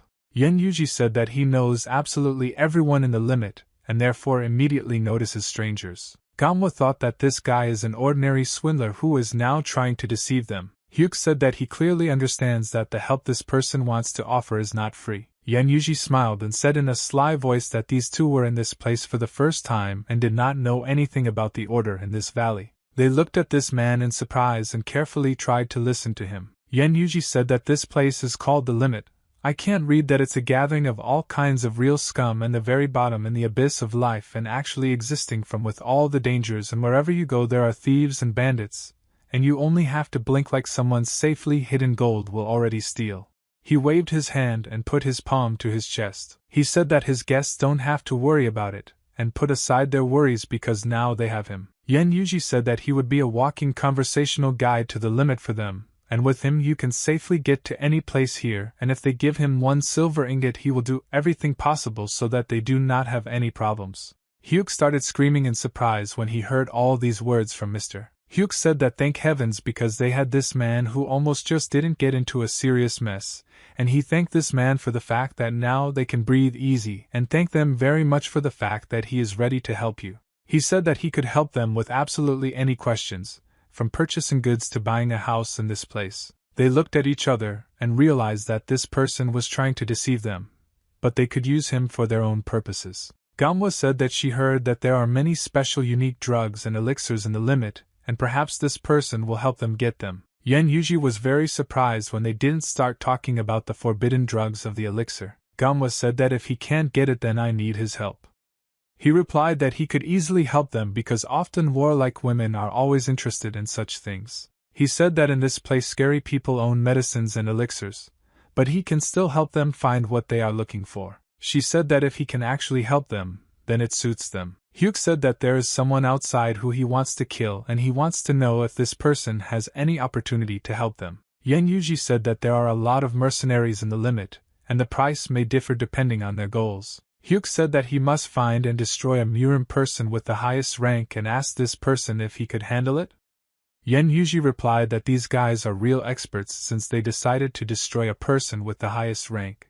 He said that hiring such a person and also buying drugs and elixirs is a very big expense, and it will all cost a lot of money. Gamwa said that they have more than 100 gold bars and I won't be able to pay for these services. Yen Yuji at that moment thought that he had caught a golden fish that would enrich him. He said that he would immediately take his dear clients and show them everything. He ran away very joyful and satisfied, thinking that I myself was fooling these guys and taking all their money from them. Hyuk and Gamwa smiled and thought that they managed to deceive this idiot, and now he will do all the work for them for free. He brought his clients to a place where there are a lot of warriors and bandits. The mercenaries looked incredulously at the strangers who came here. They looked at strangers as prey that they had led into a trap. Yen Yuji asked his clients to wait for him here because he needed to talk to these people about something. He went up to Mr. Yai and greeted him.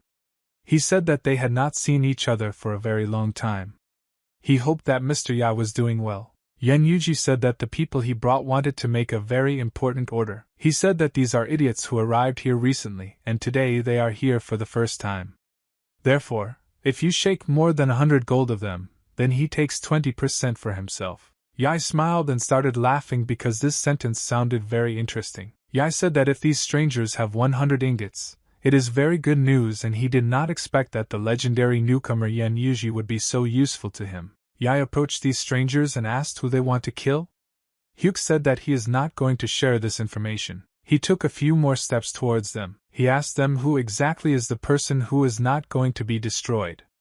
And at that moment he emitted very strong red energy. Hyuk looked at this man carefully, and thought that it would be better to answer him. Hyuk smiled and said that he would suddenly move on, and now he doesn't want to kill anyone. Ya was unhappy with this answer, and he didn't understand why this guy changed his mind so quickly. Yen Yuji looked in surprise at the clients he brought here and didn't understand why I didn't change my mind. Yai said that he doesn't like it when other people bully him, and he won't believe that they came such a long way just to leave. Hyuk said that he saw that the skills of this gentleman who is standing in front of him are not strong enough, and he will not be able to kill this person, so Hyuk would rather kill him himself. Ya was very excited at that moment. His eyes began to glow red. He took out his ball from behind his back and said that he would not allow some stranger to communicate like that when he was on his territory, and he said that there was not a single mercenary who would be stronger than. Yai raised his sword up and said that initially he was going to take all the money from them and let them go, but now he changed his mind. Yai hit him with his sword and said that now he will simply destroy them. They themselves will regret coming here. Hyuk easily blocked the man's blow and broke his large sword into many small pieces. Yea, I'll leave it's you. The stranger pulls his palm towards him, which emits a very strong yellow glow. Hyuk placed his palm on his chest and made this thug feel incredibly intense pain. Bandits mercenaries looked at this battle in surprise and did not understand what was happening here now. Hyuk used his punch to push this goon back and show everyone else his strength. Hyuk said that this thug was very sorry when he said that he was going to steal money from them and then let him go.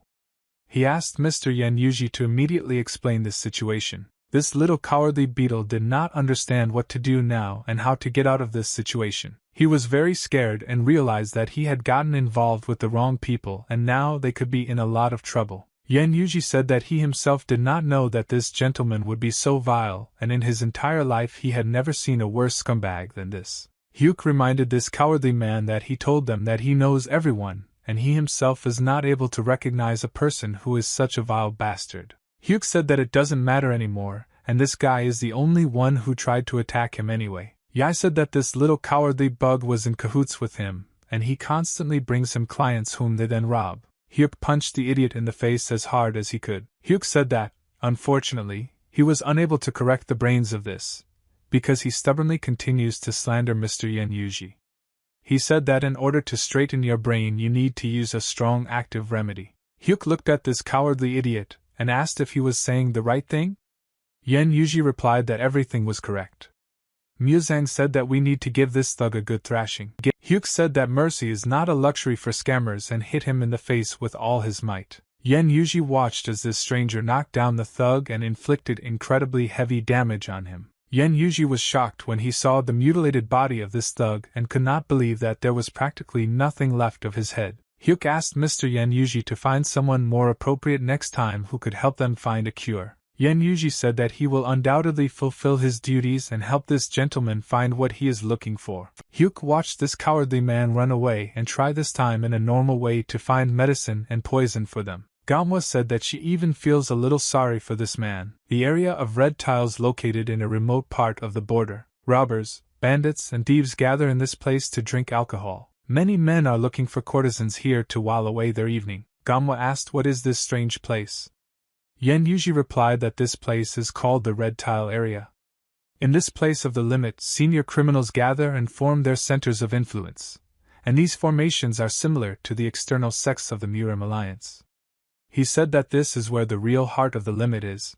Gamwa said that if he brought them to this dangerous place with bad intentions, then he was very unlucky and she would personally torture him for this act. Yen Yuji replied that in no case did he intend to do anything bad, and he simply had no choice because besides this place it is impossible to find drugs anywhere else, and all the first-rank assassins gather here.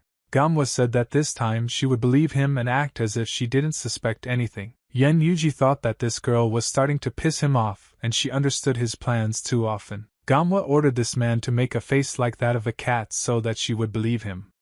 He made a face like a cat, and at that moment he thought that she was mocking him. Hyuk looked to the side and saw a lot of suspicious people here. Hyuk, with the help of the turtle, informed his friend that the strongest adepts were gathering here and what powerful people could cut the throat of a martial arts expert at any moment. He raised his head up and saw the tallest building.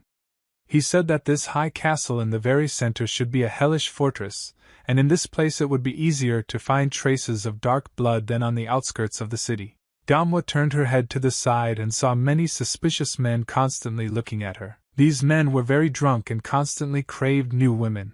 When they saw her, the desire to get her lit up in their eyes. Hyuk, using telepathy, told her that if she had a desire to be rowdy, she must endure and restrain herself. Manhwa, using telepathy, told him that she wants to kill them all and she is annoyed by these impudent glances that constantly strip her naked. The man pointed at her and said that you want this beauty to stop and come up to him. He licked his lips with his tongue and asked her if she wanted to brighten up her languid loneliness and play with him. He said that she would fly into space after this night. Manhwa walked past him and pretended as if she didn't hear what he said and didn't pay attention to him. He got angry when he saw that she was ignoring him and said that no one can ignore him. He extended his hand forward and wanted to grab her braid. Manhwa thought that she couldn't hold back anymore and wanted to hit this idiot hard. Hyuk Muzang grabbed the man's hand and squeezed his fingers very tightly. The man began to feel very strong pain and screamed in pain. Manhwa was very surprised when she saw that he stood up for her, and she did not expect that he would defend her honor. Manhwa smiled and thought that she was very pleased to see how he protected her. Manhwa said that Hyuk himself just told her that she needs to endure and restrain herself. He replied that his hand itself twitched, and he did not control it. The men who were sitting at the next table and sorting bags of drugs saw that a man appeared in this place, and started a fight. They slowly began to approach him, and surround him from all sides. They didn't want this guy to run away. Yen Yuji hid behind them, sat on the floor and began to shake. Yen Yuji thought that his plan would finally work, and it didn't matter how strong these two were because there was no way to defeat such a large crowd of opponents. Manhwa turned her head back and saw this man who was sitting behind them gloating at this moment. Hyuk Muzang said that it will be a little difficult to solve this problem now. Hyuk used his internal energy to make his eyes glow blue and said that after all he would have to kill all these people. Yen Yuji was shocked when he heard these words from the guy. He didn't believe that this guy would actually be willing to fight these bandits and kill them. But suddenly a man in green clothes appeared and ordered all the bandits to stop immediately. The gentleman scratched his beard and said that the bandits should immediately retreat from these people, and he assumed that these two were his clients. The bandits smiled and began to slowly move aside and did not look at the girl and guy and understood that now they would have a lot of problems. Manhwa looked at the gentleman who had just approached them and thought that this old man was a very important person in these places. Yen Yuji immediately approached this gentleman and began to talk to him. His face was very frightened. Yen Yuji said that he wanted to introduce everyone. He said that this gentleman is an influential investor from the business world of the Red Tile district of Kaikongda. Kaikongda said that he had not had clients from Yen Yuji for a very long time, and after that he asked for what need did these people come here. Manhwa replied that she would like to purchase elixirs and aphrodisiacs. Sai said that such a product does not suit the young lady he sees in front of him. She replied that it was none of his business, and she just had to buy it. He replied that he doesn't care what to sell, the main thing is that they can pay for it. He asked what quantity of goods is needed. Manhwa said that they need a whole cart of each product and preferably the fastest possible time. Sai looked at her in surprise because he was shocked when he heard such a large amount of goods. He turned around and said that he would pretend as if he had not heard anything and asked this girl to leave here. She asked what happened? She asked, is the gentleman afraid that she won't have enough money? Kaikongda said that he has a rule not to trade such large quantities of goods with individuals. Gamwa said that in this case she should change the conditions. She said that there are rumors that the amount and effectiveness of the drug is different from the outside world, and she is sure that there is a special ingredient available only here. Gamwa said that she wanted to buy 600 G of each from him, and would pay for a whole cart of aphrodisiacs. He turned his head at her and looked in surprise. This information shocked him. He said that she is still very suspicious, and it worries him. Saikanda said that large quantities of drugs are bought mainly by members of large groups, and there is no point in working alone with such large quantities. He looked at them and said that this is all very strange because these two suddenly show up and ask for whole carts with goods. He asked who they were and where they came from.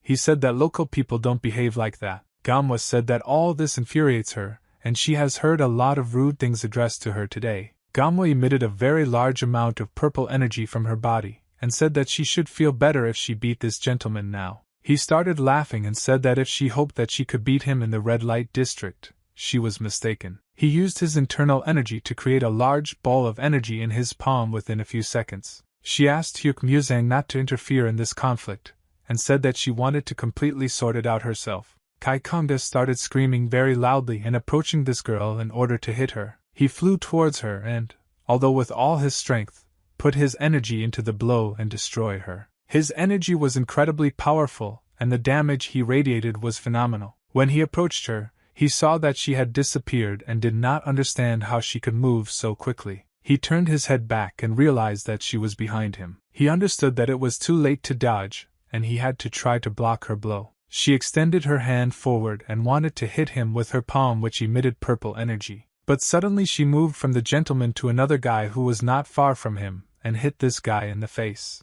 Sai looked at this girl in surprise and did not understand what exactly she was going to do now, and why she attacked another person. Yen Yuji asked why she hit him in the face because he didn't do anything and just stood aside. She said that she did not expect such impressive movements from such an old man, and he returned.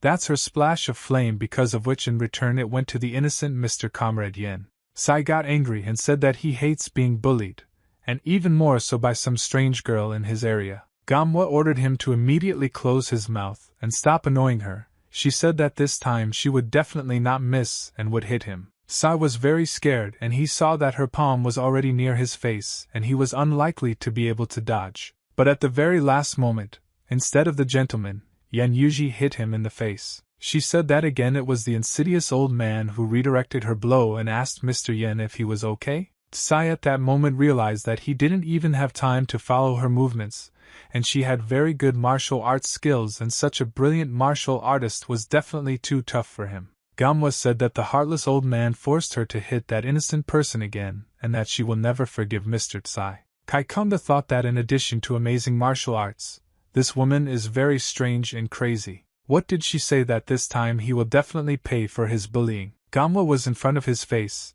and said that this time she will no longer play with him, and will hit him for real. She actually punched him in the stomach and threw him aside. He felt a very strong explosive damage in his chest and understood that this girl had incredible power. Bandits and mercenaries carefully watched this battle and were shocked when they saw that this girl was able to beat the master. Suddenly the guy who was standing in the second line turned his head and began to walk away in an unknown direction. Hyuk immediately noticed this guy and thought that something was wrong here. Hyuk Muzang felt the energy of this guy, and his energy was similar to that used by members of the Dark Blood group. Hyuk took out a package from the inside pocket of his shirt. He broke this capsule and there was a small explosion. A visible smell appeared in the air and began to fly forward. This smell got onto the back of the suspicious guy and was fixed there. Hyuk Muzang turned his head back and continued to watch the fight. Mr. Kai Kongda and Yen Yuji looked very upset and crippled. Their faces looked like a big tomato. Gamwa said that she needs to understand whether this person knows where to get the ingredients or not. He replied that he knew. She said that if he knows, then he should show them to her as quickly as possible. He said he couldn't do it. At that moment she was very angry, and said that he should have thought carefully before giving her such an answer. After all, if he did not show her the ingredients, she would be forced to kill him right away. Kaikonda thought that Yen Yuji brought these strangers here, and because of him there are a lot of problems, and then he will definitely take revenge on this little idiot. Hyuk, using telepathy, told her that there was a person with a unique aura of thirst and murder, and it seemed that it was a person from the dark blood group. Hyuk said that he marked this person with smell and sweat, and they won't be able to find him easily, and for now she can deal with these guys. He said that first they need to deal with aphrodisiacs, and it will be safer for them. Gamwa said that she can deal with aphrodisiacs alone. She said that now she will be very angry if he does not trust her, and he hardly wants to see her angry. Hyuk replied that he has no doubts and he absolutely trusts her in this matter. Hyuk Muzang understood that with the current level of martial arts that she had mastered, nothing threatened her here. He asked her to be careful and not create unnecessary problems because there are a lot of different martial arts masters here and it is not clear what their level is. She said it was very sweet and nice that he was worried about her. But immediately after these words he made a jerk and disappeared into the air, and she thought that she was angry at his arrogance and cold behavior. The building houses the Iron Blood Battalion. Yangji told the lady that he found out there were guys named Hyuk Muzang and fulfilled her request. He said that this guy is a student of the Dragon and Tiger Academy. Due to the exception of his service in the Alliance Army during the war, he apparently did not leave this district of Yanzhou, and every person in this vicinity knows him because he lived there from a very young age. The lady said that this is all very interesting. She asked her guard, could an ordinary student at a rural martial arts academy have such incredible skills?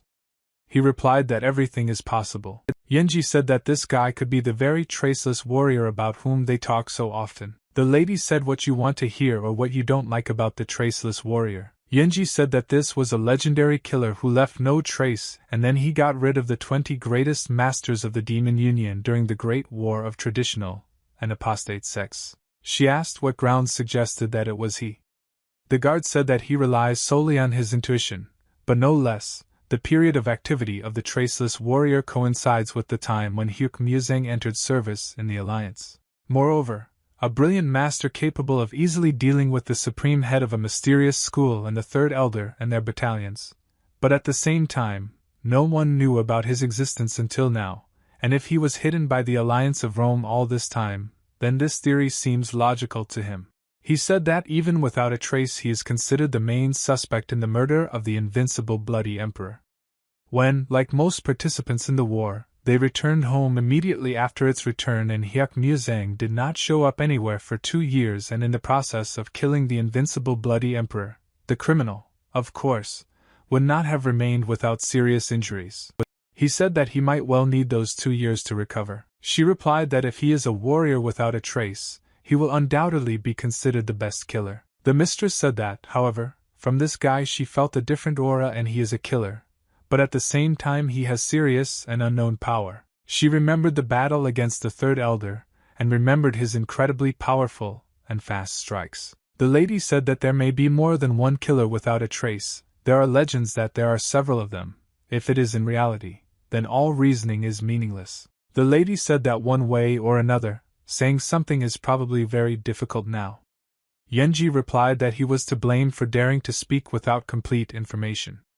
She said that you can't rule out your theories. The lady thought that she was very interested to know what this master Hyuk Muzang is doing now. Hyuk followed the man on whom the smell remained and saw what place this man led him to. He looked at the wall and saw many traps and defensive devices. He looked at the people who were on top of the wall and realized that their security was very serious. He realized that even the guards at the gate are first-class warriors and even a mouse cannot slip past such soldiers unnoticed. He put a mask on his face and said that it was very good that he came here alone. He pushed off from the edge of the roof and made a rapid jump up. Hyuk landed not far from the guards and moved very quietly and unnoticed. The man screamed very loudly in pain, and you could hear in his voice that he was scared. The senior commander asked the junior soldier, "Is he really sleepy and so tired?"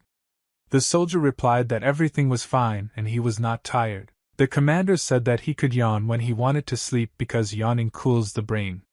The soldier replied that he was asking for forgiveness and did not notice how it happened. The commander said that if this sweet boy is tired, he can arrange a place for him to sleep and he can sleep there like a baby. The commander said that if he doesn't want to be bullied then he should stop yawning and go around the castle walls. The commander said that he was very tired of the constant slackers and lazy people who are sent here. Hyuk heard that a man was now approaching him and immediately turned his attention to him. The soldier went to the corner and looked at what was happening behind the wall. He was a little scared and thought that there must be some person here. He didn't see any person here. This calmed him down.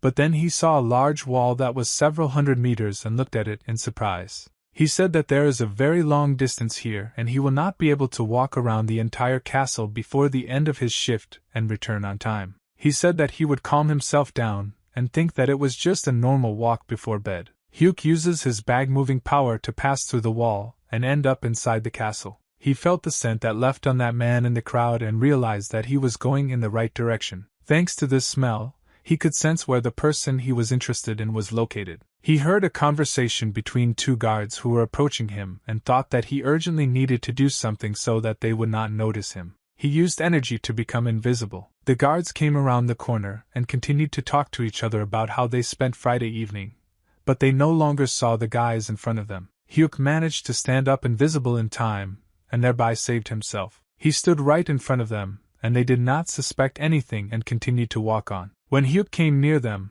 one of the guards felt something suspicious and stopped. The guard said that he felt some kind of suffering gap, as if a light wind suddenly flew near his face, and he clearly felt the wind. Hyuk climbed into the castle and no one noticed him on the way here. Hyuk said that the smell he left on that person brought him here. Hyuk took a leap forward and decided to get into the far room as quickly as possible. A gentleman was sitting in the room, surrounded by his guards, and in front of him a man was sitting on his knees and talking about something. Muzang at that moment appeared on the closet in this room. The head of the Dark Blood group, the phantom god of murder, asked his subordinate how it could happen. So the new arrival with Mahadalal Kaikongda? Hyuk thought that they didn't bring too much attention because of their fight in the city. The servant said that the girl started a fight and she was having fun with Mr. Kaikongda as if she was playing with him like a child and he was not even able to defend himself or follow her movements. The god of murder said that as far as he knows, they don't have many skilled newcomers this time. He asked his servant if he found out who this girl was. The servant said that it was very difficult to immediately find out who she was. The master ordered his services to follow this girl and keep an eye on her. He said that they needed to recruit such a strong warrior as early as possible. Hyuk realized that they had problems with an organization called Hell's Fortress. The gentleman felt some very strange energy, as if there was the presence of a person unfamiliar to him in this room. He took out his hidden kunai that were hidden in his clothes and threw them away. Kunai flew towards the wall where Hyuk Muzang was located a few seconds ago. The servants asked the master what happened and why did he throw out the kunai so abruptly. The gentleman saw that there was no one upstairs and thought that this could not be because he clearly felt the presence of some person. He left the room and thought that for one moment he felt the presence of a stranger, and he almost never makes a mistake. He looked down the long corridor and realized that there was no one here either. He thought that this was all very strange and there were no traces here and suggested that he could have been mistaken. But this was unlikely. The servant asked the master what happened. The gentleman replied that nothing special had happened. His imagination had just run wild lately. Hyuk overheard the conversations of the gentleman who said that his servants should order, just in case, that the guards at the posts be more attentive. Hyuk was very surprised because he spent a lot of energy. But in order to completely hide his presence, this gentleman was still able to notice him, and this meant that the head of this clan was the leader of the old school. In addition, he apparently is not yet the supreme master in hellish fortresses. Hyuk understood what in such a place. In fact, you can't relax for a second because there are very strong warriors here. Gamwa took a few steps forward. She was shocked when they brought her here. She couldn't believe that all that was here were ingredients for an aphrodisiac because there were a large number of them here. Gamwa asked why they came to some cave again and how much longer do they need to go. Sai replied that the ingredients are not found anywhere and they will soon be in place. Sai said that there was a herb plantation directly ahead. There they grow the ingredients for their medicines. Gamwa said that there is nothing ahead and it infuriates her that this man is deceiving her. He asked her to be patient for a few seconds and it was necessary for the doors to open. He said that medical ingredients are under serious protection and therefore it will take some time to get there. He took the torch from the wall. He then moved the torch to another torch holder. At that moment a very strong draft and wind appeared from the cave and the doors opened. Sai said that I needed just a little patience, and now I can't go to this place. Gamwa went forward first to see what was happening there. She squinted her eyes and saw very bright lights ahead. Gamwa was shocked because in front of her there was a large, beautiful field in which the ingredients of various rare plants grew. She said that she did not expect to see these plants in such a place, and in such large quantities. Gamwa thought that the scale of this production is huge. If everything is processed and brought to the surface, it will be very expensive. Suddenly the doors closed, and the stone wall fell. Gamwa turned her head back and I pointed out to her that the doors were closed.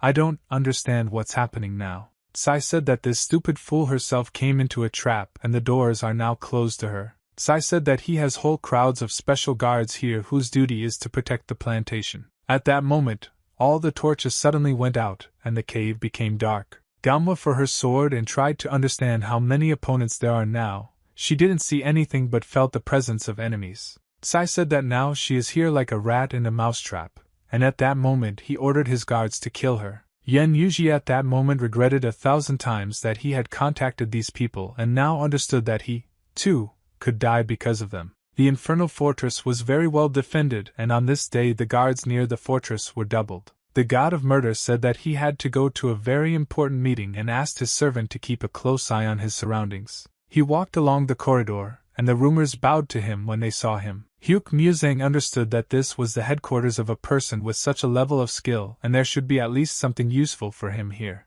He used his unique technique of moving through walls and ended up in this gentleman's office. He stood inside the office and looked at everything carefully. Hyuk thought that at first glance there was nothing useful here that could attract his attention. He continued to look at the objects that were in the room and tried to find something interesting. Hyuk used his red vision to search for unique scents and traces and managed to discover something. He saw a red smell that flew in this space and accumulated in one place. He saw that there was a small table near the wall on which there was a white jug. Hyuk Muzang realized at that moment that he had found the very place he needed. He pushed the small table aside. A secret door opened in front of him, and he thought that thanks to this unique vision, he was able to just find the secret room, and he was very glad that when he learned this vision, he entered the room and began to carefully examine everything. He went to the closet and thought that everything here was folded very correctly and in order, and this made his search much easier. He saw a book called practically a manual for the Dark Blood group and took this book. He opened the book and began to carefully read everything that was written.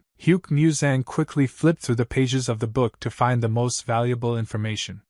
Suddenly he noticed that it was very important. When he saw this information, his hands involuntarily began to tremble. He said that their training camp for human shields and assassins is on the surface, and the most important thing is that this camp is located in Gansu. He saw another white book on the closet shelf, and thought that it might be useful to him. Hyuk Muzang read the title of this book. It was called The New Secret Book of Curses and thought that this title was some kind of joke. He flipped through the pages of this book, trying to understand what was the point of leaving such a book in this place. He lowered his head down, otherwise he could very quickly read everything that was written here. He learned that the greatest war between the traditional and apostate sections was not yet over. The main hidden meeting room of the Millennium Killer's palace. The lady said that the most likely killer of the invincible Bloody Emperor is still without a trace, and however, there was very little information about him. Madam, that judging by the actions of the traceless one during the war, or it is most logical to assume that the person from the alliance is Mirim.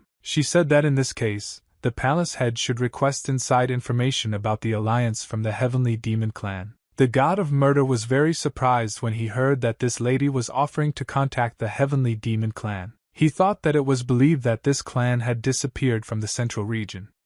But in fact, their web of influence spread throughout the world, and this allowed them to penetrate into the very heart of the Mirim alliance. He thought that their spies, as the deicide ghost said, could easily obtain information. Chapter SECU answered that you do not agree with this proposal and reject it. He said that the trust in their palace of the 1,000-year-old killer is already at an all-time low due to problems with the mysterious school. He said that if they go to them and this time the head of the Hell Fortress or the Heavenly Demon Clan demands too much from them, it will cause a lot of problems. The Absolute God Killer said that they must decide everything themselves and they have no other choice. Suddenly he heard screams on the other side of the door, and the guard was shouting that they needed help and were requesting backup. He clenched his teeth and was very dissatisfied with the fact that the guards on the other side were shouting very loudly. He opened the doors and asked in a loud voice why these idiots were shouting so loudly. They didn't know how to immediately answer Mr. because he was very angry, so they stood and trembled for several seconds. The security guard said someone broke into the closed herb plantation. The gentleman was shocked when he heard this information and did not understand who would invade his territory.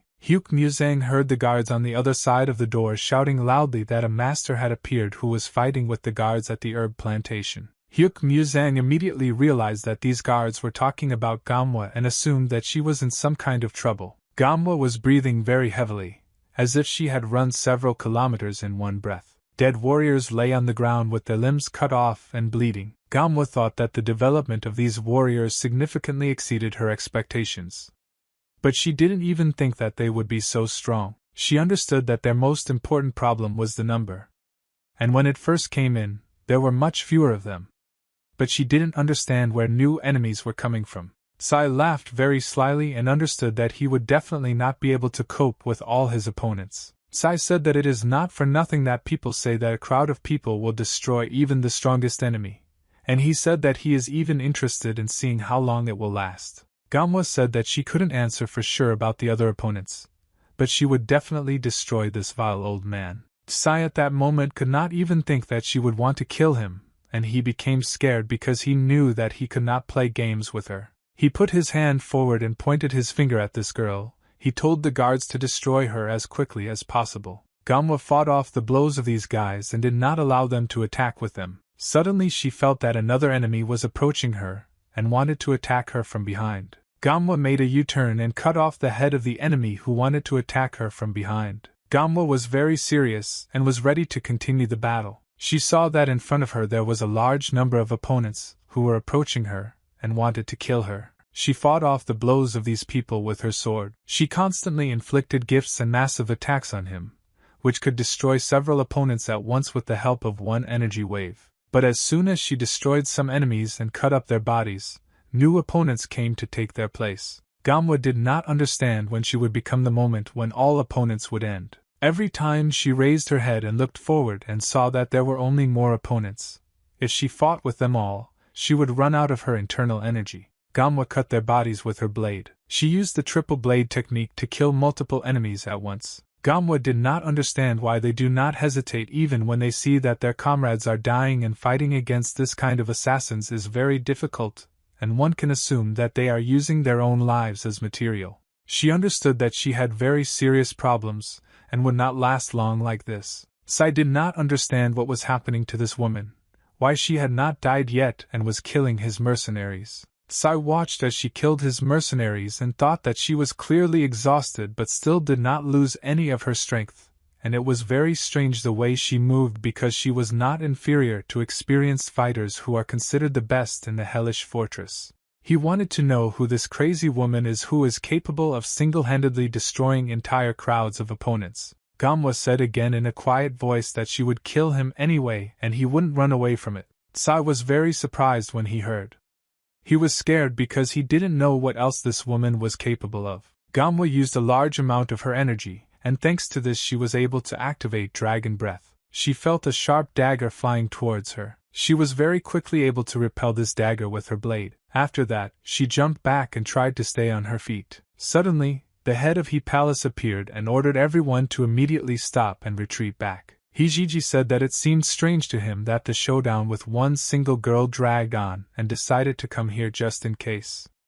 But now he saw that this was an unusual girl. Gamwa looked at this man and realized that his energy was different from all the others who had attacked her earlier, and she was not sure that she could defeat him even in her best form. Hijiji said that he hopes he doesn't have to fight to defeat this girl. He ordered his 3 hellhounds to immediately attack her and kill her. One of them stuck his claws into the ground and used his long-range fighting technique. Gamwa saw energy waves approaching her and tried to somehow protect herself from them. Gamwa thought that these fighting hellhounds are not as simple as they might seem and they have a lot of energy in their claws. She felt that one of these hellish dogs wanted to attack her from behind and realized that they were moving like animals. Most of all, I couldn't understand how they managed a flawless joint attack. After all, they moved as a single organism. She clenched her teeth and thought that now there was no time to think about the consequences. Gamwa used the secret technique of the lightning sword breaking the earth and heaven. Her movements were incredibly fast. She was able to fly like lightning near all these opponents, and cut their bodies and inflict critical damage on them. He was shocked when he saw her abilities, and realized that he was facing an incredibly strong opponent. He at that moment realized that in front of him was a lady from the Murong clan. Her sword was like thunderbolt. She passed through him and stopped behind him. He didn't even have time to understand how it all happened. The sword that he held in his hand to defend himself could not withstand such stress and was broken. He said that her nickname fully deserves the name of the goddess of heaven. The sword, and at that moment blood was flowing down his cheek. He said that if she had been at her peak, he would have lost his head. He said that unfortunately for the lady, her internal energy is now running out. Sai shouted that she must be killed immediately while she is very weak because this girl is very dangerous. He said that it is impossible to do this, and she is a very important person in the Miram Alliance. This girl can be useful to them because she is the daughter of the Holy Emperor. He slowly began to approach her, and said that even the head of the Infernal Fortress would dare to handle the goddess thoughtlessly with swords, and he did not want to rush to decide what they would do with her next. He said that first we need to capture her alive. He wanted to touch her head with his fingers and thereby send her into a temporary coma so that she would be unconscious. But as soon as his fingers approached her head, suddenly someone cut them off and blood sprayed in different directions. He was shocked when he saw that his fingers had just been cut off. Hyuk Muzang appeared here very quickly and unexpectedly. He was wearing a mask and no one understood what kind of person he was, and he was able to throw this gentleman away with one blow. Gamwa said she was very happy to see number 100 here and he came on time. Sai started shouting very loudly that some person had just killed Mr. He. Hyuk asked her how she was feeling. And did these people hurt her? She replied that everything was fine but her energy was now at zero. Hyuk took her by the waist and said that they need to get out of here as quickly as possible because a large number of warriors are approaching here. Hyuk Muzang took her and disappeared very quickly. The warrior turned his finger forward and shouted that now they would have very big problems. They saw a large flame approaching them. This one appeared out of nowhere. Sai said that these monsters burned all the aphrodisiacs, and now the plantation will be destroyed. Sai felt how this little coward and traitor is trying to get out of here unnoticed. Sai turned his head towards him and ordered this little insect to stop immediately. He said that only one person, Yen Yuji, is to blame for all this because he brought all these people here. Yen Yuji replied that he only brought them here because they were looking for aphrodisiacs. But he didn't think that's all we would turn into such chaos. He grabbed this guy's face with his palm and lifted the air. Sai said that he hates traitors and for this he will punish this petty idiot. Sai understood that he had very serious problems, and now he was unlikely to ever be able to clear his name after such a failure. He closed his eyes and began to cry. He understood that now the master would beat him until he got tired of it. The gentleman hit the wall with all his strength. God of Murder said that he was very angry that someone dared to enter his room. The servant said that no one had the opportunity to get here and they were guarding outside and did not take their eyes off for a second. The master understood that the order in his secret room had changed a little and the books were standing differently, which meant that someone had entered here completely unnoticed by the dark blood type. This weak energy that he felt before the meeting was not an illusion. He thought that there were very few masters of this level even in the unsurpassed 1,000-year Killer Palace, and the skills of these people rose above the peak of Mirim. He couldn't even imagine who was capable of making such an unnoticed penetration. He thought that the main suspects were the killers of the invincible Bloody Emperor, and only a man nicknamed the Traceless could do this. The gentleman asked himself the question, could it be that the unknown person found out that they were targeting him and decided to take his first step in order to make himself known? The servant came to the master, bowed and said that he must urgently report the incident. The gentleman asked, what happened and why does it need to be reported so suddenly? Servant, that some people started a fire on the herb plantation and dealt with almost all the troops of the hellish fortress, and then fled without a trace. The gentleman thought that it was the same person who did it, and only someone passing through this room could have done this. He ordered to immediately close all the entrance channels that lead to the surface and gather everyone from the Dark Blood group who could immediately rush after him in pursuit.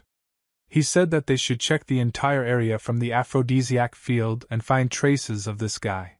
The gentleman didn't know if it was the Traceless Wars or some other person, but he knew that he needed to be caught. He understood that he had to pay for many years for underestimating the dark blood type. The shopping area in the limit was not particularly crowded with people that day. Soldiers ran through the streets of the city in search of escaped people. Hyuk said that this clan here has a lot of influence and a lot of security, and he understands why.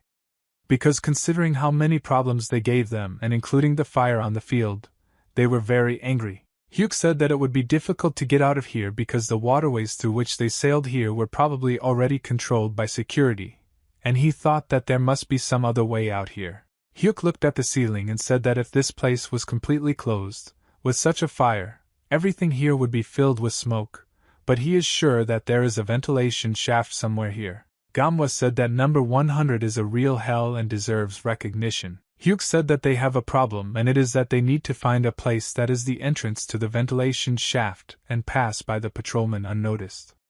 At that moment, a man was approaching them holding a wooden stick in his hand. They immediately turned their attention to this man and tried to understand who he was. Yen Yuji slowly approached them and said that he could hardly get out of there, and one day he would take revenge on Kai Kunda. They looked at their friend and realized that with such a broken face they didn't even recognize him at first. He threw away his stick when he saw these two monsters and froze in place. Hyuk and Manhwa looked at each other, and at that moment they came up with a plan. They smiled and looked friendly because they needed this guy's help. Yen understood that these two would not get away from him just like that, and he would be forced to help him until they disappeared from here. Yen said that he wants to first voice one of his requests. He said that it so happened that they are now underground and clean air is critically important and ventilation facilities are protected extremely strictly. He said that he doesn't know what these objects look like from the inside, but he has no doubts about one of the objects because there will be a huge number of guards there. He said that he was telling them all this in order to find out if they could leave here quietly. He asked them not to fight openly anymore because it caused him a lot of problems. Manhwa said that she was not interested in his problems and ordered him to immediately lead them to this ventilation. He started crying and said that if they make a fuss again, then only Yen Yuji will be beaten, and he is already tired of this. Hyuk said that this time he himself is going to leave here quietly, and they are already in a bad enough situation. They can't cause even more problems. He thought that there was no need to expose himself to another danger because Manhwa was already very exhausted and was unlikely to be able to fight for long. Yen Yuji thanked the gentleman for leaving here unnoticed and asked them to leave here as soon as possible. Manhwa said that she was annoyed by his happy face and would gladly hit him several times. He said that in those high caves there must be a place that connects them with the respiratory tract of the limit, but he does not know the details of this place, and he knows that this part is reinforced and controlled by people from the limit. Yen Yuji said that he couldn't go further, and he had to leave them here. He said that he was forbidden to even be where they were now. Hyuk, using telepathy, told this gentleman that they would no longer need him, and he could leave here. At that moment a snake was crawling under his foot, and he did not notice it. He stepped on this snake and because of this he could not stay on his feet, slipped, and fell. The guards heard loud screams that were not far from them and immediately turned their attention. The guards ordered the people behind the stone to immediately come out and show their faces. Manhwa said that this little parasite set them up again and set another trap. Yen Yuji said that it was not his fault and that he slipped because of the snake. Hyuk said that their plan to enter this place quietly failed and now he will have to deal with all these guards. He asked Manhwa to stay behind him and not get involved in this fight. She replied that she has the strength to fight. The guards or that two people came out from behind a stone and stopped in front of them. The guards shouted that if they dress together, I think that they will only be able to defeat their opponents. They are mistaken. Hyuk did not intend to listen to all these guards and immediately made a dash forward to attack them. They shouted that the enemy was approaching and now they were in danger. Hyuk saw that the opponents were defending themselves with swords and trying to pierce his body. The guy said that they just managed to pierce his body with their swords. But suddenly he realized that he was mistaken and had just not killed the illusion that slowly began to disappear. Hyuk teleported behind this enemy and realized that from that moment on he would destroy them. He made a wide swing with his sword and immediately destroyed 10 opponents and cut off their heads. A guard with a large mace stood behind everyone else and saw that this stranger had just been able to destroy all the other guards with one blow. He turned his head and saw that a girl was approaching him and was ready to hit him from behind. He tried to block her blow with his mace. Manhwa was very angry and therefore was able to bypass his defenses and punch Yen Yuji on the cheek with all her might. Yen Yuji asked why she hit him again.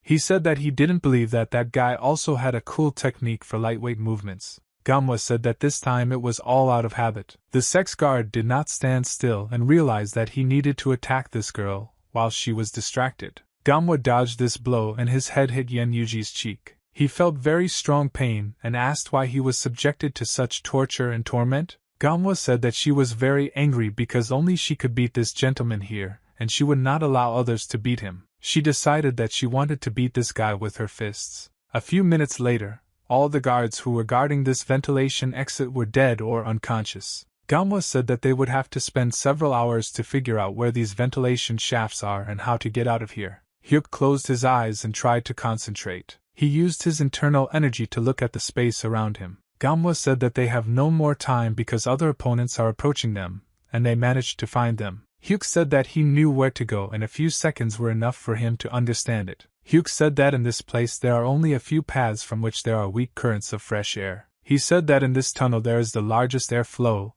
and most likely this is the entrance they need. The head of security said that these strangers got here and destroyed all the guards and now they are trying to get out using breathing shafts and tunnels. He shouted very loudly and said that he was sure that these were the same people who burned the herb plantation and ordered the first and second group to carefully check every hole and every tunnel, and the third group should return and report everything to the dark blood group.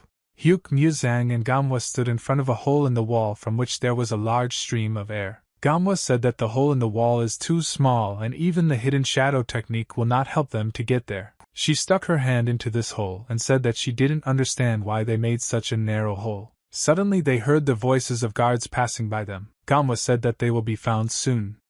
These people, I am not forced to break the wall. Hyuk stopped her and said that they shouldn't break this wall because it's thicker than steel and breaking through it just won't work, even with all her strength, and they'll just attract attention to themselves. He said that you can get through such a wall using the absolute penetration technique. Manhwa said that the technique of absolute video penetration is only in books and I don't think that this technique exists. Hyuk said that he will teach her this technique now. She said that it all sounds like a joke because such a great technique cannot be learned in 1 minute and then immediately used. Hyuk said she should just trust him. Manhwa couldn't believe that he was so confident that they would be able to do this, and looked at him with admiring eyes at that moment. Hyuk said that my internal energy is already at the level of the 10 strongest experts, and there is no equal in this, and he will help her learn this technique, and she will definitely succeed. He placed her hand on the wall, and said that she should begin by fully feeling the object through which she intended to pass and place her palm on the wall with concentration on this palm. She closed her eyes and tried to do everything he asked her to do. She concentrated and saw that a very strong flow had appeared that gave her an understanding of space, and the ancient scripture of the absolute penetration technique of which she knew nothing at all now lends itself to her perception. Hyuk placed his hand on top of hers. Hyuk said that she should not be distracted and focus on the feeling of this wall. He used his inner energy to share with her, and allow me to give you the same thing as he does when he touches the wall. She felt that internal channels number 100 was showing her the path and understanding of how to get through this wall. The guards noticed suspicious people near the wall, and shouted loudly that they had managed to find the escapees. Hyuk said that they would be forced to reach a 3-meter wall using this ability. He said that it is not now that we should concentrate and fully concentrate only on this. The guards were approaching them, and wanted to catch them. Hyuk said that there is very little left, and they need not to be distracted and send all their concentration to understand the space of this wall. A blue energy portal appeared in the wall, which was already open enough to enter. But they still had to expand this portal for a few seconds. Hyuk said that the portal is open and now they just have to go through it. They entered this portal and after their body completely penetrated there, they disappeared. The soldiers hit the wall with their swords and at that moment the portal closed, and their weapons broke. They were shocked when they saw that these two were able to pass through the wall. From the portal on the other side a woman's hand appeared and slowly moved its fingers. Manhwa said that she couldn't believe that they were able to open this portal and get through it. Manhwa thought that she suspected that number 100 had changed in the 2 years that they had not seen each other, but she did not imagine how much he had changed, and this guy carried out advanced mastery of the absolute penetration technique through internal channels. Hyuk looked at his hand and said that he thought that this technique would not work. Gamwa asked him. Was he completely crazy and used a technique that he had never tested before? She said that the most important thing is to get out of here safely and now they need to go back. But Hyuk Muzang suddenly grabbed her waist with his hand and pulled her close to him. She didn't understand what was happening and why he wanted to grab her so quickly. She looked at him and couldn't understand what was going on with this guy and why he suddenly showed interest in her.